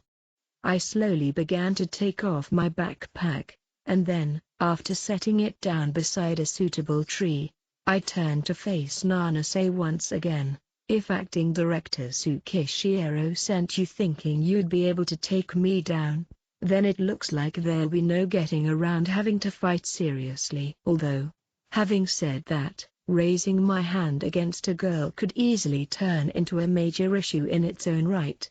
This probably wouldn't just end as a harmless, childish scuffle. However, if it got to the point where I were to strike back at her, then that would be more than enough to warrant a penalty. There was no guarantee that Tsukishiro wouldn't choose to retire, or rather, expel, the both of us just for exchanging blows. If we were evenly matched, it would be my loss. If you're looking for a way out of this, senpai, then I believe your only option is abandoning your bag and running away. Perhaps. But, I'm afraid that would be futile as well.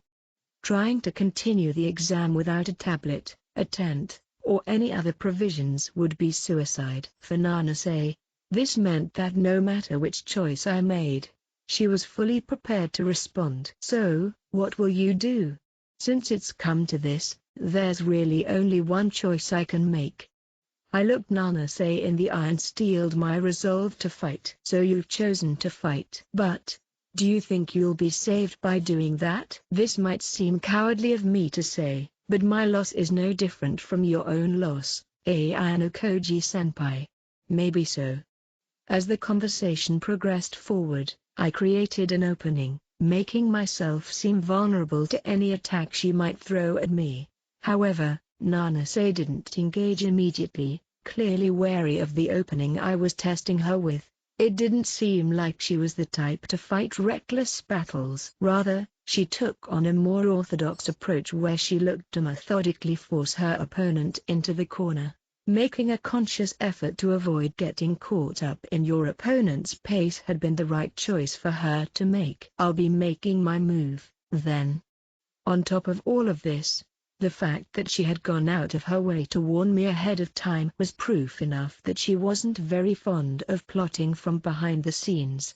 Of course, that could easily be nothing more than a feint as well. Although the ground beneath us was relatively soft, it seemed like it would fulfill its role as the foundation for our fight quite well. Higher, kicking off against the soil, Nanase closed the distance between us in a single breath.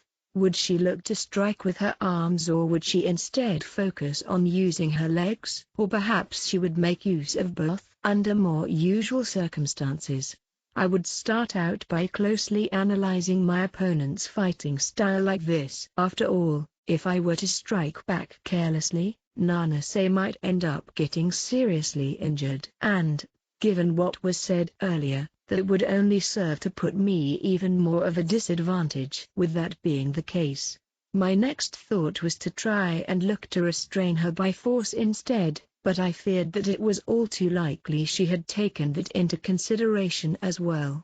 But even so, it still wouldn't be a very wise choice either way. Even though Nanasei's words alone weren't very trustworthy, I had been sensing a presence following after us all throughout the entire day today.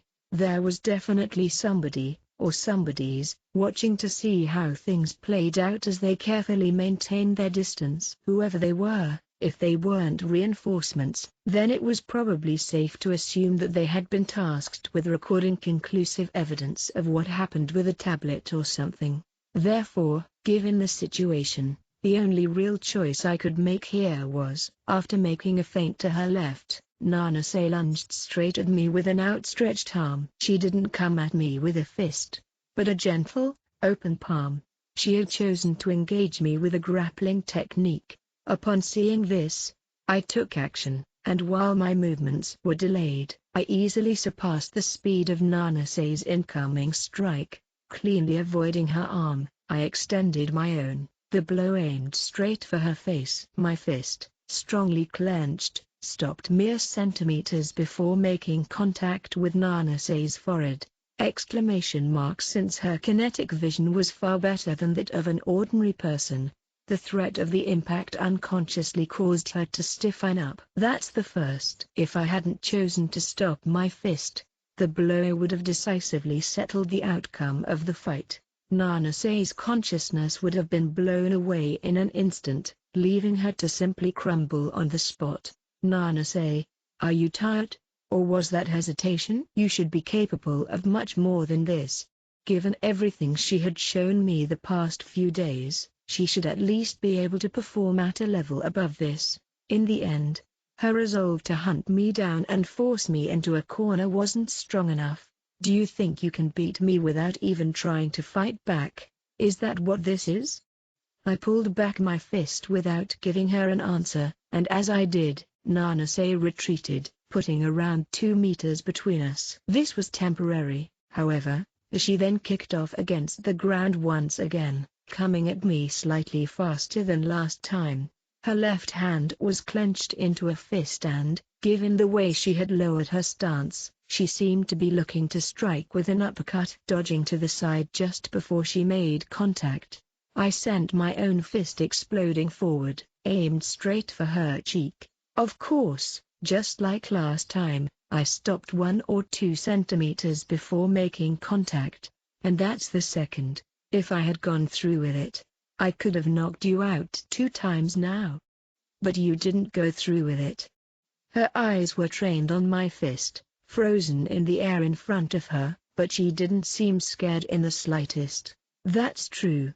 Although you're free to make this show of dominance all you want, you don't stand a chance at winning if you don't actually fight back.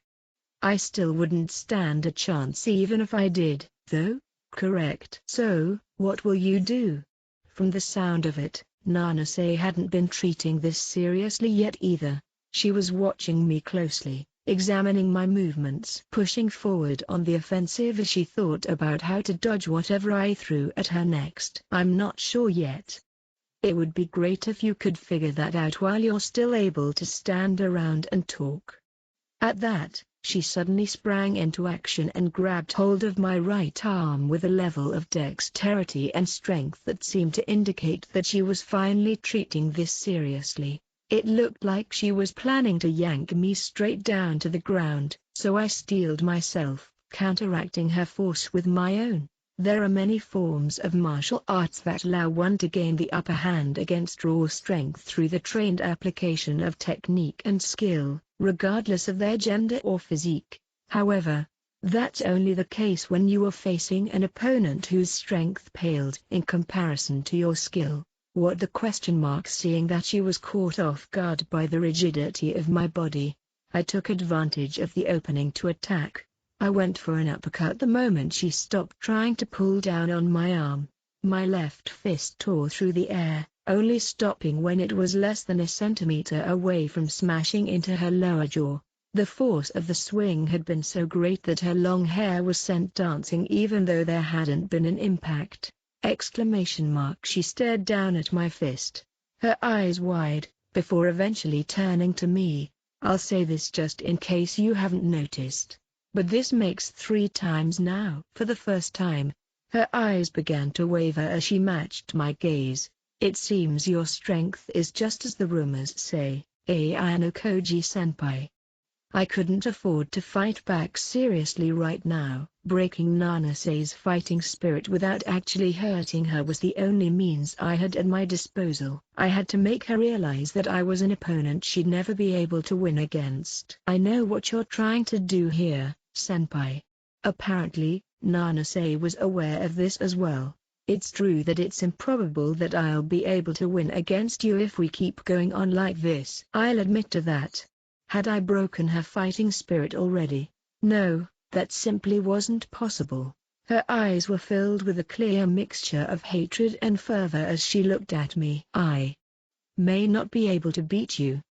Nanase had been at my mercy throughout the course of our fight so far, but now, as she spoke, the slight traces of uncertainty in her expression, in the way she carried herself, began to disappear, or, rather, it was like she had never once harbored uncertainty in the first place. It was as if she was trying to bring together all of her thoughts, feelings, and emotions and consolidate them to reach a state of inner unity. After a brief period of silence, Nanase wordlessly kicked off against the ground once again, lurching forward at a high speed. I didn't have the time to calmly analyze the situation anymore and was instead forced to focus my full attention on taking emergency evasive action. Her movements were now twice as fast as they were only moments earlier. I distanced myself far enough away to avoid her strike, and then took a few additional steps away from her. On top of that,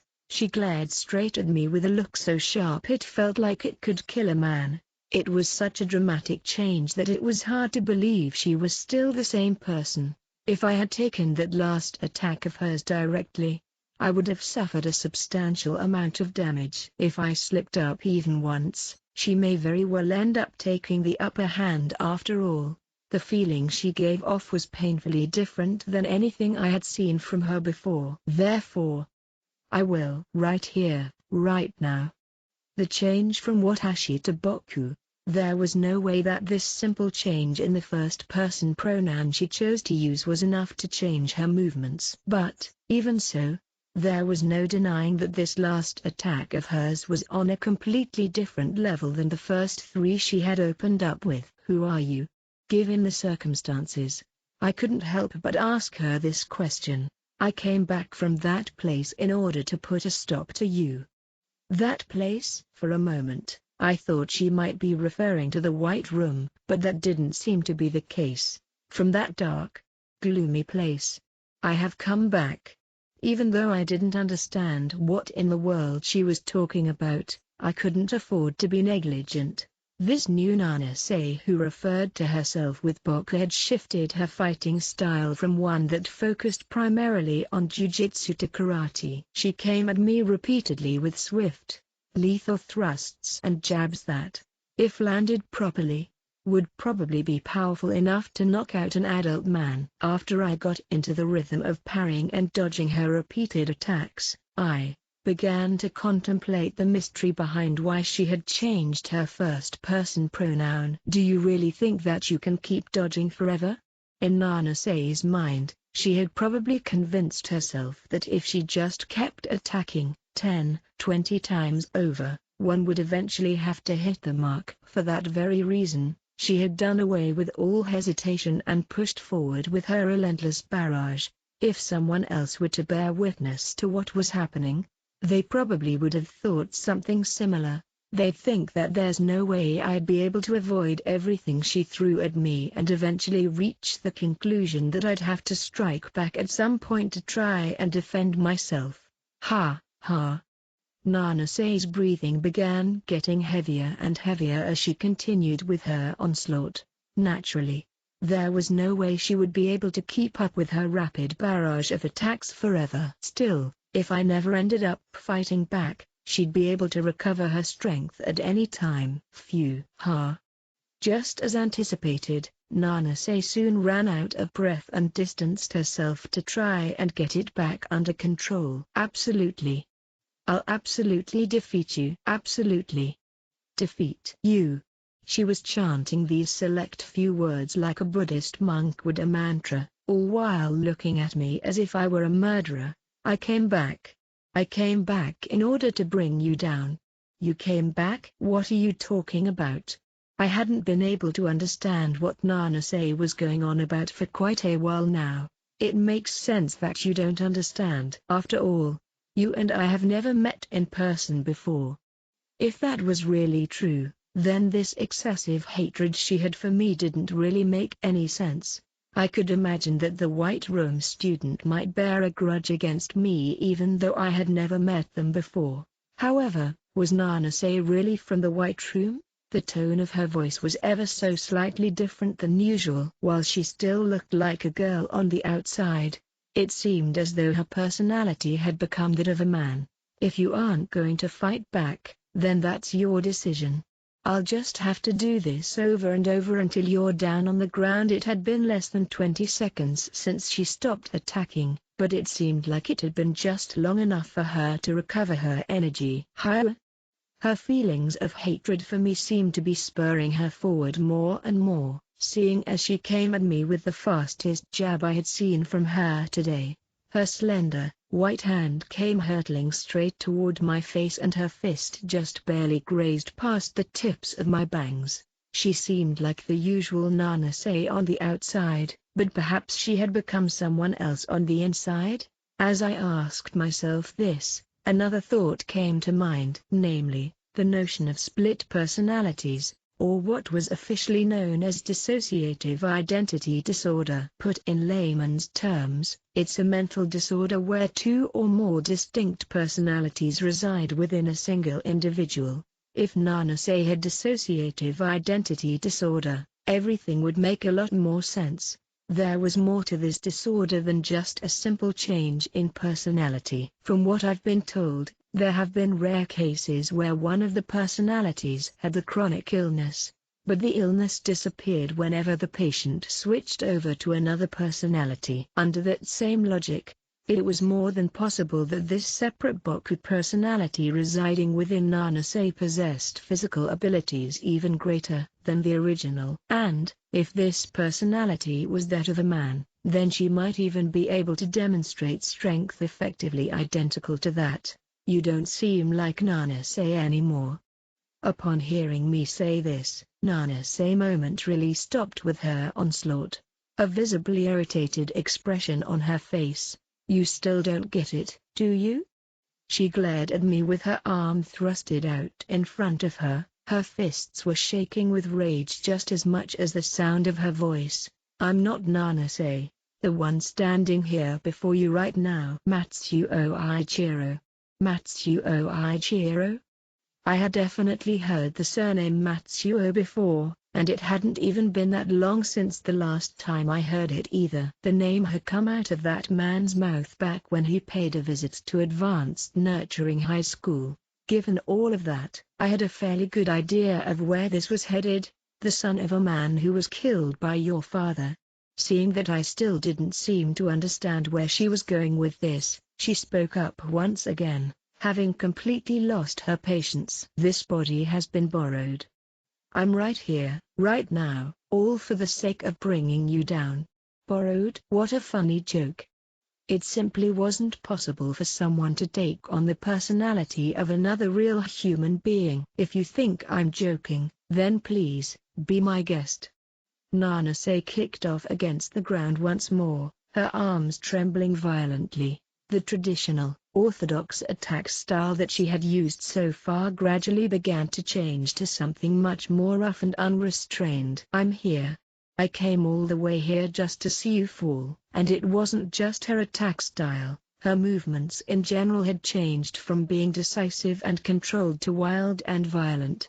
Her goal was to try and overwhelm me with speed and strength, although her movements became somewhat less efficient as a trade-off.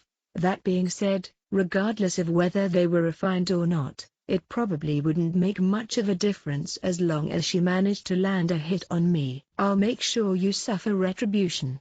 Even though she had turned up the intensity, I wasn't going to let myself get hit so easily.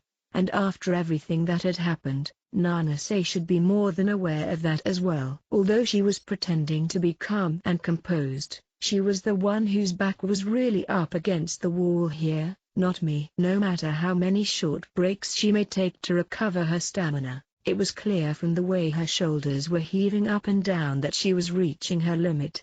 However, it would be meaningless to try and wait for that limit to catch up to her. There was no way that I could see her choosing to back down any time soon. In fact, she'd probably choose to keep challenging me until the bitter end. I really had no other choice but to break her fighting spirit. This is the first time I've encountered an opponent capable of dodging so many attacks like this. But there's no way you can keep it up forever. If it's me, if I'm the one you're up against, then I can definitely defeat you. I know it. Even though I was slowly chipping away at her will to go on, she still bore fangs at me as she tried what she could to bite back. I think I understand what you've been trying to say.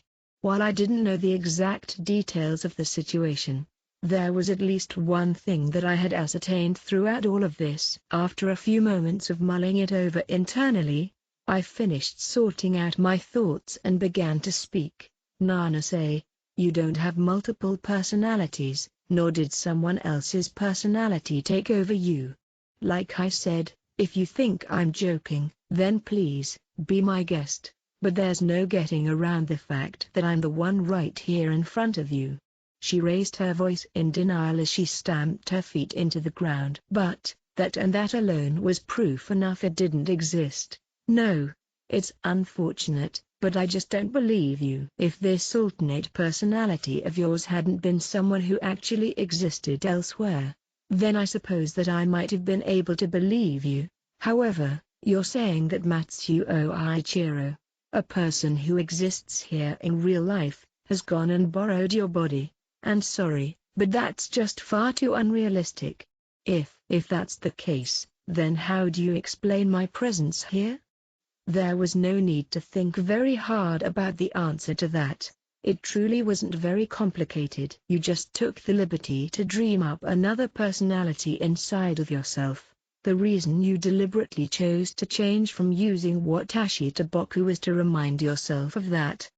Nanase was, fundamentally, a non-violent person. She didn't like the thought of using violence and force to make her opponents submit to her. Even so, since she had to fight, she had no choice but to conjure up a personality to do the fighting for her, or, put more simply, she had no choice but to act out this personality. More than anything else, this force, this power is proof that I'm real.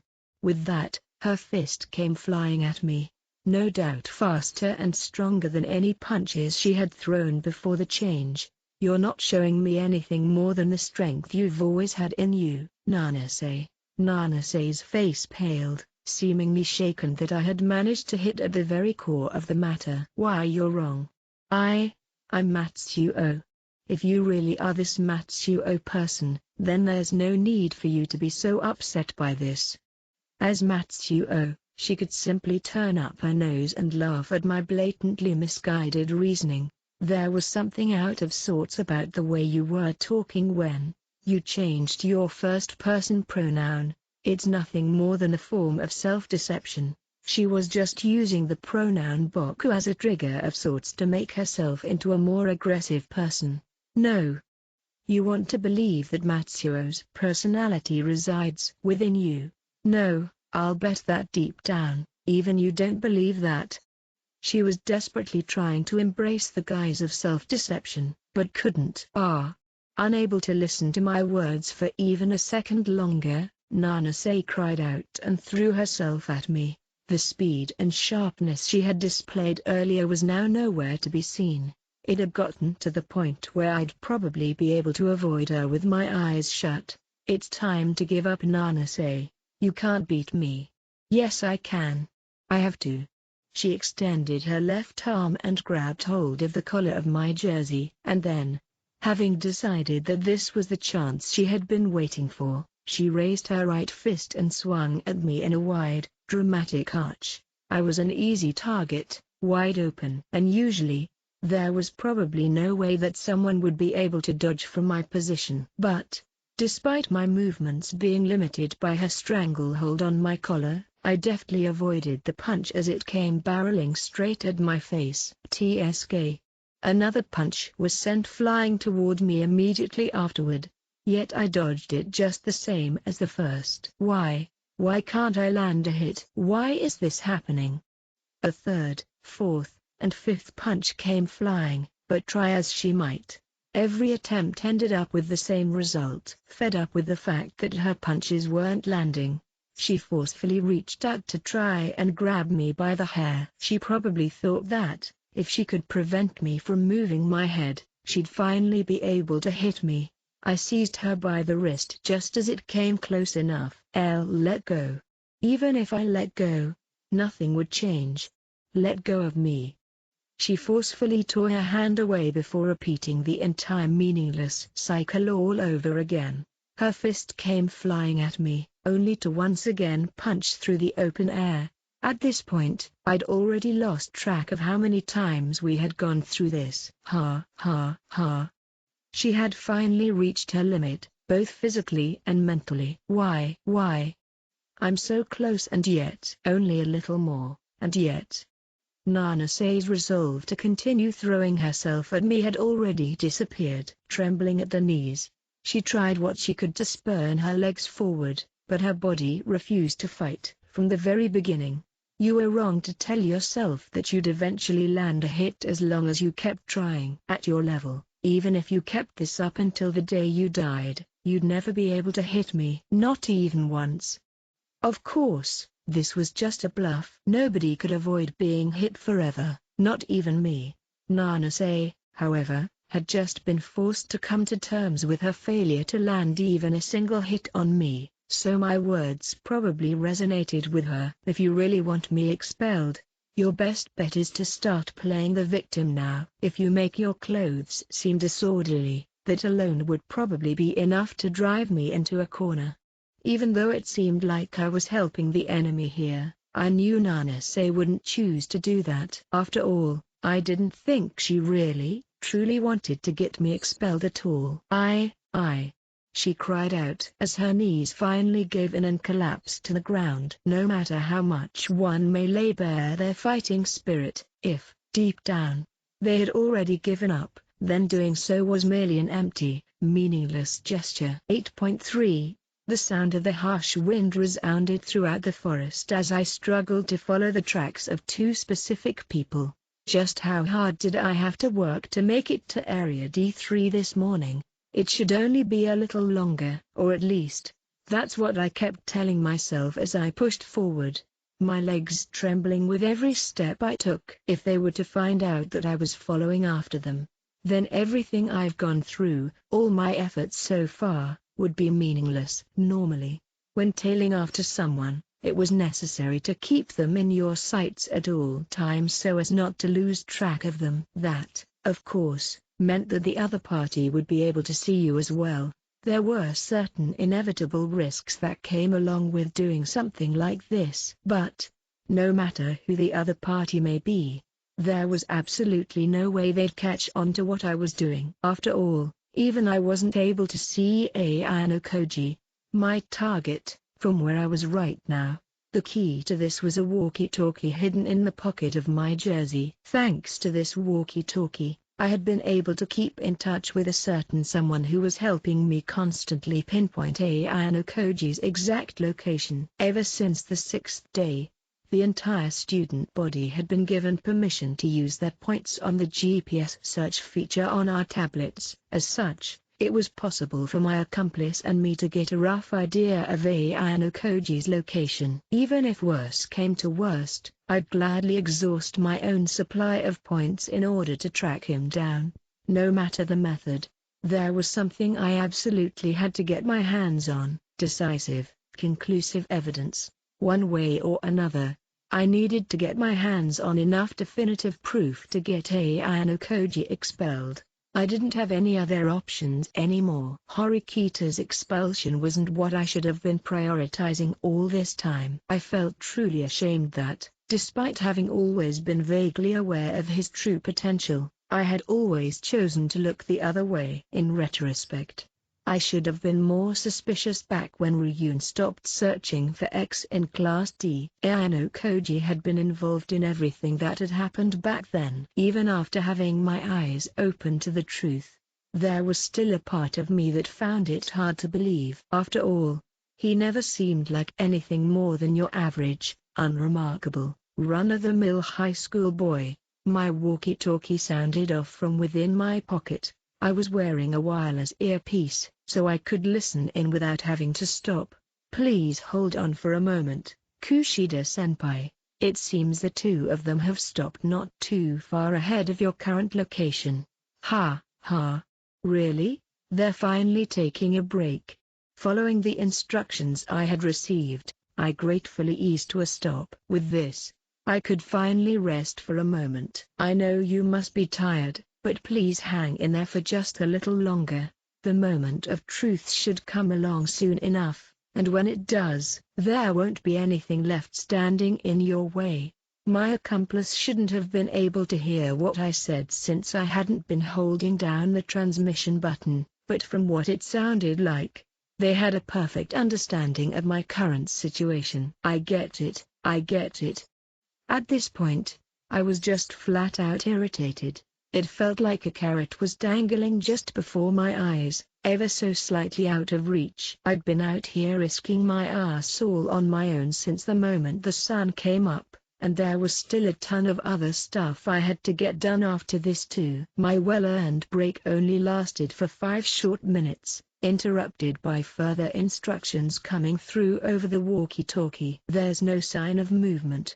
It appears that they've stopped altogether. Do your best to conceal your presence and slowly make your way northwest. Also, don't forget to take a recording with your tablet. My accomplice's polite, dumbed-down way of explaining things pissed me off, but at this point, I honestly just wanted to get this over with as soon as possible. Suppressing the urge to run, I took my tablet out of my backpack and began heading northwest. Not too long afterward, I caught sight of 2 people off in the distance ahead of me. I watched as Nanase, frozen in place, suddenly looked over her shoulder and said something to Ayano Koji. Given that neither of them seemed to be wearing a backpack, I wondered if they really were taking a break after all. I launched the camera app on my tablet and switched it over to recording mode. And then, I slowly inched as close as possible without revealing myself, carefully hiding among the trees. But no matter how hard I concentrated, the wind was so frustratingly loud that I couldn't properly make out what they were saying. A surge of impatience coursed through my veins. My blood was boiling over with a gnawing desire to see them start hitting each other already. I might have been able to get a better idea of what their situation was like if I could just hear what they were talking about, but it was too dangerous.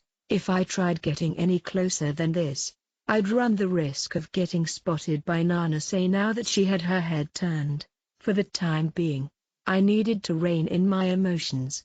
It'd be a little dicey, but my only choice at this point was to calm down and work my way around in search of a better, safer angle. I held my breath as I quietly began to move. After distancing myself from them a bit, my plan was to skirt around the perimeter and even though I should have been completely alone. A hand suddenly came out of nowhere and grabbed my shoulder, and just as I was about to raise my voice in shock, another hand immediately reached to cover up my mouth. Faced with such an unexpected turn of events, I quickly began to panic. As I did, a pair of glossy, alluring lips crept close to my ear. "SHH, I get you're surprised, but you've gotta be quiet, Kushida-senpai. It'd be way bad if Ayano Koji-senpai and Nanase-chan caught onto you, yeah?" From those sultry lips came a knowing voice that seemed as if it could pierce straight through my very soul. It was none other than Amisawa Ichika from Class 1A, a girl who I had never had a formal conversation with before. In fact, You could even say that this was effectively our first time meeting each other, and yet, Amasawa clearly knew me. Given that she knew my name after being effectively dragged away from where Ayano Koji and Nanase were, Amasawa finally let go of me. Why are you here, Amasawa-san? I managed to somewhat regain my composure as I addressed her, eager to get her to fuck off. If the fight were to break out while I was wasting time with her, then everything would be ruined. I could feel my blood pressure rising, but even so, I couldn't afford to lose my cool here. I just happened to be passing through when I saw you acting all sneaky, senpai. I wasn't acting sneaky. I was just, well, taking a walk on my own, that's all. I knew that this was a poor excuse. After all, I was acting independently, separated from my group. Anyone with eyes could see that this was a strange situation. Moreover, Amasawa herself had already said that it would be bad if Ayano Koji and Nanase caught on to what I was doing. As such, it'd make sense that she somehow knew about what I was really up to. Though, from what I'd been told, a select portion of the first years already knew about me anyway. That's so?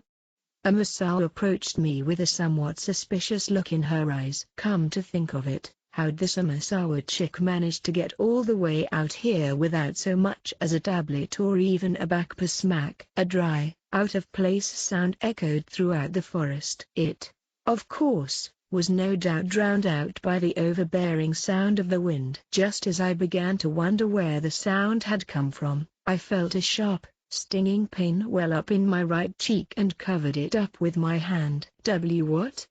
You came poking your nose around in the mountains all on your own, so what are you really trying to get at, senpai? What do you mean? What are you talking about, Amasawa-san? Oh? I'm real excited to see how long you can keep hiding behind that mask of yours, Tilda. She drew closer once again as I feigned a sense of terror and fear over the fact that she had suddenly slapped me across the face. Stop. No way, I'm gonna stop now, silly. Saying that, she raised an open palm up in the air. I immediately tried to cower back and protect myself, but she forced her way past nonetheless. Smack. This time, she hit my other cheek, and she hit hard. Despite my best attempt to block it, I simply couldn't keep up with her overwhelming speed. Do you even understand what you're doing? You can't do this. I know it may not seem like it, but I'm being pretty gentle with you. It totally shouldn't hurt that bad. Why though? None of this makes any sense. So you don't get it, huh, Tilda? Well, alrighty then. I wonder if you'll start connecting the dots if I start smacking you with my fist instead, Tilda? What? My brain was still in the middle of processing her words when my vision suddenly began to warp and distort. I only registered the sound of something being struck a little afterward, and before I knew it, I was already on the ground looking up at the cloudy, overcast sky. Did I get punched just now? I felt an increasingly warm sensation on the side of my face, as if blood was slowly pooling up underneath the skin. My cheeks began to burn and swell, aching with pain. I'll betcha that one hurt a little, didn't it? Gotta say, you don't usually get to experience getting beaten up like this, dear. I couldn't make sense of it. This chick had come flying out of nowhere and started picking a fight with me. But why? And the fact that she was being so excessively violent made it all make even less sense. So, how about I go for your other cheek next? With that, Amasawa started approaching me all over again. Right now, the only thing I knew for sure was that this wasn't just some sick joke of hers. I wanted to avoid being beaten senseless any more than I already had, no matter the cost. I did my best to ward off Amasawa's outstretched hand, pushing her arm away. I'm sorry for pushing you, but you just hit me so suddenly. Still acting like a goody two-shoes, are you? You see, I know you real well, Kushida-senpai. You're a nasty, vile woman who's totally caught up in that cute little face of yours. You feast off other people's deepest, darkest secrets, and if you ever get into trouble, you'll gladly self-destruct just to drag everyone else down along with you. A real piece of work through and through, ain't ya? I don't really understand what you're talking about, Amasawa-san. But violence isn't allowed, right? Then why don't you go and cry to school about it? You might even be able to get me expelled, but just know that if you do that I'll have to leave behind a parting gift, okay? Just for you. I'll expose a LL of the dark, dirty middle school secrets you've been trying so hard to keep hidden and take away your status. How? Amasawa's sudden appearance without so much as a bottle of water in hand wasn't just some mere coincidence. No, something was very wrong here. How do I know your secret? From the look on your face, it seems you're thinking I heard it from Ayano Koji-senpai? She looked at me with eyes that seemed to see through everything. But that would be incorrect. Nothing in this world gets past me. I'm a special existence, after all. Nothing in this world. How about I give you an example? What about that time you tried to cozy up to Student Council President Nagumo, but got turned away at the door? Well, honestly, even if that ended up working out for you, I doubt he'd be willing to support your cause now that Horikita-senpai's joined the Student Council. How? How do you even know about that? Oh dear, how indeed, Tilda. Amasawa smiled down at me as if I was just some toy for her to play with, and just like that, I had reached the very limit of my patience. Who fucking told you?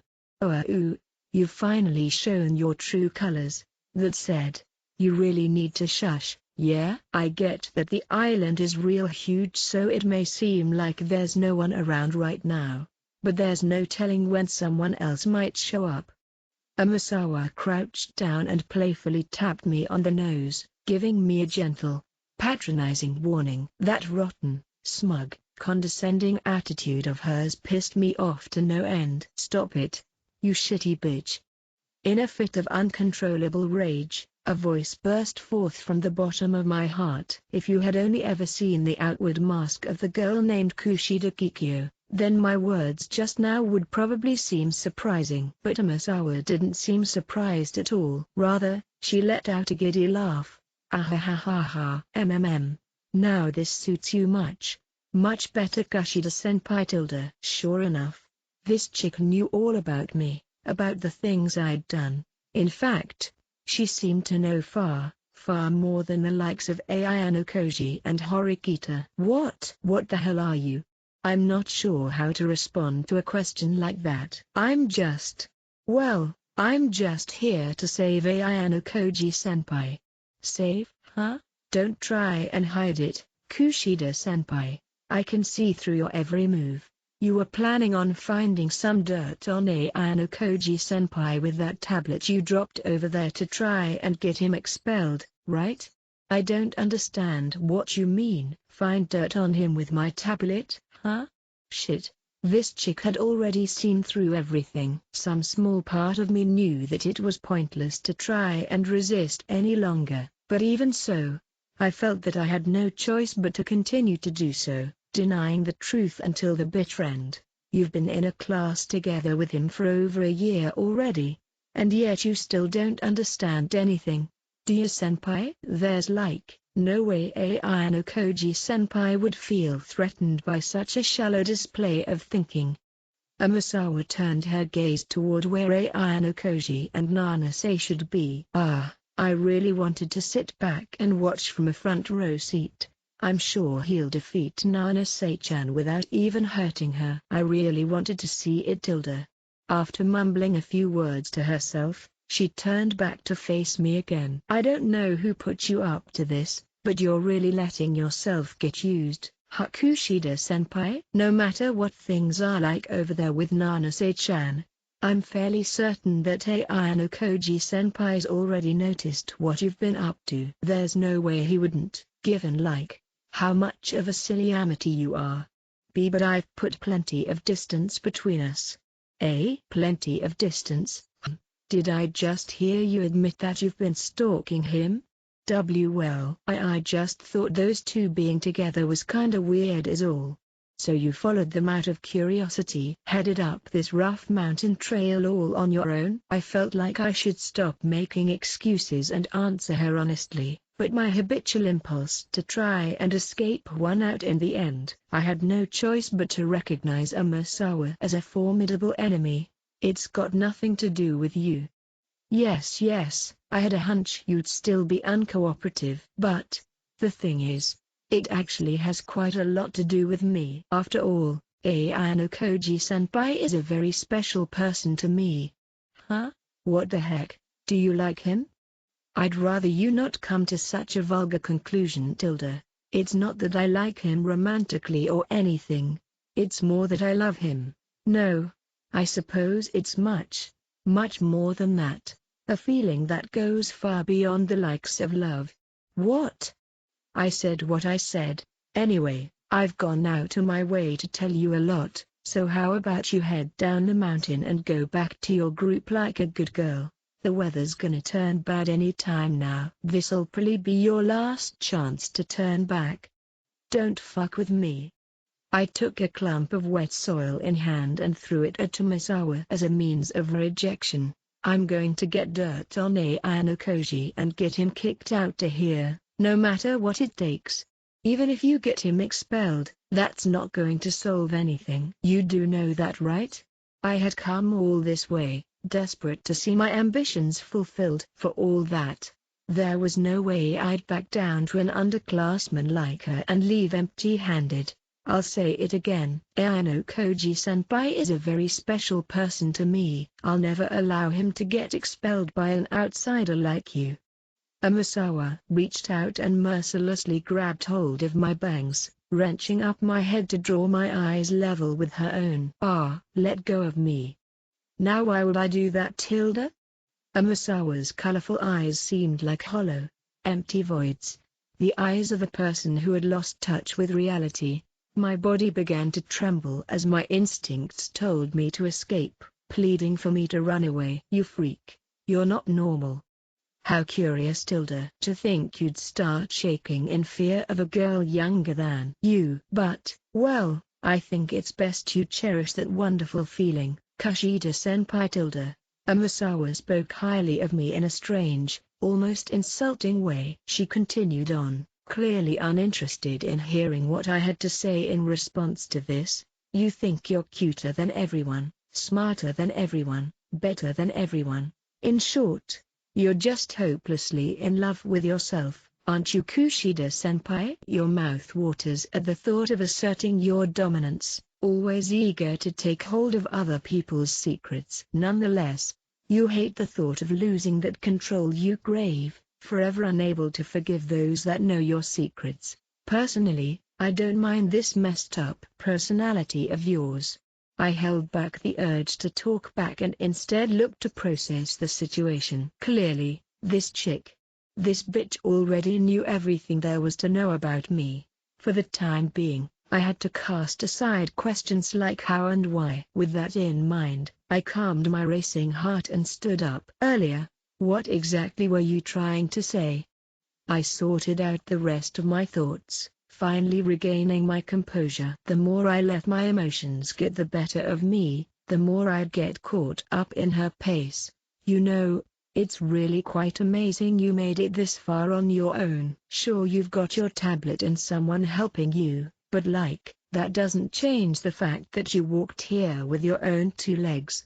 You must have had quite a hard time lying to your fellow group members too. After all, breaking away from your group comes with quite a bit of risk, now doesn't it? You toe the line of expulsion more and more by cutting back on the points you earn. Once again, Amasawa knocked me off my feet and proceeded to look down on me from above. However, cute little Kushida-senpai wouldn't overlook something so simple. Now would she? Even if your actions put your group's position at risk and you sank to the bottom of the leaderboards, I assume you've at least saved up the private points needed to ensure your own survival, yes? Needless to say, her assumption hit right on the money. I was only acting so recklessly because I had secured the 2 million points necessary to stay out of danger. 1.3 million of which had come from my own pocket, with that guy having supplied me the rest. I'll never lose.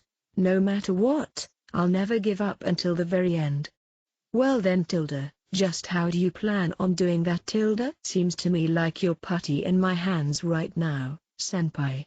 What Amasawa was saying was true. But so what? Sure, you've been able to mess with me, but when exactly did I lose? The flames of determination burning within me would never be extinguished because of something so trivial. Instead of feeling shaken, I gradually began to regain a hold over my emotions. There was no need to panic. This just meant that I'd have to get rid of Masawa as well. I'd get rid of anyone and everyone that got in my way. But that wasn't the only thing. Oh. This is far more than I imagined. You sure are one nasty bitch, Kushida-senpai, but there's still one thing I admire about you. Your strength in a mental sense that is quite praiseworthy. Rather than fear, it's more like you're overflowing with hatred, and it's not just directed at me, but at anyone who finds out the truth about your past. Without so much as brushing the dirt and mud off my jersey, I stood back up again, just as I would no matter how many times it would take. If I had to, I'd even knock Amasawa off her feet right here, right now. Don't bother. You wouldn't stand a chance against me even if I had my hands tied. Toodles Tilda, Kushida-senpai. She spoke as if she knew exactly what I was planning and proceeded to turn her back to me, giving me a perfect opportunity to throw myself at her. There was nothing going through my mind other than the tantalizing thought of pushing her over and pinning her down against the ground. However, she had apparently predicted that I'd do this as she effortlessly sidestepped my strike just in the nick of time. Not even a second later, my legs were swept out from under me as I found myself crashing down yet again. This had happened so many times now that I had lost count. Giga shit. We don't get along very well, do we, senpai? I know you treat other people's secrets like weapons to get what you want, but I don't have any you can use against me. Even if you try to threaten me with violence, I'm stronger than most boys are. I'm also not particularly close with anyone, so taking a hostage won't work either. If I had to come up with something, I suppose Ayano Koji-senpai could be considered somewhat of a weakness, but for someone like you, beating him would be just about as difficult as beating me. Are we on the same page? She prattled on and on with the same kind of condescendingly casual tone that a shitty teacher would use. Well, how about you, give up now? I've still got to go see Ayano Koji-senpai. What are you gonna do? Tell him I've been stalking him? No, I already told you there's no point in doing that, silly. He already knows. But, who knows, maybe things'll play out exactly how you want them to, Kushida-senpai. Maybe this little spat with Nanase will end up with Ayano Koji-senpai getting kicked out of school. Sounds like your dream come true. After Ayano Koji's out of here, it'll be your turn. I'll crush you for sure. Or, Kushida-senpai Tilda, that's cute, but the outcome of our match was decided before it even began. I get that having those who know your secret expelled is your only way of protecting yourself, but that really only works with gentlemen like Ayano Koji-senpai who don't go around telling everybody the truth. If it were me, I'd do everything in my power to make sure your secret gets out before leaving the school. You do know that, right? Ha, don't make me laugh. It's true a shitty brat like you'd probably go and run their mouth about it, but it's not like anyone would believe you. Most would probably pass it off as nonsense from someone who's about to be expelled. Well, sure, I doubt that very many would believe everything I say. However, it'd still manage to put a crack in the superficially flawless persona of Kushida Kikyo you've created for yourself. Isn't that more than enough? Having apparently said all that she felt necessary, Amasawa disappeared into the forest, headed toward where Ayano Koji and Nanase were. It wouldn't be impossible for me to chase after her, But if I did, there wasn't a doubt in my mind that she'd respond mercilessly. She'd probably choose to spread the secrets I hold without the slightest hesitation, and that would spell my complete and utter defeat. I sat in the forest alone, paralyzed, staring up at the sky. Ever so faintly, raindrops began to fall through the gaps of the dense foliage above. They landed on my cheeks and proceeded to trickle down the back of my neck. What am I even doing? I voiced my spiritless words to myself. Everything felt hollow. So much so that I couldn't even find it in me to feel angry. First day Ayanokoji and now Amasawa. People threatening to disturb my calm, peaceful life kept showing up one after the other. No, it wasn't just those two. They weren't the only reasons why I had been forced to grovel with my knees down in the mud here today. I began to recall where all of this had started. The reason why it had ended up like this in the first place. 8.4 On the 5th day of my time on the uninhabited island, I encountered a lone first-year student. Simply running into another student wasn't a particularly unusual occurrence, if one had been left to travel as they pleased throughout such a vast, spacious island. It's only natural that they'd eventually cross paths with someone, be they a classmate or not. But such instances were, for the most part, merely coincidences. However, as far as this specific encounter was concerned, things were a little different. I had been contacted via a walkie-talkie I had secretly been entrusted with, and deliberately made arrangements to meet with this student ahead of time. After all, given the circumstances, I had no other choice but to meet up in person. I was greeted with a smiling face when we finally saw one another, a smile that I responded to with my own as I drew closer. And then, after confirming that there was nobody else in the surrounding area, I broke the ice. I received your report over the walkie-talkie this morning. You're going to explain what happened, right? After a brief pause with no response, I decided to tack on the first-year student's name as well, Yagami-kun. The de facto leader of Class 1B, Yagami Takuya. Thank you very much for coming all the way out here on such short notice. You can drop the formalities. I'm asking you to explain yourself.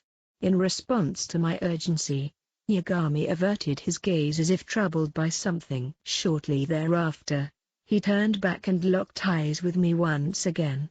Things have their way of taking a turn for the unexpected from time to time, Kushida-senpai. The way he spoke as though this was someone else's problem absolutely infuriated me. It didn't seem like this was going to get anywhere with me continuing to hide behind my mask. What do you mean unexpected? It's your fault that those first years found out about my past, right?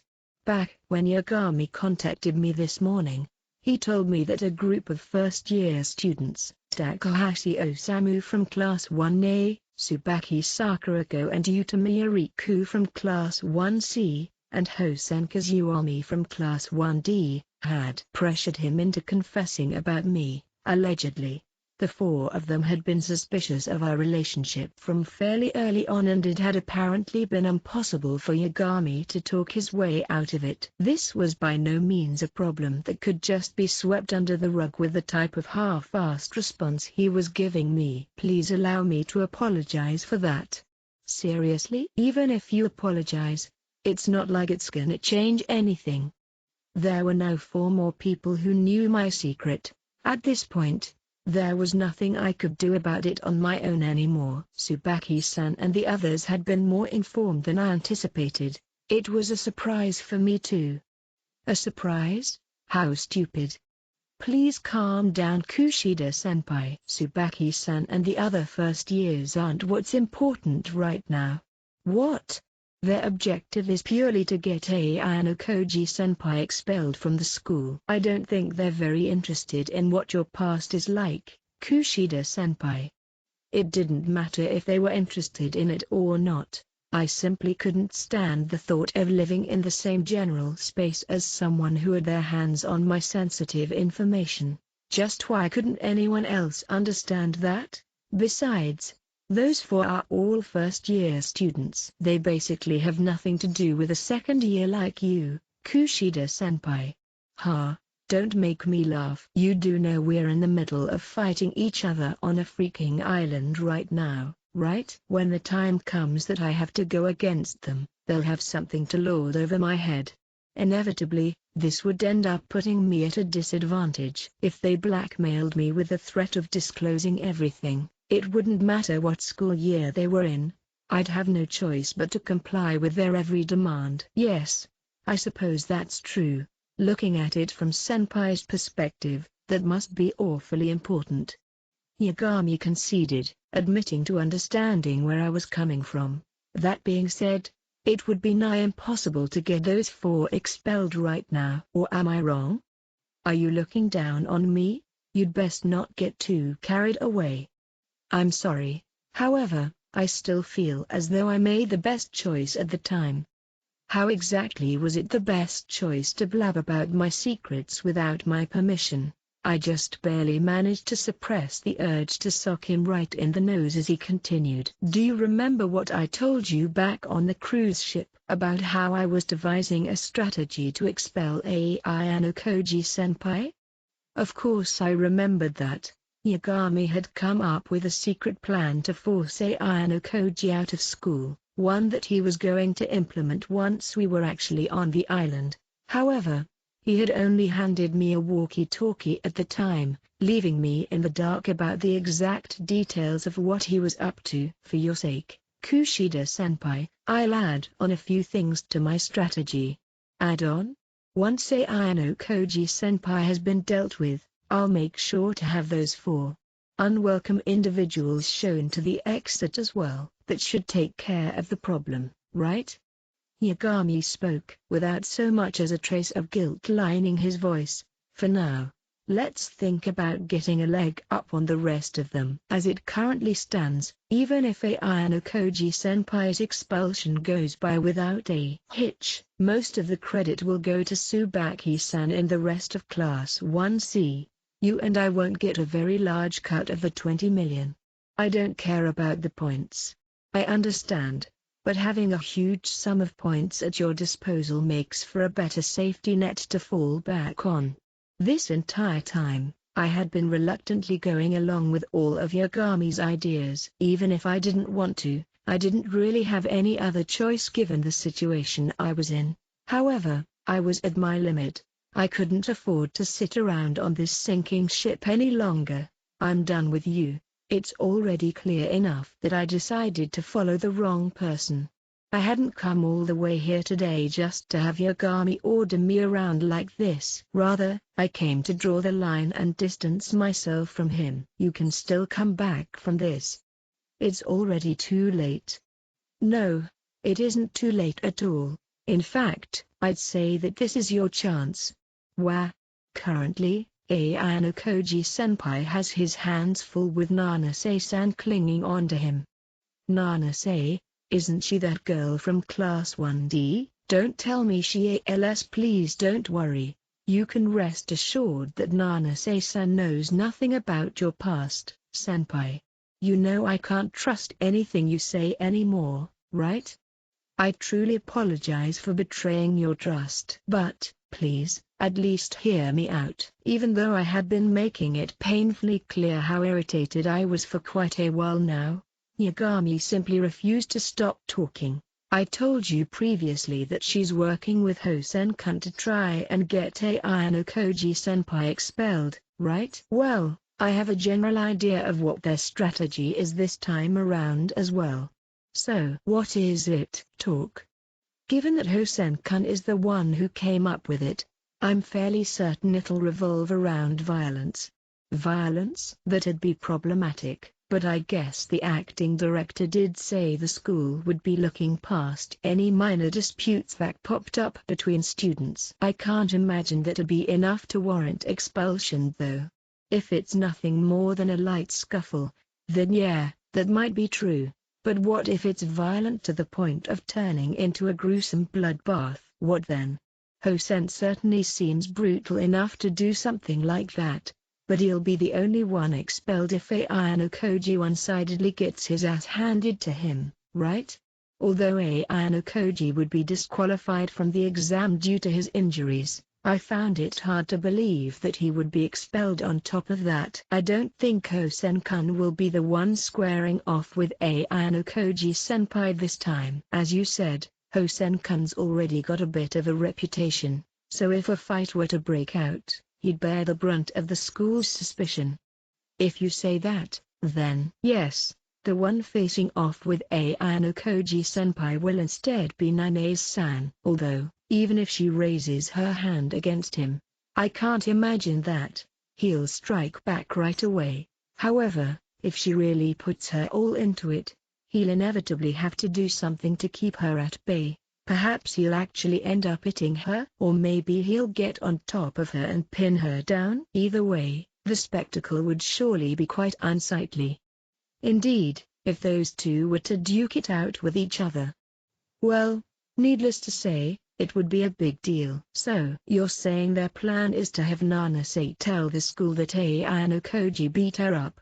Precisely, and that's why we need to keep an eye on her. Once she takes action, we'll strike while the iron is hot. Say you're right about all of this. It's not like we can do anything if we don't know when the fight'll happen, right?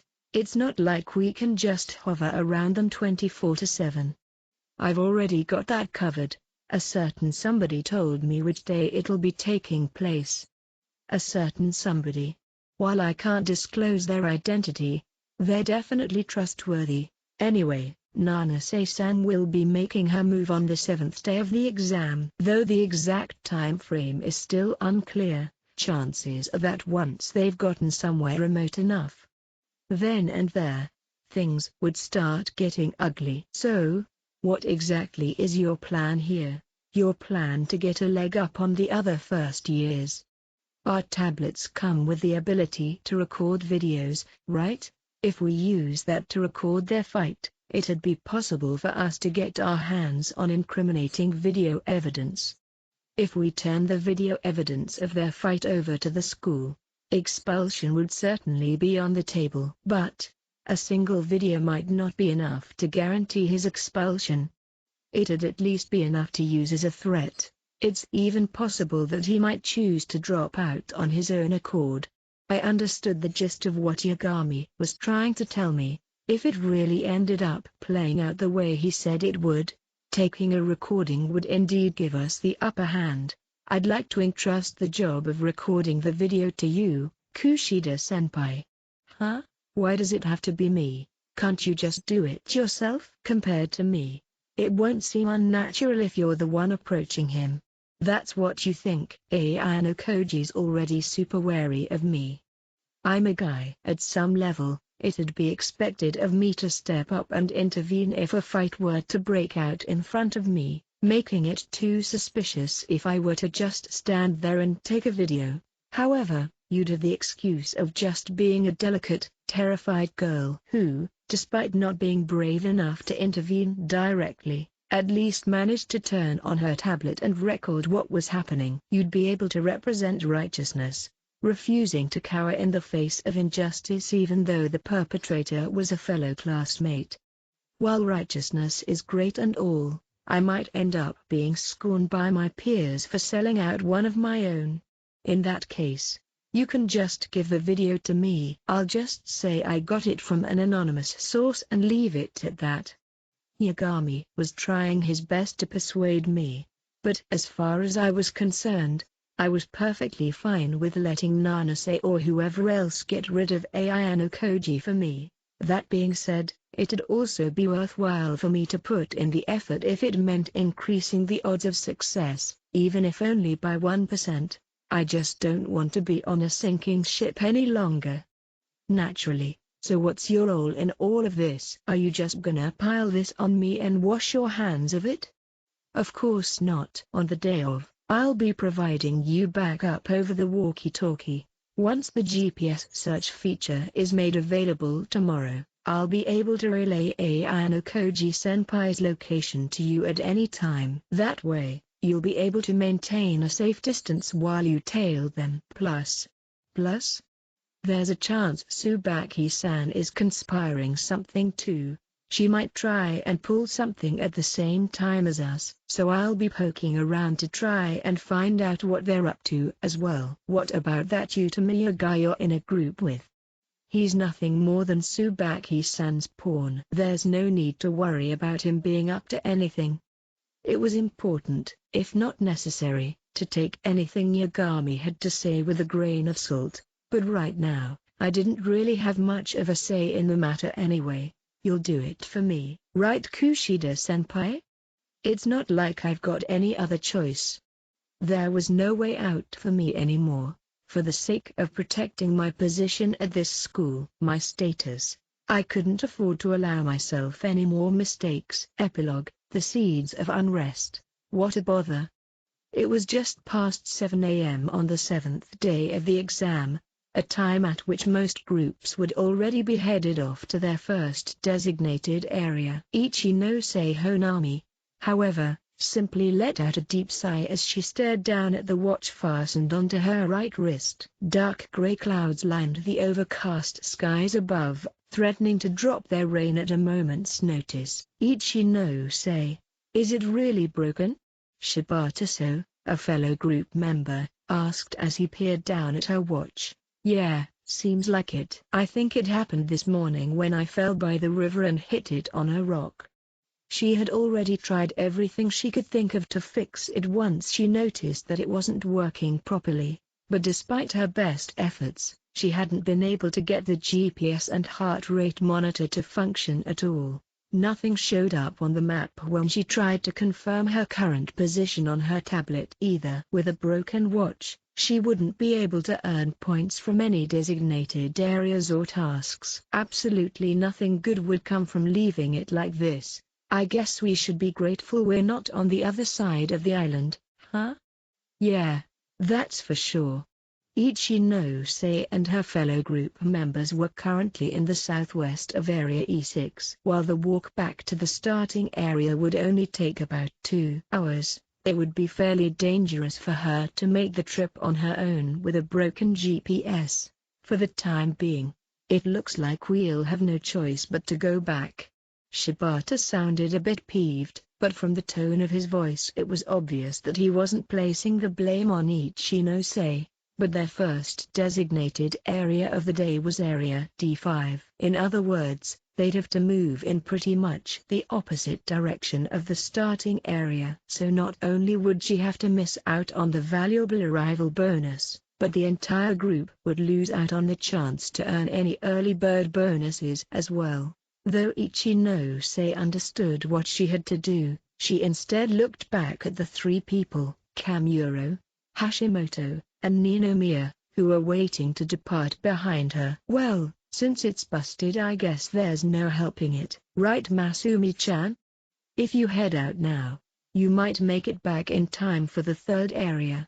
As Hashimoto and Kamuro chimed in, Ninomiya, a fellow classmate, also nodded along in agreement. From what it sounded like, it didn't seem like any of them held this against her. Ichinose felt happy about this, but at the same time feelings of guilt began to well up inside her. 2 days earlier, on the 5th day of the exam, Ichinose-se's group had taken first place in a task that allowed groups to increase their maximum size, successfully earning the right to take on 3 more people. And on the 6th day, they used the GPS searching feature to merge with Hashimoto's group, only for trouble to strike the very next morning. Sorry you guys, I'll definitely be back in time for the 3rd designation.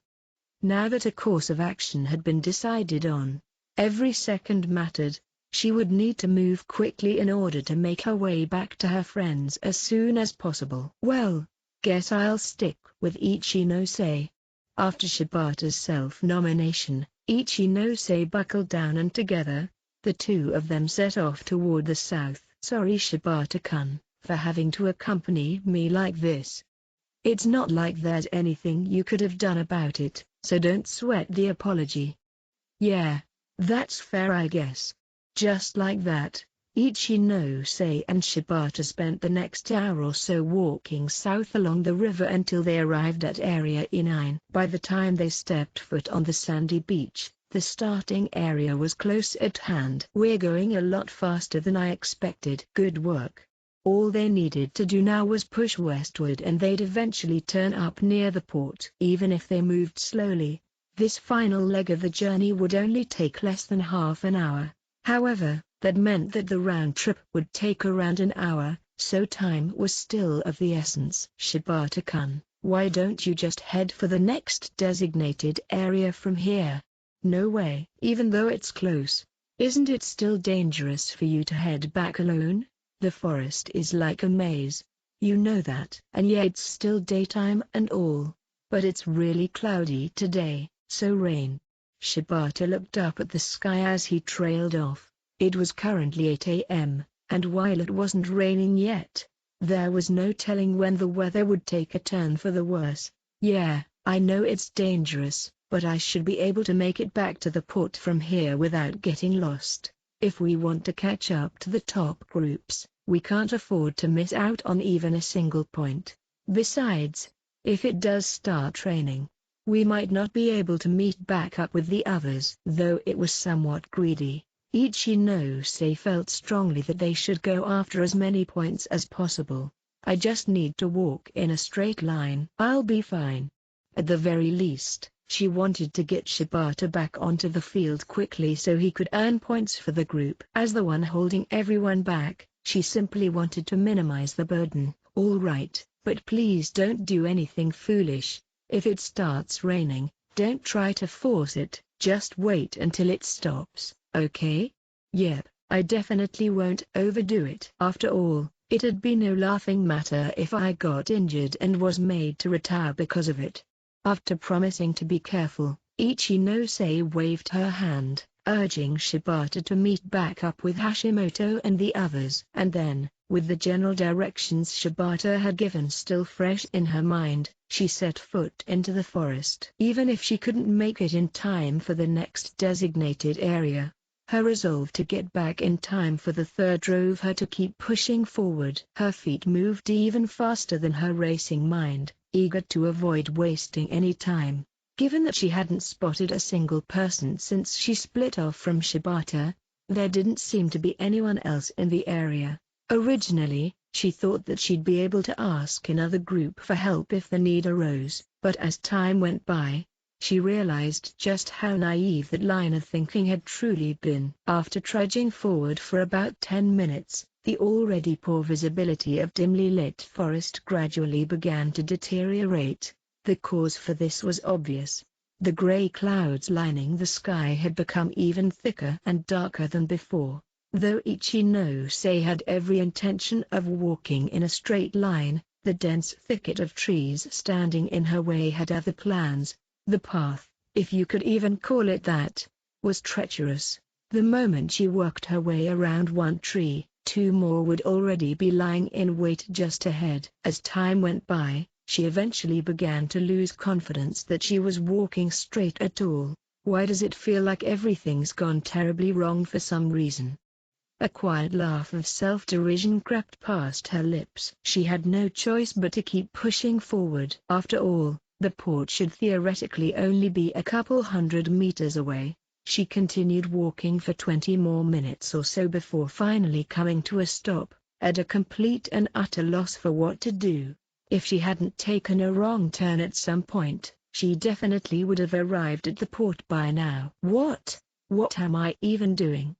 She tried checking her tablet again, but just as before, her current location didn't show on the map. Even if she attempted to head back the way she came, there was no guaranteeing that she'd be able to do so. Ichinose wasn't usually the type to make rash decisions like this, but ever since her class fell down to Class C, she found herself acting more and more impatient. But despite this impatience, she had successfully managed to form a formidable group at the request of Class A's leader, Sakaonagi. Therefore, in order to maintain parity with Class A, she needed now more than ever to demonstrate her competency. She had no idea where she was or where she was going, but she had an obligation to push forward nonetheless. Where should she go? Which direction? So as to dispel the anxious questions running through her mind, Ichinose steeled herself and took a right step forward. Just then, a noise, ever so faint, came from somewhere up ahead. She momentarily deliberated over whether or not to shout out, excited by the prospect of running into somebody else, but she couldn't discount the possibility that it had just been a wild animal of some sort. Thinking that she might as well just go and take a look for herself, Ichinose quietly began to move toward the source of the sound. Before long, the figures of two people came into view: Tsukishiro, the school's acting director, and Shiba, the homeroom teacher of Class 1D. Upon seeing them, Ichinose let out a deep, prolonged sigh of relief, since she could now ask for directions to the port. However, she quickly realized that was the same naive line of thinking that had gotten her into this situation in the first place. Even though this was an accident, that didn't change the fact that she was currently in the middle of a special exam. Given that, it didn't seem very likely that they would give her directions if she told them that she had lost her way. And while it would be one thing if her watch had broken due to some technical issue, given that she was the one who had broken it, well, if they were to chalk it up as her own responsibility, this precious chance to get out of the forest would slip through her fingers. Therefore, she wanted to find a way to hold onto the chance instead. A thought came to mind, that it might be for the best to just follow after them.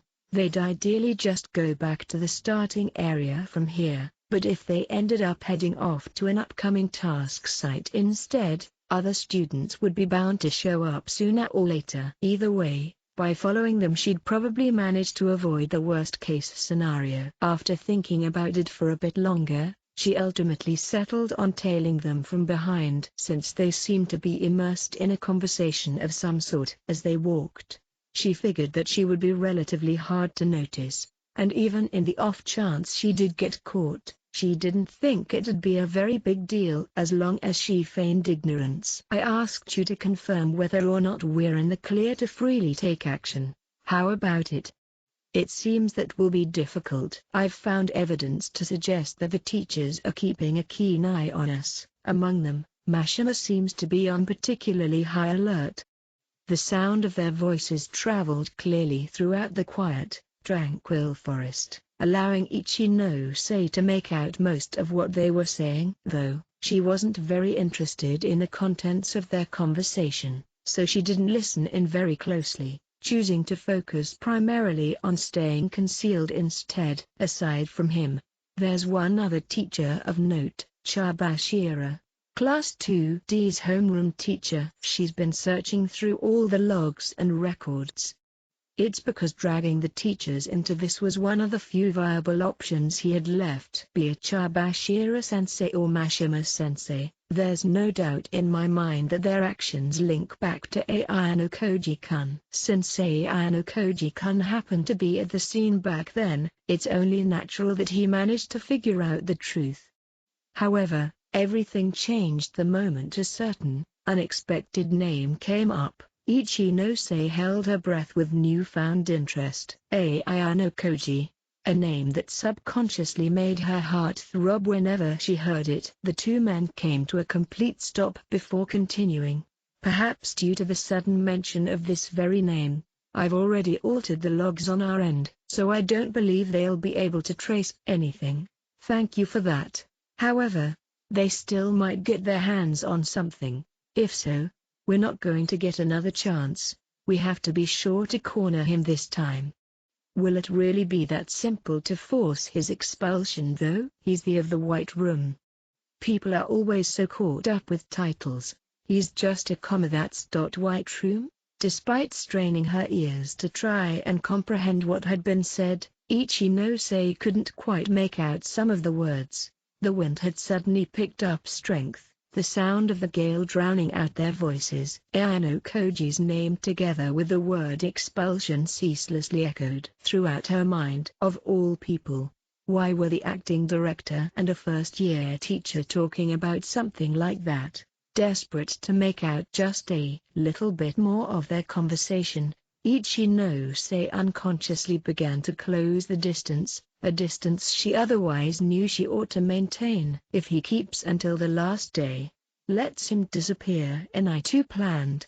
Ichinose felt pretty certain that they wouldn't be able to hear her, but just as she drew close enough to make out the gist of what was being said, at that very moment, the acting director's head snapped backward, staring on with a sharp, pointed gaze. Danger! Her intuition, or perhaps her instincts, cried out this one word, compelling her to turn her back and run off as fast as her legs could carry her. However, her backpack weighed far too much, preventing her from picking up speed. As a snap judgment, she unbuckled the fasteners and held it into the thicket with as much strength as she could muster. If they were to pick it up, they'd be able to pin down her identity by looking at the tablet inside, but Ichinose was currently far too frantic to act with that level of foresight. While she was pretty sure that they hadn't seen her face, there wasn't a doubt in her mind that they had realized that someone was eavesdropping on them.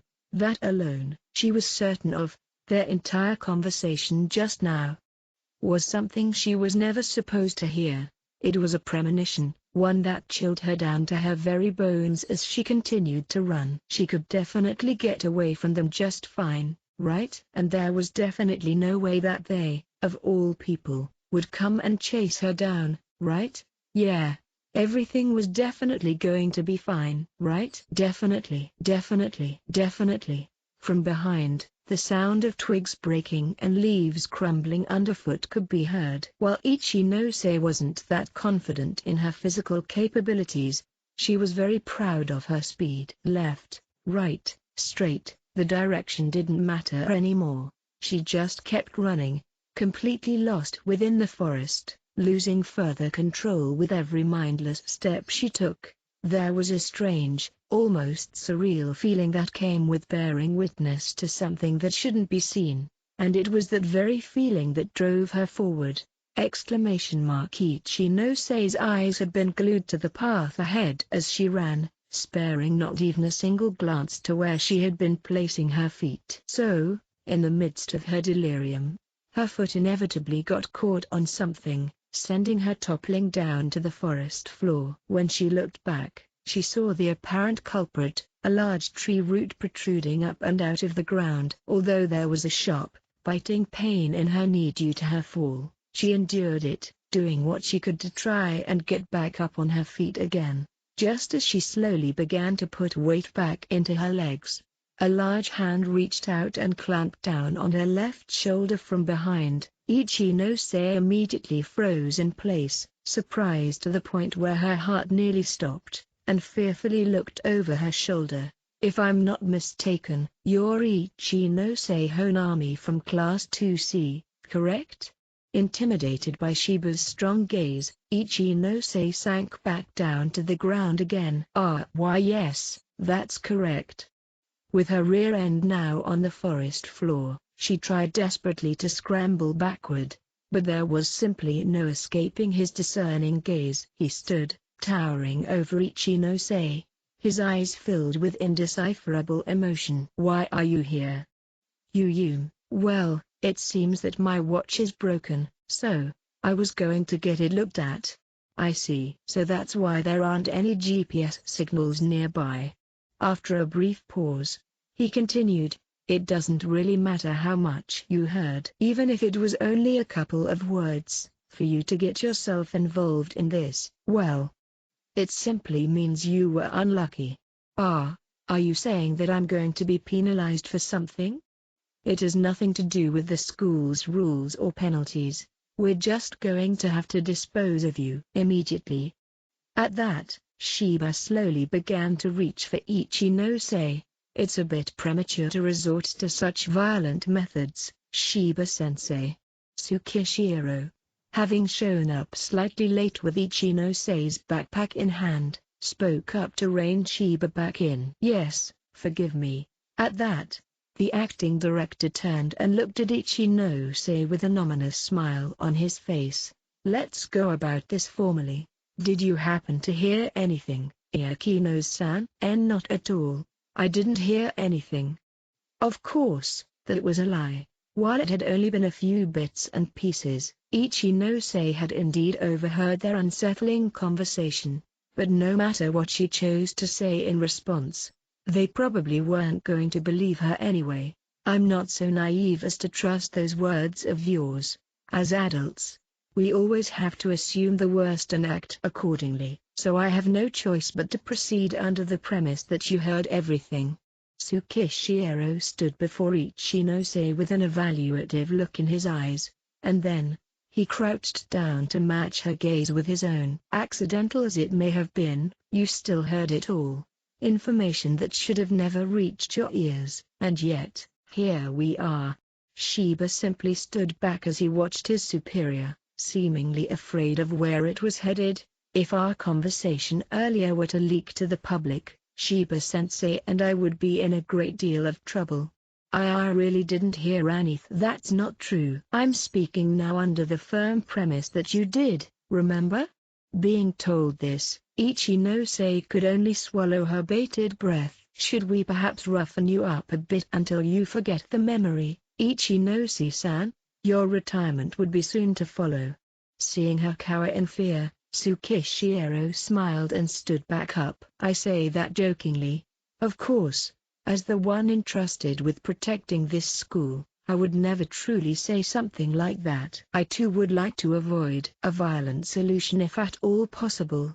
Therefore, I'll offer you a proposal. If you tell a soul about any of this, I'll personally see to it that a group composed entirely of Class 2C students retires from the exam.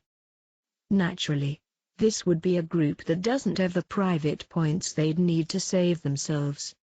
This was a slightly nicer way of saying that they would be subject to mandatory expulsion. Do you perhaps think it'd be impossible for me to do such a thing?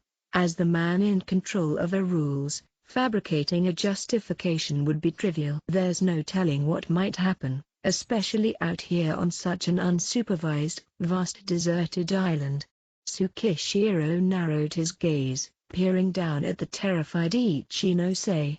It was his way of tacitly asking her if she understood. Acting Director Tsukishiro, rather than showing such leniency, wouldn't it be better to exercise your authority here? If Ichinose were to disappear, I doubt that Chabashira and Mashima would notice. Those two are only cautious when it comes to matters regarding Ayano Koji. You have a point. Well then, what do you think should be done instead, Shiba-sensei? Without so much as a second thought, Shiba took out a pair of rubber gloves from his pocket. If you're willing to leave it to me, I'll handle her myself.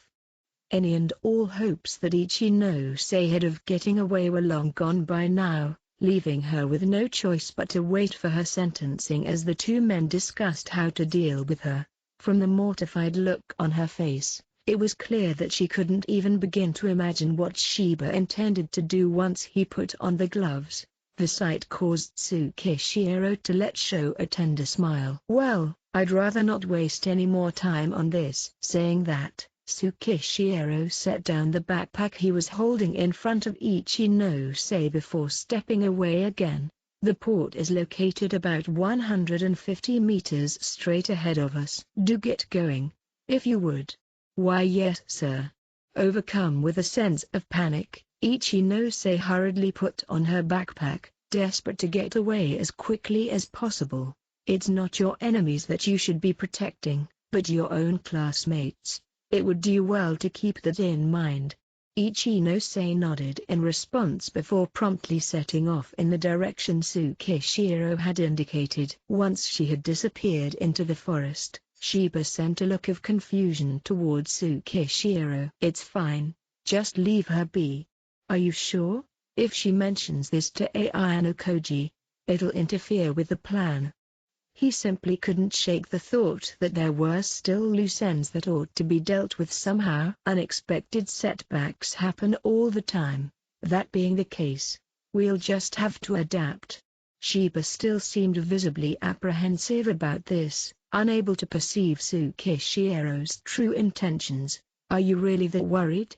I thought I gave her a rather effective warning.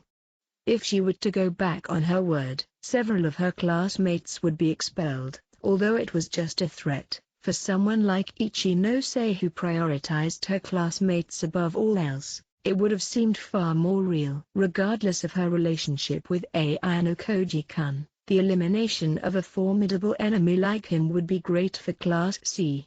She herself will also come to terms with that as time passes, so let's just stay calm and see what happens, shall we? A raindrop fell upon Tsukishiro's cheek. I was 99% certain that Nanase-san would fail, but it seems that she's finally taken action. If everything goes according to plan, Ayano Koji-kun's emergency alert that should go off any time now. Tsukishiro was perfectly calm as he spoke, without even the slightest trace of uncertainty in his voice. An outlook made possible thanks to his unwavering conviction. 1. The pouring rain began to get stronger. Having taken the time to cool her head and come to terms with her own feelings, Nanase spoke with a heavy tone. It's my loss, Ayano Koji-senpai. Can I take that to mean you're finally convinced? Yes, it seems that, despite my best efforts, it truly isn't possible for me to beat you, senpai. Having been seen through to her very core, she seemed resigned, as if all the spite and malice from earlier had been drained away. Making her stand down without laying a finger on her had, in a way, been successful, if possible. How about you explain everything in detail? Why were you targeting me? If we don't clear this up, there will be several issues later. That's fair, you have a right to know. No, I want you to know, senpai. She sat down as she spoke, having lost the strength to stay standing any longer. While her movements hadn't been those of an ordinary person, it still didn't seem like she was the White Room student. Her strength was definitely praiseworthy, so much so that she probably wouldn't lose out against an opponent like Horikita or Ibuki. Compared to someone who hails from the White Room, however, she was far too rough around the edges. Moreover, it would be strange for the White Room student to bring up Matsuo's name, of all things. So, in order to find out the truth, I patiently waited for her answer. I enrolled in this school because I wanted to avenge my childhood friend. Your childhood friend? You mean yes, Matsuo Ichiro. I felt all but certain that she was referring to the son of the very butler who had taken care of me in the past. I hadn't truly realized it before enrolling here, but since this school is completely isolated from the outside world, there's no way you could have known what happened, is there? To her credit, Nanase wasn't exactly wrong for thinking this. However, in this case, I happened to know at least a little bit about what had happened to the Matsuo family. After all, that man had mentioned it back when he had shown up to take me back to the White Room. At this point, Nanase calmly began to tell me everything.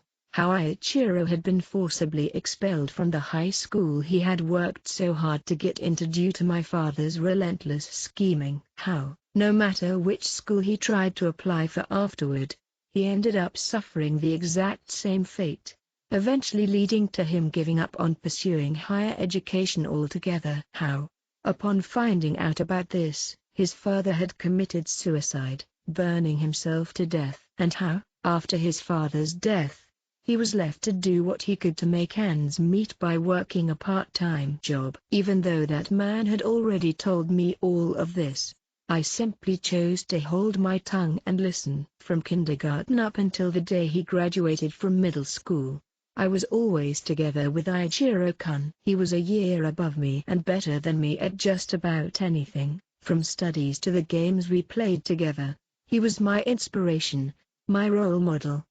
Nanase's calm voice gradually began to grow heavier. Even after he was kicked out of his home, Ichiro-kun said he wouldn't give up until the very end, and that's when he started working. While we weren't able to see each other as often, I didn't think the relationship between us would change. She continued without pause, speaking as though she was reliving the past. Even though he had given up on his education, even though he had lost his father, he told me that he wouldn't give up, that he'd look toward the future and try his best. He even smiled.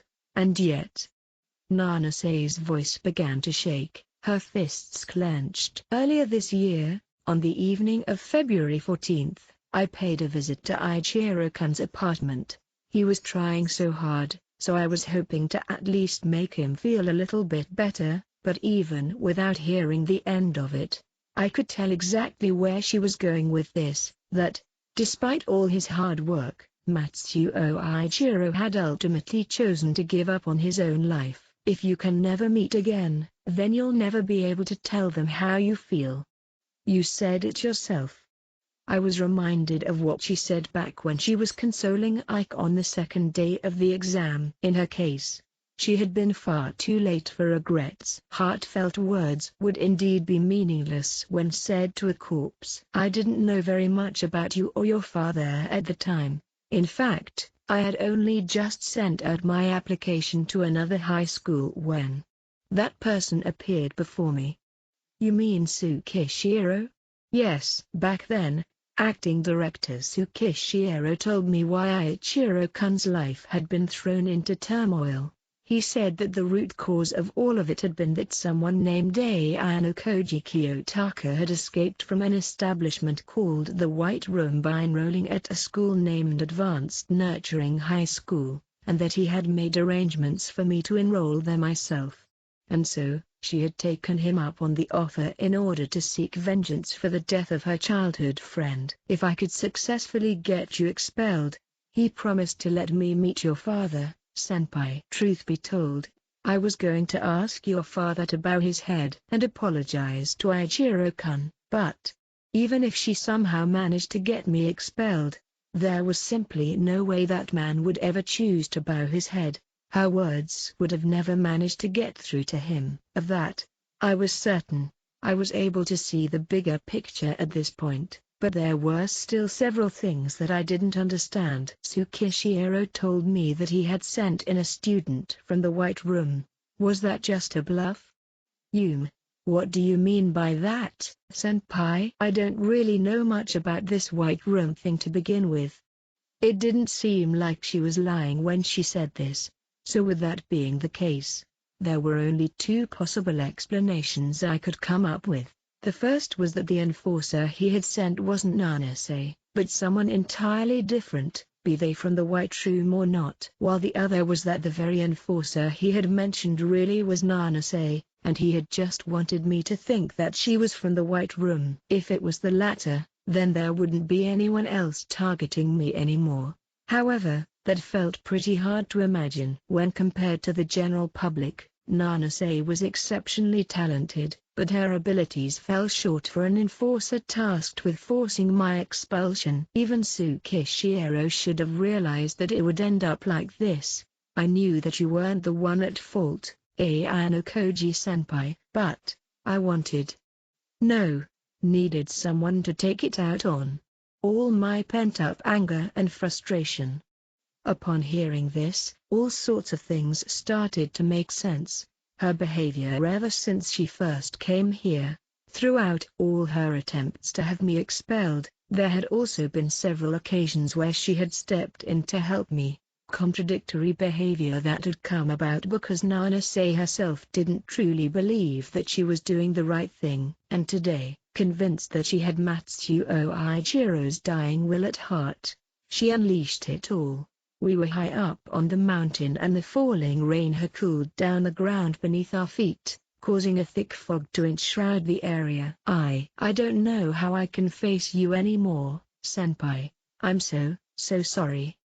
Ashamed of herself and what she had done, Nanase covered her face with her hands, unable to look at me. Without saying a word, I waited patiently until she had calmed down. You don't need to apologize. The anger you feel is perfectly justified.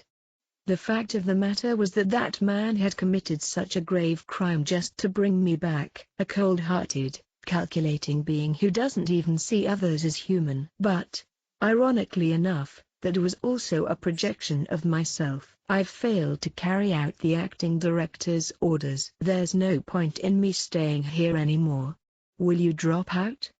It's the least I can do to atone for my actions. That man and I had always been similar. As long as we could protect ourselves, our own existence. It didn't matter what happened to others. And neither of us believed in casually revealing our true nature to outsiders. However, despite our similarities, there was still a key difference. It all came down to whether or not we'd choose to discard the ignorant who stand in our way. That is, whether or not we were even capable of extending our hands.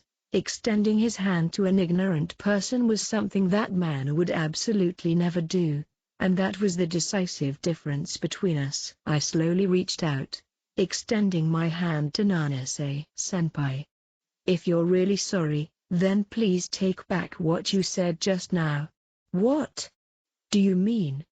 You have nothing to feel ashamed of. You simply tried your best to avenge your friend, but there's a reason I can't lose to you, since I believe that staying here at this school is the only way I have of going against that man, my father. While still unwilling to meet my gaze head-on, she lifted her head just enough to stare at my outstretched palm. If I could be a bit selfish here, I'd rather not hear about you leaving the school.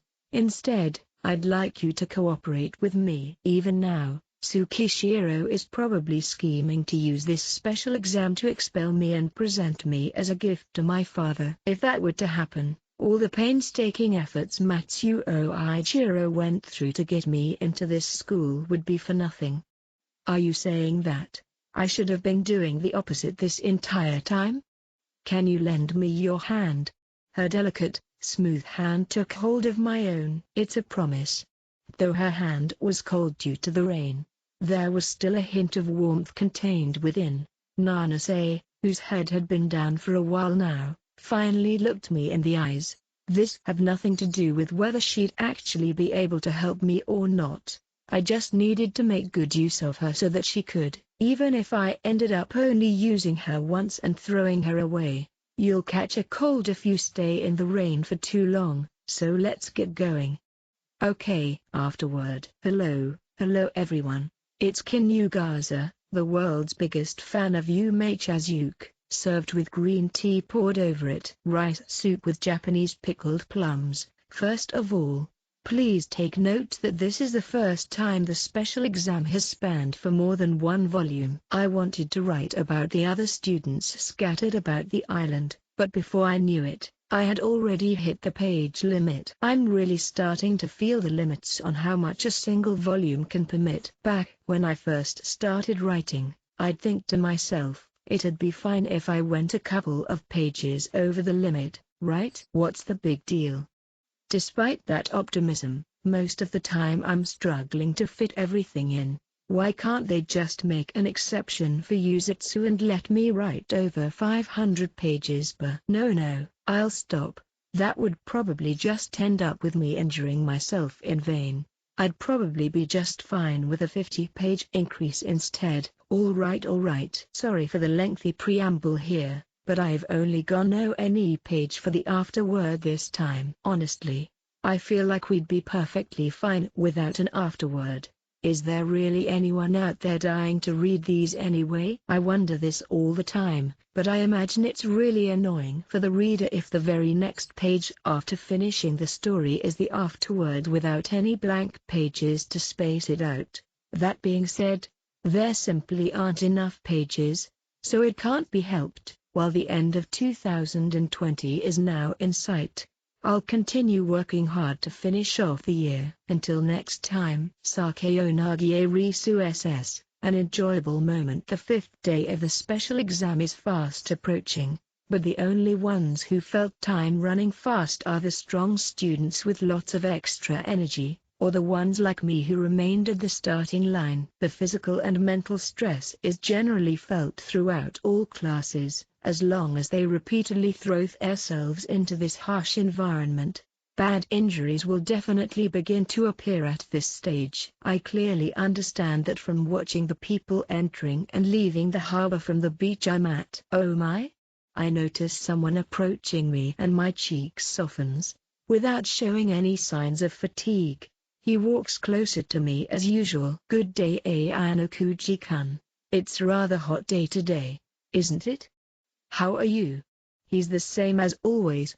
There are many people who exhibit this kind of calmness, But as expected of him, a mere few days of living on this uninhabited island doesn't mean a thing to him. About as usual, considering it's me. I'm having Ichinose-san and Shibata-kun do their best, so I can't say it's been too indulging. It doesn't need to be said, but if I could move freely, I would gladly have accompanied them. I wanted to ask you something. Can you still receive the arrival rewards? A question regarding the status of the exception that was me, the only one who was considered half-retired. It probably wasn't the only reason he came here to me. I will consider it the appetizer before moving on to the main dish. I'm glad to say I'm still being recognized for that, as it wasn't my intention to retire after all. Thanks to that, Ichinose-san and Shibata-kun is properly able to receive the arrival rewards. It's lower than the other top groups naturally, but that can't be helped. By the way, what affairs do you have for coming to the starting spot today, may I ask? One of them was a waste of effort in the end, he replied as he gazed out towards the sea at the task now taking place. The last spot was unfortunately taken by Konji already. That's regrettable. I would have used my binoculars to spectate if he was participating. Konji's performances was just a pain for us, however. Even if I left my personal feelings out, I still would have liked to see Ayanokuji-kun do the honors instead. He was fourth in the morning, but now he's in second place. It seems he really is the wonderkind of Class 2D, if I may say so. We share the same opinion then. Konji-kun's talent is unlimited. Ayanokuji-kun is probably feeling the weight of it directly on his skin. The fact Nanase-san isn't by him now means there was an empty spot for the girls' side. It should take about 30 minutes before the task is over and Nanase-san comes back. Please take a seat. It's rather refreshing here in the shade. It wasn't a suitable place to entertain guests, but letting him stand there in the sun won't do. How did you know about Nanase? I regularly receive information from all over the island. The main group has a transceiver which I use to contact them. As someone who can't move her legs, it's a necessary tool to process information. Don't you think? Is that okay with you? I'm your enemy, you know. Fufu, I don't mind. Ayanokuji-kun is not in the top 10 as of now. He could still be included in another group later and become a terrifying enemy later, but moving up a soloer is difficult. Furthermore, the amount of damage he has taken from fatigue is hard to guess. If so, being close to him makes it all more enjoyable, am I right? It's almost impossible to make time to be alone with him at the school. No need to concern ourselves with others. No need to think too much. The fact that he doesn't seem to share that sentiment is a pity. While my heart is racing thinking about the conversation we are about to have, I always end up wishing it could last forever, even for just a moment longer. Nana Satsabaza SS, unfathomable. Data shows that men have better stamina than women. But as far as I know, there isn't that big of a difference between me and Ayanokuji-senpai. That belief stems from the confidence and conviction gained from training ever since I was small. But I now clearly understand that it was far too naive of me. Ayanokuji-senpai hasn't been the least tired these recent days. He's always at about 50 to 60% and clears every obstacle like nothing. He's easily surpassing me, climbing the towering cliffs. If this goes on, I won't manage to follow him. I have to avoid falling too far back no matter what. Fearing that everything would end, I forcibly made up my mind. What are you doing? Don't mind me. I will catch up to you at my own pace. If I stopped climbing and fell down from here, that would mean I amounted to just that. I fervently stretched my arm and grabbed onto the rocky surface. While my mind was brimming with willpower, my hands were screaming at their limits. Retiring will be the least of your worries if you fall from here. Whether I retired or not wasn't that important to me. It was whether I could catch up to him or not. Everything depended on that. I focused on my arms and legs when suddenly he came back to me. Grab on. Seeing how desperate I was, He held out his hand. No, I won't have it, since one of the conditions for following you was that you wouldn't help me. Don't mind me and go on, please. Even though climbing here was so dangerous, he went down to me without a worry. He's always collected and there are so many things I don't know about it. As expected, this person isn't normal. From what he brazenly did during the fight with Hosen to this, it would leave a bad aftertaste if I went ahead and you hurt yourself. It would be one thing if you asked me for it, but I'm offering this kindness of my own accord. Don't mind it. But we're wasting time as we speak, am I right? I no longer had any places I could escape to. The more I resisted, the more I realized how much I wasted his precious time. Yes, I couldn't hide my frustration as I took his hand. Senpai, have you ever climbed before? No. This is the first time I'm moving up like this. Is that so? He raised me along with my heavy backpack up. This person really possesses unfathomable abilities after all. I wonder if I'm even able to cross blades with him. No, that's not important. He's definitely a person I have to defeat.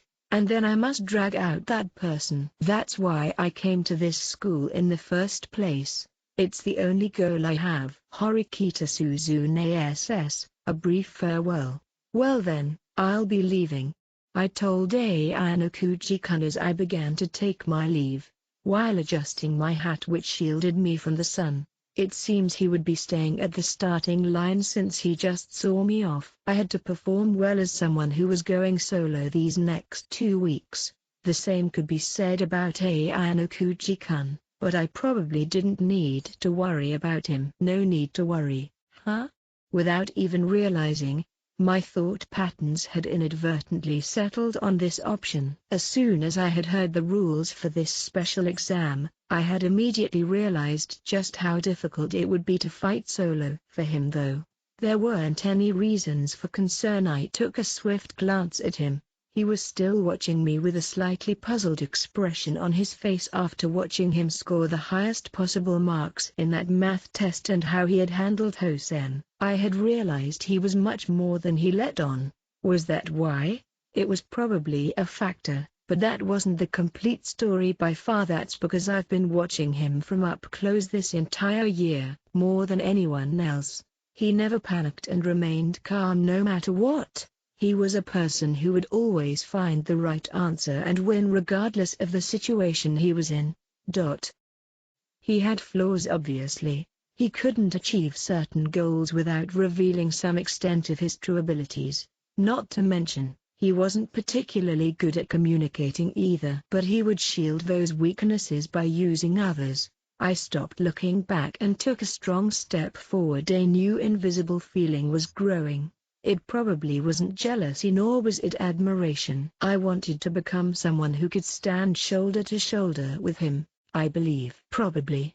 But his style was fundamentally different from mine. Even if I tried to mimic him, it wouldn't do me any good. I wanted to become someone who could cover his back, a partner he could rely on. As if, I guess that wasn't like me. I had somehow just ended up thinking that way. First priority is to fight in the best way only I knew possible. That's because the battle on this uninhabited island was by no means going to be easy. Nana Satsabaza Tapestry SS. What could be seen from that back? I lie face down on the sand, taking the required position and wait on standby. It's the final match for the Beach Flags event. My opponent is Tokunaga-senpai from the 3rd year. Her timing for the last 2 matches were flawless. I think I have the advantage regarding power when kicking the sand, but any miss on my part will be lethal, which means that as long as I don't make a miss and get slowed down, she is someone I should beat. The sound of the pistol being fired reverberates throughout the beach. The same moment the sound reaches my ears, I stand up while turning around. At about the same time, I feel her take a similar stance and become convinced of my victory. Taking a small lead from the first moment, I then wholeheartedly went for the flag. Ayano-koji-senpai is also watching this battle nearby. While showing too much of my abilities here is a demerit to me, I cannot hold back. I went all out compared to the two other people in my group. That's because I feel like I have to show them my full power at all times. Before I knew it, the flag is right in front of me and I stretch out my hand to take it. Phew.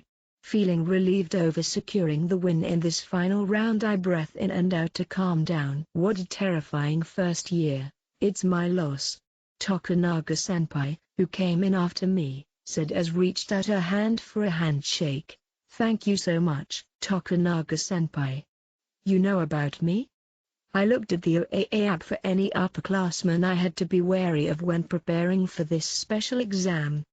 I managed to win since I knew she was athletic and didn't let my guard down. I went with Tokunaga-senpai to wash off the sand before receiving the mineral water as reward for participating. That was an overwhelming victory. While being refreshed by the cold water, Ayano Koji-senpai calls out to me, "Thank you so much." I managed to win somehow. He was thinking about something while staring at me.